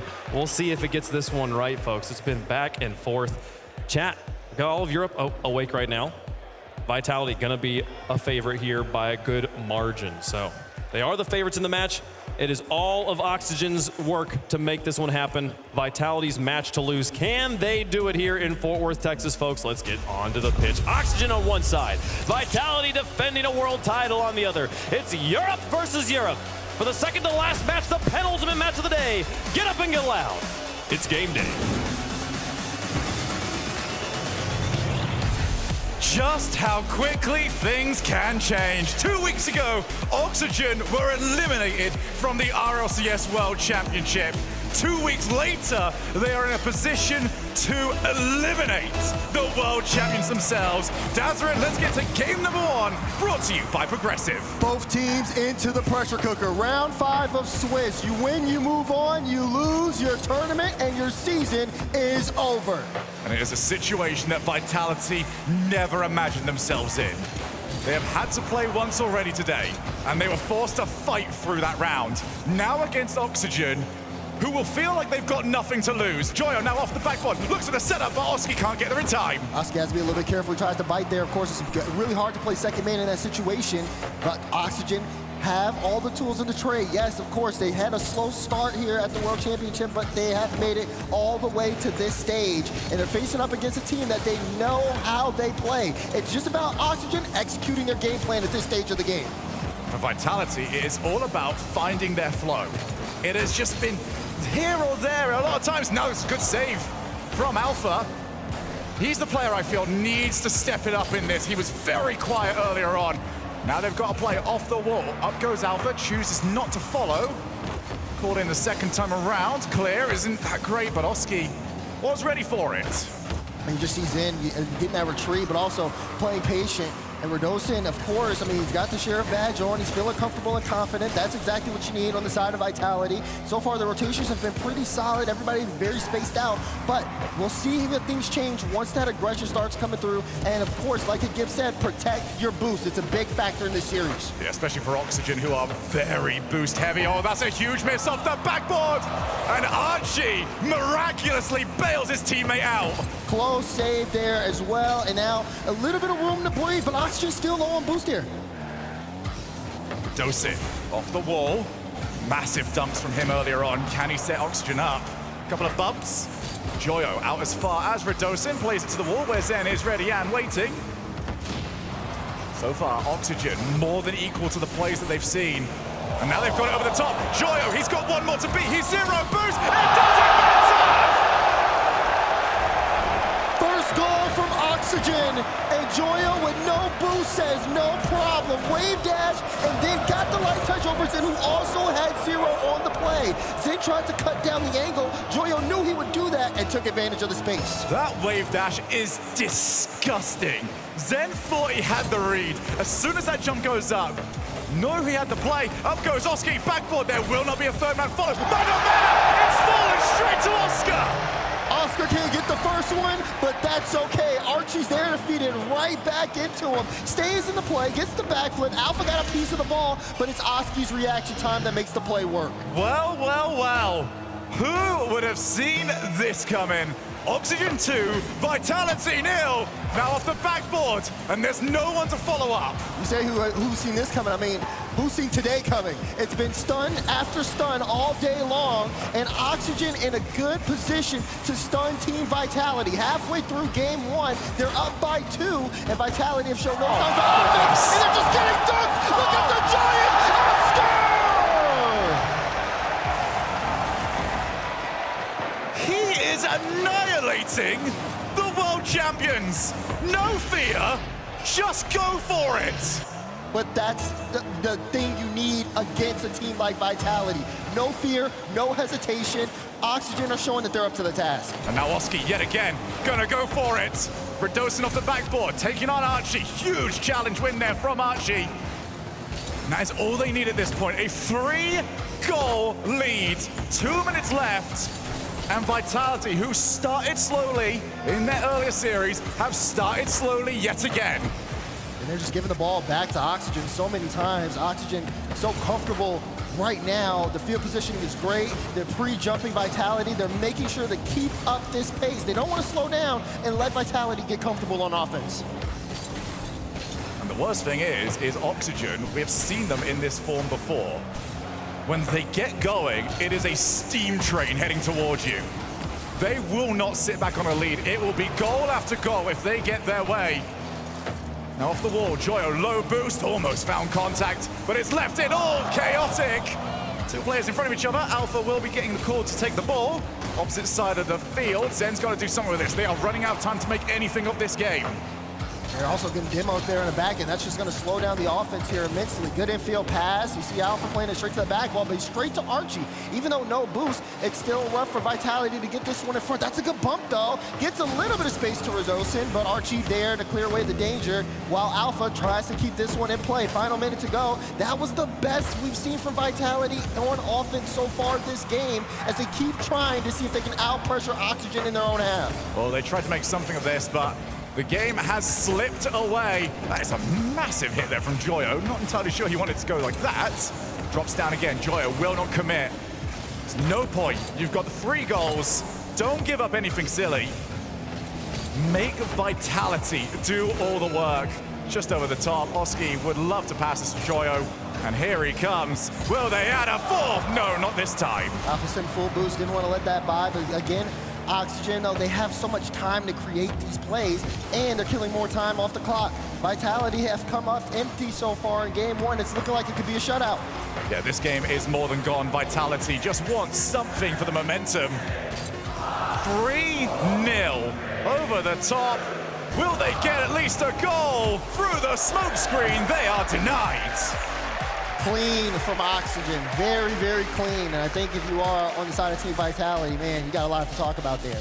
Because again, you spend most of the game on defense. Zen doesn't even record a shot that game. Again, it was mostly Radosin with 4, Alpha had 1, but a lot of it was just Vitality playing a lot of defense. And you cannot do that in this round 5 situation. We take a look at the Mobile 1 high performance replay. High performance was exactly what Oxygen brought to the table in the opener. It all started with that goal from Joyo, and they kept the momentum going. And a reminder, it is only best of 5s throughout this. Vitality will need an answer incredibly quickly. We saw earlier on Power able to do exactly that, where they were looking really rough in the opening few games against Team Secret. But this cannot afford to continue being a habit. Let's say Vitality win this series. This is now a recurring factor for this squad. They've got to start out hotter. Exactly. A hot start is always going to be key, especially when you're in this stage environment. The sooner you can get things going, the better. Now Vitality have to play from behind. Of course, we have seen teams make that comeback before, but Oxygen has also kind of been victim to that in their own right. They're trying to make sure this doesn't happen again. They've made their preparations. It's about keeping at this pace. It's so hard to close out a series here on land, but Oxygen's up to the task, and look at that. We got a bot kickoff here to start off game 2. It really is a thing of beauty. Now can Vitality get a goal to go with it? Well, Oski's passed the first player. Somewhat wasted the opportunity, I think. Could have continued taking that down the line. Alpha pop up, looking for Vitality's first goal. They got a couple of block shots earlier on. That's dropped to the far side, but it is not on target. So both teams are starting to kind of get reset here. You can see Oxygen still very low on boost. Joyo in the back with 100. They'll be able to get by some time, but this won't amount to too much offense on the side of Oxygen. Good back pass as Archie tries to keep it back in play. And now a little bit of danger. Archie with the double, but Alpha 54 saved it. That was so well placed there from Archie. Now dropped back into the mid.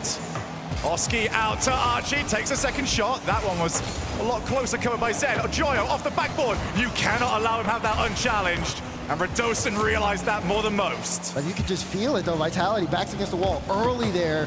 Desperate saves being made, and you're right, no boost again, and now they're going to be put back into this position.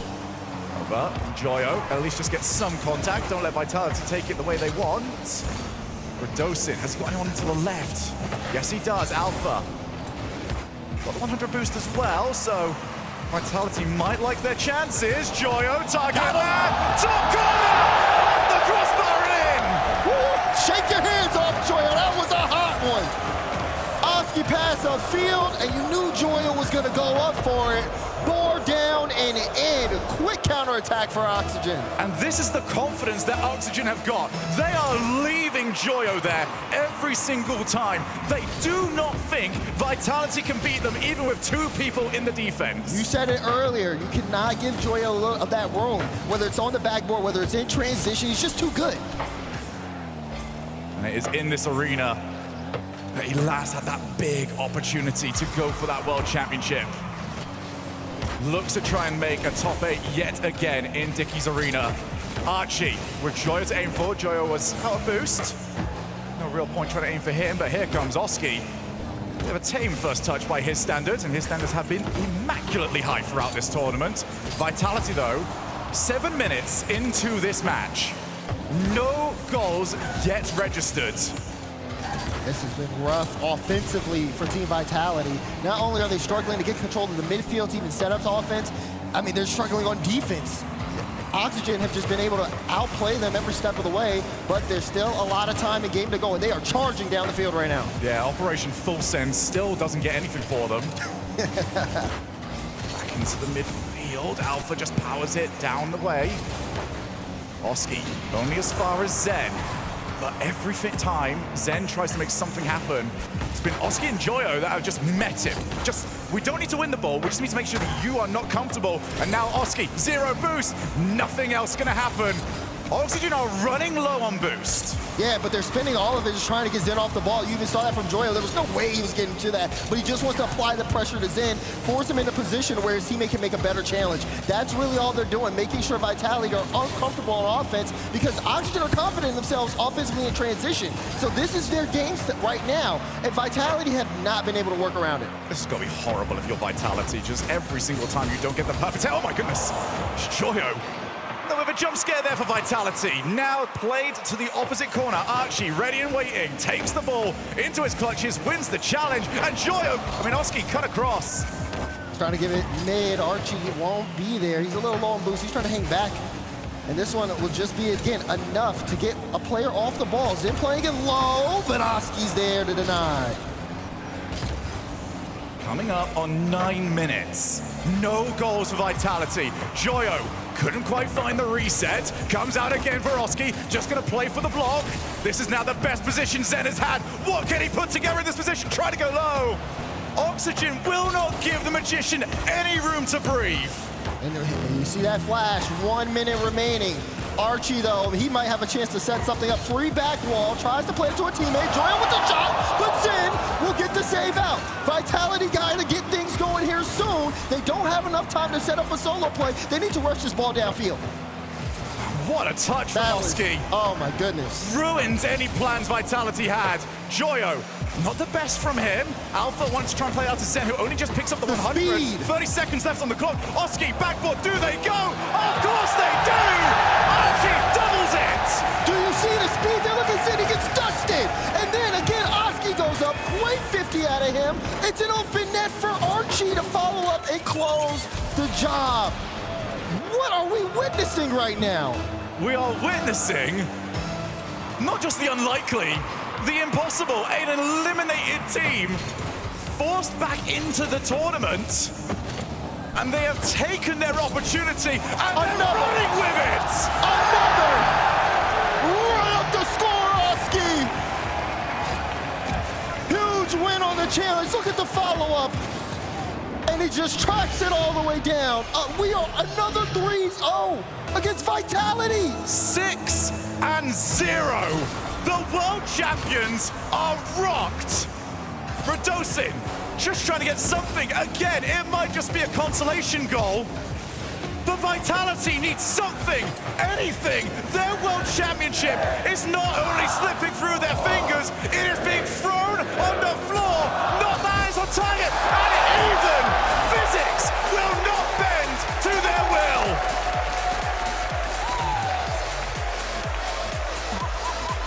I can't believe what I'm looking at right now. Throughout the entire build-up to this event, talk to him, Joyo. all we heard was, imagine if Oxygen can eliminate one of the championship protagonists. I'm not imagining no more. It is in front of our very eyes. Oxygen are peaking. And it's not even just a close game. It's domination. In the 2 games, Zen only has 1 shot. They have shut him down, kept him on the back end, making saves defensively, and locked out Vitality from any goal-scoring opportunities. Oxygen's defense has been airtight, and Vitality are struggling to breathe. Fairy Peak has got a mountain of a job to do, and he has not got long to do it. Vitality have to play 15 perfect minutes of Rocket League, or they will be eliminated. Dickies Arena might be about to flourish green. Can Oxygen? I will wait. Yep. Hold on. Well, it is Oxygen that I think have called it, so Yep. I might remove some of the controversy. A little bit. Something on their side, so it's fine. But this actually might benefit Vitality a little bit. I think here. any extra time benefits Vitality. At this point, I mean, and especially in this situation, you're on stage, you don't get any timeouts. Nope. Anytime you can get is definitely going to be something that's useful because they do have to kind of lock in and kind of get things going here. Because so far, there's nothing to show for 10 minutes of gameplay out of them. Just only them allowing 3 goals a game on an average. And now their backs are against the wall. The world champions could go out before playoffs. Joyo looks disgusted at the very idea that he has to wait. For me, always, and it has been the same thing this entire time that this roster has been together, Archie has been the tell regarding how well Oxygen are playing. Because if he's got to play a lot of defense, if he looks like he's making mistakes, it's probably because he's got an awful lot of pressure going on to him. But when Joyo and Oski are controlling the boost, got the ball, forcing errors from the opponents, Archie is the main benefactor. Now can they go and eliminate the world champs? Game 3 is live. Vitality already with the ball here. Can they finally get on the board and try to turn this series around before their season ends? But it's all about this first goal. Joyo down to Oski. Well stopped by Alpha. Oh, they're not done though. Archie, you see him sitting in that one way across. Just wants to be able to, again, deny Vitality any freedom with the ball. They've had to pick it up from really awkward spots, and it's perfect for Oxygen because they can always get a good 50 on it. Again, just slowing down Vitality's advance. Back out. Zen takes the shot, hits the crossbar. Nothing is settling here for Vitality. Now Oski wanted the pass. He at least wanted a bad touch there from Radosin, who did not oblige him. Now Oski gonna try and make that as awkward as possible, but Zen has at least got rid of it for now. But for now has been the storyline of the series. Oxygen just keep on attacking and attacking. Vitality playing almost reactionary to Oxygen. Now they're trying to just get more of a read on the play, which is fine because it is 0-0. You take this game by game at this point. Archie will chase. Zen takes it, but outside of a couple of opportunities in the last game, he just has not had the boost to really put together something. In goes Radosin, Oski. Straight out to Radosin again. This might be a good opportunity. Drops it down for Alpha. Archie went early. Now Zen, no power available. They're looking for both. They're looking for anything. Still 0-0. Even in the most awkward situations, Oxygen have been able to stop Vitality. They get out of that one, but it definitely could have went the other way. Got to make the most of these chances while you can get them if you're Vitality. Joyo fakes out the early play. Made everyone convinced that it was going to be the backboard double tap. Don't know where that demo has come from. Zen was on the wall. He was right behind him, tracked them. They're starting to get more aggressive on the side of Vitality, seeing if they can force an error. Nice bump as well. Oski has to leave it for his teammate. Here comes Joyo. Reset, takes the challenge. Vitality surviving for now. They're just being very careful not to spin their boosts, to throw the ball away. They're trying to play for each other as much as possible here. They need to. The game has been very slow. Oh, hold on. Radosin versus Oski, 1v1, looking for the bump. But Oski got the save on the goal. Here's Zen, got the double. Almost got the Joyo and Oski put up a wall. It's not Vitality's day. And if we keep like this, it won't be Vitality's year. Now drops again. Oski with reset in hand, over to the side for Joyo! Good stop, now comes Archie, gonna pop it over the sides. Still 0-0. Oxygen knocking at the door here. They're both trading blow after blow. Oski with a demo on the back, so it's gonna be a big clear from Alpha. And Oski slowing it down for now. Archie and Oski back in the defensive end. Can Oski block this? He will be able to knock it away. Radosin's shot just didn't have enough power behind it. It's been a common theme. Vitality have been in better spots though. This has been their best offensive game so far. But if they can't find the net, it will be their only offensive game. Dosit from the ceiling. He's got no one to pass to, so he's going to have to go by himself. The bump will ruin his opportunities. That is a huge win from Oski. Zen has to time it. Can't afford to get blocked. He needs teammates back. He is dead here. Good clear. Vitality with the troops back in time. But still, you get so much space here from Oxygen. They are just trying to play more methodically, just passing to each other. They don't want to give up that possession as Archie puts a shot. Oh no, just couldn't get around it. Knew that it was going to have to be well placed. Oski, he's going to go for it! Well, we have seen more than a couple ground pinches from him. Already Zen having to go early. Huge challenge win. Yeah, he played that one all the way off the ceiling. They're trying to shut down the solo plays. Again, those ceiling challenges forcing Oxygen back. Zen with the challenge. He's got Radosin in support. Backboard. Who's there first? It's Radosin! And he's standing up. He finally gets one for Vitality. Great 50 from Zen to give him space. He plays it off the back wall and sinks the shot when his team needs him to. Now they've just got to hold it. Easier said than done. Oxygen are about to send the mansion. 36 on the clock. You can bet Oxygen are gonna go as fast as possible, but they gotta be a little careful. You see Joyo in a tough spot, gets it out, and Archie clears to the side. Felt a little rush though. He's still trying to get that play forward, while again, I think that was Joyo, was trying to run interference up front. Nice challenge from Archie. Out to Joyo, straight into the path of Zen. They're speeding it up. Only a few seconds left in regulation.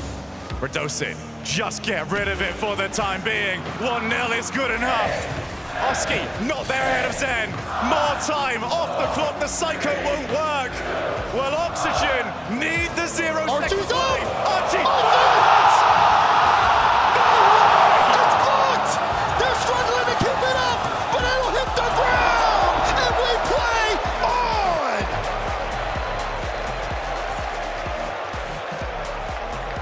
They're not done yet. Oxygen, you didn't think it was going to be that easy, did you? They didn't corner a cat, they cornered a lion in Team Vitality, and they saw the claws there in that game. It was close. That was Archie's first shot of the game at the end, and he almost sunk it through. But Vitality, hold on. I know. It's always so hard. How does that go in? To close out again, that was insane. That was one of the best defensive games I have seen from two teams ever. Both teams looked imperious when it came to try and get it ball past them. What worries me here, yes, Vitality, you have got your first game. You can't rely on doing that 2 more times. It needs to settle. Yes, it needs to settle. It needs to be better. You need more of that prowess. You need more of that physicality, and you also need to make sure that you're also not overcommitting too. Because again, we saw a little bit of that earlier. Oxygen will hit them with the counter attack. They almost did towards the end of that game. So even though Vitality is still in, and they're still trying to rile up this arena, they got to go game by game. Still on elimination point. They have to win this, and then they have to go to Champions Field. Oxygen cannot afford to let that rattle them. They had such a flow state going. Now they've lost one. How do they respond? They might respond with a goal! He didn't hit the last one. He made sure to sink this one through. Look at the pass from Joyo. Such a great leave. And Archie to the top left. Alpha just didn't have enough in the tank to get there. What a great way to just put that last game behind you. Early goal, settle back down. And now the pressure on Vitality. Now they got to play against the clock. The last one, it took a long time to get their goal. Now it might be about to get worse. Joyo's put that one wide. And here comes Zen. 88 boost. Radosin to aim for. Radosin is the target. They've at least kept it somewhat dangerous. Couldn't find the bump. Last thing Vitality need is for Oxygen to get back into the offensive side of the field. Off the backboard, no mistakes. I don't know, I just got a feeling we're about to witness something here soon. The way this series is shaped up, Vitality still trying to ramp up here, not going out without a fight. But Oxygen have set the tone. She's in with the demo and Archie trying to get some space, but you gotta move upfield here before it gets too late. Gotta get some pace. Many people would say that Vitality are the quicker of these two teams, but there's been an Oxygen's pace, trying to go for the outplays. And if it looks like a freestyle montage, Oxygen are winning. Over off the wall, Alpha has a bit of time. Can he find the spot? I think Oxygen had it everywhere on that goal covered. She's in, trying to get up quickly. You talk about that pace game. Those midfield challenges are going to be the most important thing here. Vitality still trying to get some field positioning. They've got Oxygen in a tough spot, but they're controlling the ball really well to get it out. It's just, you give Zen a free ball here, and he'll try to go to the ceiling. Oski's just there to meet him. Yeah, there is no such thing as a free ball for Zen in this series. Waste 100 boost if you have to, just get there. And it has worked out brilliantly for Oxygen. But also just in those moments where Oxygen can panic, where you would understand if they did, they just haven't. And now we've got Archie with Joyo in support. Radosin has to go, he can't get demoed. Oski now off the shot. Zen has that one blocked. But defense is the last thing. Joyo again trying to go for the pinch shots. Oxygen have a bit of a signature shot of their own this tournament. It seems like it. But again, that pressure is just so scary. They had numbers advantage there, and they almost got it through. Just a little bit of poor execution. But now Alpha gets a little bit of space, drops it down! Alpha 54! You said you needed to see more of them. How about that? Don't forget it. Alpha might have questions, but Alpha has got answers.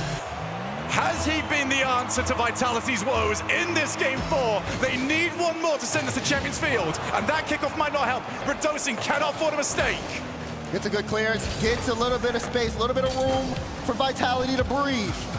They also gotta watch out, stop him. Oh my goodness, the chef is What? No way! Are you kidding me? It's Archie, downfield.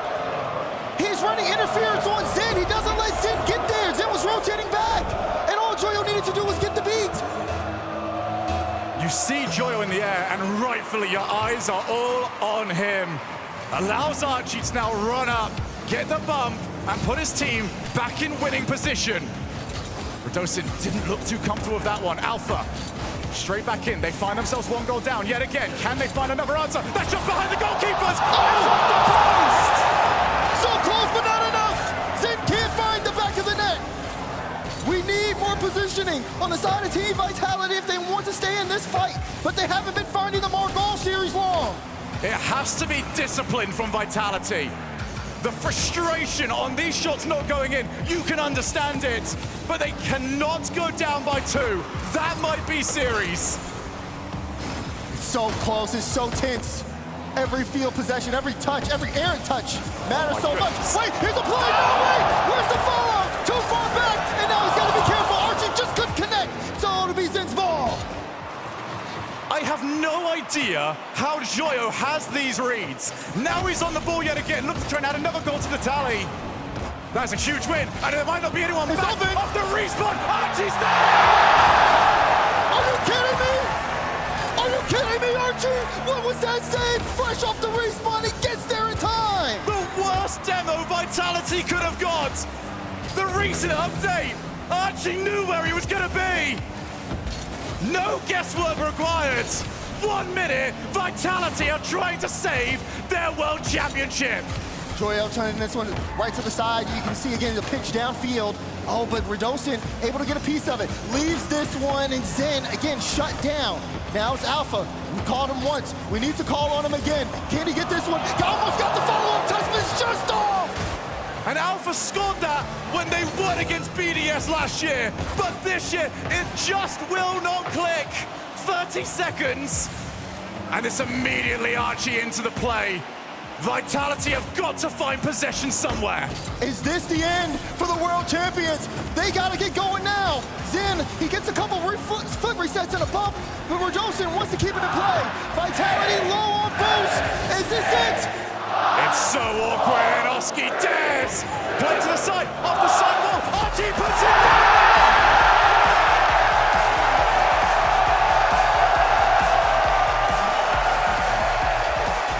We will have new world champions.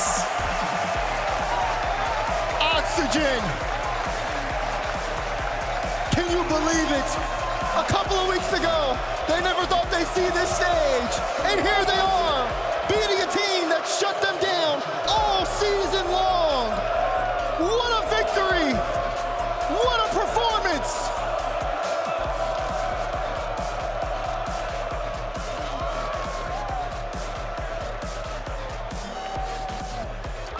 Unbelievable. For a team that have been all offense, that defense from Oxygen.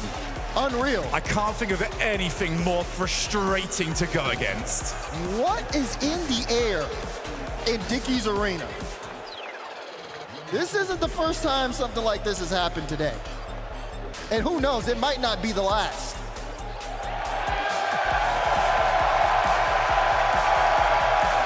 Soak it all up, Joyo, you deserve it. One more match to go today. And Pioneers, they will be watching that and thinking, you know what? Why not? Anything can happen here at the Rocket League World Championship. We take one last look as Oxygen stun the world.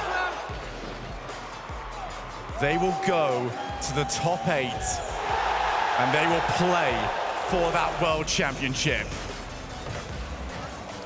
This has been one of the most ridiculous days of Rocket League. And boy, do they deserve it. Let's go and talk to Joyo. Why not? Standing by is Leaf. I'm not sure I need to ask you guys again here for Oxygen and Joyle. Give it up!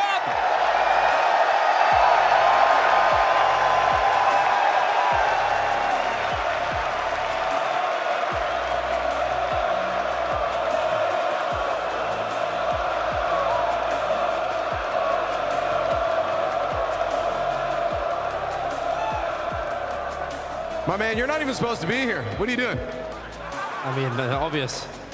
You're winning. Obvious. You guys are looking good. I mean, I guess off the bat, I gotta ask you guys, are you gonna keep at maybe doing like 1 hour past 2 weeks? Because it seems to be working for you guys. Well, yeah, Archie's too cool for Rocket League, so he's on like 5 hours right now, I think. How many are you on? 5 hours past 2. 3 hours? 3 hours past 2. Yeah, we're gonna play low hours because we don't care actually. I gotta ask you now, because obviously there's been a lot of love from the audience right now for certain teams. OCE had the vibe, but it seems like you guys are stealing the hearts of everyone. How does it feel to come into NA here and be one of the fan favorites? I mean, it's like I never left, so.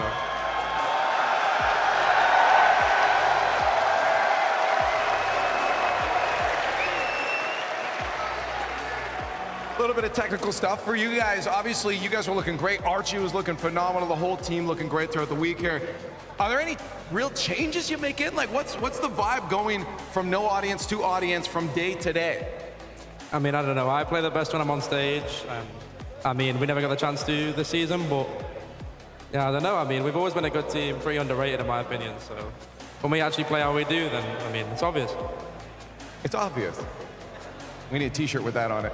Joyle, just before I let you go here, I mean, obviously you're going to tell me the whole bracket through, but how far are you going? Is it you maybe here to the bracket, here to the bracket, or you going all the way to the top?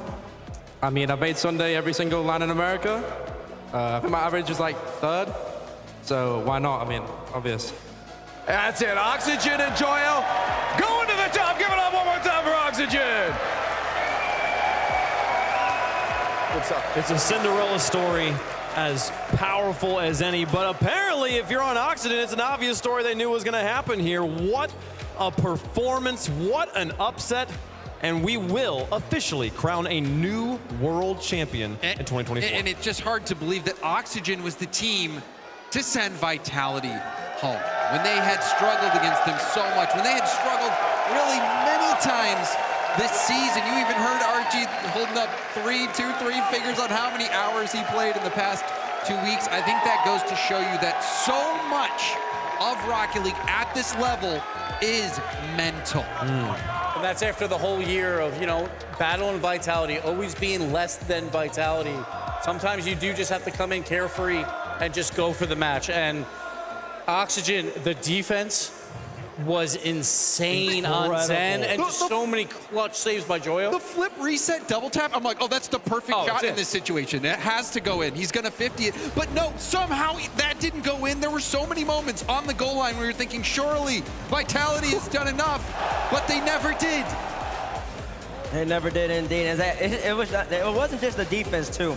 It was also the Oxygen offense. They came out the gates swinging. You see it in game number 1, man. Just put it on Vitality. Took a quick 3-0 lead. They set the tone early. They said, Vitality, you might be the reigning world champions. We're Oxygen. We got lucky to even be here, but we're taking advantage of the situation. During that cast, Shogun said that Archie is the tell for Oxygen, the way he's playing. In game 3, Archie made a big missed shot and also failed to make a defensive stop that led to that goal.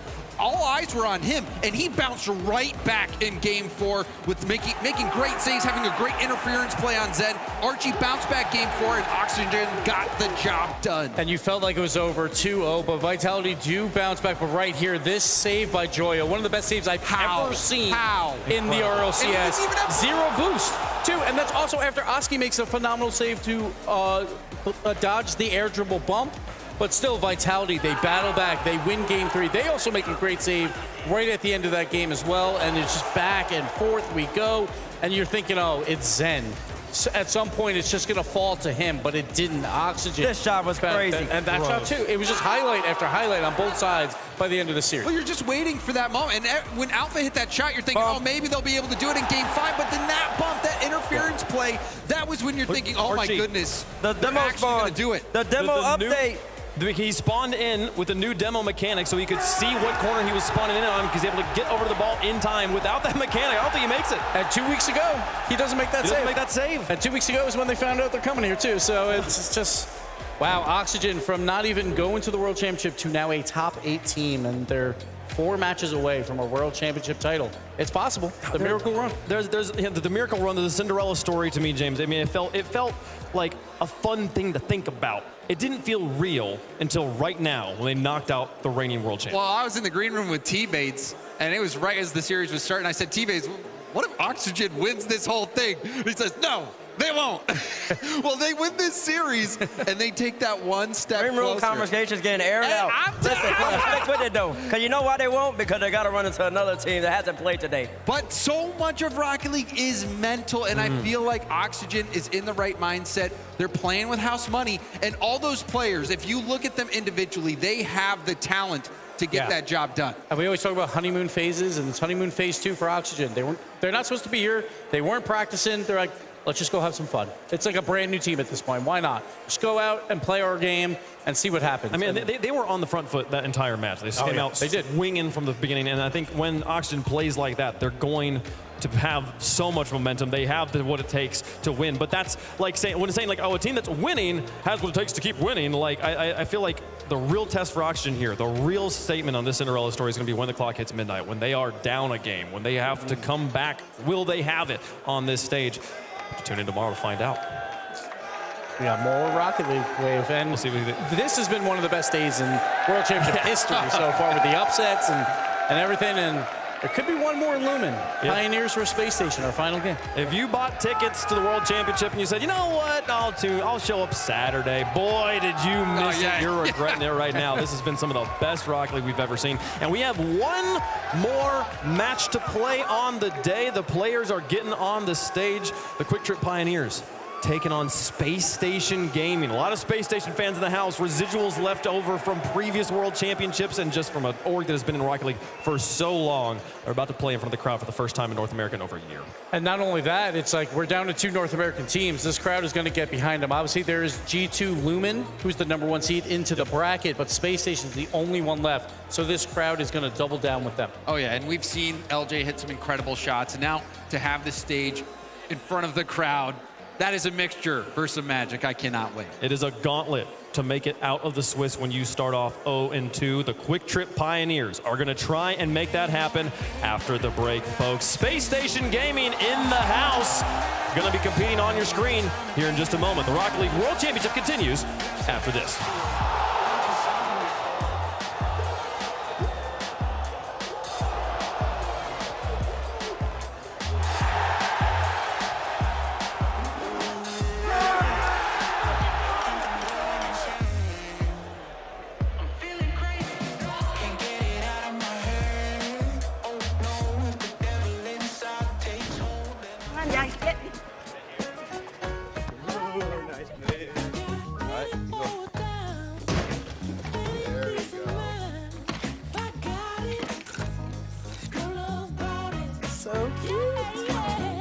At Ally, we're helping millions save more for the things that matter most to them. Whatever you're saving for, we're all better off with an Ally. Get back to work. This is the opportunity, the dream that you set upon yourself. Here we go.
From racetrack to road, Mobil 1 Motor Oils make whatever you drive more beautifully.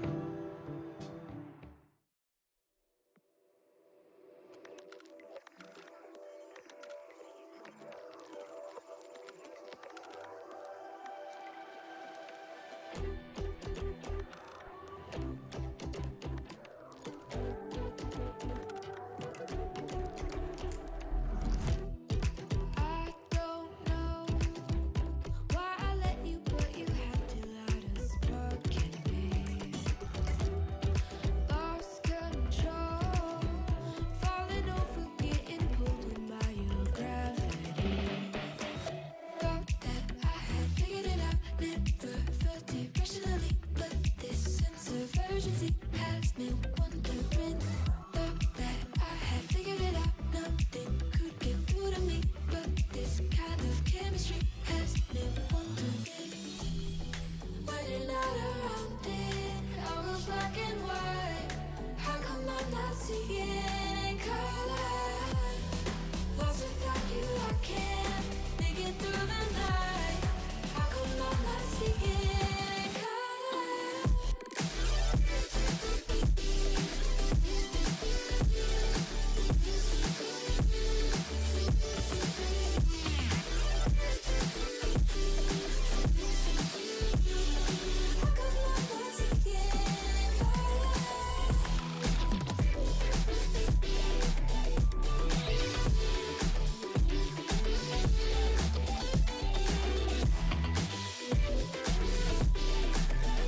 One match remains of our World Championship Swiss bracket, and it will be OCE versus North America.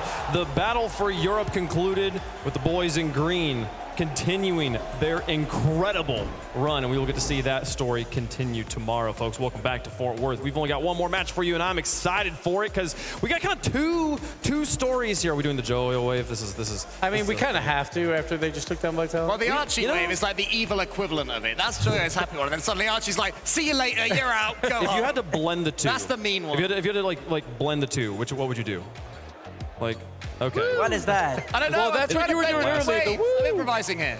Oh, It's been a long day. It's been a long Track with us. We're moving quickly here. I mean, Bates, if you had to pick one story that you feel like is the Cinderella story right now, is it Oxygen taking out Vitality, or is it KCP winning 2 matches in a row and possibly making it out as an OCE? I mean, if they end up beating SSG, they would be the storyline, the Cinderella storyline. But at the current moment, it's Oxygen, who weren't supposed to be here, going on this run right now, taking out the defending reigning world champions, but now we're going to crown a new world champion. And in a fashion that they did it, they definitely have that crown right now. And yeah, Pioneers, it's a great story so far. But if they do go 2-3, honestly, we're not going to remember it that much. You know, you have to make the top 8 playoff. That's what it's all about in Swiss. Sure, 2-2 round. We've seen it before with OCE. They make 2-2 rounds a lot. It's just they need to get the job done. It's been almost 5 years since an OCE team was in a top 8 at an RLCS event. Can the Pioneers get an OCE 2 seed actually pull it off? Would be incredible. So what we always say, Cole, I mean, when you're playing Swiss, those first 2 wins, they're easy. It's that third one that'll get you.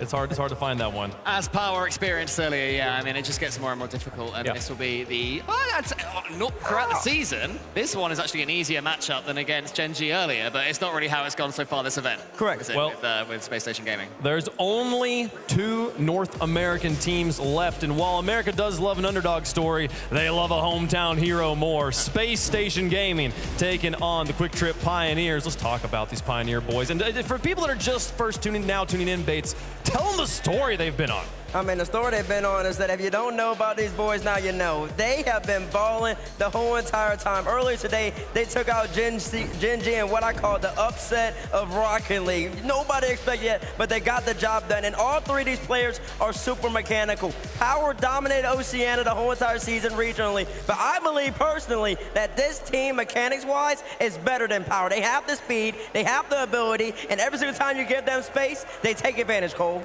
I mean, super lucky he's been dropped by various teams across OCE, found his way back here up to this level. We saw Amphis before. He was once the up-and-coming mechanical wonder kid, and now the beating heart and soul and best-performing player gives so far for Pioneers is Fiber. Yeah, Fiber was questionable to return after the fall, but he is playing. He is playing. He is ready to go. And honestly, the Pioneers are ready for this match. It's been 2 matches today that they've already played. They've been here all day, and they have to play in the final match. So are they tired, or are they living off adrenaline? We'll have to find out. It's like a turnover chain their coach is wearing there. It's got some magic in it, I swear. But for the first time, making their stage debut, Space Station Gaming with Rocket League royalty on its lineup here, trying to make a story out of their World Championship run. Only 2 North American teams left. Space Station is one of them, and obviously you have to talk about LJ when you talk about Space Station. That Vitality series was magical. He had 2 top plays in that series alone for the top 5. LJ can do it all, but Chicago, a fan favorite here, absolutely a former G2 player, and you know our NA fans love G2, but Chicago, a veteran on the team, is looking to push these young guns with some skill to the next level. Hoxer has kind of been that glue for Space Station. Anytime Space Station needs something, it's always Hoxer coming in to support and play the role that is needed at the time. Well, here is, though, the star man, LJ, the breaker of hearts up and down the Rocket League world. You come up against this team, and you have to keep him cool. If he gets control of the ball, if he's able to show his mechanical masterclasses, then you're in serious trouble. And Space Station Gaming definitely at their peak at the right time. And Gibbs, you touched on it. LJ in the Vitality series, he was the difference maker. He was the best player on the field. That's why they ended up coming on top. Also, Hawks and Chicago stepped in Game 5. But when LJ wasn't that difference maker against Furia, they got swept. So that's the question that needs to be answered. What will SSG bring to the table? Will it be the LJ show? Will all 3 be together? Usually so far throughout the whole entire season, it's been SSG goes as LJ goes. When he's on, they can beat anybody. When he's off, they could lose to anybody. That's the big question. And I do feel like the Pioneers have had a three-man force all day. I've seen pop-off moments from every one of these players. So when you've got that Hydra coming at you from the other side, you can't just rely on one player. LJ can't be enough, especially, Gibbs, when you consider the X factor of the crowd. It's going to be loud. It's going to be loud for Space Station. I think they do kind of like Pioneers because of this magical run, but it's just unfortunate that they have to play a North American team. I think they'll change. Yeah, they'll change very quickly. As soon as this starts, suddenly, oh, I hate Pioneers. We only love SSG. So Pioneers are going to have to deal with that. They are going to have to ensure that they don't drop their own performances. You know, they've already done it once. That's the other thing as well. Pioneers have to make sure they're not going into this with the thought of like, oh, we've done enough. They haven't done enough. No. They are capable of finally being the one. OCE team that makes it through into the playoffs. Can they make it happen, folks? Let us know what you think is going to happen at home with the hashtags in the chat. Cole, who's your pick? My pick is Space Station Gaming. I think after all of this, they're going to have too much, but it has been a wonderful run for Quick Pioneers. Space Station Gaming has to be the huge favorites here. I'm going with them. I think LJ is going to pop off throughout the series. I'm going Space Station. Listen, I love both of these rosters, man. The Pioneers, but Emphasis looking at me. I got to betray him, though. I got to go SSG, my boy. I'm sorry. I'm sorry. Oh, he's looking at me. He's looking at me. Here's the thing, folks. If we sweeps or curses on the desk. So for the sake of Pioneers, I'm going with Space Station Gaming to take this one down. Can the coin complete the sweep, though? We got the logos on each side here into the air. And it comes up Pioneers to go 8 for 8 on underdogs on the desk. The coin is loving the upsets today. It's been a good day for upsets, though, as well. It has. I know, got which a is few, crazy. for sure. That's coming after you. Ooh, big lead Yeah. for Space Station there in the fan vote. This is clearly Space Station's match to lose. Can the Pioneers create yet another upset? They already taken out one North American seed. Let's see if they can get another here, folks. It's time for the final match of the day. Dickies Arena, make some noise for the KC Pioneers and Space Station Gaming.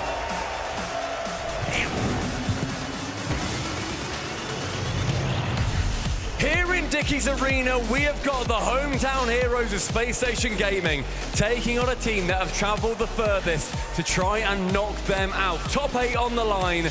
I'm here with Lemon and Kiwi, and these teams have had a little bit of a different journey, but both vying for that incredibly sacred spot. It's been a journey, the last round, last match for the last spot, and here comes Hoxer. Can he help unite this team as that supreme midfielder? Because that's what's really gonna help excel SSG, pushing the Pioneers against the wall, making them make mistakes. And then when you look at the stories that both these teams have had, it comes down to how Fiverr has performed, and my word, what a player that he's ended up being. We've had the tail end of the year, especially with the Esports World Cup, show off what OCE are possible of and what they're capable of, but a pinch. Nearly going bottom corner, cleared away by Ampis, the man who right now in the Cast Fantasy League is one of the best players who could have picked up Super Lucky. Shooting dead middle of the net. Can't quite get anything in just there. And Space Station Gaming immediately finding themselves under that oceanic pressure. Yeah, the Pioneers need to stay focused. If they start getting boost starved, they may prioritize those resources over sometimes the ball, and then that lapse is how sometimes those open nets can open up. And SSG, the last time they met them at the World Championship, they bested the Pioneers. Will that be the same thing? This has been the most competitive World Championship so far. Who knows what to predict? And we've got a crowd here for every single one of these series here on a Friday. Everyone's got to play. Pioneers, I believe the first time they played in front of a crowd for a year or two. Space Station getting a lot more accustomed to it. Of course, doing that in London, and that ball, a complete error! LJ gifted the opener.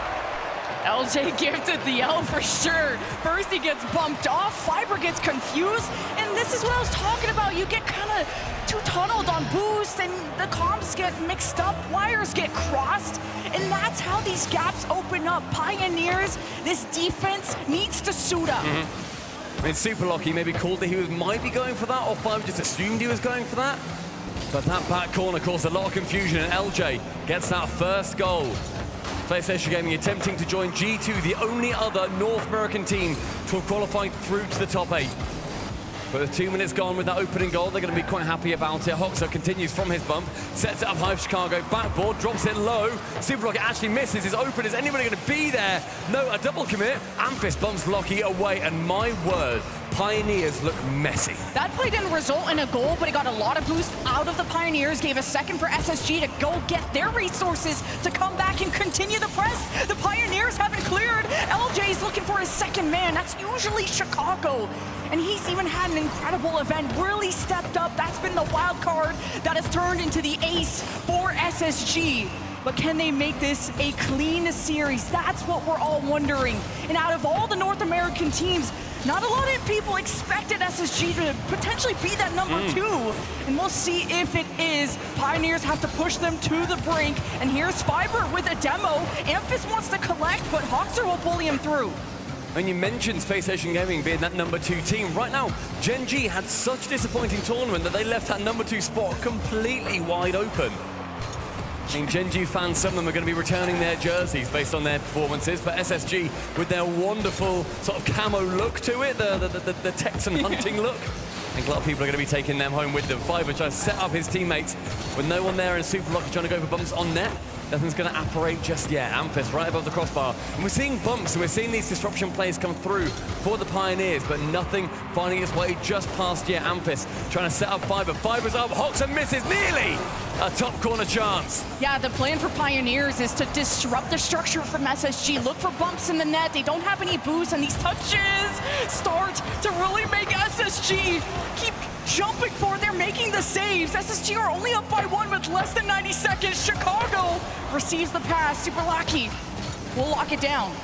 It's a great turn from Lockie as well, realizing if I can just fake out and go to the corner, the shot's going to be easier, and he turns it around quite handily. 70 seconds of pass across mid. LJ doesn't make contact, but he stays as a threat.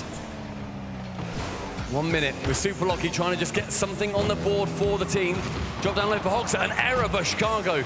He can play clean-up crew, gets it away. Fiber into the corner again. These erroneous touches from Pioneers aren't working their way. I picture them. Fiber with Lucky trying to team up, tries to get one. Instead now calls in Amphis. Now a foot race back towards the midfield.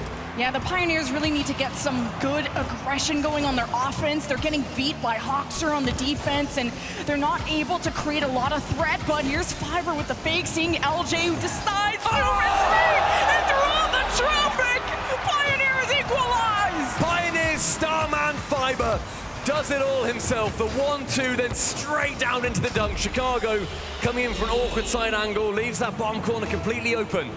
With 30 seconds, Pioneers get what they came for.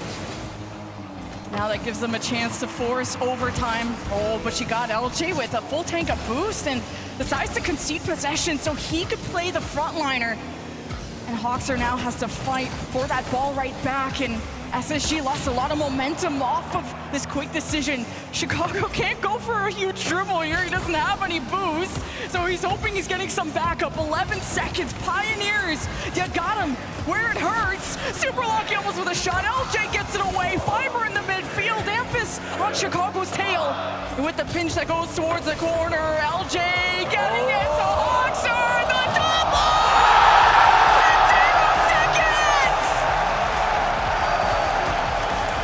Crowd erupting, 0 seconds, and Hawkser, the man for SSG in previous series, defensively dominant, becomes an offensive oracle as he reads that final play. SSG at 0, take game number 1. LJ has had so many selfless touches. So many times I've thought, yeah, LJ could get away with that. And he had that beautiful touch to the side that bounced out to Hawkser so he could go for that double tap. That trust, that's what I've talked about in previous series. You need to trust in your teammates. And now more than ever, Hawkser steps up. We see it sort of the Mobile One high performance replay. Amphis just raises his eyebrows like, wait, how did that end up going in? That was goal number 1. They then pushed through to get this second. And then finally, 0 seconds. You see Fiber, he's 100 boost in net. Brother, put a hand up. Do something. He didn't realize, and the fan cams are showing off who the favorites are here in Dickies Arena. At least the defensive slip-ups for Pioneers have been quite limited. Thinking about the very first one, you had that lapse of 2 players kind of looking at each other, and then the ball just goes into the net. But that hasn't happened more than once. And then you just had kind of a 50 that LJ won, that it got to the side, it got to Hawkser, and then that double tap is a hard one to save. So SSG, they're not ones to rack up the score, not like other series we've seen. We'll see if SSG can keep this up, though. Big question marks for the Pioneers. They've come through into the 5th series. They're attempting to reverse sweep the entire Swiss. They started off losing to Gentlemates, losing to Secret. Since then, they've gone through Limitless. They've taken down Gen G. Space Station Gaming, the only team that may well stand in their way between them and a half-decade top 8 for OCE. I'm seeing Super Lucky just be more aware of the physicality that SSG could bring to the table. You just gotta have your eyes at everywhere at once. And now LJ with the flick, trying to fake this against Super Lucky. Here's Fiber with more boost. That is not afraid to challenge us into the air. Is Chicago, an attempted dunk, and Amphis with the pre-jump going towards the backboard. LJ will intercept.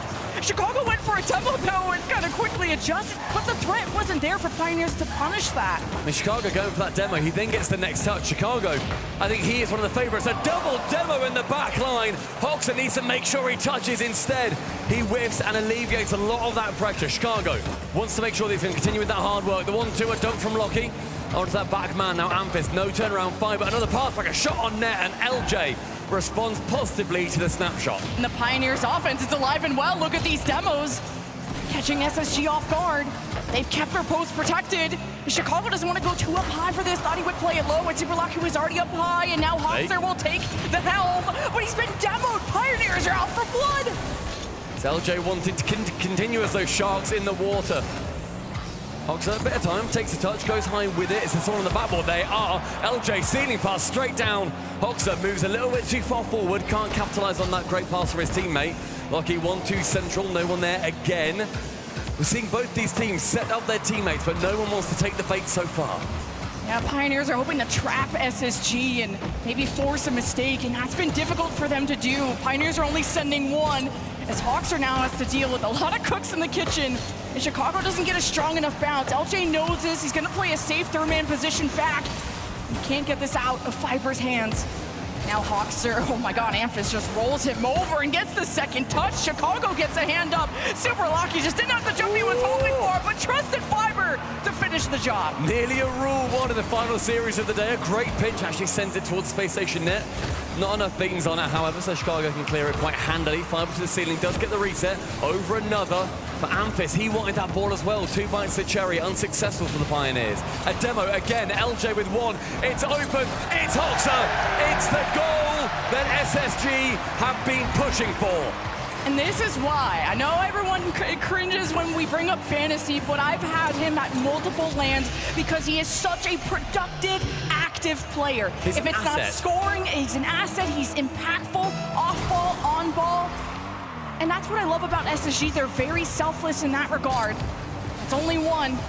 And Pioneers were quick to respond last time. Little pinch from Amphis, didn't get as much power as he's hoping for, and Hoxer wants to beat him to the punch. LJ seems to be playing on his half of the field a lot, conceding kind of the big playmakers to take the job for him. He wanted to make sure he gets in the end of that pass, try to put something towards this Space Station Gaming net, as they certainly lacked that in this second game. They scored late in the first.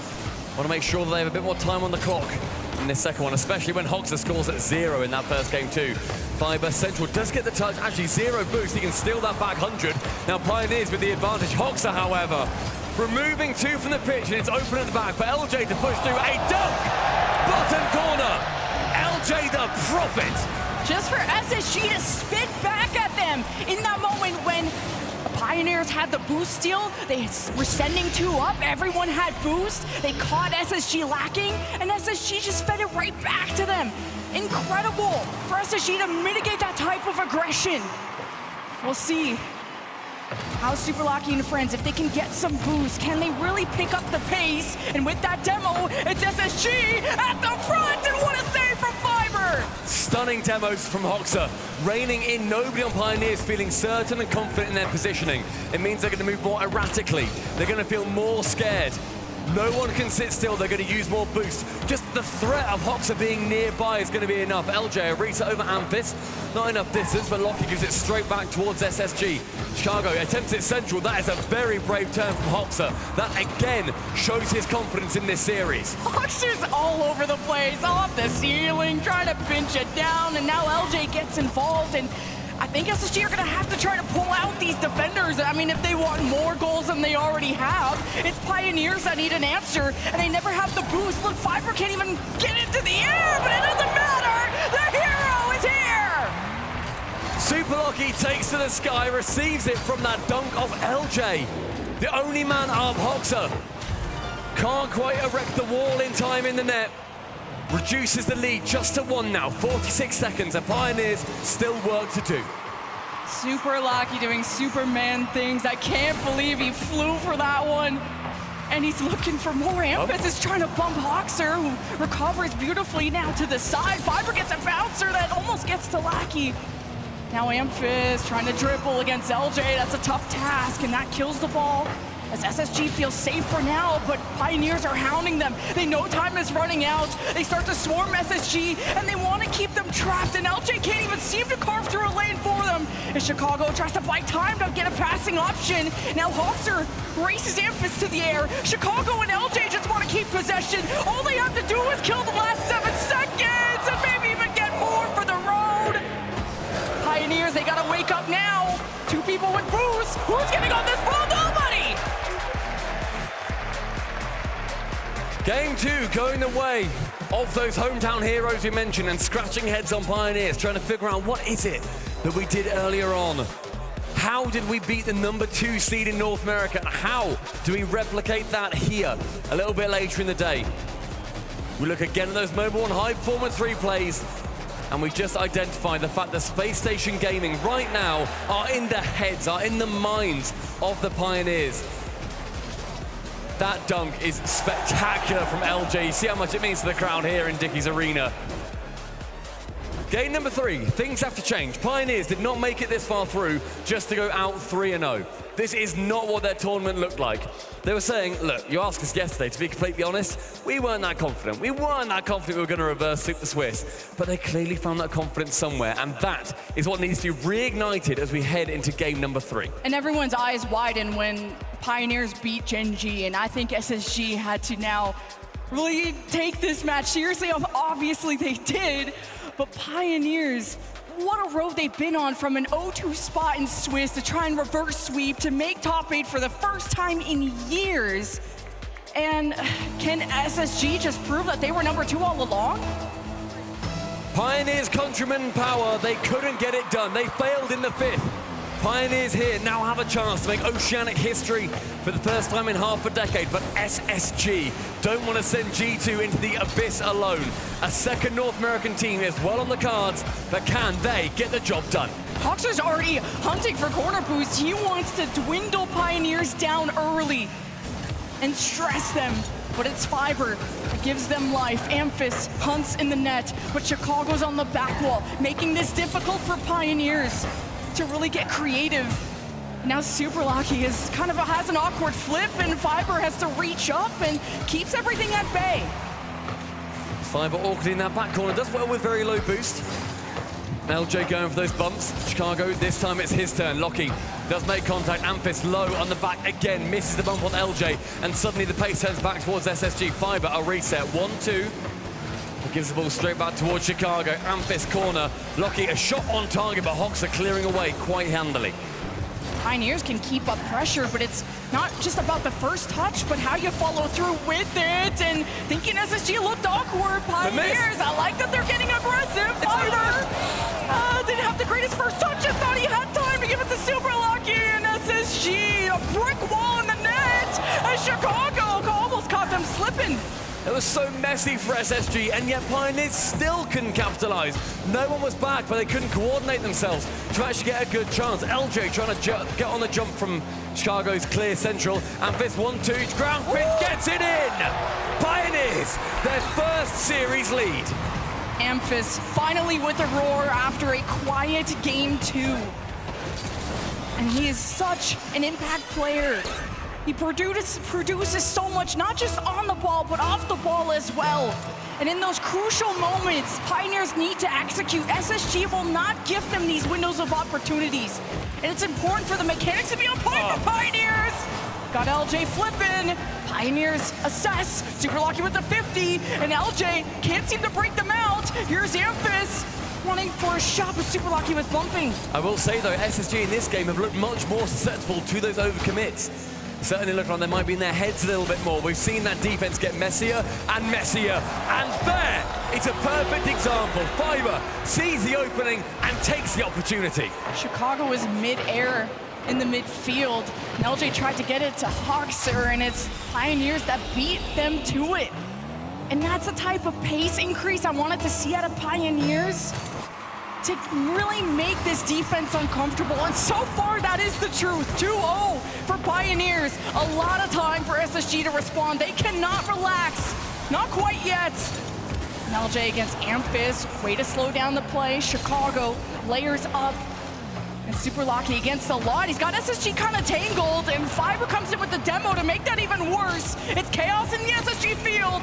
And Amphis couldn't find the backboard, wanted to collide into Hoxer. And Super Lucky is trying to slow us down as best as he can. Such confident play from Hoxer as well, going around that entire back line. But a demo opens things up. LJ with no boost, can't really adjust for it. So Lockie's going to clear it for the corner. Chicago with decent speed, but not as fast as Fiber. Lockie now lurking at the back, and it's passed straight to from Hoxer. Amphis up first, on target. LJ to save. Chicago pips it up high. The only man who's going to be there is one from Pioneers, however. SSG, with under 2 minutes left, are attempting to shut down Pioneers in this third game. But Pioneers, they keep on kicking. They secure their... Oh, no, they don't! Oh, the back pass towards Fiber, and he thought he had time to go up the wall, and Chicago makes it difficult. Now Amphis will collect. Chicago just wanted to get the ball away, but not to this guy. And LJ had time to get to the backboard, to get a long clear. Chicago follows through, but he has to land on the ground. He got bumped off. Opportunity again. LJ finds another player on the opposite side with Super Lucky. Able to clear it away. A reset attempted, carries it a bit further. And a much better game plan here for the Pioneers. Lockett can't get the ball, instead goes for the boost, something very vital to Chicago. LJ passes it off, then gets sent to the scrapyard for his trouble. Hoxer, central, attempts on the bump, instead gets a touch on the ball. Lockett now low.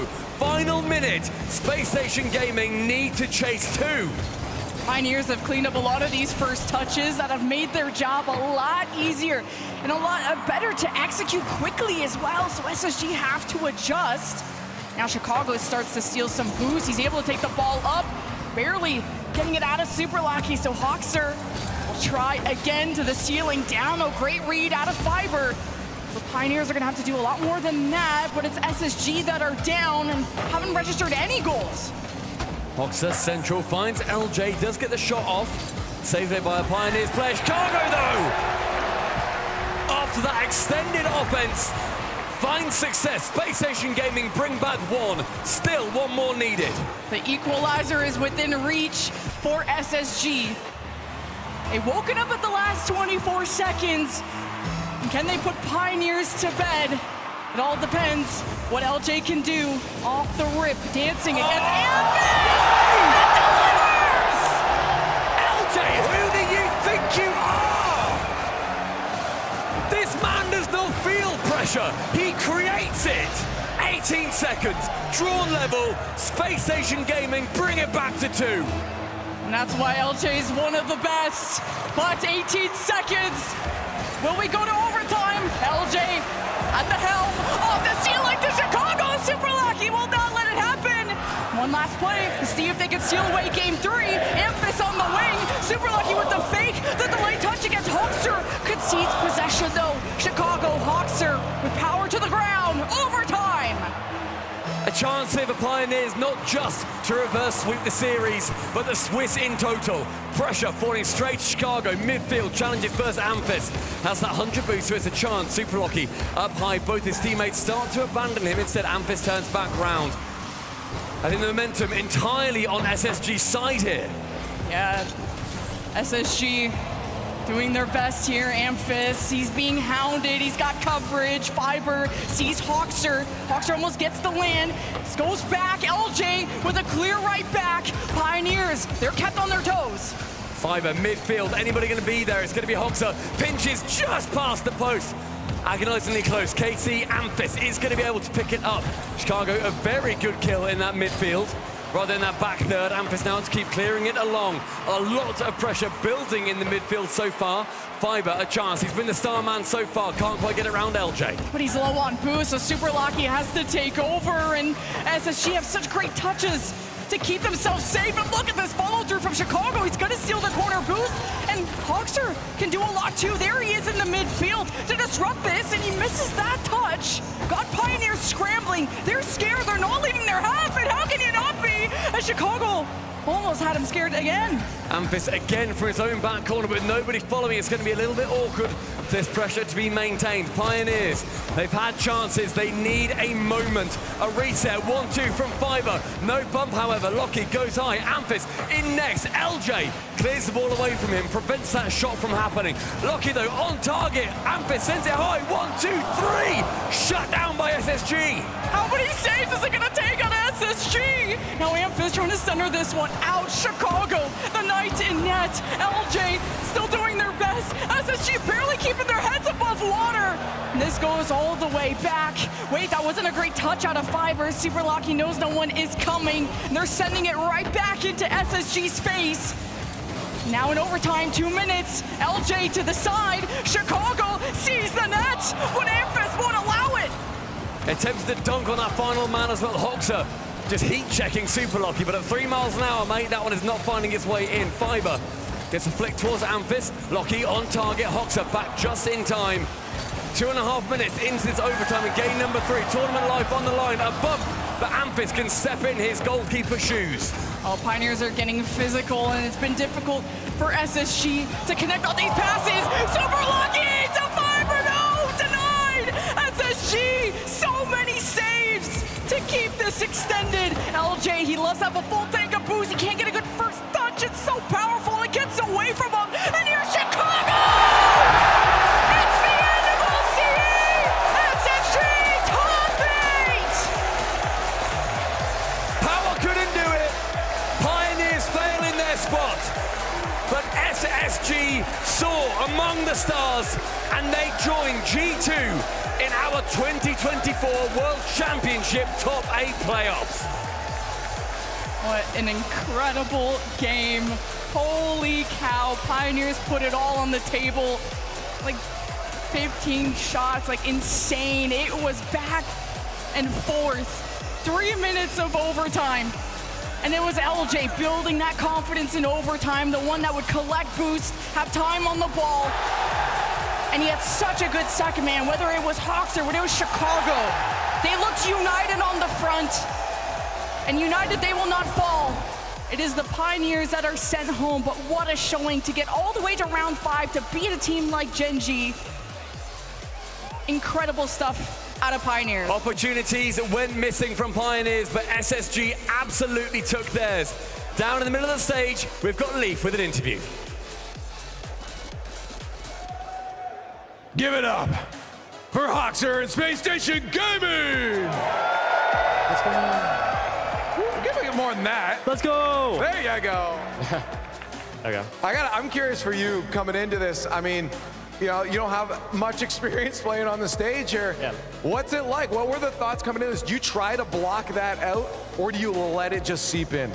I wasn't really focused, on like listening or anything, but it's really nice having the crowd back you for once. This is my first ever crowd in NA. USA, baby! Exciting. Taking my job from me, good job. Yeah.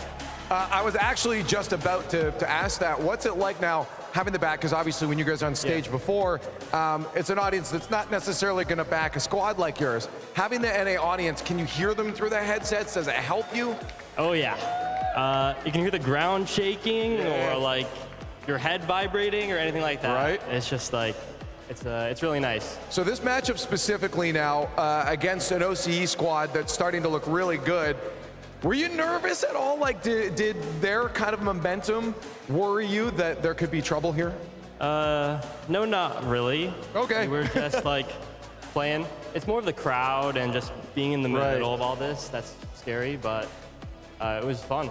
So we were looking forward to it. But we wanted Gen G though. Well, where are they? I don't know. I don't see them. That's great. I do want to ask for you personally, though, on a day like this, is there anxiety, because you played at the end of the day, is there anxiety that builds up in your head leading up to this? Because I know if I'm sitting there waiting for my match, I'm shaking, like I'm worried all day. Oh, dude, we were told, like, oh, you're going to be sixth, you know, you're going to be the sixth match. And then we got iced for another, like, hour and a half, so it was all right. Yeah. We got the most crowd, I think, so that was worth it. Yeah, it definitely was. They made it worth it. Now, I want to know for you, would you have preferred going 3-0 during the Swiss Abyss where there's no audience, just getting it over nice and getting to top 8? Okay, answer my question, or in front of this. But you were here, so why don't we make them yell for you one more time? Let's let you go celebrate as they give it up for Space Station Gaming! North America has 2 representatives in the top 8. We started the day with 16 teams. We now are down to half of that, Gibbs. Down to 8. 8 teams got sent home. Pioneers had a run there. They sent home 2 of those teams and had upset after upset, but finally it just ran out. The clock hit 12. OC turned into a pumpkin, and they go 9th place again. Yeah, it does seem to have somewhat hit its limit. 2 teams, though. These series 2 5. teams. 2 teams this time. Progress. It's more progress, mates. A lot of progress. It was fun that we always we are always talking about OC on this day being like the one champion. Can they do it? They had 2 this time, which is genuinely impressive. And honestly, getting to see them play 5 times on one day, like that was what a OC is feasting today. But Space Station, they do prevail. They get a top 8. They won't have to play G2 just yet. I know that they don't like playing G2, but they're in that lower part of the bracket, though, so they'll have 1 life. They need to win 2 matches to go into that top 4 knockout round. So that is what they're looking forward to. And obviously, we talk about LJ. He can beat anyone on any given day. So it is very possible we could see a Space Station run. So Space Station is still 4 matches away from holding the trophy. Yes, 4 matches away from that trophy. But hey, there's only 8 teams left. We in best of 7 now? Best of 7s for the bracket, yes. After not the tiebreakers. Okay. Tiebreakers will be best of 5, but we saw here Space Station. Like a fiber, man. Like it wasn't incredibly comfortable. Like Pioneers did put up a fight. We needed a goal by Hoxer at 0 again. Another play at 0. Hoxer, I talked about him. He'll show up when he's needed. And he showed up when they needed him there in game 1. I mean, as soon as that goal went in the green room, we all turned to each other like, oh yeah, this one's probably done. A 0-second goal from the favorites in game 1. Crowd rallies. It seems that the fight is up. Pioneers, you know, they did their best to compete, and they did compete, and they did have their moments.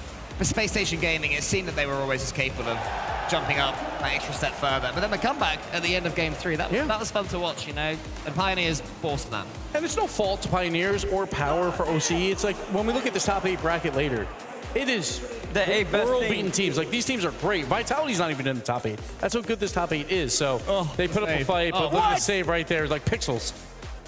Oh my gosh. Insane. Oh my gosh, I just turned that whole entire game. I didn't even see that. I was comfortable in the green room. Oh yeah, I thought you were going to run out here because LJ started putting in work. LJ started doing what he did. Just flick the ball, reset, 67 kilometers per hour. That's right. I'm using KPH right now. And that's exactly what happened.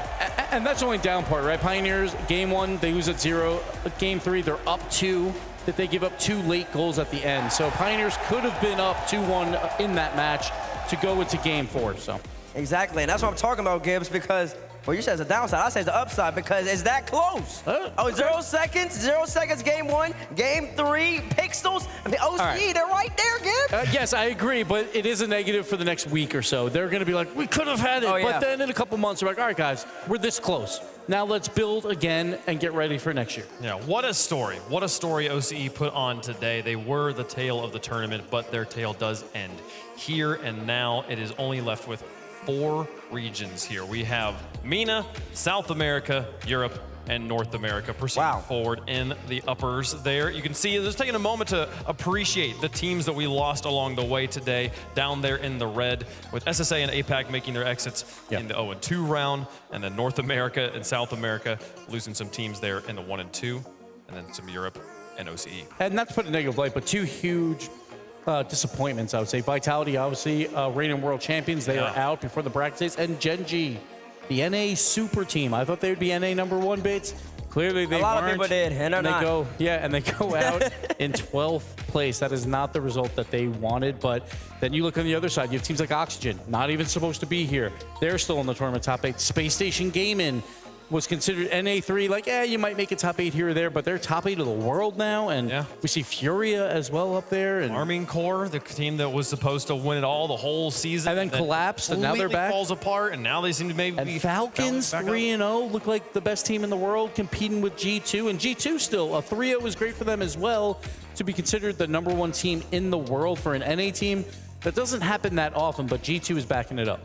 Well, you can see that yellow box there around the 2-1 winners. It's called a tiebreakers because we have to seed this final bracket we have. So tomorrow, we're going to start off with this bracket. The first match of the day will be Arming Core versus Furia, and then the winner of that will go straight into the bracket. The loser will face off against BDS, and then the winners and loser of that will still make it into the bracket, but some of them will have 1 life, one will have 2. Yes, and that is the importance there. K-Corp and Furia actually matched up. The one loss K-Corp has is to Furia, so that's a rematch already that we will get, so we'll see how that plays out. But yes, being a top 4 seed is incredibly important because it's no longer just a knockout bracket. If you're a top 4 seed like G2 and Falcons on the bottom and top, if you lose, you move into another match. You are not knocked out of the tournament. If you win, you go all the way to the prelim final, all the way on the right side of your screen, while the lower bracket teams 5 through 8, they have to win 2 matches to get to that prelim final, but they only have 1 life. So the difference is 2 lives versus 1 until the top 4. Oh, I thought I understood the graphic for a second, but never mind. This line right here, the bottom line, Team Falcons tiebreaker 3 had a white.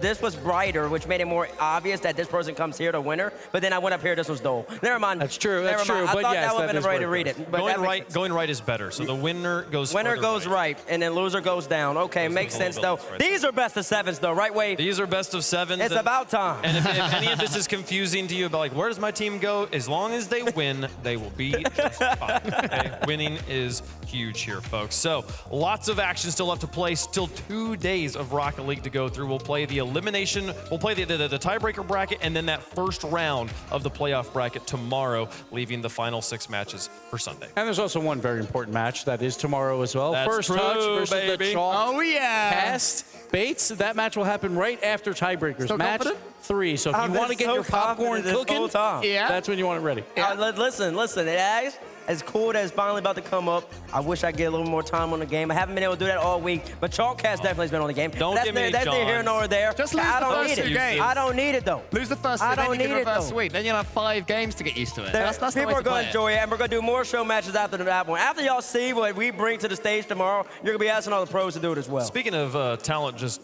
making the show all about them, let's talk about the fantasy draft here, see how things have gone. I haven't actually seen it yet here. CJ up on top by a margin, actually a wide margin here. Gibbs, you're falling down. I did fall down. I lost two of my players, though, so their averages can't get worse, which is kind of nice. And I have Roas, who's just been popping off, so we'll see if that'll continue. But yes, I did fall a little bit in both, honestly, fantasy and predictions. I'm dropping. Okay. It's sad. I'm almost down there. You're on the bottom row with me. Stumpy's looking at me menacingly from the bottom. I lost this last time. I'm desperate. I'm a desperate Stumpy has gained dramatically in this result. Has He's he? now only 0.2 off of me, but I believe Itachi is his only player still up. So I've got 2 players up. He's got 1. Yeah, he's done. And then Gibbs can't win either because both his players out, and Roas is about to start playing really good people. How do you have 28 points? On predictions, James Bot correctly How do you have 17? He predicted Oxygen. That's actually a question. I don't know.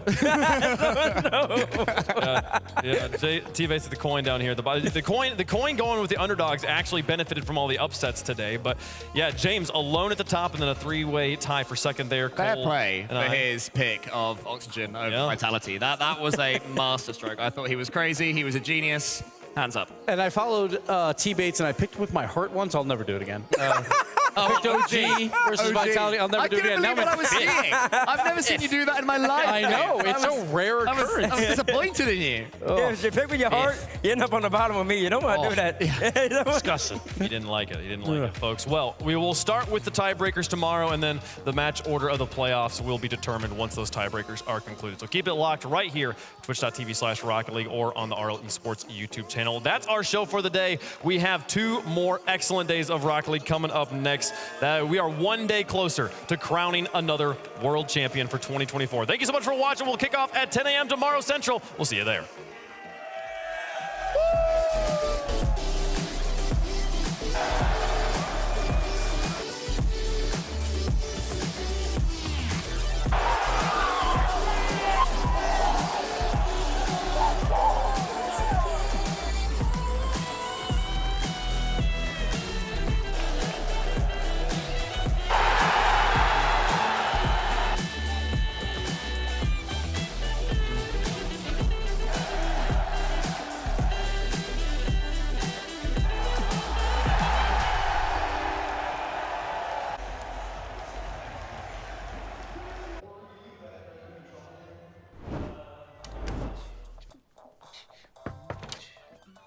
Hey, Flo.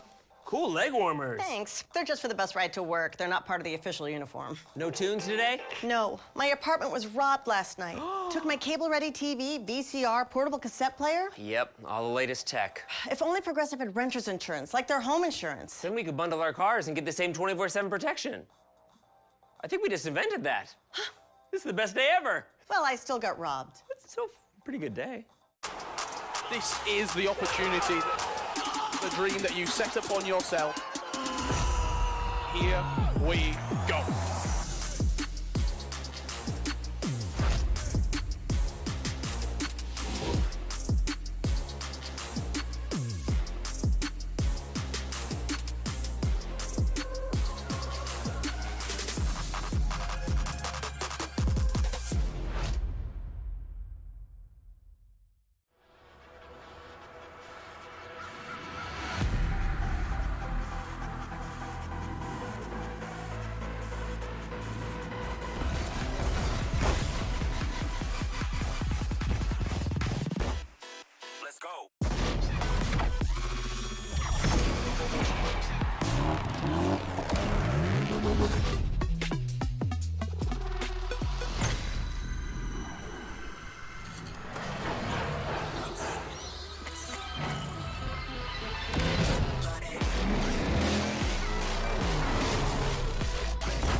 Come on, Jack, hit me.